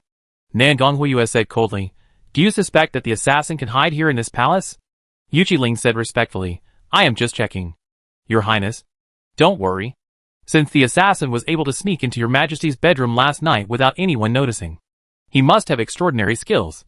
If he used strange skills to hide among your guards, or hid in your sedan chair and threatened your Highness, if I don't check carefully, wouldn't it harm your Highness? As he spoke, he took out a bronze mirror and said, Your Highness, I'm sorry. Before Nan Gonghuiyue could continue speaking, the light of the bronze mirror had already shone on the sedan chair, and it actually penetrated the wooden board and shone into the inside. Yu Qiling looked carefully, then retracted his gaze, and then shone the bronze mirror on the guards and attendants in front and behind the sedan chair. And at the same time, he looked at them one by one with sharp eyes. After a while, he put away the bronze mirror, bowed his head and said, Your Highness, I have finished the inspection. Your Highness can go through. Nan Gonghuiyue snorted coldly and said sarcastically, When you served under me, you were not so active. You are old. You should go back and rest early. Why stand here in such a heavy snow and wind? Yu Qiling lowered his head, his expression serious, and did not speak again. Nan Gonghuiyue did not speak again. The guard surrounded the sedan chair, went out of the palace gate, and continued to walk towards the palace gate outside. After walking away, Nan Gonghuiyue slowly loosened her legs and said in a complicated tone, Yu Qiling is a loyal minister, loyal to my father, and has great military talent. Although he is old, he is still a rare general. It is a bit of a waste to guard the city here. Luo Qinggo huddled under her skirt, knowing that she was talking to him. Although he was too ashamed to speak, he had to say, Since your Highness thinks he is good, you can find a way to make him resign, and then summon him to your Highness's fiefdom. Nan Gonghuiyue was silent for a while, and said, My fiefdom will soon be gone. After I get married, those powers will be taken away. Luo Qingzhou said, Then why did his Highness agree to get married? Nan Gonghuiyue looked dazed for a moment, and said, If your family is in crisis, your father and mother, as well as your brothers and sisters, and your family members are forcing you to marry. If you don't agree, the whole family may be broken up, and your family members will hate you and stay away from you. What will you do? Luo Qingzhou was silent for a while, and said, Then your Highness can choose someone you like or can accept to get married. In this way, at least you will be happy. Nan Gonghuiyue's eyes flashed, and she said, This is what I mean. After a while, she kicked him with her foot and said, Get out. There will be no more inspections ahead. Luo Qingzhou hurriedly and carefully retreated to the bottom of the bed. Nan Gonghuiyue lifted her skirt and said coldly, Chu Feiyong, this time I not only saved you, but also let you get under my skirt. I have lived for more than 10 years, and no one has ever been treated like this. And no one dared to touch my legs and feet. You are the first. So, have you thought about how to repay me? Luo Qingzhou immediately said, No matter what your Highness sends me in the future, I will die. Nan Gonghuiyue said lightly, It doesn't need to be so serious. But don't forget what you promised me. When the time comes, I ask you to do something. I hope you don't refuse. Don't refuse for various reasons. Luo Qingzhou said, Your Highness, don't worry. Since I have signed a document, I will naturally abide by it. When Nan Gonghuiyue was about to speak again, Yu Ying's voice suddenly came from outside, Your Highness, Li Zhong is in front. Nan Gonghuiyue heard this. Her expression condensed, and immediately lifted her skirt again, spread her legs, and urged in a low voice, Come in quickly. After speaking, her pretty face blushed and felt a little ashamed. Luo Qingzhou froze for a moment, then had to go back in. Chapter 717 Can't bear to come out. The wind was cold, and snow was flying. In front of the Shenwu gate, Li Zhong was wearing old and faded eunuch clothes, with white hair, standing alone in the wind and snow, like a stone sculpture. His head, shoulders, and clothes were covered with white snow. The gate guards and soldiers behind him looked at him with suspicion. Although these young guards and soldiers didn't know him as warriors, they could clearly feel the difference of this old eunuch. He stood there, without any warrior wind around him, and without any protective gas shield to isolate the wind and snow outside. He looked thin and old, but his figure was as solid as a rock, without even the slightest tremor. Anyone, including warriors, would tremble a little no matter how they stood as long as their heart beat. What's more, he was old and had been standing in the wind and snow for so long. The warrior's eyesight is very sharp.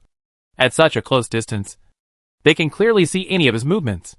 But they didn't see it after several hours. What made them even more incredible was that in this kind of weather, each of them would exhale a faint white breath from their noses when they breathed. But this old eunuch stood in the wind and snow for so long without exhaling any breath. All these situations show that this white-haired old eunuch is not simple. The guards and soldiers did not dare to be careless until the princess's sedan chair appeared. They looked convinced and immediately tightened their weapons in their hands to prevent the old eunuch from doing anything terrible. But what surprised them was that the old eunuch had bent down and lowered his head the moment he saw the princess's sedan chair. He had no momentum at all, as if an old tree bent by the strong wind would break and fall down immediately, which was quite sympathetic. The cold wind sobbed. The white snowflakes flew in the wind, swirling on the ground, refusing to fall into the dust. But they eventually fell down and were crushed into pieces. The fiery red sedan stopped in front of Li Zhong. Both sides were silent. The guards and soldiers at the city gate immediately bowed and saluted. There was a long silence. The princess's cold voice came from the sedan chair. Li Zhong, are you waiting for me here? Li Zhong bowed his head and said respectfully, yes. The princess said, what's the matter? Li Zhong said respectfully, after I went back last night, I took a nap and dreamed of the late emperor. The late emperor told me to take good care of your highness and the emperor. So, I came here early in the morning to wait for your highness. I am just a lowly servant and can't take care of other things. I just want the spirit of the late emperor to see that the family is harmonious and reunited. Your highness, can you do it? There was silence in the sedan chair for a while, and the tone was cold. Of course I can do it, but I don't know about others. Li Zhong bent down deeply and said, as long as your highness can do it, I will feel at ease. After that, he bowed and stepped aside, and said, today is New Year's Eve. I hope your highness will come back early and have a reunion dinner with the Queen Mother and the Emperor. No one spoke in the sedan chair. The guard surrounded the sedan chair, stepped on the snow, and went out of the archway. Li Zhong stood in the snow for a while, and only stood up slowly after the princess' sedan chair went far away. Woo! The cold wind was howling. What surprised the guard and the soldiers was that the old eunuch, who was standing in the snow, just now disappeared in the blink of an eye. The fiery red sedan chair was particularly eye-catching in the snow. In the sedan, Nandong Huiyue slowly spread her long and straight legs, letting him withdraw from under her skirt, and said indifferently, he really discovered you a long time ago. Luo Qingzhou said under the soft couch, he also discovered it just now. Nandong Huiyue said, of course. Luo Qingzhou's heart trembled, and said, is the Grandmaster realm so powerful? Nandong Huiyue looked far and deep and said, when you cultivate to the Grandmaster realm, you will naturally understand. Although the Grandmaster realm and the late stage of the Great Martial Master realm are only one breakthrough away, the skills and strength of the two are worlds apart. Luo Qingzhou's heart surged immediately. He should be almost there too. After a pause, he said, Your Highness, what he said just now should have other meanings. Right? Nandong Huiyue was silent for a moment, and said lightly, he is asking me to promise that no matter what happens in the future, don't. At this point, she suddenly paused, kicked him with her foot, and said coldly, there is no inspection ahead. You can come out. After hearing this, Luo Qingzhou immediately wanted to get out from under the bed. But after thinking about it, he shrank there and did not move, saying, Your Highness, let's wait until we enter Prince Duan's mansion, and then I will go directly underground. The sedan chair is not very big. If he comes out at this time, he can neither sit with her nor stand, but can only squat at her feet. Besides, where is he looking? It's already very awkward now. If he goes out and looks into the eyes of this eldest princess, wouldn't it be even more awkward? At least now, the two don't have to look at each other, which slightly eases the awkward atmosphere. Nandong Huiyue moved her long legs under her skirt, tugged at her red skirt, looked down at him, and said, Why? You don't want to come out? Luo Qingzhou said quickly, Of course not. It's safer here, so that we don't have to go in again in case of an emergency later. Nandong Huiyue put down her skirt and said coldly, Whatever you want. The sedan chair swayed gently and moved slowly in the wind and snow. They left the palace unimpeded and headed towards Prince Duan's mansion. When they arrived at Prince Duan's mansion, Prince Duan had already received the news, and was waiting at the door with his family. Seeing the princess' fiery red sedan coming in from the alley, Nandong Shirui immediately ran over happily and shouted crisply, "Sister Huiyue, what good things have you brought for Shirui? If Shirui doesn't like it, don't want Shirui Xiantian J girl tree morning dew." Nandong Huiyue was sitting in the sedan and was about to speak when Nandong Shirui ran up to her and said excitedly, "Sister Huiyue, Shirui also wants to sit in your sedan." "Okay." Nandong Huiyue's face froze slightly, and she moved her legs to the middle position again, pulled open the hem of her skirt, kicked it down with her feet. Then her face flushed slightly, and gently separated her feet and calves in the red skirt. Luo Qingzhou, who was hiding below, immediately understood and quickly got into her red skirt again, restraining his breath. Wow! Just as he hid, the curtain of the sedan chair suddenly opened. Nandong Shirui, covered in snow, entered the sedan chair with a smile on her face. From behind came the doting scolding voice of Prince Duan. "Xiao Rui, why are you so rude? Your sister Huiyu hasn't agreed yet." Nandong Huiyu had no choice but to say, "Uncle Wang, it's okay. This sedan can seat 2 people." Nandong Xiao Rui sat directly beside her, twisted her buttocks, and exclaimed, "So soft, so comfortable." Then he stretched his head and sniffed her body, saying, "Sister Huiyu, you smell so good." Nandong Huiyu smiled faintly and said, "Is Chenlu ready?" Nandong Xiao Rui tilted her head and said, "Then has Sister Huiyu prepared the gift for Xiao Rui?" Nandong Huiyu said, "Of course she has prepared it." Nandong Xiao Rui giggled and said, "Then Xiao Rui is naturally ready too."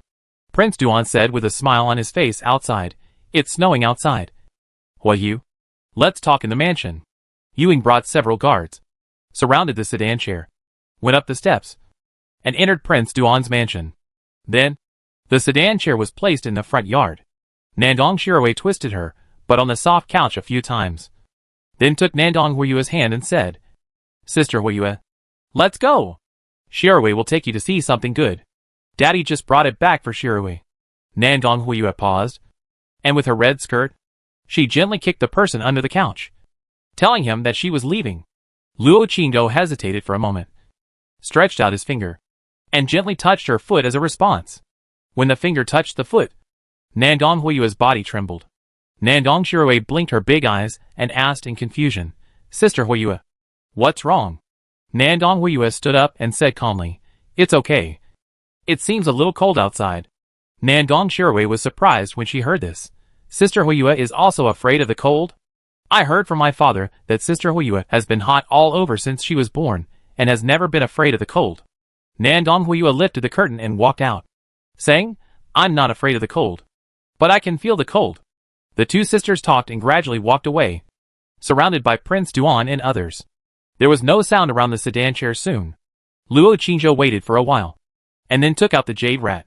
Just when he was about to activate his earth-walking technique, a cold voice suddenly came from outside. "There are people following you outside. It's best to leave the city, and then come out from underground."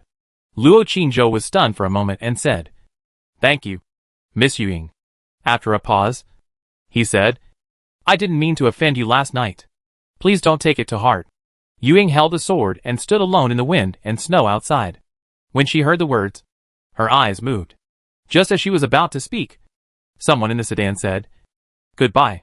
After that, the sedan was empty. Yuing was stunned for a while, and then she walked up the steps in front and stood under the eaves, motionless. Luo Qingzhou used the jade rat to quickly enter the underground and began to shuttle quickly to the outside of the city. He encountered some formations along the way, and he easily passed through them. When he passed through the wall of the inner city, he found that there were people guarding the underground. He spent some effort and passed through other places. As for the underground of the outer city, it was naturally unobstructed.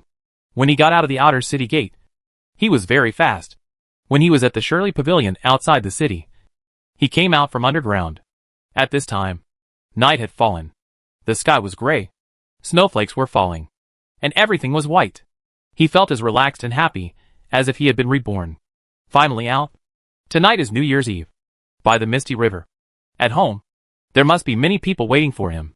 His figure flashed, and he walked out without leaving any trace on the snow. Chapter 718 Reunion Dinner. The eldest lady's eyes. The cold wind is biting. On the misty river, snowflakes are floating, and the smoke is hazy. In the wind and snow by the river, Leng Huqingzhu, dressed in green, is standing there alone, looking at the snow-covered road on the other side, as if waiting for something. From dawn to dusk, the biting cold wind and the cold falling snow did not block her sight. In the middle of the river, there is a small boat floating. On the bow of the boat, a beautiful figure wearing a water-green dress and barefoot is sitting there, not afraid of the cold winter water, and waving her snow-white feet in the water boldly. Her figure is hidden in the river mist and the faint halo, looming and unclear. I don't know how long it has been. Her snow-white jade feet that are moving the cold river water suddenly paused. She turned her head and looked at the shore. At the same time, Leng Huqingzhu, who was standing on the other side of the river, suddenly brightened up his cold and trance eyes. In the wind and snow not far from the opposite bank, a familiar figure finally returned slowly. At first it was blurry, but soon it came close. Shua! He flew up from the shore, like a startled wild goose, and then fell into the river, with a strong wind around his feet, treading on the water, and soon landed on the small boat in the middle of the river. Young master, you are finally back. Longer missed you so much. The girl at the bow of the boat quickly got up, threw herself into his arms without shyness, and hugged him tightly. Luo Qingzhou also hugged her gently, stroking her hair, with a gentle look. But for a moment, he didn't know what to say. The two hugged for a while. Long Air let go of him, raised her little face.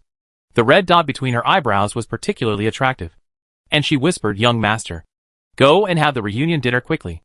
There are many people waiting for you at home. Also, there is a woman on the other side, who will stand there waiting for you every night. Go and see her." Luo Qingzhou listened to her gentle and considerate words, looked at her charming eyes and face, and couldn't help but lower his head to kiss her forehead, and said, "Then I will come to see you in the evening." Long Air was full of joy and nodded, "Yes." Luo Qingzhou suddenly asked again, "Did you invite Sister Yu?" Long Air heard this and sighed, "I invited her. But Sister didn't answer. Long Air doesn't know whether she will come tonight." Luo Qingzhou was silent for a while, and said nothing more. "Then I will go back first. You go back to Dragon Palace, and I will come to see you when I am done." Long Air said obediently, "Yes." Luo Qingzhou looked at the other side. But what surprised him was that the figure that was there just now had disappeared without a trace. He was stunned for a moment, and then his figure flashed across the water and reached the other side. But there was nothing around, only the whimpering cold wind and the flying snowflakes. And everything was white. Where was the figure? He was stunned for a while, and then walked along the river bank towards his home. He put on a white Confucian robe, took off the mask on his face, restrained the aura of a warrior, and transformed himself into a gentle and weak scholar. He took out the communication treasure and sent a message to Master Linghu. "Master, why did you leave? I still want to talk to you." After a while, the message came back, "Your family is waiting for you. I won't bother you." Luo Qingzhou felt a little guilty, thought about it, and replied, "Then I will go to the sect to find you tomorrow." Tomorrow is the first day of the new year, the day to pay New Year's greetings. As a disciple of Lingxiao sect, he naturally has to go back to the sect to pay New Year's greetings to his master, uncle, sister Dao and other sisters. Zhu, okay. Luo Qingzhou was relieved when he saw her reply. He sent a message to the princess again, and took a photo of the surroundings. "Princess, I'm back, and I'm going to have a reunion dinner later. How about you?" The message came back quickly, "It's good to go back. We entered the palace, and the Queen Mother invited us to have a reunion dinner together. By the way, there is still no news about your eldest brother." Luo Qingzhou raised his head and looked at the house not far away. Lanterns were hung on the fence in front of the door. Spring festival couplets were also posted on the gate. The lights in the house were bright. Smoke from the kitchen was curling, and there were maids hurrying around in the yard. The family was preparing for the New Year's Eve dinner. But there was one person missing. Although everyone had smiles on their faces at this time, I'm afraid they were all thinking about their elder brother in their hearts. Luo Qingzhou sighed secretly, and sent another message to Xiaoya. "I'm out of the city. The underground of the inner city is very dangerous. You don't need to go there for the time being."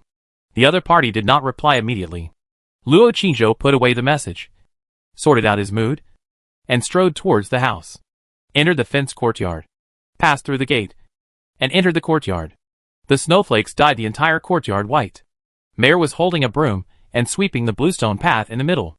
When she saw him, she hurriedly shouted to the hall, Master. Madam. Miss. The son-in-law is back. As soon as the words fell, the whole family came out to greet him. When Luo Qingzhou saw the scene, his heart was warm and sad. Tonight is the New Year's Eve, and my eldest brother is not here. If he doesn't come back, I guess the whole family won't even be in the mood to eat. Song Ryue and Miss Qin Er, wearing the same snow-white fox fur, came out of the house like sisters. When she saw him, she immediately blamed him in a gentle tone. Why did you come back now? Everyone is waiting for you. I thought you would not come back for the New Year's reunion. Before Luo Qingzhou could answer, Miss Qin Er smiled and said, Wei Mo said that Brother Qingzhou would definitely come back in time. No matter how beautiful the scenery of Lingxiao sect is, it is not as good as your own home. Luo Qingzhou looked at her, and immediately understood, and said with a bow, I'm sorry to have kept my father-in-law and mother-in-law waiting for a long time. Qingzhou was studying at a friend's place, and forgot the time for a while. So I came back late. Qin Wenzheng smiled and said, Okay. Come in quickly. I'll wait for you. Qin Chuan said in a corner not far away, Qingzhou. Come in quickly. My second brother is coming to set off firecrackers. Be careful not to scare you. Luo Qingzhou smiled, walked up the steps, reached out and held Miss Qin Er's soft hand, looked at her affectionately, and then helped her into the house. Oil lamps and candles were burning in the room, making the whole hall extremely bright. The first thing Luo Qingzhou saw when he entered the room was Miss Qin sitting on a chair. No matter where she was the most eye-catching one. Today, Miss Qin was still wearing a snow-white dress inside, and the same snow-white fox fur as Miss Qin too. Her beautiful and flawless face was a little softer under the furry fox fur in the light. Bai Ling, in a pink dress, and Xia Chan, in a light green dress, stood behind her. When Bai Ling saw him, she immediately turned her pretty face away, pouted her lips, and seemed to hum. She looked a little angry, probably because he hadn't visited her for several days. Xia Chan looked at him gently, quietly. Still the beautiful girl who didn't like to talk but was sincere to him. Luo Qingzhou greeted Miss Qin, Mississippi. Miss Qin lowered her head slightly, flipping through a book in her hand, not knowing whether she didn't hear him or didn't want to pay attention to him. Luo Qingzhou knew her temper and naturally didn't care. Bang! There was a sudden explosion outside, followed by a burst of firecrackers. The maids covered their ears, looking at the firecrackers jumping and flashing with sparks outside with excitement. Qin Wenzheng and his wife were smiling, but their smiles seemed a little bitter. Luo Qingzhou raised his hand and covered the ears of Miss Qin Er beside him. Miss Qin Er smiled at him and leaned gently in his arms, but looked somewhere, lowered her head slightly, and gently left his chest. After the firecrackers were set off, Qin Chuan also entered the house and said with a smile, Let's eat. I'm so hungry. I haven't eaten for a day. Then he said, Qingzhou, when will you take your second brother to Lingxiao sect to play? There are all warriors there. Second brother can go and spar with him, so that he can practice faster. Luo Qingzhou said, I'll tell my friend next time, but I may not be able to take people there again. He suddenly said, By the way, second brother, have you ever thought about joining Lingxiao sect to practice? Qin Chuan sighed and said, I am a student of Dragon and Tiger College. Lingxiao sect should not want me. At this time, Song Ryue pulled out a chair and said, Come and sit down to eat. Eat and chat. It's cold, and the dishes will get cold later. At this time, several maids began to serve hot dishes one after another. Luo Qingzhou saw Xiao Dai also helping to serve the dishes. Song Ryue glanced at his face and quickly explained, Qingzhou, it's not that mother-in-law bullied Xiao Dai while you were away. It was Xiao Dai who took the initiative to help. Mother-in-law cooked tonight, and Xiao Dai helped pick vegetables. Xiao Dai put down the dishes in her hand and said quickly, Sir, everyone is helping, so I can't be idle. Luo Qingzhou smiled and said, It should be the family reunion dinner. Naturally, the atmosphere is to cook together. Song Ryue was relieved to see that he was not angry, and picked up the wine pot and said, Come, try the fruit wine brewed by mother-in-law. Luo Qingzhou heard the name, glanced at her, and couldn't help but think of the embarrassment after drinking fruit wine for the first time. There should be no problem with the fruit wine tonight. He quickly stood up and picked up the wine glass. Song Ryue poured another glass for her master, and then poured a glass for herself. After pouring, she put down the wine pot. Qin Chuan immediately tapped his chopsticks and said, Mother, you seem to have forgotten your son. As soon as these words came out, The atmosphere at the table suddenly froze. Song Ryu's smile froze, and she looked at him. Qin Wenjing's eyes also looked at him. Qin Chuan suddenly found something wrong. After thinking about it carefully, his face turned ugly. He quickly reached out to pick up the wine pot, and said with a smile, "Mother, I was just joking with you. I will pour the wine myself." Luo Qingzhou suddenly asked, "By the way, mother-in-law, where did you buy all the meat on the table? Have you been to the city?" Song Ryu forced a smile on her face again and said, "The chicken was bought from other villagers. And the fish was caught by your father-in-law from the river. As for the other meat, your second brother went to the mountains to hunt. Try it. It's very fragrant." Luo Qingzhou picked up a piece of meat, put it in his mouth, chewed it for a few times, and said, "It's really fragrant." Then he turned around and asked, "Second brother, are there a lot of game in the mountains?" Qin Chuan was secretly grateful that he changed the subject, and hurriedly said, "More than a lot. It's simply too much to catch." Second brother had just entered for less than an hour and caught pheasants, wild boars, roe deer, and rabbits. "If it weren't for my mother's urgent, let me go back earlier. I can catch a lot more, especially when it snows. It is especially easy to catch." Luo Qingzhou said, "Then second brother, take me with you next time. I also want to catch a few." Qin Chuan immediately said in embarrassment when he heard it, "Qingzhou, you can't. You are too weak. It's cold and the snow in the mountains is deep. If you go, it's probably difficult to even walk. If you encounter monsters in the mountains, second brother will have no time to take care of you. If you get into trouble, second brother can't explain to Wei Mo." Luo Qingzhou said again, "Second brother, are these small animals running fast?" "Of course it's fast. Second brother can catch them so easily. That's because second brother is faster than them." The two chatted and soon broke the atmosphere that had just solidified. The family ate, listening to the two of them talking about various small animals in the mountains. Miss Qin would occasionally interject a few words, and the atmosphere soon became happy. After dinner, everyone went outside to set off fireworks. These things were bought by the housekeeper Zhou from the villagers far away. Puff, puff, puff, watching the fireworks on the ground rushing up to the night sky, and blooming into gorgeous flowers in the night sky. Everyone looked up with smiles on their faces.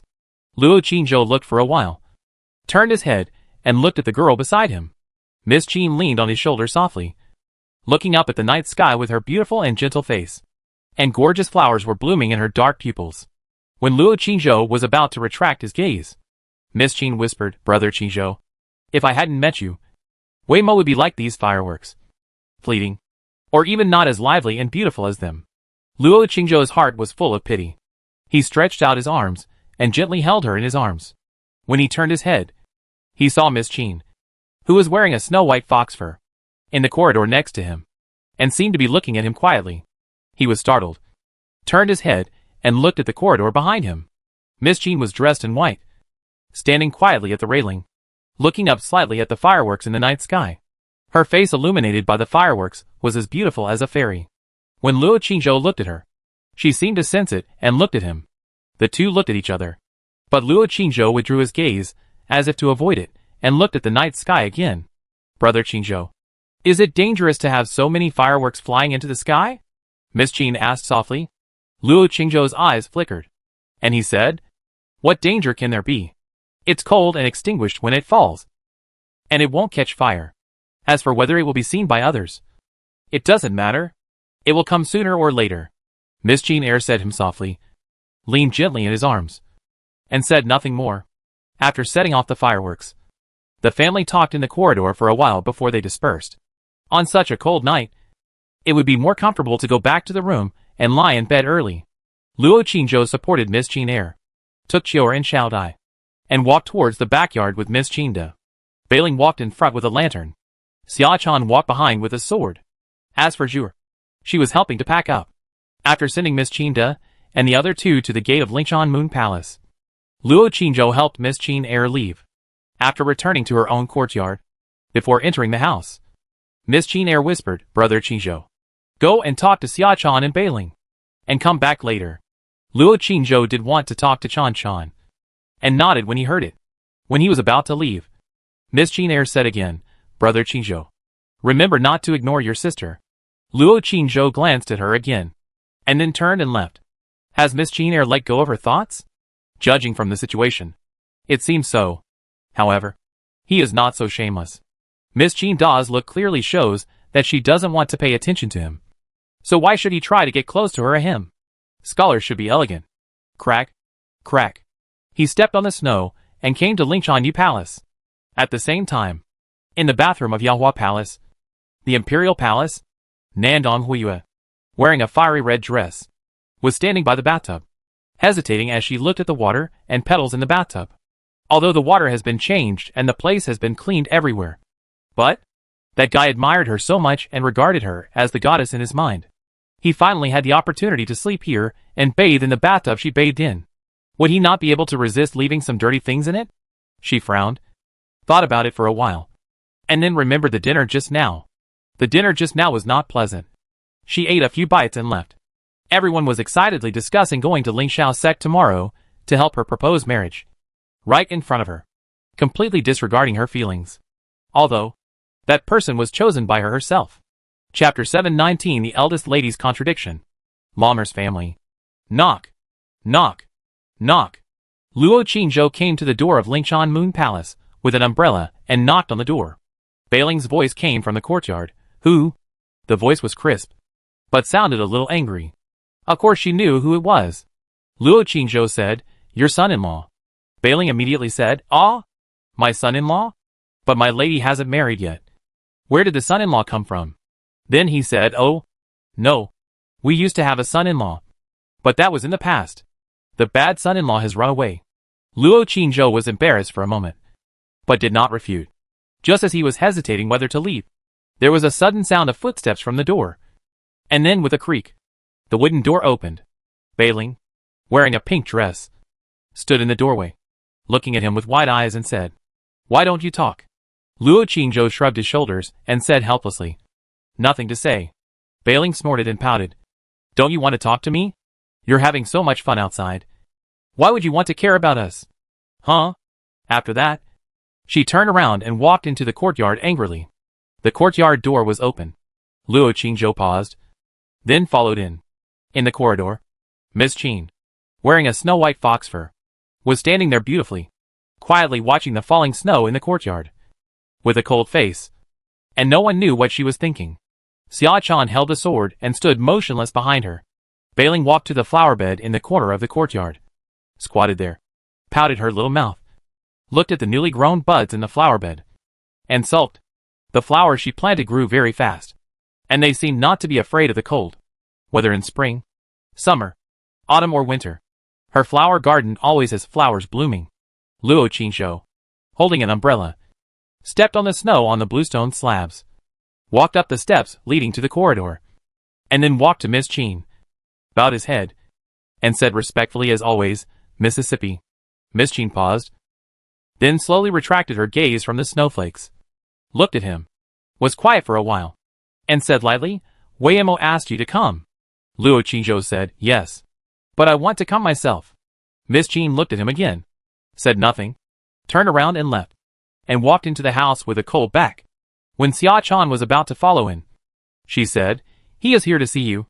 Xia Chan stopped. 2 blushes rose on her fair and pretty cheeks, and she clenched the sword in her hand stiffly. Miss Qin entered the house, and disappeared into the darkness of the house without any sound.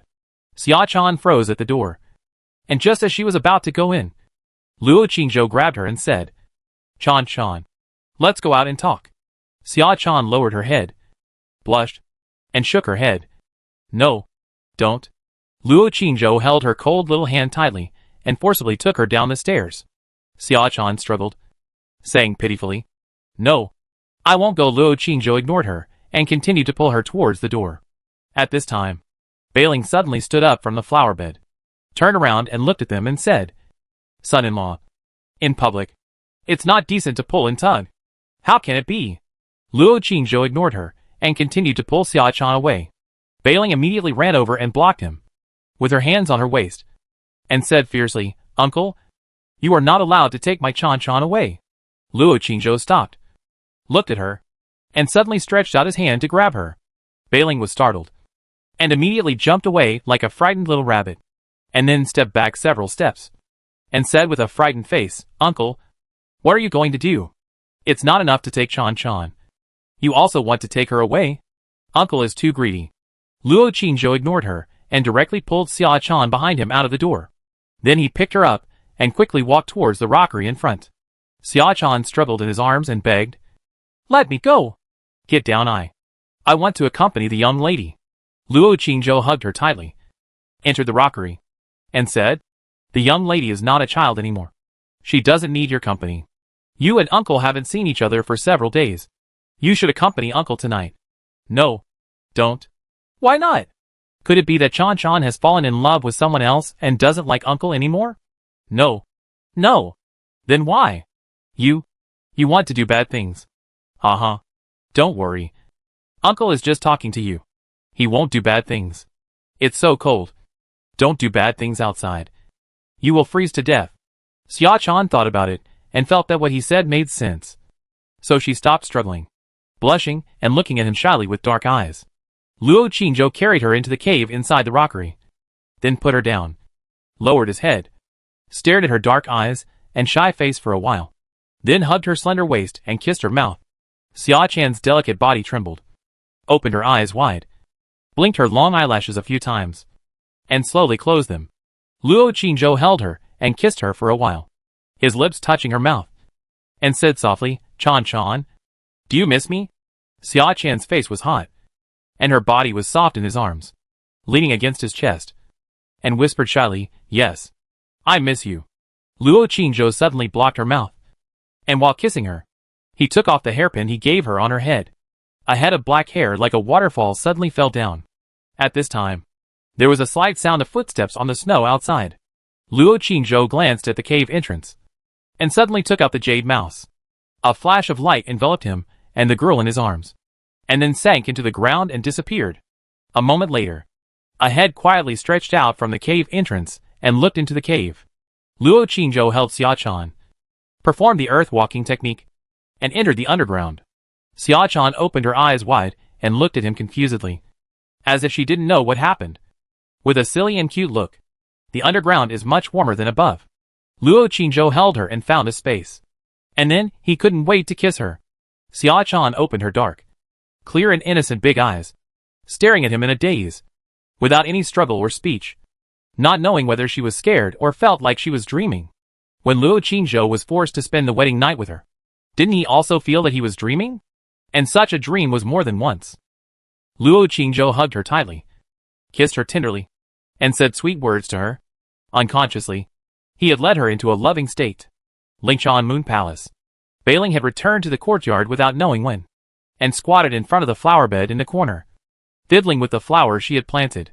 In the corridor, Miss Qin, wearing a snow-white dress, stood there again without knowing when, staring at the snowflakes falling in the courtyard.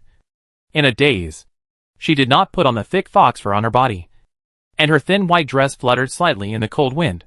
She seemed not to feel any cold, but her beautiful face and pure and deep eyes were as cold as snow. There was silence for a long time. Bailing Fong stood up from the flower bed, turned around and looked at her and said, "Miss, do you think the son-in-law knew it a long time ago? Did he do it on purpose?" The figure in the corridor was silent for a while, and shook his head slightly. Bailing sighed and said, "Can I tell him then?" Miss Jean looked at the snowflakes that were blown into the railing by the cold wind, was silent for a while, and said, "I can't yet." Bailing paused, walked closer to the railing, looked at her with distressed eyes and said, "Miss, make a decision early. Your skills, forget it. This kind of thing, only Miss can decide it. After all, it is related to." She stopped talking and didn't say anything else. When the atmosphere was depressing, she suddenly said, "Chan Chan is so pitiful. She has been bullied by the bad son-in-law for so long and has not been released. The son-in-law obviously has to accompany the second lady, Xiao Dai, Chior, and Jiangli tonight to him. What the lady said is really right. The son-in-law is so fickle. He can't accompany too many people." As soon as the words fell, the wooden door of the small courtyard creaked and was pushed open. Xia Chan came in from outside the door. Seeing that they were all there, her cheeks suddenly turned red. She hurriedly lowered her head, clenched the sword in her hand, and hurried into the house.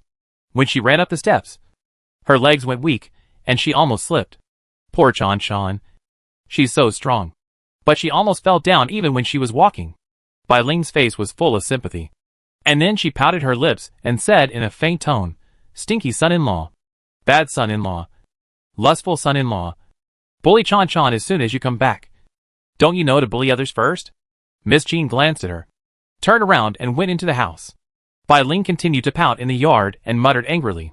Snowflakes were flying above her head, but none of them fell on her. When she raised her palm, they fell obediently on her palm, one after another, pure white, and did not melt for a long time. Luo Qingzhou returned to Meixiang Garden, went to Xiao Dai and Chior to talk for a while, and then returned to Miss Qin's room. The two got on the bed and talked in the quilt.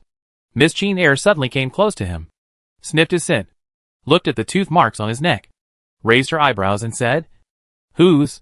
Luo Qingzhou hugged her and said, "Guess?" Miss Qin Air's eyes showed a cunning look, pretended to think seriously, and said, "It can't be my sister's?" Luo Qingzhou's mouth twitched. Miss Qin Air glanced at his face, and immediately laughed in the quilt, saying, "Brother Qingzhou, look how scared you are. Is my sister so scary?" Luo Qingzhou pinched her delicate face and said, "It's not scary. It's a habit I developed in the past when Xiao Dai and I first came. Xia Chan beside her scared me enough. But now, Brother Qingzhou can bully Xia Chan at will. Wei Mo, the eldest lady has done a favor to Xiao Dai and me. If it weren't for her, Xiao Dai and I would have died in Chunghua Mansion.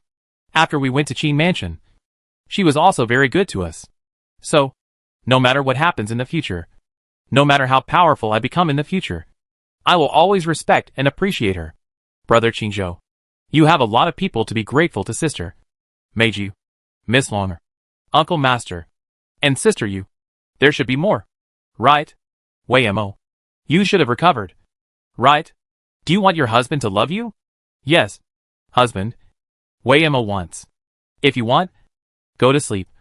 Sleep obediently, and wait for your husband to be in a good mood one day, and love you. We don't? Then kiss you. How long? Listen to my wife. Kiss as long as my wife says. Really? Then I'll kiss all night. Okay. After Luo Qingzhou finished speaking, he immediately kissed her neck and deliberately tickled her.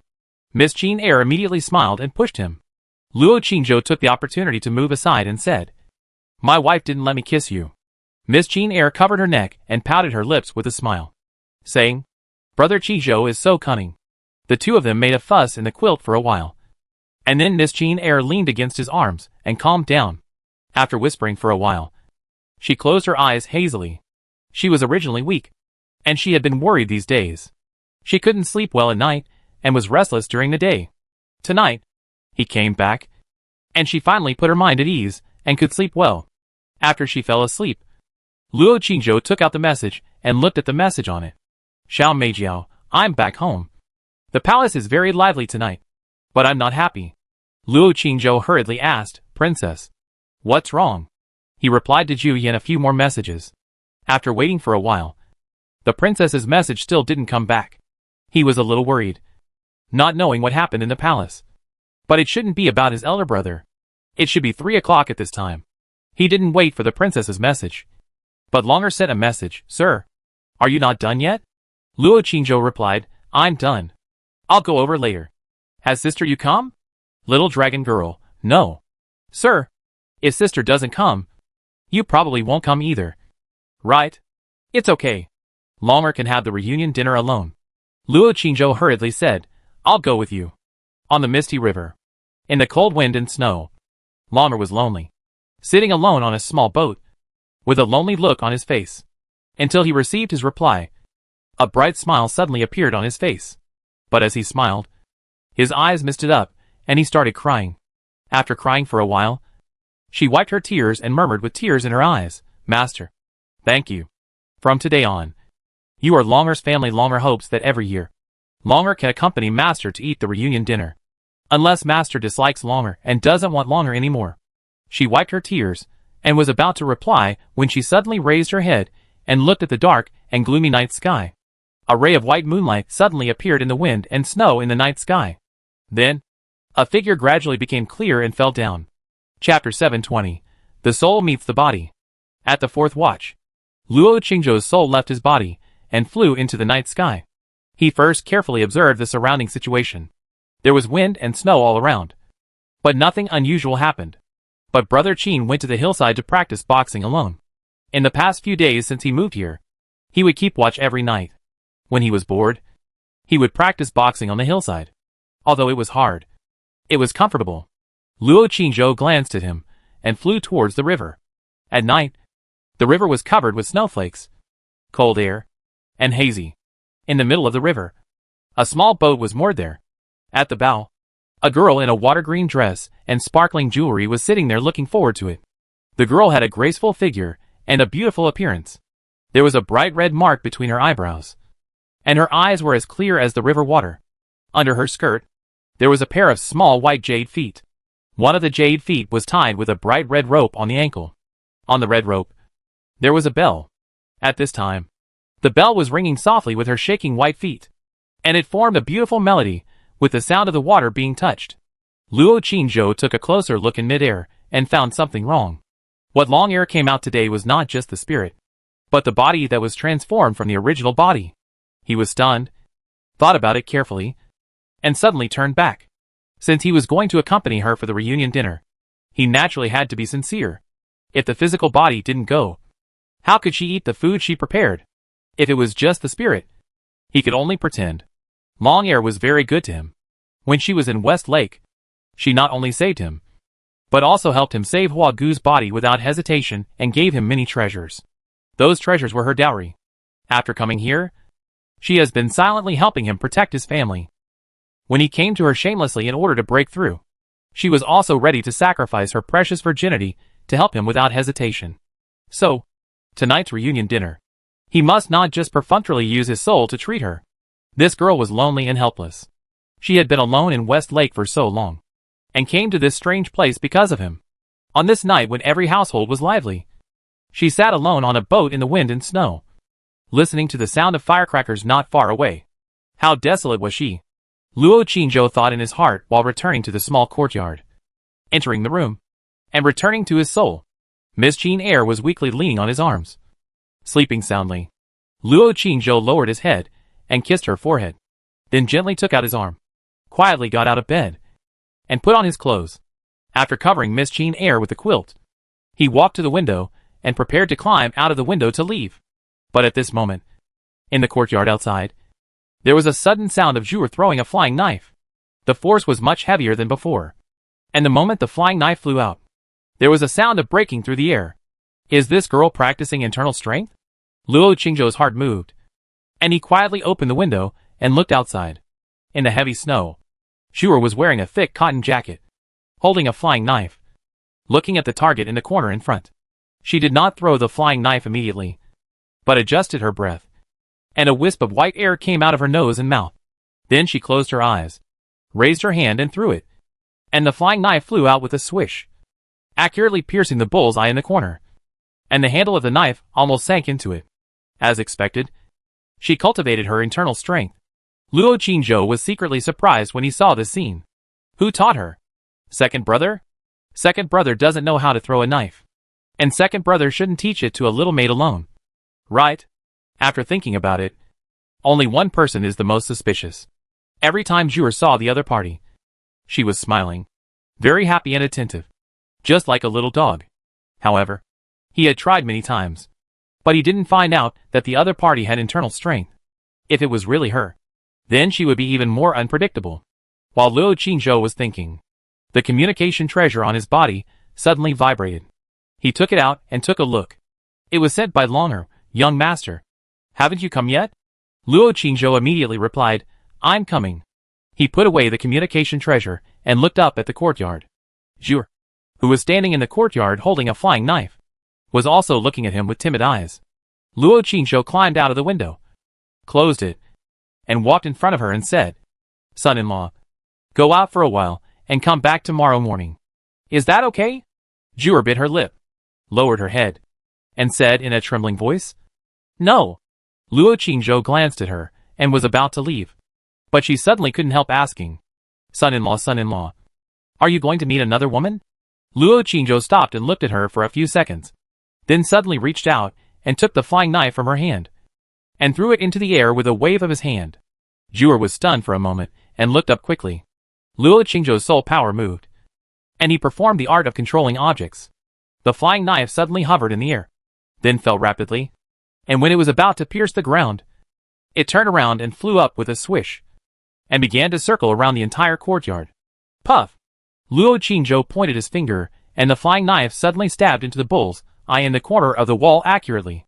Then it went through the bull's eye, turned around in the courtyard, and stabbed into another bull's eye with a puff. Zhuer was stunned, her eyes wide open, her mouth slightly open. Luo Qingzhou then retracted his soul power and looked at her and said, "Are there any more questions?" Zhuer was stunned for a moment, and immediately woke up, hurriedly shook her head and said, "No. No." Luo Qingzhou looked at her again, and when he was about to leave, he suddenly remembered something, stretched out his hand and pinched her delicate face, and said, "Little bun, tell me, who taught you to throw a flying knife? Who taught you the inner strength method?" Zhuer lowered her head, her body trembling, and her mouth tightly closed. Seeing that she was frightened, Luo Qingzhou let go of her hand, gently stroked her face, and said, "Don't be afraid. Don't say it if you don't want to. The uncle won't eat you." Then he said, "No. The uncle loves to eat small steamed buns the most. When the uncle is in a bad mood and hungry one day, he will still eat you. A white, tender and chubby little steamed bun." After saying that, the figure suddenly flashed and jumped out of the right wall without warning. There was a pair of footprints in the snow outside the wall, but there was no figure. Luo Qingzhou lowered his head and carefully examined the footprints, then followed the footprints forward and walked into a flower bed in front. The footprints stopped abruptly in the flower bed and disappeared. Luo Qingzhou stood at the flower bed, looked around, and his eyes were fixed on the Lingshan Moon Palace next door. He stood there for a while before turning around and leaving. It's good that it's not someone from outside, since the other party wants to hide it. Let her continue to hide it. He jumped over the wall and went out quietly. At this time, in the small courtyard, Zhuer was standing in the snow in a daze, muttering, "White and tender chubby, does the son-in-law dislike me for being fat? But I'm not fat at all." At this time, a figure suddenly came from the wall. "Zhu, come out to practice."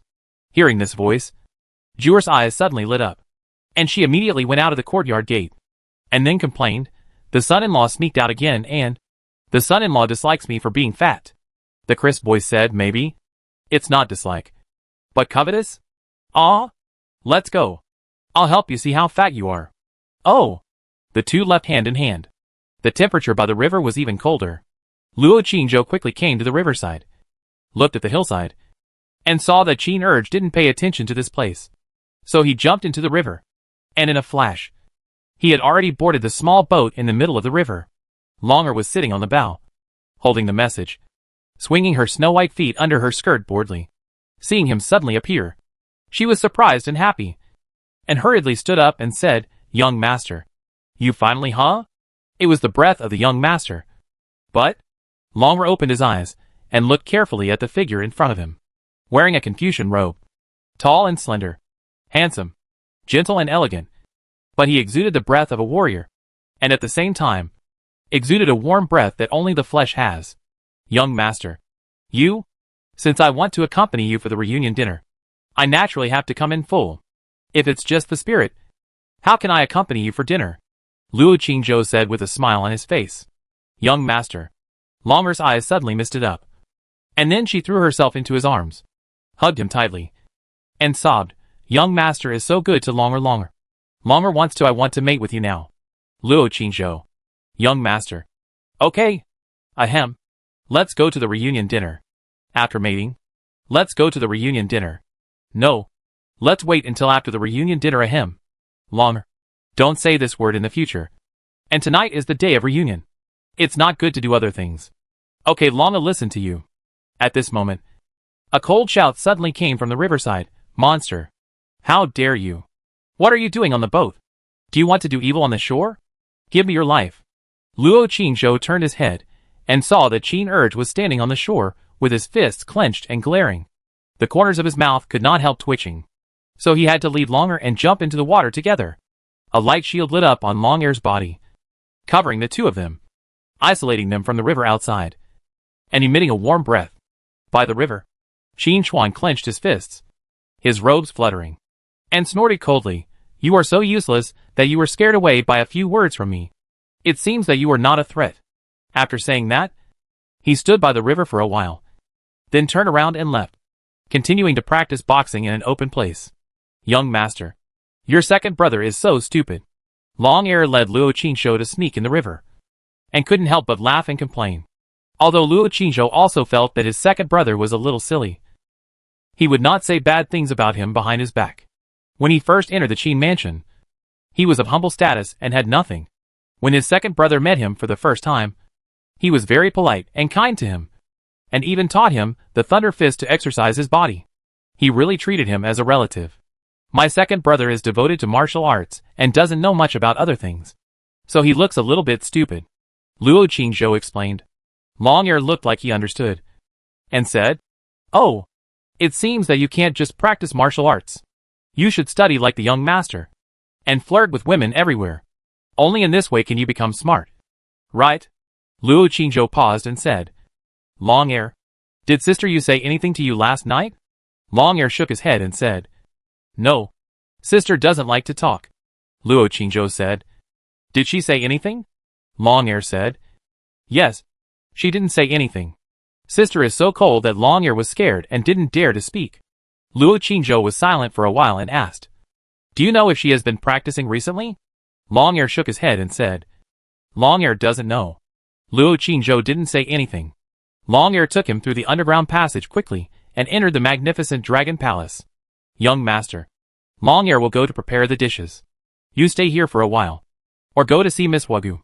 Long Hair will be here soon." After Long Hair finished his instructions, he left in a hurry. Luo Qingzhou thought about it, went to the crystal palace next to him, and came to the ice coffin. Wagu's body still lay quietly in the ice coffin, wearing a bright red dress, with a gentle expression on her face, as if she was asleep. Luo Qingzhou stood in front of the ice coffin, looked at it quietly for a while, took out the little fire fox from the storage ring, and stared into its eyes.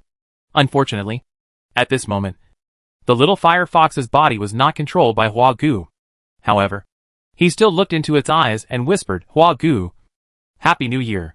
After midnight, it was indeed a new year.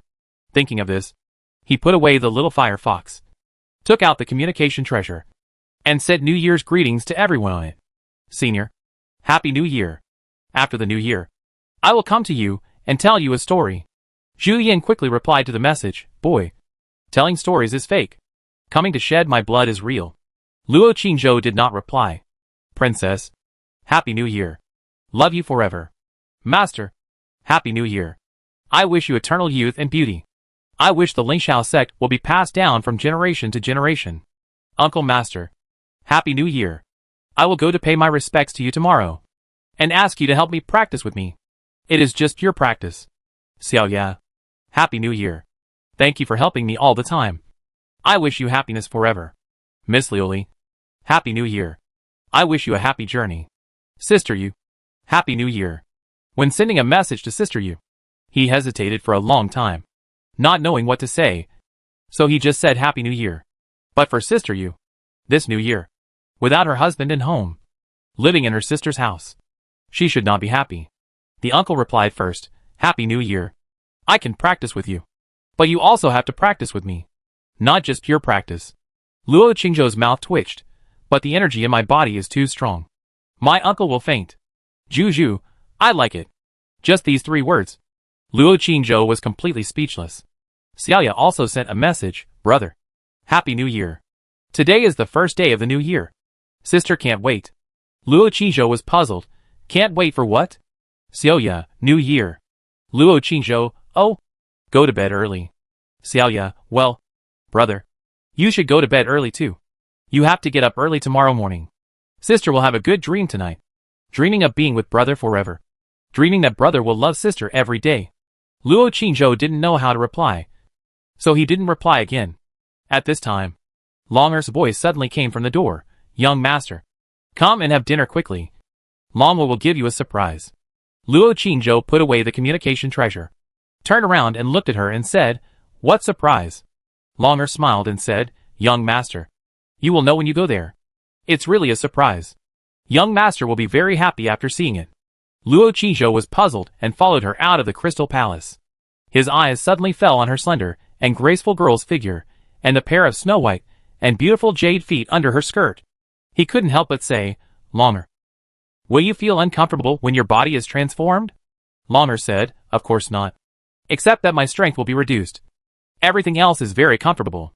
As she said, she turned her head and smiled. "Young master, do you like Longer's body like this?" Luo Qingzhou paused and nodded. "I like it." At this time, the two entered the side hall for dinner. A tempting fragrance filled the entire palace. There were all kinds of delicious dishes on the table, as well as several pots of fine wine, bowls, chopsticks and wine glasses, all made of crystal with delicate patterns carved on them. Luo Qingzhou only took a glance, and suddenly looked at the window next to him. A familiar figure, bathed in the white moonlight, stood quietly and coldly in front of the window, staring at the illusory beauty outside the window in a daze. Although the figure was cold and quiet, it immediately gave him an extremely warm and intimate feeling. "Sir, sister has been waiting for you for a long time."